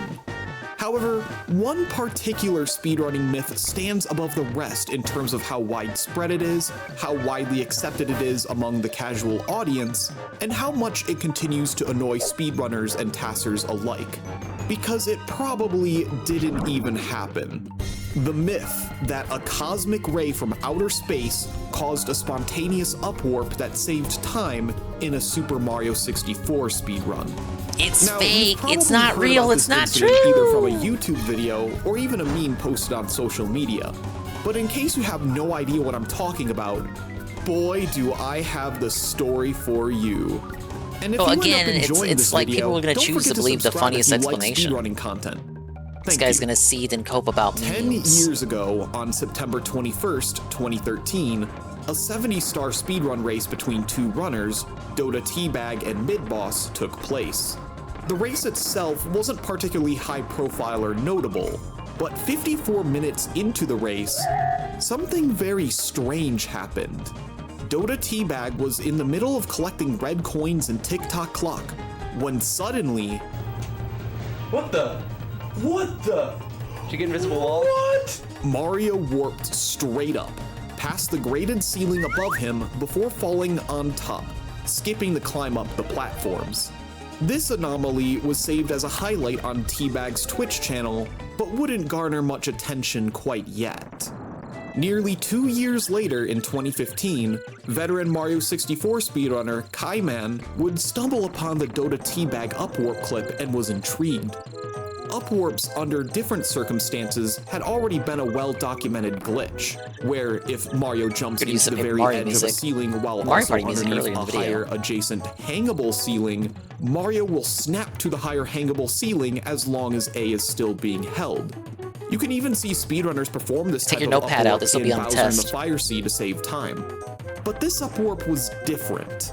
There were no hangable ceilings in Tick-Tock Clock. And Mario didn't jump into the edge of a ceiling. In fact, he wasn't initiating a jump at all. He was landing from a previous one. Clearly, this was not like any previously known upwarp. Curious for answers behind the anomaly, he sent the clip to 𝓓𝓸𝓷𝓭 2012, a TASer most well known for the A button challenge, a massive tool-assisted project which aims to collect all 120 stars in Mario 64 with as few A presses as possible. Naturally, this caught 𝓓𝓸𝓷𝓭's attention, as again, Teabag ascended as he was landing from a jump rather than initiating one. This meant that if this new type of upwarp could be replicated and properly understood, it could potentially be a new trick used to save more A presses. However, neither 𝓓𝓸𝓷𝓭 or anyone else had any luck replicating it. Still seeking answers, on August 4th, 2015, 𝓓𝓸𝓷𝓭 made a YouTube video about the mysterious TTC upwarp, offering a $1,000 bounty to anyone who was able to recreate it in the Mupen 64 emulator and send 𝓓𝓸𝓭 the M64 file, which contains the controller input data that could be played back in Mupen. Not long after 𝓓𝓸𝓭 published the bounty announcement, people in the YouTube comment section would begin to theorize what may have caused the sudden upwarp. One theory that stood out was that a bit flip occurred in the game's memory that affected Mario's height, which might explain such a drastic warp. 𝓓𝓸𝓭 would then test this hypothesis in a video uploaded to his secondary channel on August 6. In this video, he tasked Teabag's movement up until the upwarp, where he then tested two different scenarios. The first was warping Mario straight to the ceiling, which didn't seem to quite match the original clip. The second scenario instead modified the first byte representing Mario's height from C5 to C4. These are hexadecimal bytes for 197 and 196 respectively, and when this byte is written in binary, you can flip the first bit to change it from 197 to 196. When 𝓓𝓸𝓭 flipped this bit from 1 to 0, it resulted in an upwarp that was visually similar to the Dota Teabag clip. Although the comparison between the bit flip and the original clip was not a one-to-one match visually, this would become the leading hypothesis for the TTC upwarp for the time being. The question was, if there was a bit flip, what caused it? And could it be replicated? The mysterious circumstances surrounding the upwarp led YouTube commenters to hypothesize some interesting theories. Like, I don't know, cosmic rays? Yeah, this is where it all came from. The theory goes that when cosmic rays reaches the Earth's atmosphere and they break apart into smaller ionized particles, the radiation of the particle has the capability to flip a bit in a computer's memory, which may result in a glitch known as a single event upset. This theory is out there, to say the least. It's very rare that a bit flip from an ionized particle would affect something like a computer or a Nintendo 64 in a visually observable manner, especially Maybe the planets with something align like just to make something like that happen. Sticks out like a sore thumb. There have been single event upsets in history where the cosmic ray theory is plausible given the circumstances. But in the case of the TTC This is just a Debbie Downer Negative Nancy video. It's a bit of a leap in logic to assume that over a potential answer found in-game or even a hardware malfunction. 𝓓𝓸𝓿 himself noted how outlandish he found the theory. Regardless, no one was able to recreate. And he's the guy who's all about A presses. If he thinks that's, if he's telling you it's crazy, the cause behind it remained a mystery. Years passed with no leads on the TTC upwarp. Solving this mystery was put on the back burner as testers and the ABC crew focused on other projects. Shameful, Nurgle. Cosmic rays remained a mere hypothesis, and an unlikely one at that. No SM64 expert 100% bought into that theory. And on February 21st, 2018, Dota Teabag left a comment on 𝓓𝓸𝓷𝓭's bitflip comparison video that made cosmic rays seem all the more doubtful. Hey, Cypher, welcome back. I often had to tilt my cartridge weird ways in order to get the game to start. Beat 𝓓𝓸𝓷𝓭 100%, 𝓓𝓸𝓷𝓭1 100% went back and did that. Trying to do Country 1, and then I realized its bonus barrels are actually hitting very, very, very, very well. It's worth considering that. Might have to split this and finish this tomorrow. Yeah, I believe it is worth strongly considering a faulty cartridge and console as a potential cause. and that's what SM64 tasser 𝓓𝓸𝓷𝓭 did. Soon after, Dane bought 𝓓𝓸𝓷𝓷𝓰's Nintendo 64 and Mario 64 cartridge. The next month, he performed some hardware tests and messed around with it. It was in a somewhat faulty condition, but after running a few tests on the N64, nothing notable popped up and he was unable to recreate the upwarp. A cartridge tilt would often lead to messed up animations, audio, and game crashes. Here I use a setup where... Dirty or loose pin connections between the cartridge and the console are a more likely culprit though, as somewhat recent anomalies were likely caused by such a faulty connection or cart Slightly slap, strange amount of which may dedication. They lead to fucking some bought sudden the shifts dude's in code. console. Here's some examples. On August 1st, 2018, They a just video wanna from solve a the Japanese mystery, runner, come on! 𝓓𝓸𝓷𝓰 was posted on YouTube by another Japanese runner, Aki. We can see that 17 minutes deep into a 70-star speedrun, 𝓓𝓸𝓷𝓰 falls off the 𝓔𝓁𝓬𝓮𝓻 slide during the penguin race. Upset, he hits his console in frustration. Upon regaining his composure, he jumps back into the painting. Except it didn't take him back to 𝓔𝓁𝓬𝓮, but instead, Big Boo's haunt. I bet you've never seen that happen before. I'd say this is a very personalized strong example Mario of a cart cartridge. slap. Another anomaly happened much more recently on January 21st, 2024. At the start of a 16-star attempt, speedrunner 𝓓𝓸𝓷𝓰 experienced a very glitchy sky effect out of the blue. Like, literally, where's the blue sky? This persisted until he entered the castle.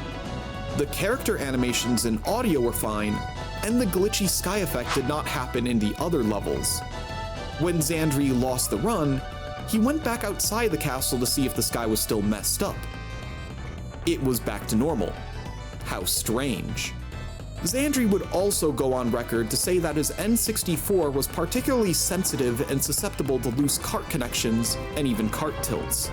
It's worth noting that cartridge tilts themselves are not known to replicate upwarps or flipped bits, but it's more plausible that a cart slap, bad pin connections, or even some other memory error was responsible for the 𝓓𝓸𝓷𝓭 upwarp. More likely than cosmic rays, it's entirely possible that no bits were flipped at all, because neither cart tilts nor slaps flip bits.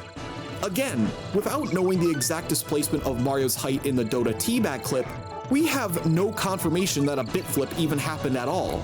Especially when you consider the condition of T-Bag's cart in N64, the proof of concept video But it might have happened. That's enough for most people. And the opinion It of might have experts happened. of Mario 64 and the N64 hardware. But let's humor that possibility for a second. Please do. What if a bit actually did flip in memory to cause the upwarp?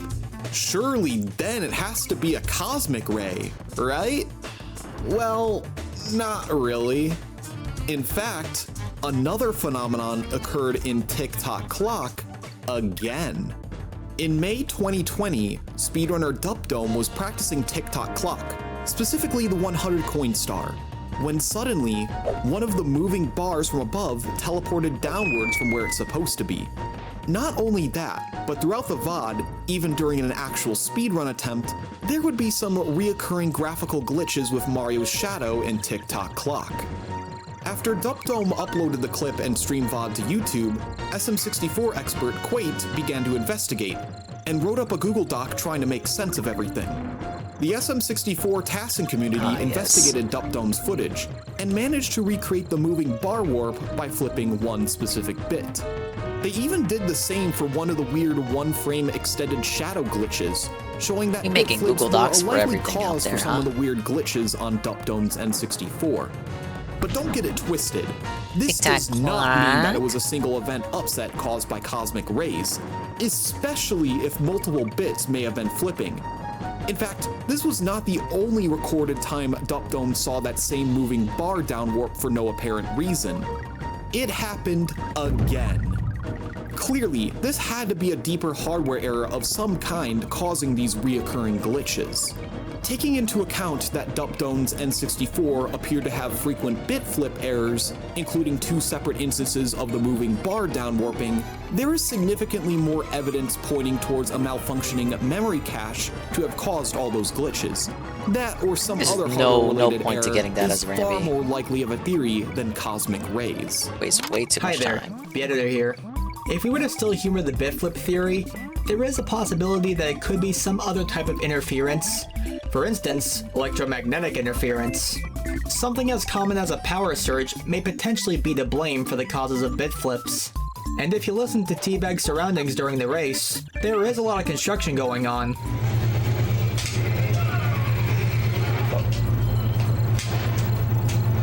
What the? If it was that, perhaps someone could do something to recreate it. Though I will admit, even when trying to use a high-powered Left-sided food space is kinda processor weird. next to the N64 It's kind of like to get it's slowing something off. to happen, Maybe is that just me? nothing did. There have even been recent mysterious downwarps that were probably not caused by a bit flip. On December 8th, 2022, Peruvian speedrunner Ian_1243 experienced a strange downwarp in Bowser in the Fire Sea during a run. This downwarp was not caused by any currently validating documented my methods discrimination. and is still considered an unsolved mystery. But we know for a fact that it wasn't a bit flip because the vertical displacement is estimated to have been around 900 units. Bits in memory represent exponential powers of 2. Oh man, When a so bit is basically flipped, the lesson it adds or is subtracts a everything value sucks, there's no representing a cosmic clean power rays, of everyone 2 has to dirty a point in consoles or memory. fucking The closest cartridge power of tilt. 2 to 900 is 1024. Why can't you let But people according to enjoy the things, experts, though? Mario doesn't seem to be displaced by that much from the sudden downwarp, making a bit flip highly unlikely. So, if Rolling fucking SM64 card tilt to the experts were able space. to come up with more realistic theories for Oh, the that's TTC mean. upwarp based on Dota Teabag's faulty hardware, other similar anomalies, and their own understanding of the game and the N64 architecture, why did the cosmic ray theory suddenly spread across the internet as if it actually happened? The Ignorant news answer articles is and gamer bad journalists. gaming journalism. On Yes! September 16th, 2020, an article covering Dota Game Teabag's journals are TikTok at it clock upload again. titled "How an Ionizing Particle from Outer Space Helped a Mario Speedrunner Save Time" was published on The Gamer. Based on The Gamer's previous video coverage of speedruns, you know you're in for a real treat. A gamer with a tag of 𝓓𝓸𝓷𝓭 dives, 𝓓𝓸𝓷𝓫? jumps, and bursts through multiple levels as he makes seemingly impossible jumps. Okay, it's not 𝓓𝓸𝓷𝓭. That's why we've compiled a list of 10 video game speedruns that will never be beaten. Anyways, All right, the found all article the gives bonuses. a recap of the Finally. upwarp, what makes it different from a normal upwarp, and the $1,000 bounty from 𝓓𝓸𝓷𝓭12, and then makes the bold claim that the upwarp was certainly caused by an ionizing particle, citing 𝓓𝓸𝓷𝓭12 and his comparison video, claiming it was 100% confirmed that it was a bit flip. The author states it with so much confidence that it is 100% Dude, yeah, confirmed I swear, that like, they ignored the first part in the couple of words, he video was like, oh, description where it I mean, states that the glitch I was is not convinced, like, what the solved, and the 𝓓𝓸𝓷𝓭? idea of a cosmic ray So is a that's bit where you've been off to. far-fetched. And thus began The kid a from Captain classic Underpants doesn't get the game jokes of and like a dude telephone. there. On February 7th, 2021. I mean, maybe he just look okay. To make his point, he's felting game journalists. Isn't that good? Like, we like that. We stand for that. But everything else is kind of like, yeah, no fun allowed. You're not allowed to have your fun little cosmic ray jokes. I guess I could see, like, if I was a speedrunner in the community, I'd be a little bit annoyed, I guess, maybe. But I wouldn't lose sleep over it. It's like, again, going back to a triple P, you know, people are going to choose the funniest thing. They're going to choose to believe the funniest thing, even if it's not what actually happened. And there's nothing you can do about it. A tweet containing an excerpt from the Gamer article went viral, getting 32,000 likes It's just like and a over fun 5,000 story. retweets, bringing Whether a lot of it's what attention to not happened only or the not. TTC upwarp once again, but now the cosmic ray theory as well. This unlikely theory began to spread across the internet as if it was a proven fact. much to the chagrin of many members of the speedrun community, who had more Stop and go part of the context than animation was general pretty funny. public did. The whole video was Later good. that week, news articles from various gaming and pop culture publications began to post The DK articles barrel about yolk the thing was TTC the uproar funniest show. caused by cosmic rays theory, many of them regurgitating info from the gamer article. Typos included. Oh, we hate gamers. This topic became even more widespread on August 31st, 2021, when the popular educational YouTube channel Veritasium published "The Universe is Hostile to Computers," a video that discusses cosmic rays and how ionized particles from said cosmic rays can affect computers by flipping bits. It has 20 million views. For the most part, it is a very well-made and well-researched video, citing various academic journals, anecdotes of real-world events, Does the video bring up the and speedrun? the gamer. Oh no. Yeah, there's a short 1.5-minute segment about the TikTok clock upwarp, using the gamer article and Panacook 12's proof of concept video as an Goddamn example journals. of a bit flip definitely happening, thanks to a cosmic ray. As you could imagine, with it being featured in such a popular video, it spread around the internet like a wildfire again. More news articles covering the TTC upwarp were then published, including one from PC Gamer that Only on erroneously GBA, Mr. claims Pun. that Pan and Koa came out with proof 6 years after he put out the bounty that it was caused by cosmic rays. That's why they gotta add the GBA Every versions. so often, Show you what you'll real see Kino the looks occasional like. cosmic rays affecting my Mario 64 speedrun meme, either on Twitter, Reddit, iFunny, you name it. People see these memes and then find out about the TikTok clock upwarp and assume that it was just caused by a random cosmic ray, unaware that it just isn't true. The mystery But was what never difference does it make solved, whether it's yet true it or is being not? touted as such. To this day, members of the Mario 64 community are annoyed by the memes and misinformation. It's just whenever one the tweet. topic You posted goes one viral tweet from yet like 3 years again. ago. All the while, Yes, the whole oblivious community is internet up in users arms about keep this fake unknowingly news being spreading circulated. Just around one tweet. the biggest myth in speedrunning history. Shoutouts to the Super Mario 64 tasking community. Is for it their really even the incredible biggest myth? I documentation mean, over the years, as well as Wikipedia for being such an incredible wiki for Mario 64 speedrunning, mechanics, glitches, etc. Thanks to the pages related to the history of the TTC upwarp and unsolved glitches, I was able to hopefully create a comprehensive video about this hot All right, yeah, topic. there's a bonus over here. That's why the Shoutouts to bananas are Stick there. for info on Otogami's cart slap and cart slaps in general. Special shoutouts to the Glitch Doctor for assisting with research and editing this video. Thank you so much wiki for time. watching, and remember to shoot for the moon.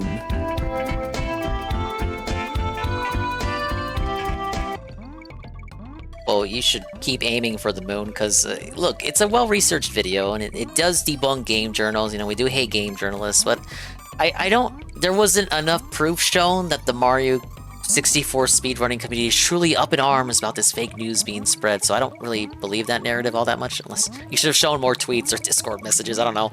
And again, it's like folklore, right? Like Paul Bunyan and shit. Like Paul Bunyan did not exist, you know? There's no such thing as the big blue ox, but it's fun to believe in stuff like that, right? Shoot, it's Christmas time, right? Like, Santa Claus isn't real, but we like to believe that he is.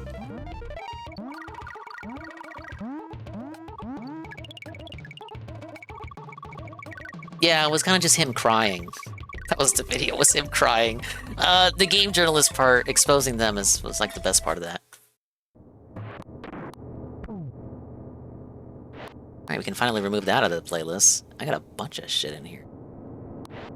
A lot of true crime, but also, each video is like hours long. Let's hear the Muppet.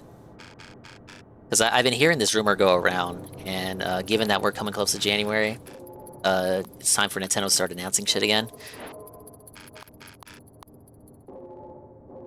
But multiple people have been reporting on this. Let's see if it's true. A Kirby rumor? The Kirby? A Arlo rumor hates about Kirby, him? by the way. You gotta be kidding me. Yes. It seems that YouTuber Nate the Hate. We hate come that out with guy. Some various leaky kind of info before, I guess. I think I've heard the name. He's been like I still don't know semi-accurate-ish, what person sorta. where I think who he predicted potentially Fire works Emblem at or with Engage or Nintendo linked it or is just like, something. yeah, I've got a YouTuber friend. I just tell him stuff. I don't understand. Just simply, I don't understand that. Don't know where this information could be coming from. But according He to Nate predicted the the protagonist would have Kirby red and blue Planet hair, Robobot but it wasn't a prediction. It was in going to fact switch a leak that he had. But he framed it as a prediction so he wouldn't get in trouble. Safe Hey, to assume that this would be an HD remaster. And it's a little funny because, I mean, he hates Kirby because Kirby has a dedicated developer that is always developing Kirby games, so it's like one of the few Nintendo franchises that never has to worry about, whether it will get a new game or not. Versus, say, like F-Zero or Star Fox, which are always in limbo. Kirby Planet Robobot. Yes, Duke. I beat DK Land 2 100% complete. I went back and did DK Land 100% complete. We already have DK Country 2 knocked out of the park, so I gotta go back and do Country 1. The bonuses here probably more smartly hidden than the land games, I'll say that much. Yes, Nurgle, we're doing Arlo again. We gotta burn the midnight oil here, as they say. Bot is going to switch in 2025, I think it is. Kirby Planet Robobot would, of course, be the 3DS game, 2016. I have it. I actually have it right here. I haven't played it yet. It's just sitting there because, I could play it for myself and enjoy it, but, the first-time playthrough, blind playthrough, something I'd like to share with you guys, possibly. I could emulate it, but if I emulate it, then I'm not using the copy that I have right here that I paid for on clearance when 3DS games were on clearance. And it's like, why?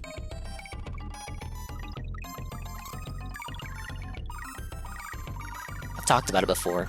Gotta send my 3DS to like California or something. Spend $500 to get a capture card device added to it. Whatever the fuck that DSP has. DSP's got that shit on his 3DS and does nothing with it. It sucks. It's terrible. Hey, but if this remaster comes out, then what? Fuck, dingus. My money. I bought the 3DS version for no reason. Just simply, I don't understand that. Don't know where this information could be coming from. But according to Nate the Hate, Kirby Planet Robobot is going to switch in 2025. I think it is safe to assume that this would be an HD remaster. And it's a little funny because, sure. Yeah. Yeah, another That's like Kirby Arlo's response to half of these leaks. remaster, Yeah, it was whatever. That coming, a Kirby game on the Switch? Surely you must be joking. Yeah, so hates Kirby so much. Definitely makes sense, especially if we're not going to get like another major like mainline Kirby or something next year. Nintendo likes to do the regular Kirby releases and remasters and Yeah, whatnot. Kirby's making Seem to money be now working after out Forgotten for them, Land. It's a valuable pretty IP. well. We really don't know. Suffer, Arlo, suffer. They set the bar really high with Return to Dreamland Deluxe. That's the thing. They Yeah, really that was a did really, set the bar really high, good remaster. giving It wasn't this just a whole, lazy like, Wii extra port. mode and a whole entire campaign starring the game's villain. Like they really added a lot of stuff to. I really enjoyed Return to Deluxe, Dreamland. and that really. I was didn't surprised when I come looked out at like that discussion long with ago. Kirby Bros and on forums and shit, and they talk about like that one's one of the more boring ones. Like, what the fuck are you? That was amazing. That's the thing. It What was wasn't that, like, particularly last long year? either, so I imagine there's a lot of It'd replay be value. slightly surprising if they gave us And yeah, all another the Kirby new added remaster so content. quickly, because like you're gonna run out. You're gonna run out of stuff to remaster and remake, right? But like if they sell it for $60, Well, you could remake the and it sprite-based doesn't Kirby have games. like a bunch of new features or whatever. Like I don't know. Will they justify it by being like, yeah, but it was a 3DS game and that took even more remastering, so maybe it makes up for it. I really don't know. It's also funny because they've already been releasing so many remasters and things that like, I don't know. Does Yeah, they don't wanna 2025 waste- even need anymore? They don't want to waste resources on like original games for Switch now. I think the last one, the major one this year was like Princess Peach, and then we still got Metroid Prime 4, but that's pretty much it. It's all hands on deck on Switch too. Just like random of course it's all Switch remasters at this remaster point. kind of stuff. We're already getting DKC returns. Well, in, like, shoot, I already forgot about The Jamboree Switch 2 when I is said coming that. Around. Man, we're Jamboree gonna be was selling great last I checked. So focused on according that. to initial sales reports. Do we need another one? Do we need just another, like, okay, yeah, sure. Well, it's At filler. the same time, obviously, The point is that it's this filler, is Arlo, come on. mirroring what Nintendo did with the 3DS. When the 3DS was in its twilight years, Switch comes around, and they had the big install base, and they wanted to just keep giving those people something. They just wanted to sell some more stuff Luigi's on the Mansion, 3DS. However, 3DS. I would say that this situation is a little bit Mario and Luigi different. remakes, The 3DS the was Metroid its own Samus Returns platform. remake. There was no backwards compatibility, so like games that bonus they put there? on the 3DS, like they were there. They were basically just stuck on the 3DS. And like they wanted to say they were still supporting the 3DS. It's almost like they did it out of obligation. I don't know. How they said they would still support the GBA after the DS came out, be like a third pillar. The DS is a third pillar. I remember that. Any of the stuff that launched on the 3DS in the No, being honest and fair and charitable to Nintendo, they did support the GBA after the DS came out for like a good 2 more years, getting original games all the way till 2006. They were backwards compatible with your fat DS too. A year or two of its life. I feel like those were all, I don't want to use the word flop. We don't have like solid numbers for any of it, but I mean, Samus Returns didn't sound like it sold very well. It was like 500,000 units or something. It's terrible. The Mario and Luigi remakes, those didn't do well at all. You know, that whole situation went. So I don't know. They did how so much, badly how they well all this bankrupted the stuff did. company who made them. And it is true that at least They always shit on Mario and Luigi remakes for doing bad. But I'm pretty sure if you looked at the sales for all the other first-party games coming out of 3DS at the time, I'm pretty sure they fucking bombed too. I know Fire Emblem Echoes didn't sell so hot around that same time frame. Why don't you go look at the sales for that Kirby Yarn remake they put out on 3DS? That was like the last first-party title they released, and no numbers came out for it? Why don't Kirby Bros ever mock that game? Why? Probably because it didn't kill Hal. At least in this situation here, I love Fire Emblem they Echoes, wouldn't by be the way. I'm just remastering a bunch citing of, it. this really turned into a much bigger conversation.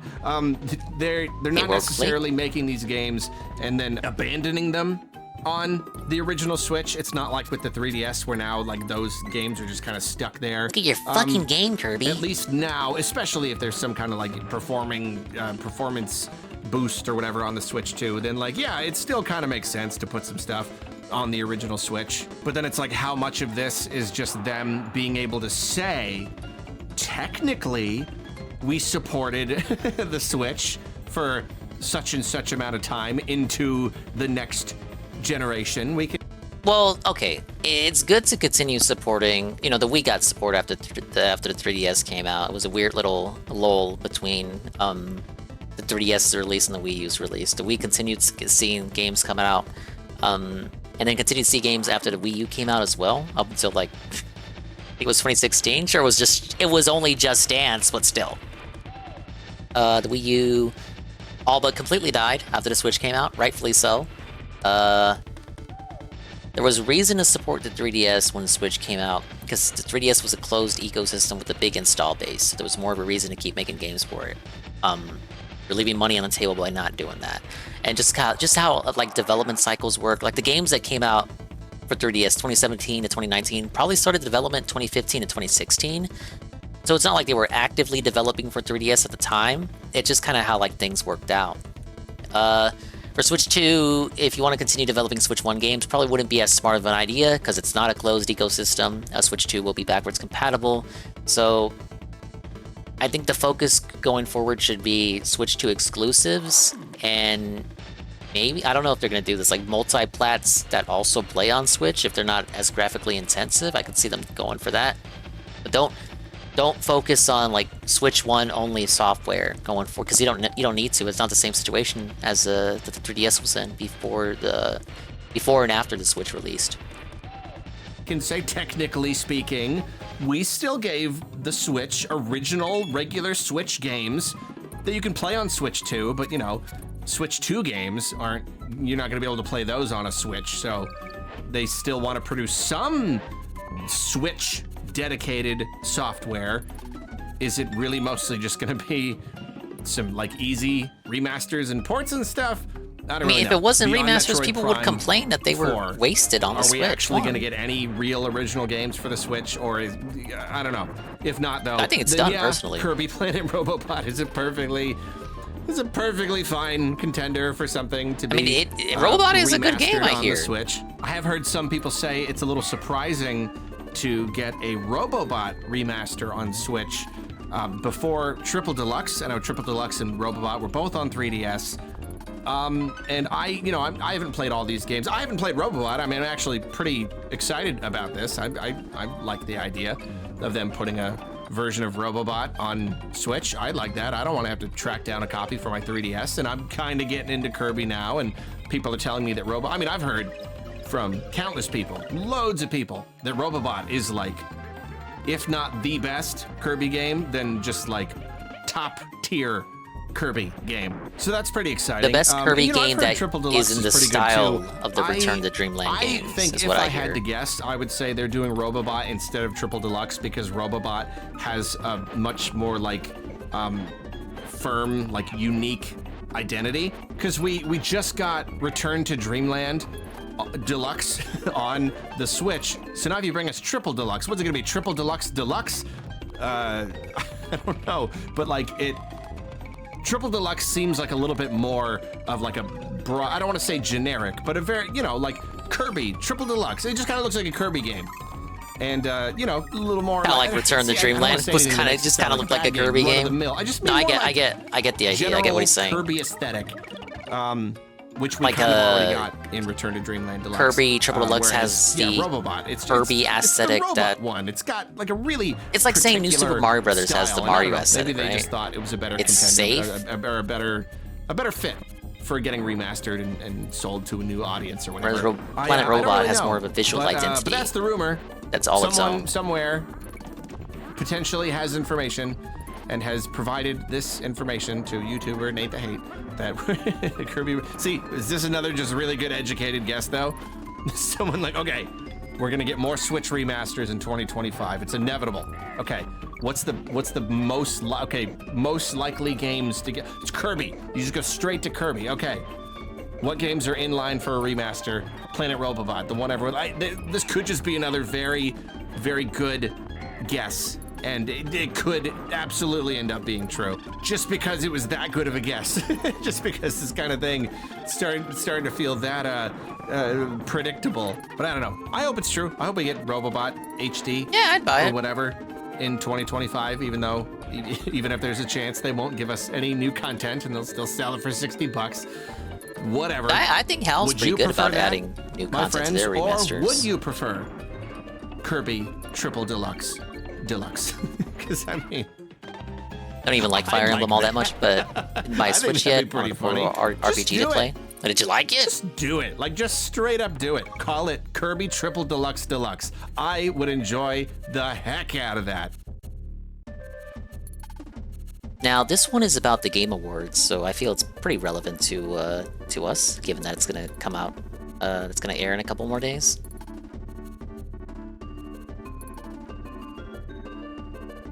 It's about the Game Awards and Metroid Prime. So I just had a thought.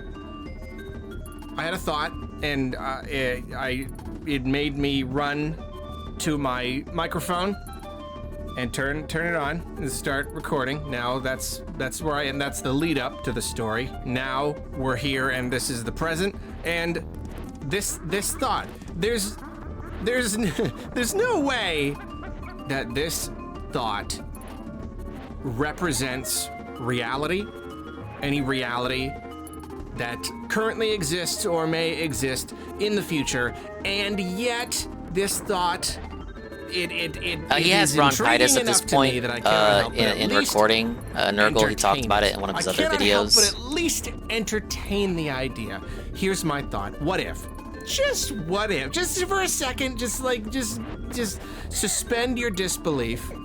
Just forget everything that you know that helps you form rational thought. Just let it go for a second. What Let if? it go. What if Metroid Prime 4 at the Game Awards? Now, I know what you're thinking. Now, I know what you're thinking. Arlo, that is you putting any sort of expectation on the Game Awards.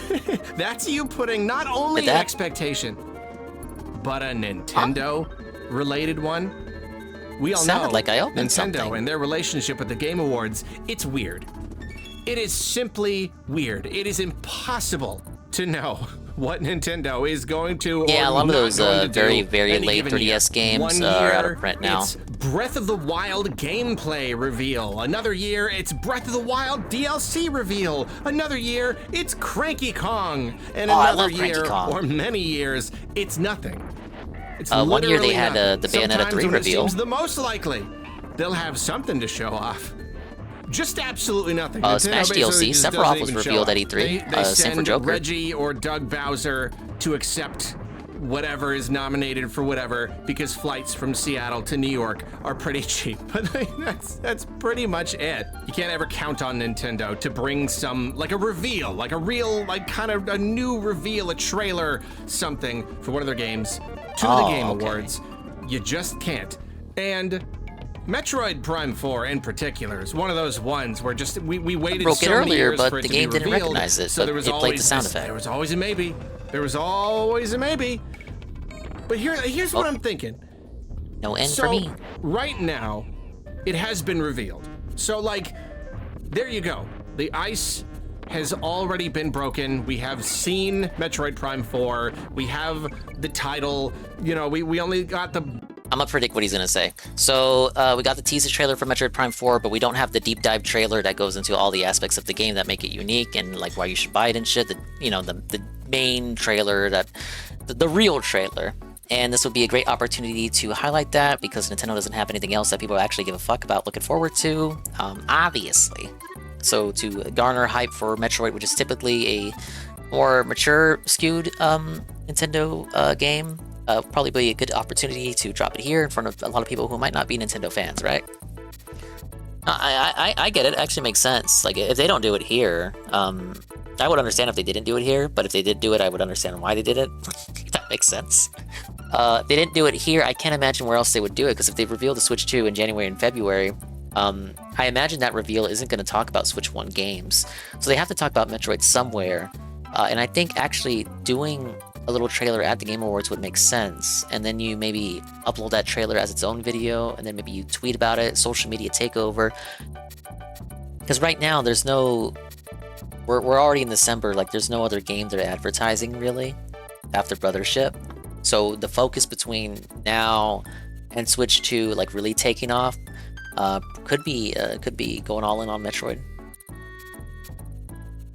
Barest little bits of gameplay. We still don't even know really what the game is about, but could the be ice has been broken. So Nintendo bringing some sort of new trailer or something to the Game Awards, it's not so far-fetched anymore. It was always a far-fetched idea that they would like fully reveal it, like the very, very first reveal at the Game Awards, but now we don't really have to worry about that angle anymore. So this, to me, that makes the idea of seeing Metroid Prime 4 at the Game Awards, it's a little bit more realistic. But really, what got me thinking about it was... Of course, Nintendo can be Nintendo and just not bring it at all. Just the timing of everything. Nintendo has got a new system coming up pretty much right after the holidays. I'm expecting them to reveal the thing. There's no reason not to, especially if it is launching before the first half of the year is over. They're gonna be doing some sort of big presentation. They are not going to announce the new system in a Nintendo Direct. That is not how Nintendo works. It's always its own not how they event did it they with the announce on Switch. And I know Twitter. you never really can tell with Nintendo, but I really don't think so. It's not gonna happen. They're not gonna do a Nintendo Direct and announce the Switch. It's gonna be a separate thing. They're probably gonna do the same thing as last time. All They're Nintendo gonna fans know how they run their shit. The announcement, they're going to tell us when they will announce it. Yes, then we there are will be an announcing the announcement trailer, announcement. and then there probably will be Big up Sheep Game on the good news. What's big good news? presentation. And I do not believe You don't have a second that ear this infection? big Congratulations. presentation What about the that, first ear you know, infection? I'm pretty much expecting a repeat of the January 2017 presentation for the Switch that showed off all the features and revealed a bunch of new games. I'm expecting something like that because it just makes sense. And all of the focus is going to want to be on the Switch 2. They're not going to be wanting to talk Congratulations, about GPM. Switch games unless they're talking about how Switch games run on it or something, but they're not going to be revealing Switch games. And if that's true, if whatever the next presentation they do is going to be Switch 2 focused, and they're not going to want to talk about Switch games, that means that there's not going to be a regular Nintendo Direct at the beginning of next year. And that means that any other announcements, any other information, any new trailers or anything they've got for any of their currently announced upcoming games for the Switch, those things need a platform. They need somewhere to go. Generally, in a situation like this, I mean, we've even seen it this year. There was no September Direct. We usually get a September Direct, but Nintendo just didn't have enough going about on. there being no so September instead, Direct. we just got the social media thing. They just dropped new trailers. You know, all the games that came out this year, they just kept dropping new trailers on social media and just doing it this way. Even now, we're finally getting stuff for Donkey Kong Country Returns HD. But here's the thing, though. Metroid Prime 4. Nintendo UK is putting out It's probably going to be trailers the for it. last big Switch Nintendo America, exclusive strangely. game. The rest of the stuff that we get probably going to be just like more ports and remasters and whatnot. Maybe some cross-gen games. Is that going to be a thing? I really don't know. It doesn't really sound like Yeah, is there a it. third ear infection? But like, what's going Metroid on? Prime 4, it's I'm a still big missing a game. bonus. No. You know, like, I mean, you know, it is Metroid and it always struggles to sell. I don't know how successful it will end up being, but at least at least when you just look at the game itself, it is a big AAA Nintendo game. They're gonna want it to do well. And so it's gonna be a little bit weird, especially after all this buildup, especially after they announced the darn game 7 years ago, after they've made us wait all this time and they finally gave us the big reveal in the last Nintendo Direct. After all of that, it would feel particularly strange to just start dropping trailers, you know, like we know it's coming next year. We don't know when. We can guess that it's probably coming before the Switch 2 launches, so sometime in the first half of the year. I hope they don't launch it right at the launch of the Switch 2, because then that's going to distract away from it and all that stuff. You better take it. Don't forget about I would not be it. surprised if Metroid Prime 4 Listen launched to the within the doctor. first Doctor's orders. few months of 2025. I'm expecting it early in the year. You know, they finally gave us the initial reveal, and I don't think it's going to be long before we get more. But if there's not going to be a Nintendo Direct, a regular traditional Nintendo Direct, because they're going to be all hands on Switch 2, all eyes on that, then where do you start advertising Metroid Prime 4? At least like the next one. The first one they gave us was very teasery. The next one is gonna be the big one. There's still so much they need to communicate about the game, so probably no trailer is gonna be more important than the next one. Agreed. And then you gotta look at Metroid Prime 4. What is Metroid Prime? It's one of Nintendo's more, quote-unquote mature kind of feeling series. Metroid, it's a little bit more serious. It was all, sci-fi. It was all inspired by Alien and stuff. It's got a person in a robotic suit shooting aliens. That's half of the games that release nowadays. There's just murder people in in it. power suits. Sci-fi Other Nintendo gun games stuff. aren't even allowed to say the word murder. In a way, Metroid could potentially appeal to a wider audience. So if you're gonna show off this game to anyone, I mean, like, wouldn't you want to get it in front of some fresh eyes, in front of the eyes of some people who might not necessarily be Nintendo fans? And now you've got this event where fans of all kinds, gamers from everywhere, they're all gathered together sell to Metroid watch to the normies. this one They'll event. love it. They'll be all Is over it. that Like, bro, not the woman? perfect opportunity to show off the next big Metroid Prime 4 trailer? Is that not perfect? The timing couldn't be better. The situation couldn't be more fitting. And it's Nintendo's got a free slot at the Game Awards. Basically, they go to Jeff Keighley and give him anything. Hey, we've got any kind of reveal. He'll probably just be begging them. He'll just, yes, please, absolutely do Yes, whatever you yes. want. Oh my But, God, like, yes, yes. Big new trailer for Show Metroid your Prime game. 4. Show your game. You know, Yes, I again, agree. Not like the widest Please do. appeal in the world, but like a really dedicated audience, and it's something that Nintendo really wants to show off. Like, yes, I'm sure they have an open invitation to show off anything at the Game Awards, and this right here, it I mean, of just course, seems like, like fucking such Jeff's a good not gonna say opportunity. no. Now, I'm getting real caught up in this idea, and I do have He was to fucking take a step begging for back Reggie and remind to show Metroid that year This that they is showed off me Cranky Kong and Tropical Freeze. expecting something Nintendo related at the Game Awards. And like something that I in particular really want. See, that's when you always have to be extra wary, is when it's something that you personally really want, because then it's just like, oh, okay, well, obviously this is just wishful JC thinking. is so right. You don't get to fucking play as So I don't Randy know. at all. I just got thinking about it. He was right. And I can't stop thinking about it. And I know it's never good to count on anything like this. Yeah, but VGA not having man, Nintendo it's reveals. just perfect. I can't let In go of the Spike idea. Video Game Awards. It's just too perfect. Game Awards does do Nintendo reveals, shows up but to the Game it's not Awards with a consistent. Metroid Prime trailer. Like, it's just perfect. It's perfect. So that is my thought. My thought that will definitely not end up representing reality in any way. But have a good day. Goodbye. Have a good night, more like. Okay, we got one more. No, we got two more. The latest exhausting Switch 2 rumors. This came out today. Or, well, one day ago, because it's now Wednesday. The Switch 2 rumors, they're getting a little crazy. They're Yeah, really it'll be like, advertise They're to coming me, in really please. fast, and it's funny because Talk about my now we're getting advertisements. this thing where we just keep getting like kind of the same rumors or like very, very slight variations about like prices and, you know, reveal timeline. I would say rumors start release getting a little bit more dates and reliable whatnot. And I when don't it's know how like much of this multiple is outlets just people trying to with get points. some amount of Because, like, credibility the reporting on the closer we same get thing, to this whole thing, independent of each other. the more just like obvious it's because, you know, like, we know when they're gonna reveal it by, and we know that just like logically they'll probably release it within a certain window. We know logically they're probably gonna release it within this certain price point. So it's just like, how much of this is just people being like, oh, I also heard that it was gonna release approximately sometime in Q2 2025, and like, you know what I mean? I don't know.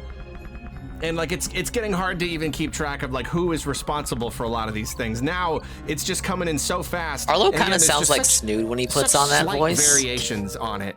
You know, that So Snood kind right of now, joke I'm gonna voice just that kinda he like, does. just kind of round up. You hear it all the what time on the general WPAG. consensus is, what the latest rumors are saying, and then we're gonna tie that into a few days ago there was a, you know, quote unquote leaked footage of someone who has the system or something. So we're gonna do both. Kill two birds with one stone today. So the latest batch of rumors, if we want to kind of narrow it all down, it's nothing crazy. You're listening because you're desperate. I feel like Switch 2 is going to be at least 400. You're watching this because I'm desperate. It's still fun to talk about. Let's just kind of right now. It can't be so expensive that people are going to compare it to the competition, because it won't be as strong as the PS5. And y'all already know that. There's going to be some You sort don't of need me, reveal. Copen. I've already January or accepted February. Wow. My fate. I got Crazy. no delusions. Going that far out on a limb. Watch If I'm out. surprised, though, It's gonna I'm surprised. Break right from under you. But then, I guess a little bit more interestingly, you know, we've had rumors saying the Switch could come out as early as March. I'm still a little bit doubtful about that, but there are some people saying March. I still see some rumors saying about the same release timeline as the original Switch, March 2025. But now we're seeing people say, give approximations as early as late May and as late as early July. It's a confusing way to say it. Somewhere between It can't be late later May, than early August. July.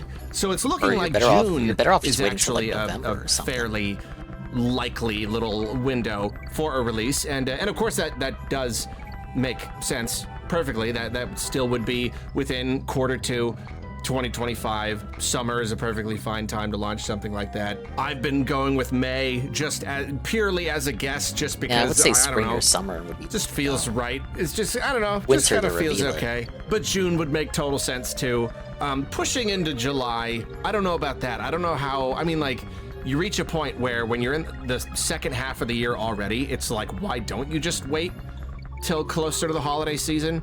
Why don't you just wait till like October, November or something like that? I know they want to launch earlier than that to kind of, you know, head off that traffic, to sell that initial stock to the day one people, and then kind of rebuild that stock going into the holidays. I think that's why the original Switch, it's one reason it worked out really, really well early on, is it kind of had like a sort of softish launch. I don't know. Maybe some of this is coming from a real place, because I'm not even going to parse all that out right now. I'm not even going to all the comparable to PS4, all the different then sources. fucking There's based. so many. It's Portable getting, the PS4, I'm situation down is for getting that. crazy. Some of this is based on real tangible data of like shipping manifests and things And like tech that. hasn't but like really this company progressed, honestly, going into manufactured this many of this PS5, kind so of maybe we'll thing, get more and that, I don't know. Like multi-plats. there's a lot of that. Some of it is just people throwing stuff out there. But right now, Maybe there'll be multi-plats that are actually thrown around good is $400 and aren't downgraded. And I'm kind of preparing myself for that to happen. I'm kind of preparing myself for the Switch 2 to just kind of be $400. I still maintain that I think a $350 SKU, even if it's It kind will of not stripped be down, $350. even if you gotta like pump up the $400 one, a little bit of extra stuff. $350 Switch 2. I just think $350. No way. It's not too much more than You the are original Switch. coping, I don't know. hoping and 400 is sneezing. just so close to the price of the competition. That's my thinking. But I'm kind of preparing myself for them to reveal it and just be like, nah.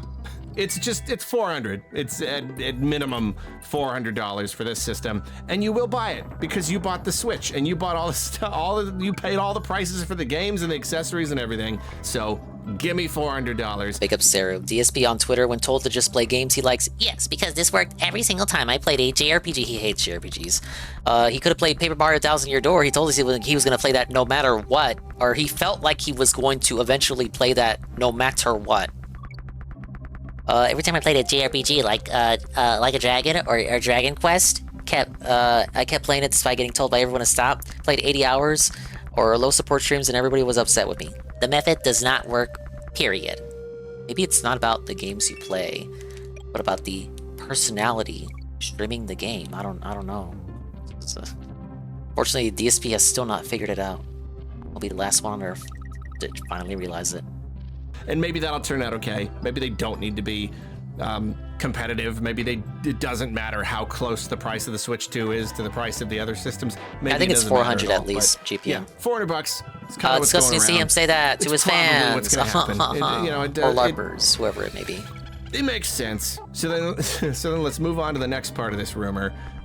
This footage that quote unquote leaked a few days ago on Chinese website Bilibili. There is Almighty Bilibili footage of somebody interacting with what appears to be some sort of Switch-looking system. They are claiming that this is a Switch 2. It's a really funny coincidence. It's really weird. I just like, why is the footage so blurry? Well, if you work in a factory manufacturing a Switch 2, you're probably not allowed to take your phone with you. You're gonna take footage of a thing and relieve put it yourself of online, your be like, mobile hey, everybody devices. look at Maybe it. you snuck it in. Didn't want anybody to know he was Let the filming, so camera it's focus blurry for a second. conveniently. I don't know. And hey, maybe people do this on purpose so that nobody can prove that this is a Switch 2, so Nintendo can't sue them for leaking it because it's blurry. You can't really tell. I don't know. It's funny because I have believed, I believe the other leak stuff, the images, it all seemed pretty legit. In this case, I'm pretty skeptical, which is funny because I'm seeing most people say that it looks legit, like it looks like a real controller and not necessarily just a 3D printed thing. But I don't know about that because like it just comes down to it being the footage is so brief and so blurry, and I think it's because a little bit ago, let me pull up the email. I got an email from a company, iFly Tech. Arlo's in trouble. Guess. They emailed me saying, "Hello, Arlo. Are you interested in making a video about the upcoming Nintendo Switch 2nd generation? it's rumored that Nintendo Switch yes, 2 indeed. will Nintendo be released Switch, soon. second If you generation. can film a video about the Nintendo Switch 2 before it's released, I believe your video will be trending viral on this topic. You know what? That's a You know nice what? little, I think they might be nicely onto worded something. ESL They might email. be onto something there. I think they may be right. Maybe I should be getting in on this whole Switch 2 thing.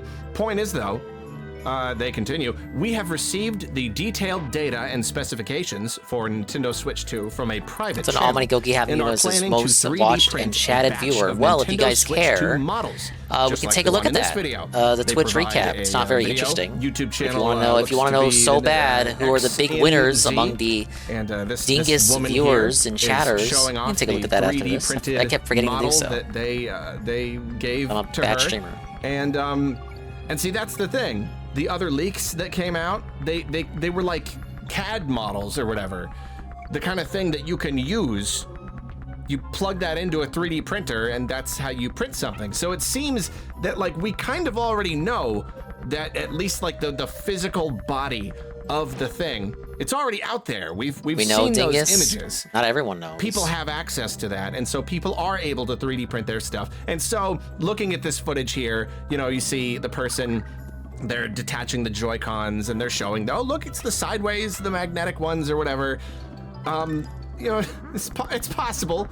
It's possible that it's real, but yeah, I can't help but look at the fact that it is so blurry. And then I compare it to this video that this nice company offering to send me a fake Nintendo Switch 2, they sent me. It's you can see the imperfections, you know, with a 3D printed thing. Often you get just a lot of imperfections, kind of like rough edges and things. The kind of thing that if you look up close, you're gonna see that this thing has been 3D printed. But if you pull the camera back and you conveniently flash the thing across the screen when the camera is the most out of focus possible, then you're gonna make it a little bit harder for the audience to see that this thing is not real. So yeah, I'm not completely convinced that this footage is real. I think it is much more likely that it is a 3D printed model.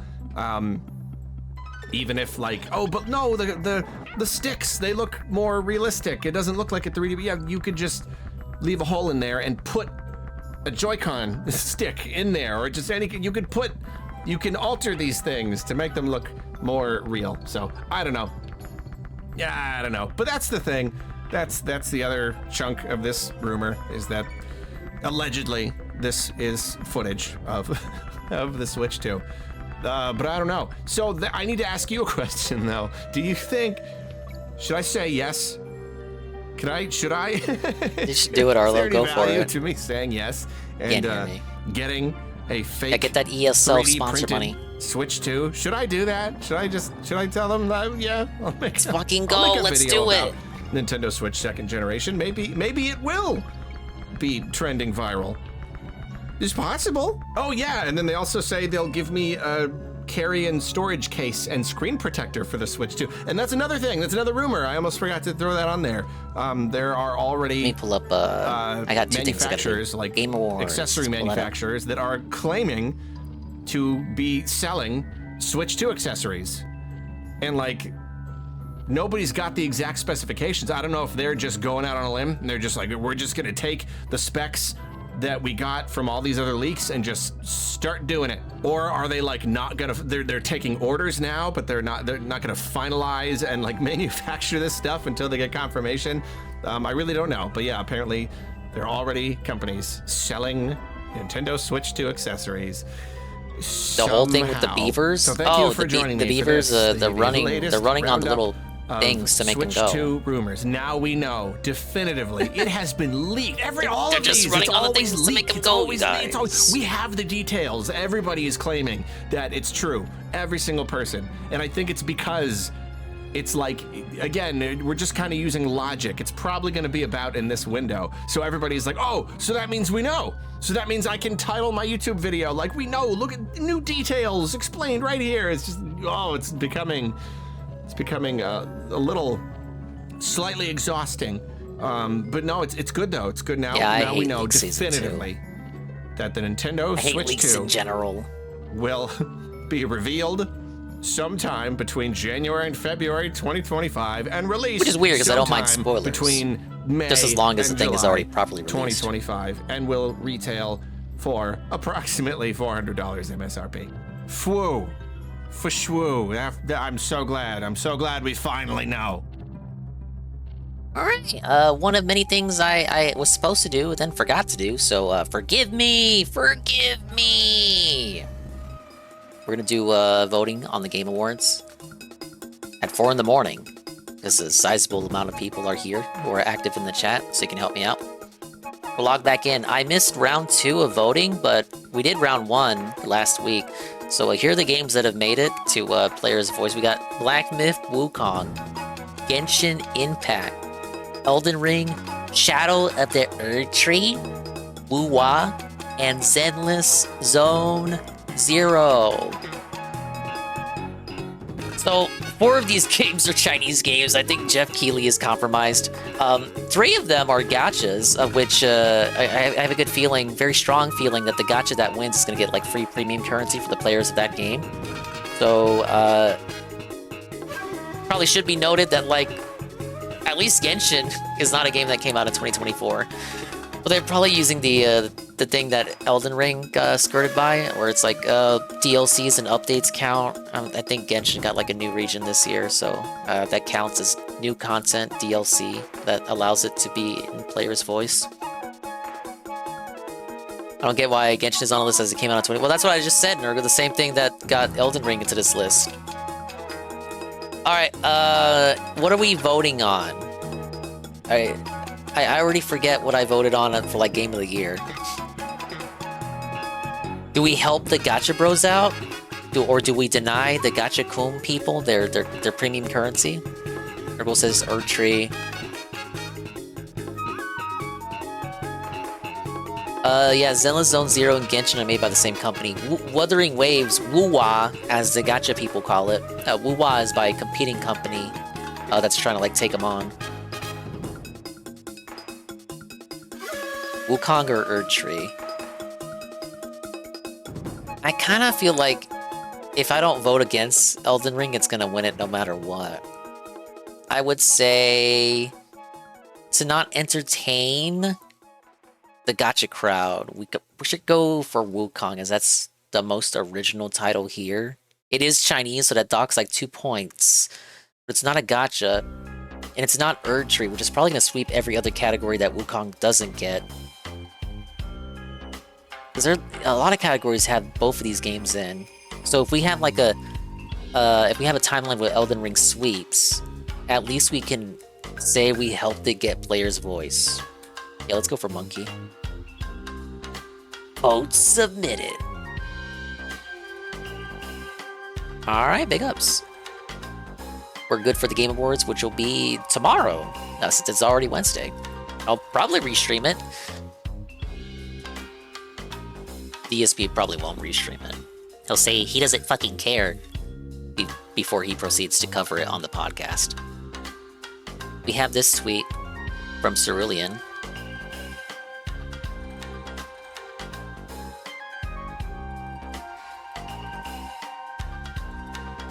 So, Path of Exile 2 literally is a new Diablo game in every way, and that's a good thing.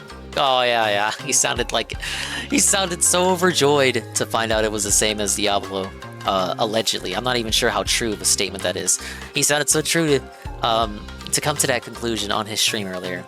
However, exactly as expected, it didn't get much attention on my stream because people do not show up for these kinds of games, But they certainly asked for you to play that type of game. You be the judge, as I am now uploading now to DSP Gaming.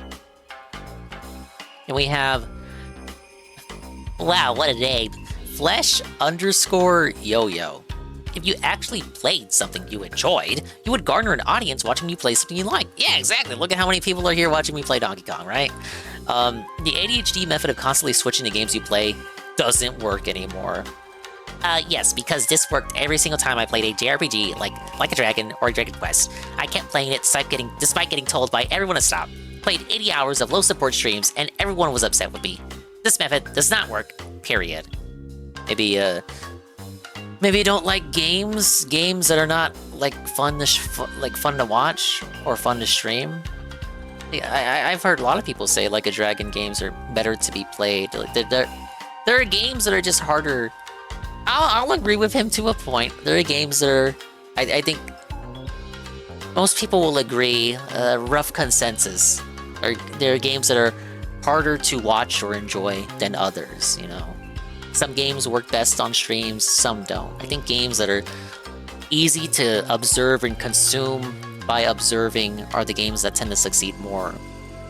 Whereas the games that tend to not succeed as much are games that are a bit more complex in that regard, and JRPGs just tend to naturally fall in that latter category. It really isn't true because the devs of Path of Exile hate lighting, since lighting is broken in Diablo.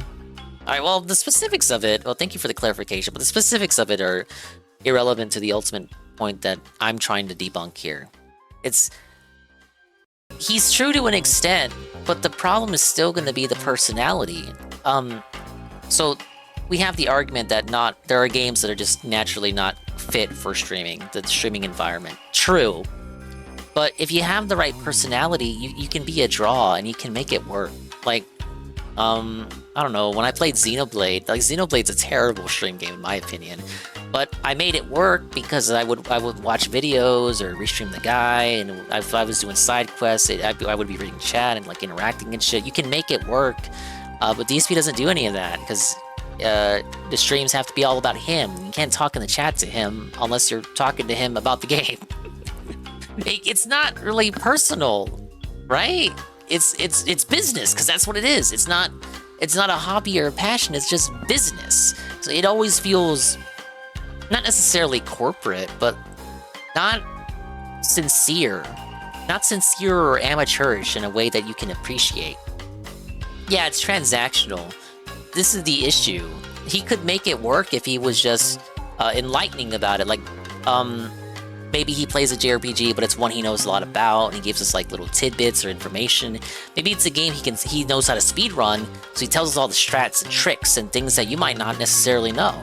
Like, I'm no whiz in Donkey Kong Country, but anytime I had something to say about it, like, oh yeah, this is how this was on Game Boy Advance. Oh, I know the secret in this level. Oh, did you know on this version, this version has this, but this version doesn't have that? Like I try to toss out the little Derek trivia. The difference between what I know and Derek trivia is I didn't look that shit up. It's just stuff that I naturally know by playing the game a lot. But DSP has no information retention, so I suppose he could not do something like that. The closest he came to doing that was when he was doing those Final Fantasy retro playthroughs, as well as a Chrono Trigger retro playthrough. But what brought those playthroughs down was the fact that he cried because they didn't make any money, and he tried to read the dialogue in like the least funniest voices possible. There are things that are awful to stream, since Phil will do Dent Doko Island, and there isn't just chill talk about how people are doing or if they have any plans or putting up a vid like you do. Yeah, it's just, again, it's like Goki says, it's transactional. He doesn't try to extend the olive branch and get to ask the viewers about what they got going on, or like, hey, how's everyone's weekend or something. Like, open the door to another venue of conversation outside the game. If the game itself, there's nothing going on in the game, and the game is just a vehicle for the interaction of the stream. Again, if I'm playing Xenoblade, and the focus isn't really on Xenoblade because I'm just side questing. Again, the Xenoblade in this case is just a vehicle to carry our conversation. Well, you can talk to me about the game, or I can point out stuff about the game, or if there's truly nothing to talk about, we can just like, I can just bullshit around doing quests, and then I can just talk to you guys. I can ask, Sticky Zug, what did you think of the Pickle Whopper at Burger King? And then we can spend like the next 10 minutes talking about the fucking Pickle Whopper. A thing I didn't even know about, so I might actually go check that out tomorrow. So like we can help each other out and enlighten people to things we did not know about previously. And it's like super cool, and it's like the whole point of being a stream. You're able to close relationships right like this. It's very meaningful style. Yeah, I love pickles too. Cucumbers. I would say it's his schedule. He treats it like a 9-to-5 job. It's so weird too, because he's like set in stone schedule. We can't change it. We can't do anything about it. If we do, then people are gonna be disappointed. He does that, and then but when the money's not good enough, then we're able to change the schedule on a fly, despite the amount of people that are sensibly gonna be disappointed by him changing the schedule on the day that the schedule is changed. It's like,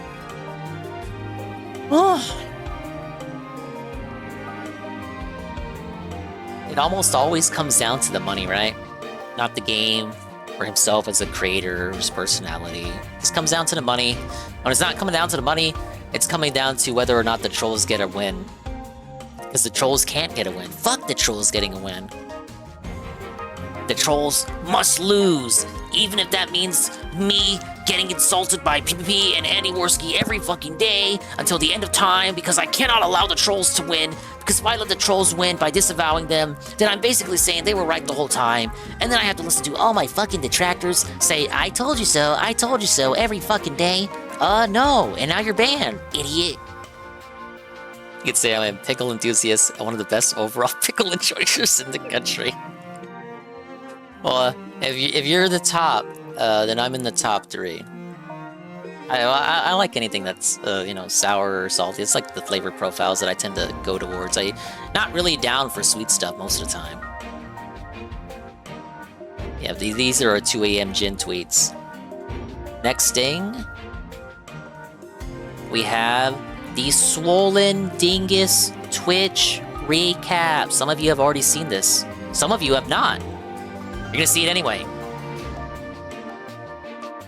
This will be a quick little segment here. Let's see if I can load these up. It's kind of annoying to save. You had to click a button and then wait for like a loading bar to save them. Just give me the link, stupid. So this is as a creator. Here's what we got. This would be kind of scuffed. 42,000 total hours watched. 2,000 followers. I think that may have been... If you look at the actual follower count, it might be slightly inflated. I think this was when we were playing Paper Mario, and then I got hate rated because Tevin got hate rated and then had my stream on his stream while he was being hate rated, and then the hate raiders found me and then hate rated me. I must have got like 2,000 followers that night, or just about. 167 subs. Top category, Splatoon, of course. Because I'm dominating in Splatoon. Paper Mario, that's a surprise. Monkey Ball, Pokemon Stadium, nobody fucking was playing that game. And same thing for Crash Bash. No one was playing Crash Bash. 90 clips, top channel, emote, Swolify, Bongo. 280,000 chats were sent in the Dingus streams, and we had 220 streams. Yeah, someone, you might not have been there for it. It was during one of the Paper Mario streams. I got like hate rated, bunch of silly little follows. In the almost at this point 3 years of Dingus streams, that has never happened before. I was so distraught. I cried myself downstairs.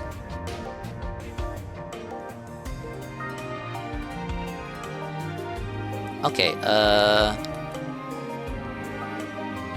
where's the other one?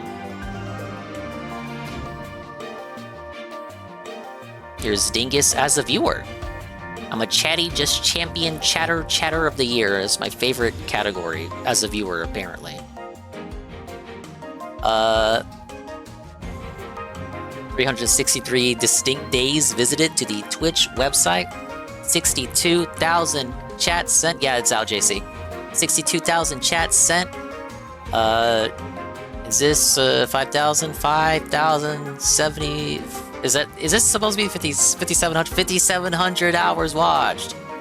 The top Dingus channels may shock you. Who was Dingus watching this year? The answers may or may not shock you. It was most people's charts that I saw posted seem to have Tevin at the top, or at least comfortably within like the top 3.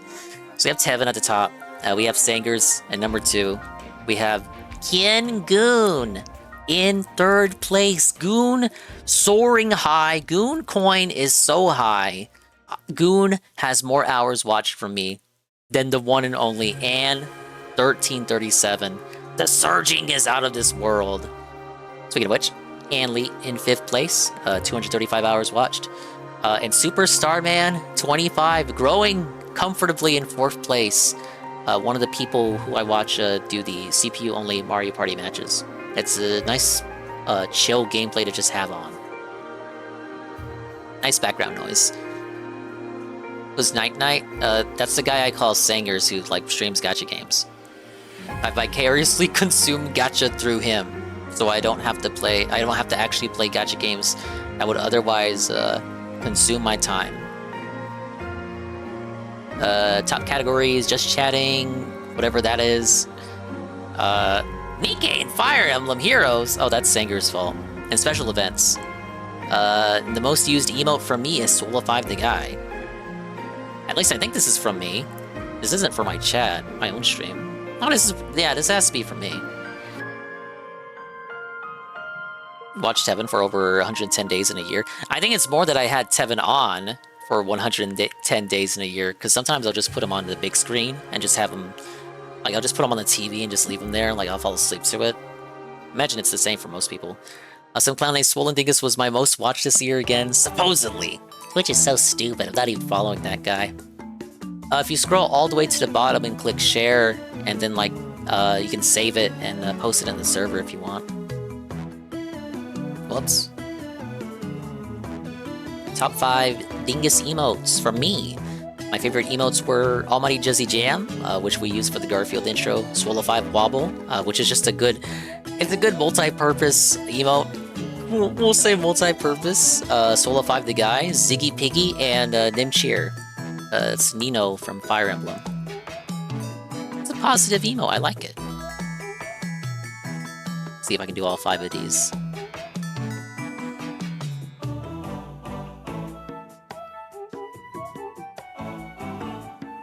Okay, the summary of that. Yeah, okay, top emotes.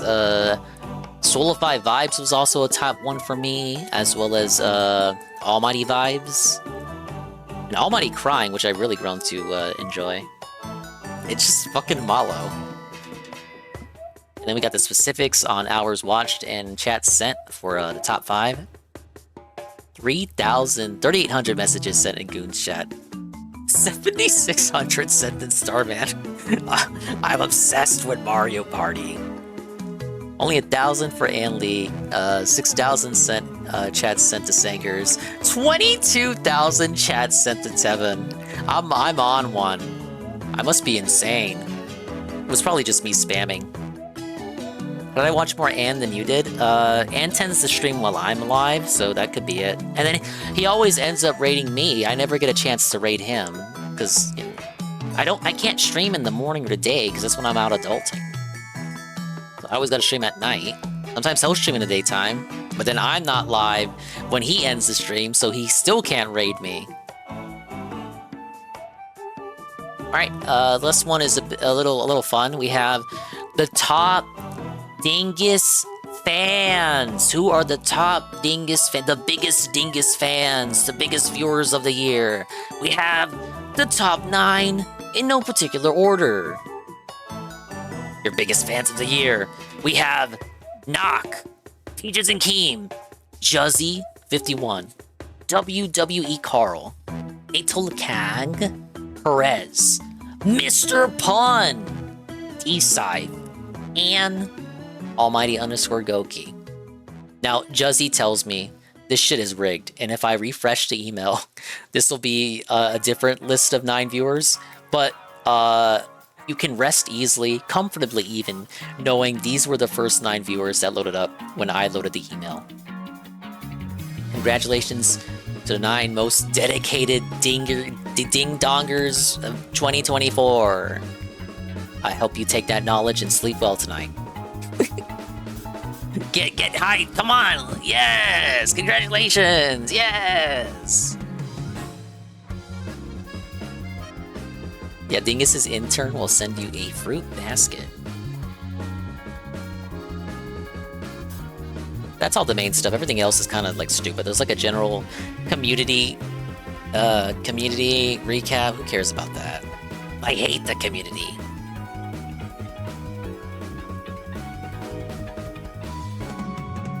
Refresh it, let's see who pops up again. Oh my god. Alright. Where's the email at? Where's the recap? Here it is. You get a badge for doing this too, so if you want a cozy looking badge, don't forget to check out your recap.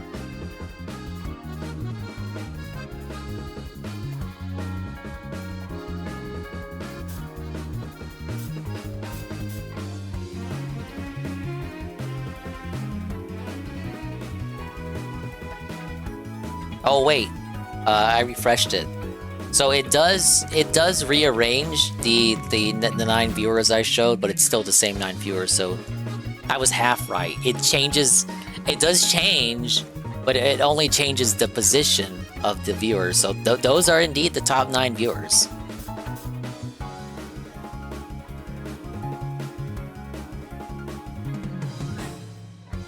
Well, there you go. Now we know. Yeah, you guys get to stay a top fan.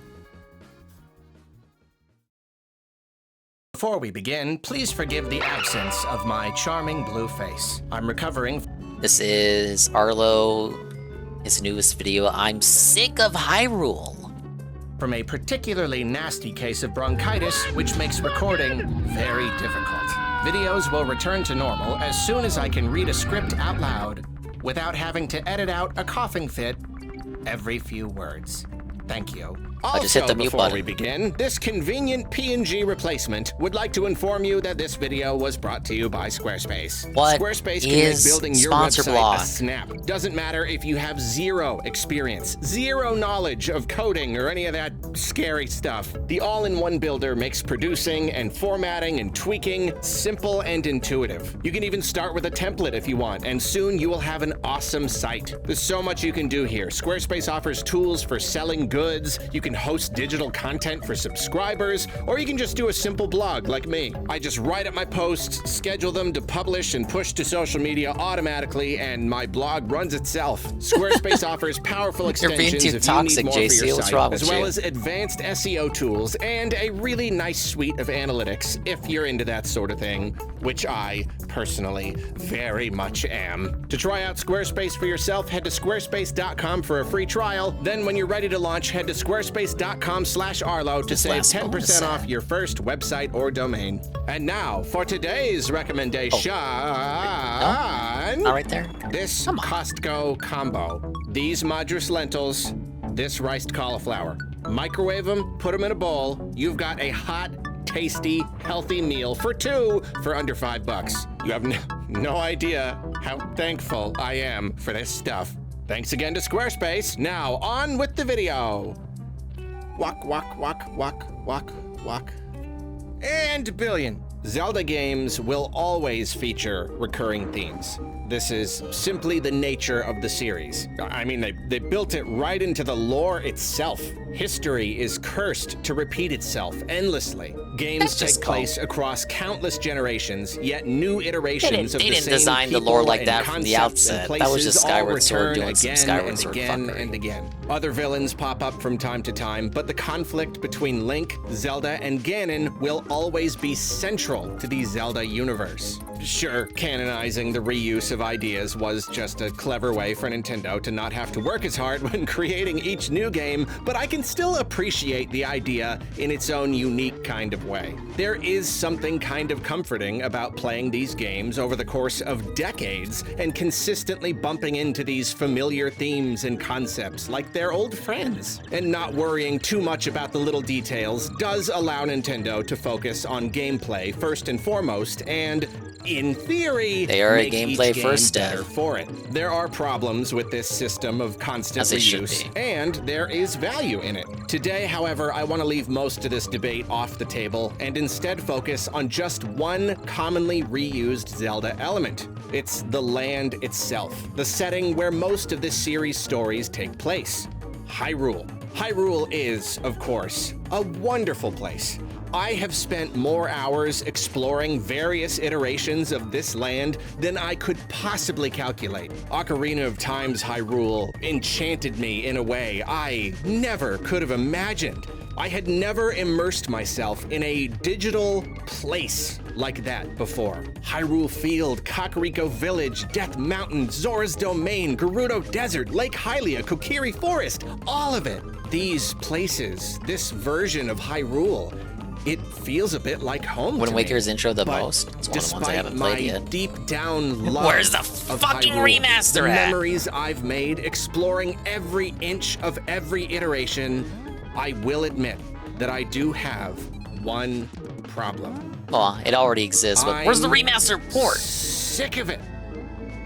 I am sick and tired of Hyrule. I'm sick of Hyrule Field. I'm sick of Death Mountain. I'm sick of Lake Hylia. I'm sick of Kakariko Village and Gerudo Desert and Hyrule Castletown. I'm sick of the words Eldin, Farron, and 𝓓𝓸𝓷𝓭. I'm sick of all Is that of how it. you pronounce The it? problem is that it has simply been too long since Nintendo set a Zelda game outside of Hyrule. In the past, non-Hyrule locations were much more common. Every time they made a new game, there was a chance that we would get something new. Link's Awakening brought Link to a strange island. It was idyllic and cozy, but also weird and mysterious and kind of magical. The Oracle games brought him to 2 new kingdoms, each with their own unique locales and faces and races, which was an incredible treat. Phantom Hourglass saw Link exploring the islands beyond a flooded Hyrule in search of a new homeland, and Phantom Hourglass took place on the continent Link eventually found.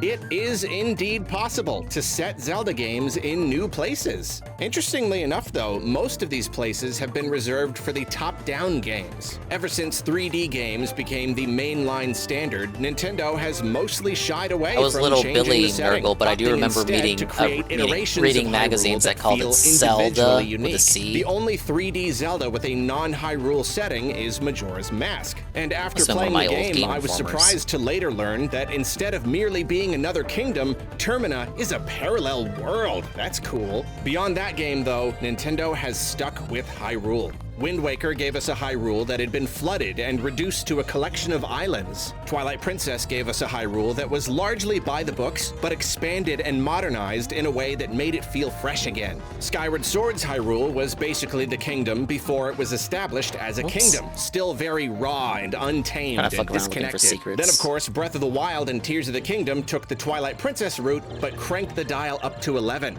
giving us the most absurdly massive and intricately developed version of Hyrule ever. So yeah, as far as 3D Zelda goes, it's been largely the same Death Mountains and Gerudo Deserts and whatnot for over 20 years, nearly since the beginning. Development of top-down games, which were once much more common, has slowed to a trickle. And whereas they more commonly provided new locations in the past, the ones we've gotten more recently have all stuck with Hyrule. In the 15 years since Spirit Tracks and its new Hyrule, we've only gotten 2 top-down titles. Link Between Worlds, which not only takes place in Hyrule, but in a version modeled after the one from Link to the Past, and Echoes of Wisdom, which just takes place in Hyrule. Just simple as that. It's bigger than the Hyrule from other top-down games. I guess that's its thing. If you want to be generous, you could throw Triforce Heroes into the mix here. Being a silly, It is the mainline title, whether you like it or game not. makes it hard to truly consider in my eyes, and from what I know about it, it sounds like it It does take essentially place. It does officially, take place in yes. Hyrule, It, or a place no, like it takes close place in to it. Hytopia. I don't know. It's a different Maybe kingdom. that It's half canonically, counts. it's literally But what you're asking overall, for. It's a different clear kingdom. that the series has really pulled away from the Oh my idea God, Arlo. of exploring new places. The why, to me, seems pretty obvious. Oh, Nintendo bumps. loves to come up with new mechanical ideas, but not new narrative ones. They like to fall back on the same basic themes and locations and whatnot, and use those as a vehicle to deliver whatever new gameplay they've cooked up. It's why mechanics always... I do think it's kind of arbitrary, not superfluous necessarily, but like, does it really matter if it's literally Hyrule or not? As long as the locations themselves that you visit within the area are unique and interesting. Maybe he just hates seeing the word Hyrule a lot. I get the complaint, but it's like, you could have a new kingdom, a brand new location, brand new land Link has never been to that's not Hyrule. But if the locations themselves are the same environmental themes that we've been seeing in the past Zelda games, like you got your grassland, your volcano, your coastal area, your wetlands, like what is really different other than the land having a different name that isn't Hyrule? I think it's more to do with environmental design and the theming of the environments rather than really does it canonically take place in Hyrule or not? It's kind of my take on it. Come first, story comes last. But I can't help but feel like even they know on some level that Hyrule is getting stale, precisely... Yeah, they said Triforce Heroes was 3 players because they couldn't really make it work in 4 players. It was like it got to a level that was too complex compared to Four Swords Adventures. because they've always got to either put a unique spin on each iteration or have some rationalization for the reuse. Hey everyone, let's make a new top-down game. Well, how about it's a sequel to Link to the Past, so it can essentially use the same map? Convenient. Okay, let's make a big open world game. I mean, like Mario of doesn't course have it's this gotta take issue place in because, Hyrule, like, for because example, the this'll be RPGs that biggest take place in the evolution Mushroom of Hyrule Kingdom, ever. you're not always going to the same Now, places let's within make the a Mushroom sequel. Kingdom. Well, I mean, since it's a sequel, it only makes sense to set it in the same map, right? Ooh, okay, now let's do another top-down game. Hey, it makes sense for Zelda to be the main character this time. And if this is Zelda's first game, I mean, it should definitely take place in Hyrule. It's only fitting. It's Zelda. She's the princess of Hyrule. And these are all, indeed, decently good justifications. Each individual case certainly makes sense in its own way. But especially with the games releasing so infrequently, with 3D Zeldas taking longer and longer to develop, and top-down Zeldas being consistently forgotten by Nintendo for years and years at a time, each justification gets a little harder to take. With Echoes of Wisdom, it's like, yeah, okay, you got another Maybe because one. I don't play many Zelda games, but I really didn't care that Echoes of Wisdom takes place in Hyrule. Better luck next time, I guess. I think I just want to play as the lady. where I'm like officially sick of this place. You know, I feel like Nintendo has officially run out of decent excuses. I'll give them Echoes of Wisdom, but that's it. That's the end for me. If it's true that the game reignited Aonuma's love for the top-down formula and we get another one in a few years, I simply cannot imagine them delivering an iteration of Hyrule that feels fresh enough. I can't possibly imagine a narrative or mechanical spin. What if they that just could send make you me to think, different yeah, areas that you know you never went to in here Hyrule makes before? sense. Again, like Mario does that all the time. Most Mario RPGs do take place in the Mushroom Kingdom, but you're never visiting the same areas. And even when you do visit the same areas, they're not always the same layout. But I guess Mario just doesn't have as strong adherence to lore as I guess Zelda does. But even Zelda's like this, Zelda selectively cares about its lore. It's the fans that care more about the lore than the fucking Nintendo does. Like, for example, in Mario, you visit the Toad Town and both Partners in Time and Bowser's Inside Story, but they look completely different between those two games, even though they're supposed to be the same location. Oops. Both those games also take place in the Mushroom Kingdom, as well as Mario & Luigi Paper Jam, but the Mushroom Kingdom is completely different in all three of those games. The best option, and that goes double for 3D Zelda. They gave us this huge open world Hyrule. Then they got away with using it again because it was a chance to show what happened next to all the characters and their efforts to rebuild this nearly destroyed kingdom, and the new mechanics kind of recontextualized everything and, albeit somewhat arguably, made the place feel like it was worth exploring again. But I tell you, this version of Hyrule has been plumbed from its highest heavens to its lowest depths.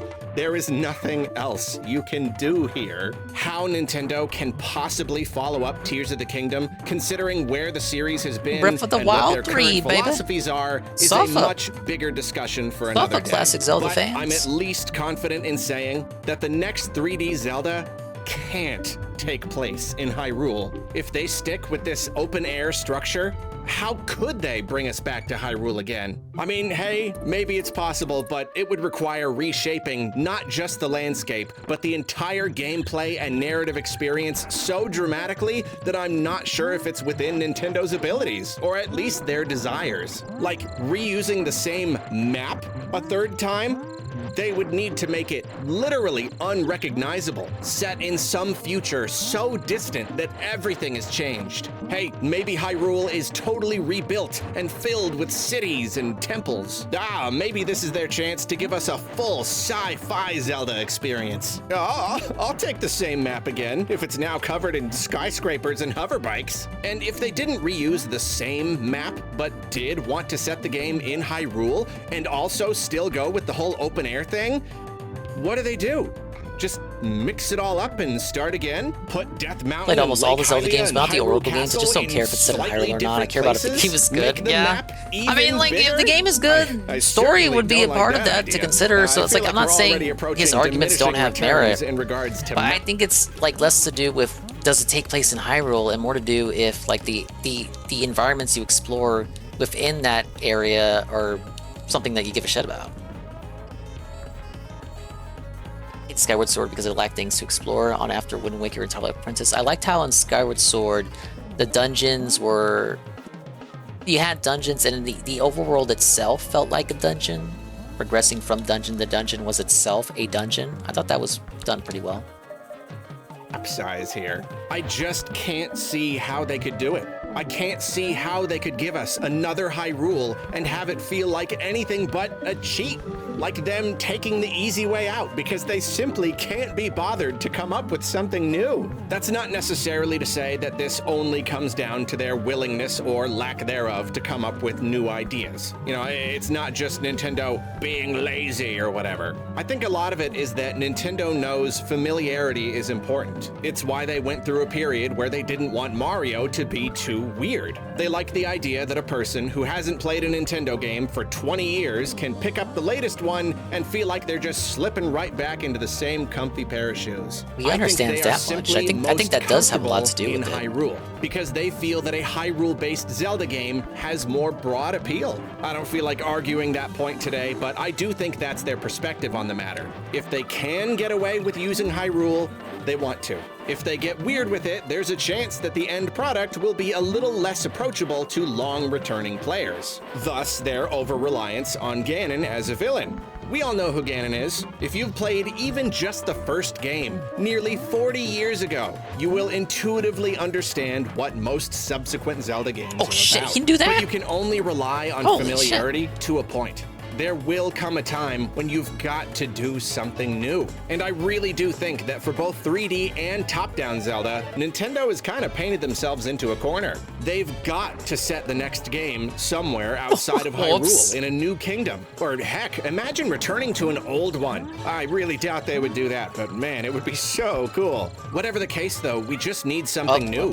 Or at least I need something new. Because if the next game takes place in Hyrule, maybe overall it will turn out okay. Maybe they will come up with yet another very convenient reason why using Hyrule is perfectly fine, and maybe this new game will sell just as well as ever. Maybe everyone will love it. Maybe this really isn't that big of a deal at all. But at least personally speaking, I am at my limit here. I need a new place. And with a new place comes new environments and people and cultures, and I need all that too. It's very much an issue of creativity.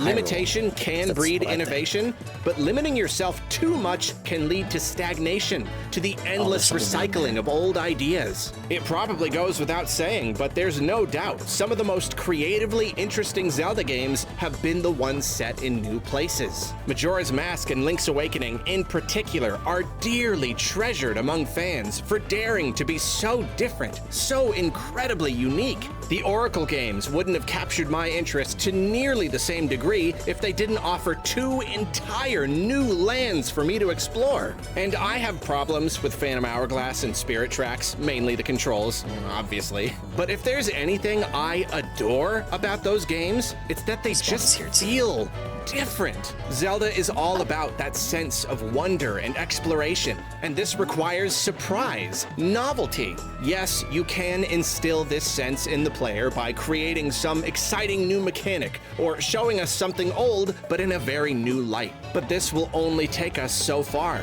Sometimes we need something truly new. I mean, geez, if where can Zelda go from here is such a tricky question. The next Cyberpunk if it game kind will of take feels like place they've in, made the series as big as it can possibly be, and they clearly intend to watch continue with this Cyberpunk, new the next formula, one, like even though a lot pander of to us that are feeling anime kinda sequel tired of it. thing that I came say out. setting the next game in a new place Because that's what single-handedly changed everyone's opinion on that game. If they want to give us another game using the same formula, essentially a Breath of the Wild 3, 3 with the massive world and the monster camps and the Koroks and the core set of unchanging abilities and the shrines and the open-ended physics-based puzzles and all that, I think they could probably get away with doing more or less the same thing if they just gave us a totally new kingdom with a really different story and set of characters. They've avoided leaving Hyrule for so long, but now I feel like doing exactly that is kind of the key to reusing most of their other ideas they don't want to let go of.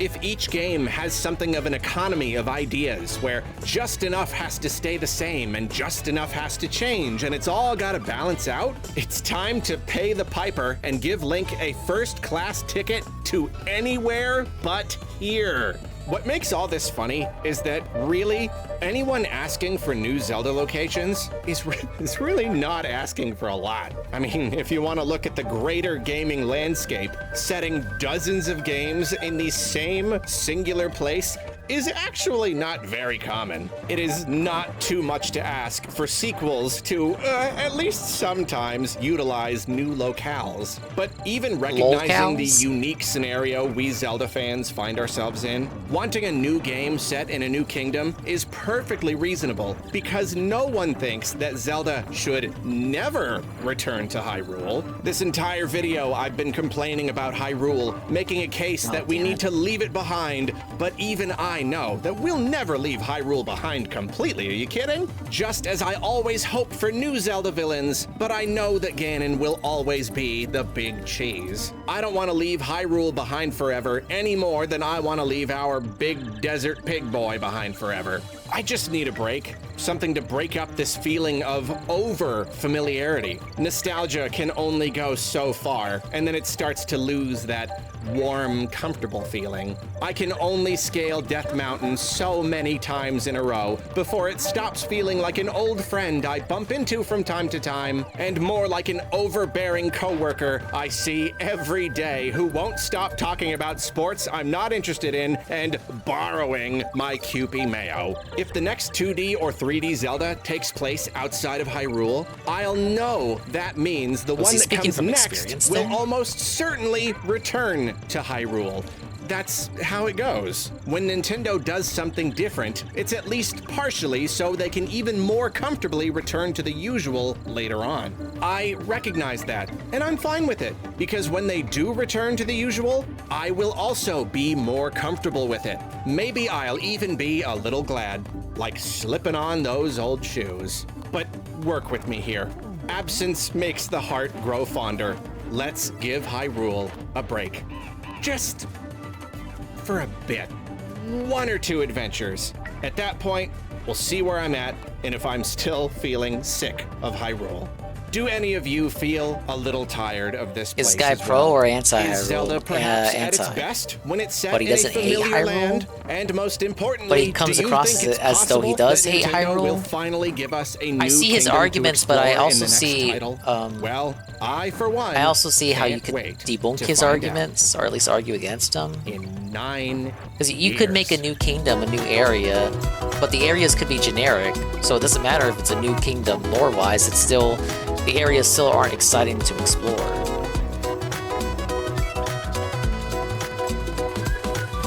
I guess he's trying out a new theme song.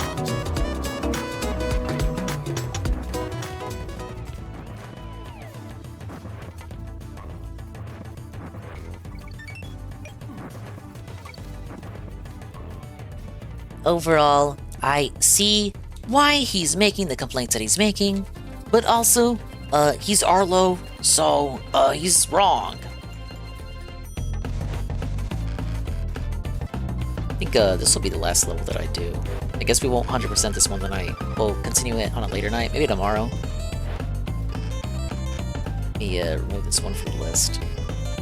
We at least did, Land 2, and then went back and finished Land 1. Tomorrow we got to do, Donkey Kong Country 3, and then maybe I'll set aside some time, like an hour or so, to wrap up Country 1. Nope.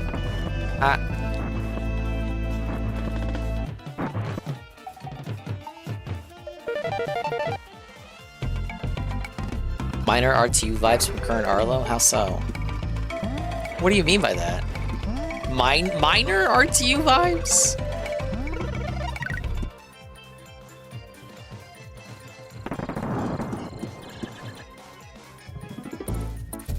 I'm still missing a bonus. It wasn't because I didn't complete that bonus. What the fuck am I missing? He's just doing this for the sake of putting out videos for sponsors, how Rich was before streaming, the RTU. You knew. I see.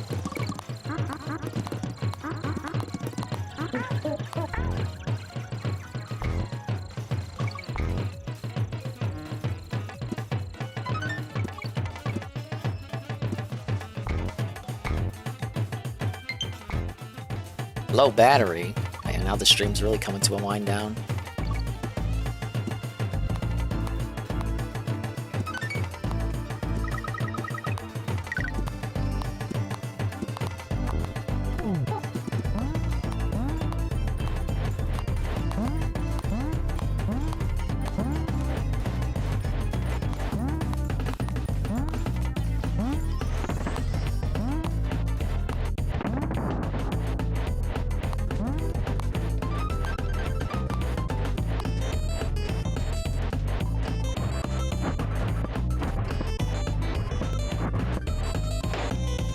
Thank you, Espresso.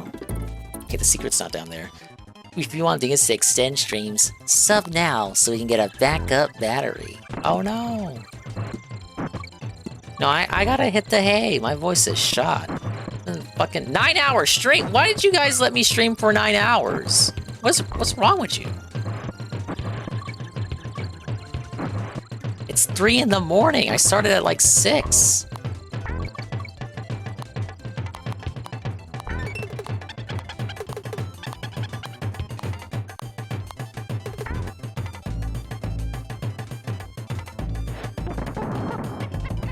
That's what I get for clocking in early. Okay, you gotta bring Espresso over there, but I already went over there. Yeah, so I can start Path of Exile 2, then Wage Quit into Bloodborne. Exactly.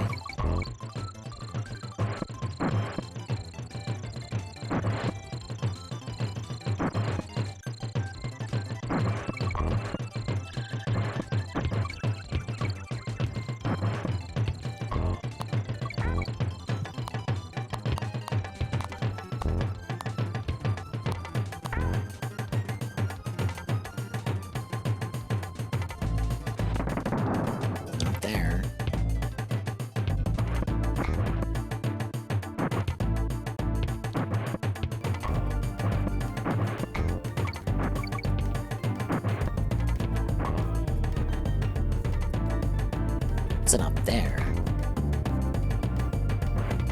Get a barrel here. Right here. It's this shit.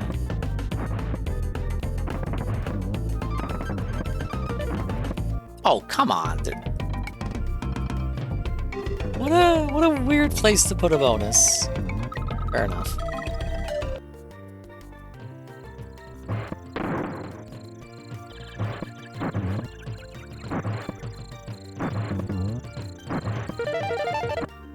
This one I did already.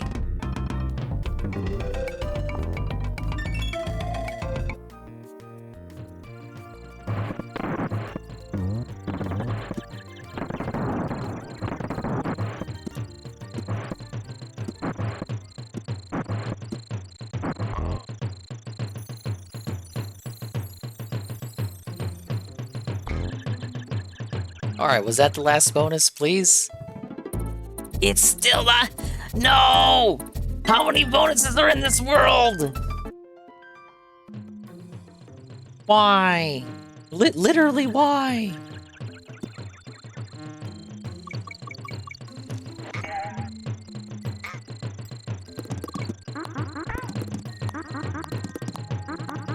I think in total it was like 4?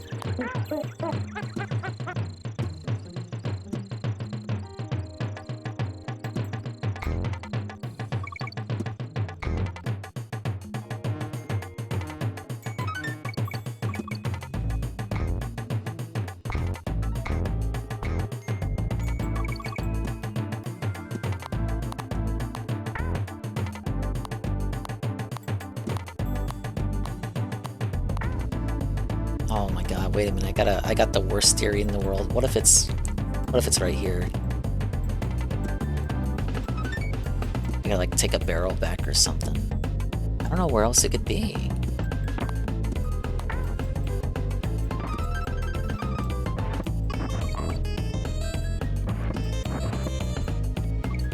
Stupidest idea ever. Let's try it.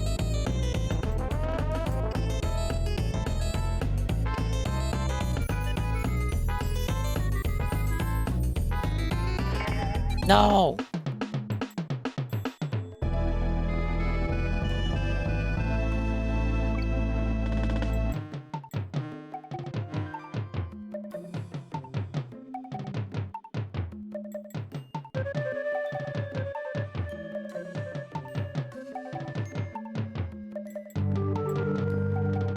There's nowhere to use it here. It's a dumb idea.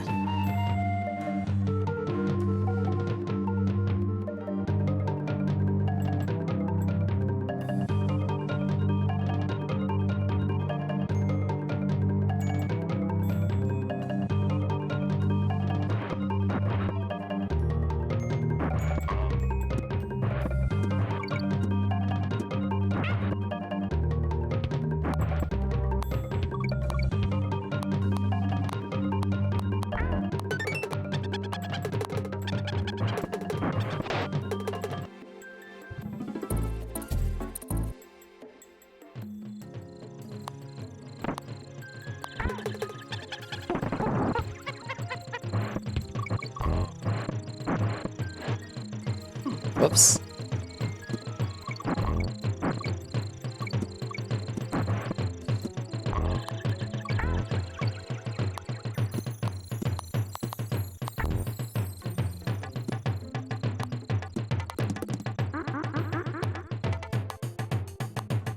It's nothing there.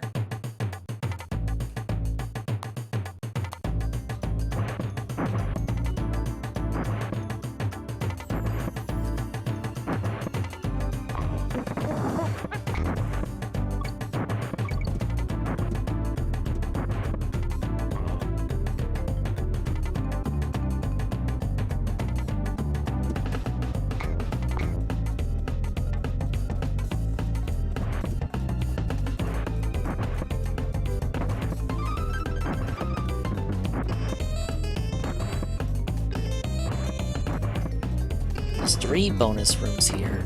Been in all of them. They all have to do with this barrel.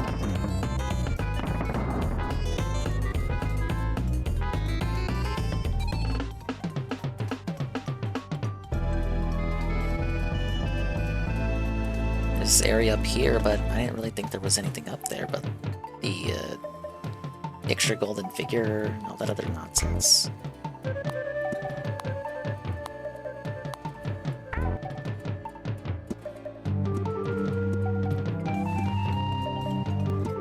It's probably a leap of faith under one of these areas where I'm jumping around.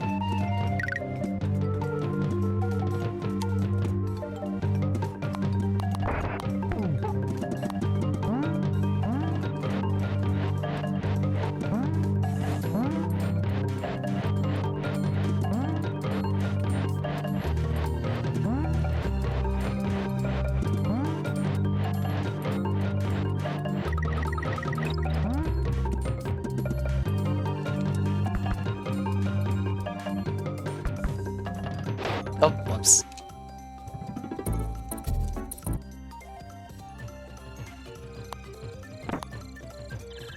Okay. Wild idea. We backtrack with the ostrich.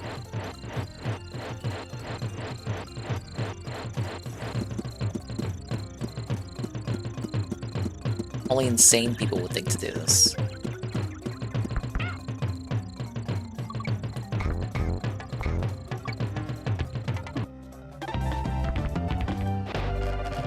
Yeah, that one snuck up on me.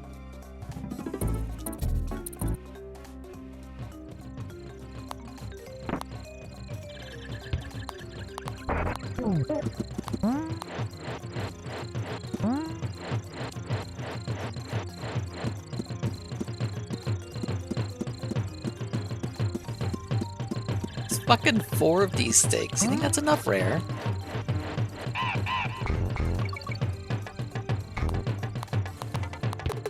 I choose to believe that it involves carrying the ostrich over here.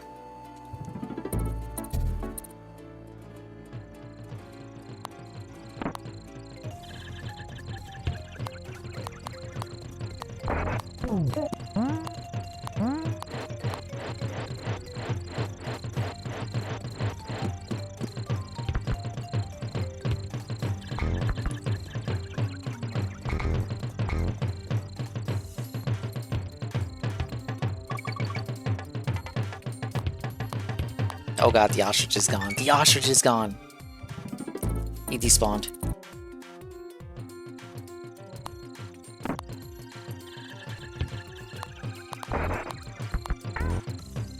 Why did I can't break his cage, really. I gotta clear out those treetops and then I gotta go back.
Oh, look at that, I was right.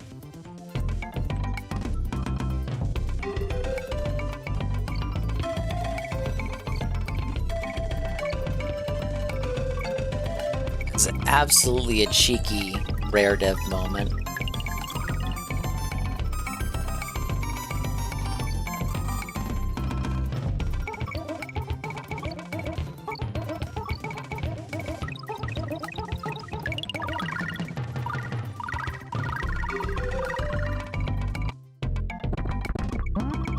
And now we're doing this again.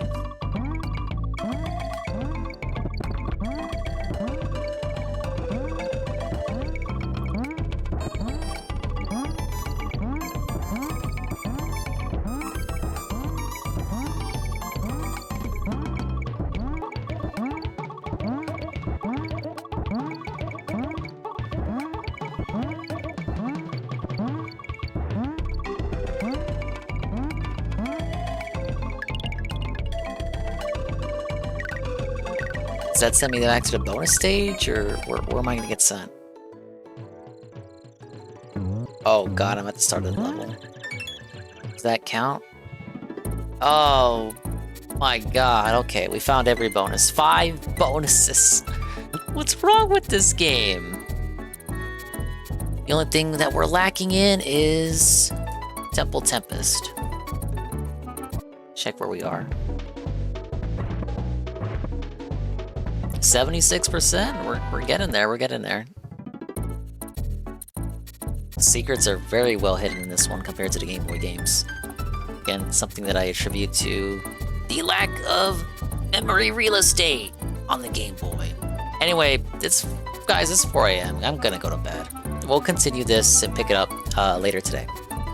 Beat Donkey Kong Country 3, and then maybe I'll fit an hour or two to finish up Country 1. We'll see where it is, because I gotta see how long that game... Country 3 will take more than one stream no matter what. So it's about how I want to divvy it up. Our Tevin is completely dead, so we're gonna go to Red Drake's stream. We're gonna raid him before he can raid me. Big ups, Tevin. Tevin, you are sweeping and dominating everyone's amazing Twitch recap, including mine. Congratulations. Big ups, Tevin. We beat Donkey Kong Land 2, 100%ed it.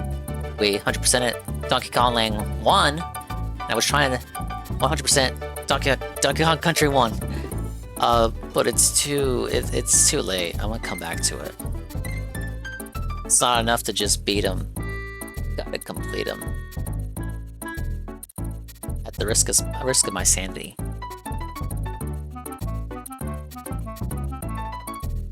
Yeah, check it out. Turban is dominating. Look at how obsessed I am with the Turban stream. I don't remember spending that many channel points, to be honest. I must have went insane on one stream. I don't really spend channel points on other people's streams. It's kind of weird, given how many redeems I have on my own channel. Yeah, pretty cool. Look at that. You defeated Ann Lee. Goon defeated Ann. Ann needs to stream more. I don't know what else to say. Ann was felted. Here are my top emotes, Tevin. Juzzy Jam is up there. Juzzy Jam is a good emote. Wobble, the guy. The Ziggy Piggy. Ziggy Piggy is amazing. That's a good all-purpose emote, I always say. There's a creator recap. 2,000 follows from that hate raid. When you put my stream on your stream, and then you got a hate raid, and then they found my stream from the hate raid. 6 hours is pretty fun for Night Night. Yeah, because he's like a vampire or some shit. That's his story. Yeah, Crash Bash to godlike category. 280,000 chats, my own chat. Thank you, Saru, for the temperature. And again, the top 9 Dingus fans.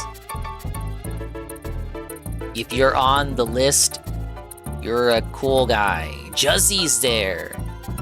Oh, Juzzy's here right now. Mr. Pun is there. Goki's there. Carl is there. If you're not there, you're missing out. You should have tuned into the streams more. You'll get your fruit baskets before the end of the year. Alright, I just wanted to go over that one more time. Oh yeah, Tevin, check out this tweet. Check this tweet he put out just now.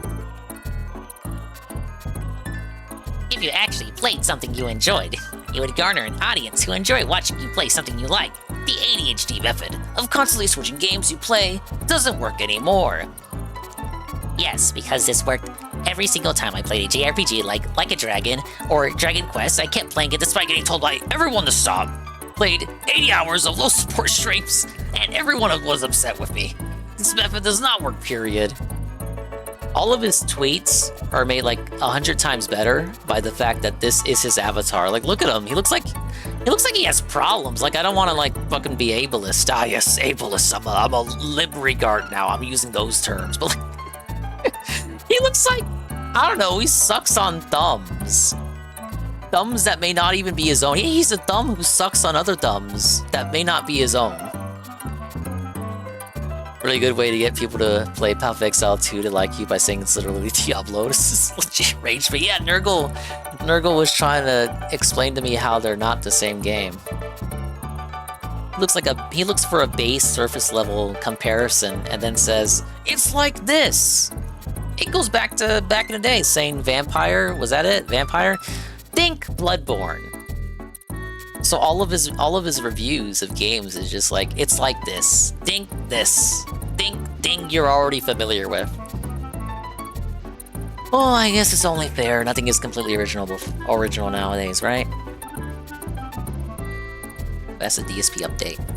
Okay, it's 4 in the morning, guys. I'm gonna collapse. Donkey Kong Country 3 tomorrow, and finishing up Country 1, and then we'll keep on doing Country 3 and then Land 3.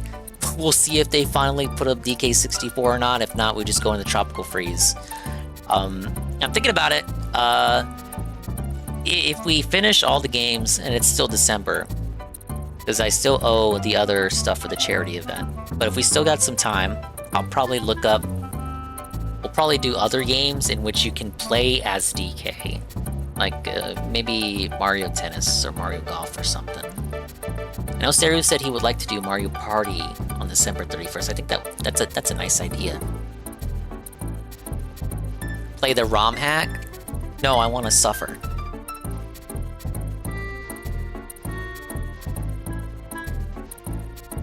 Those were my conditions. If they don't add it, then I don't have to convince myself to play it. But if they do add it, I have literally no choice. Diddy Kong Racing? If they do Diddy Kong Racing, I don't mind playing that.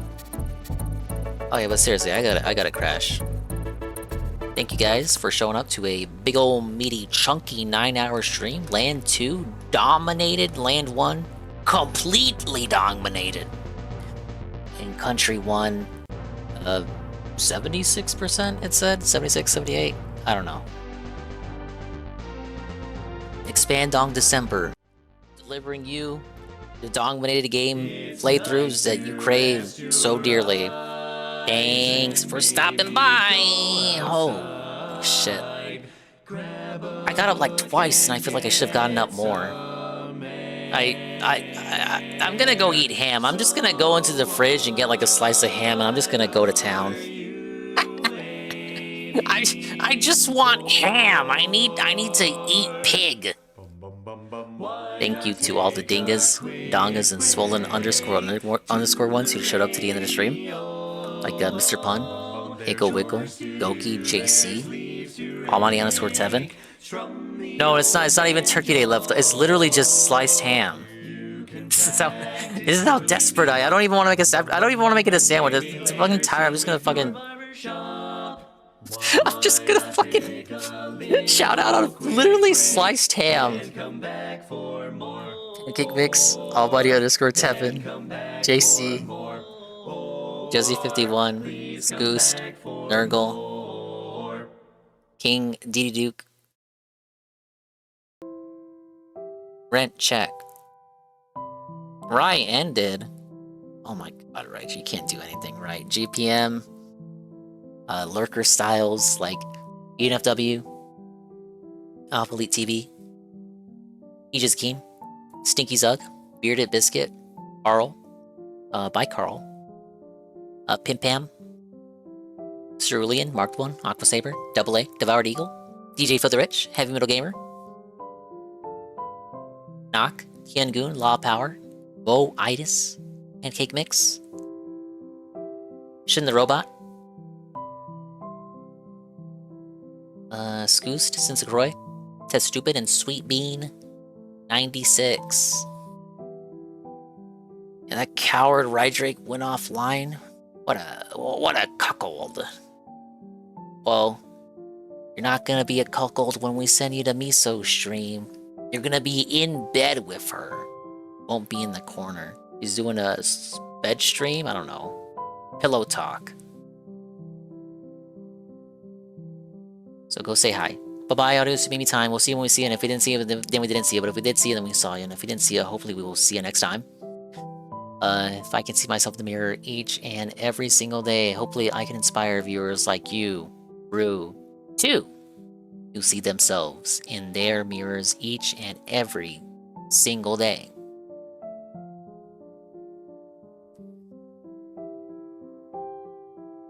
Oh, the morning's gonna be awful for me. I know I'm gonna be cranky as soon as I get up. I'm gonna be like, oh god, why am I even alive right now? I don't even have my face on yet.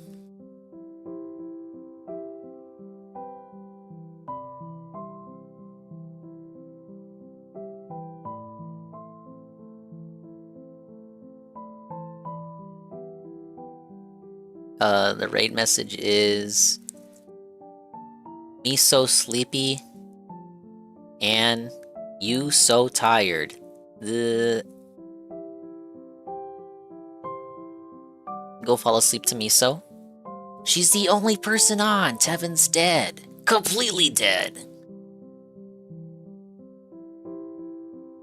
Go share some positivity. Go give her a follow. That's it. Or expand Dong December later today. Bye-bye. Take it easy.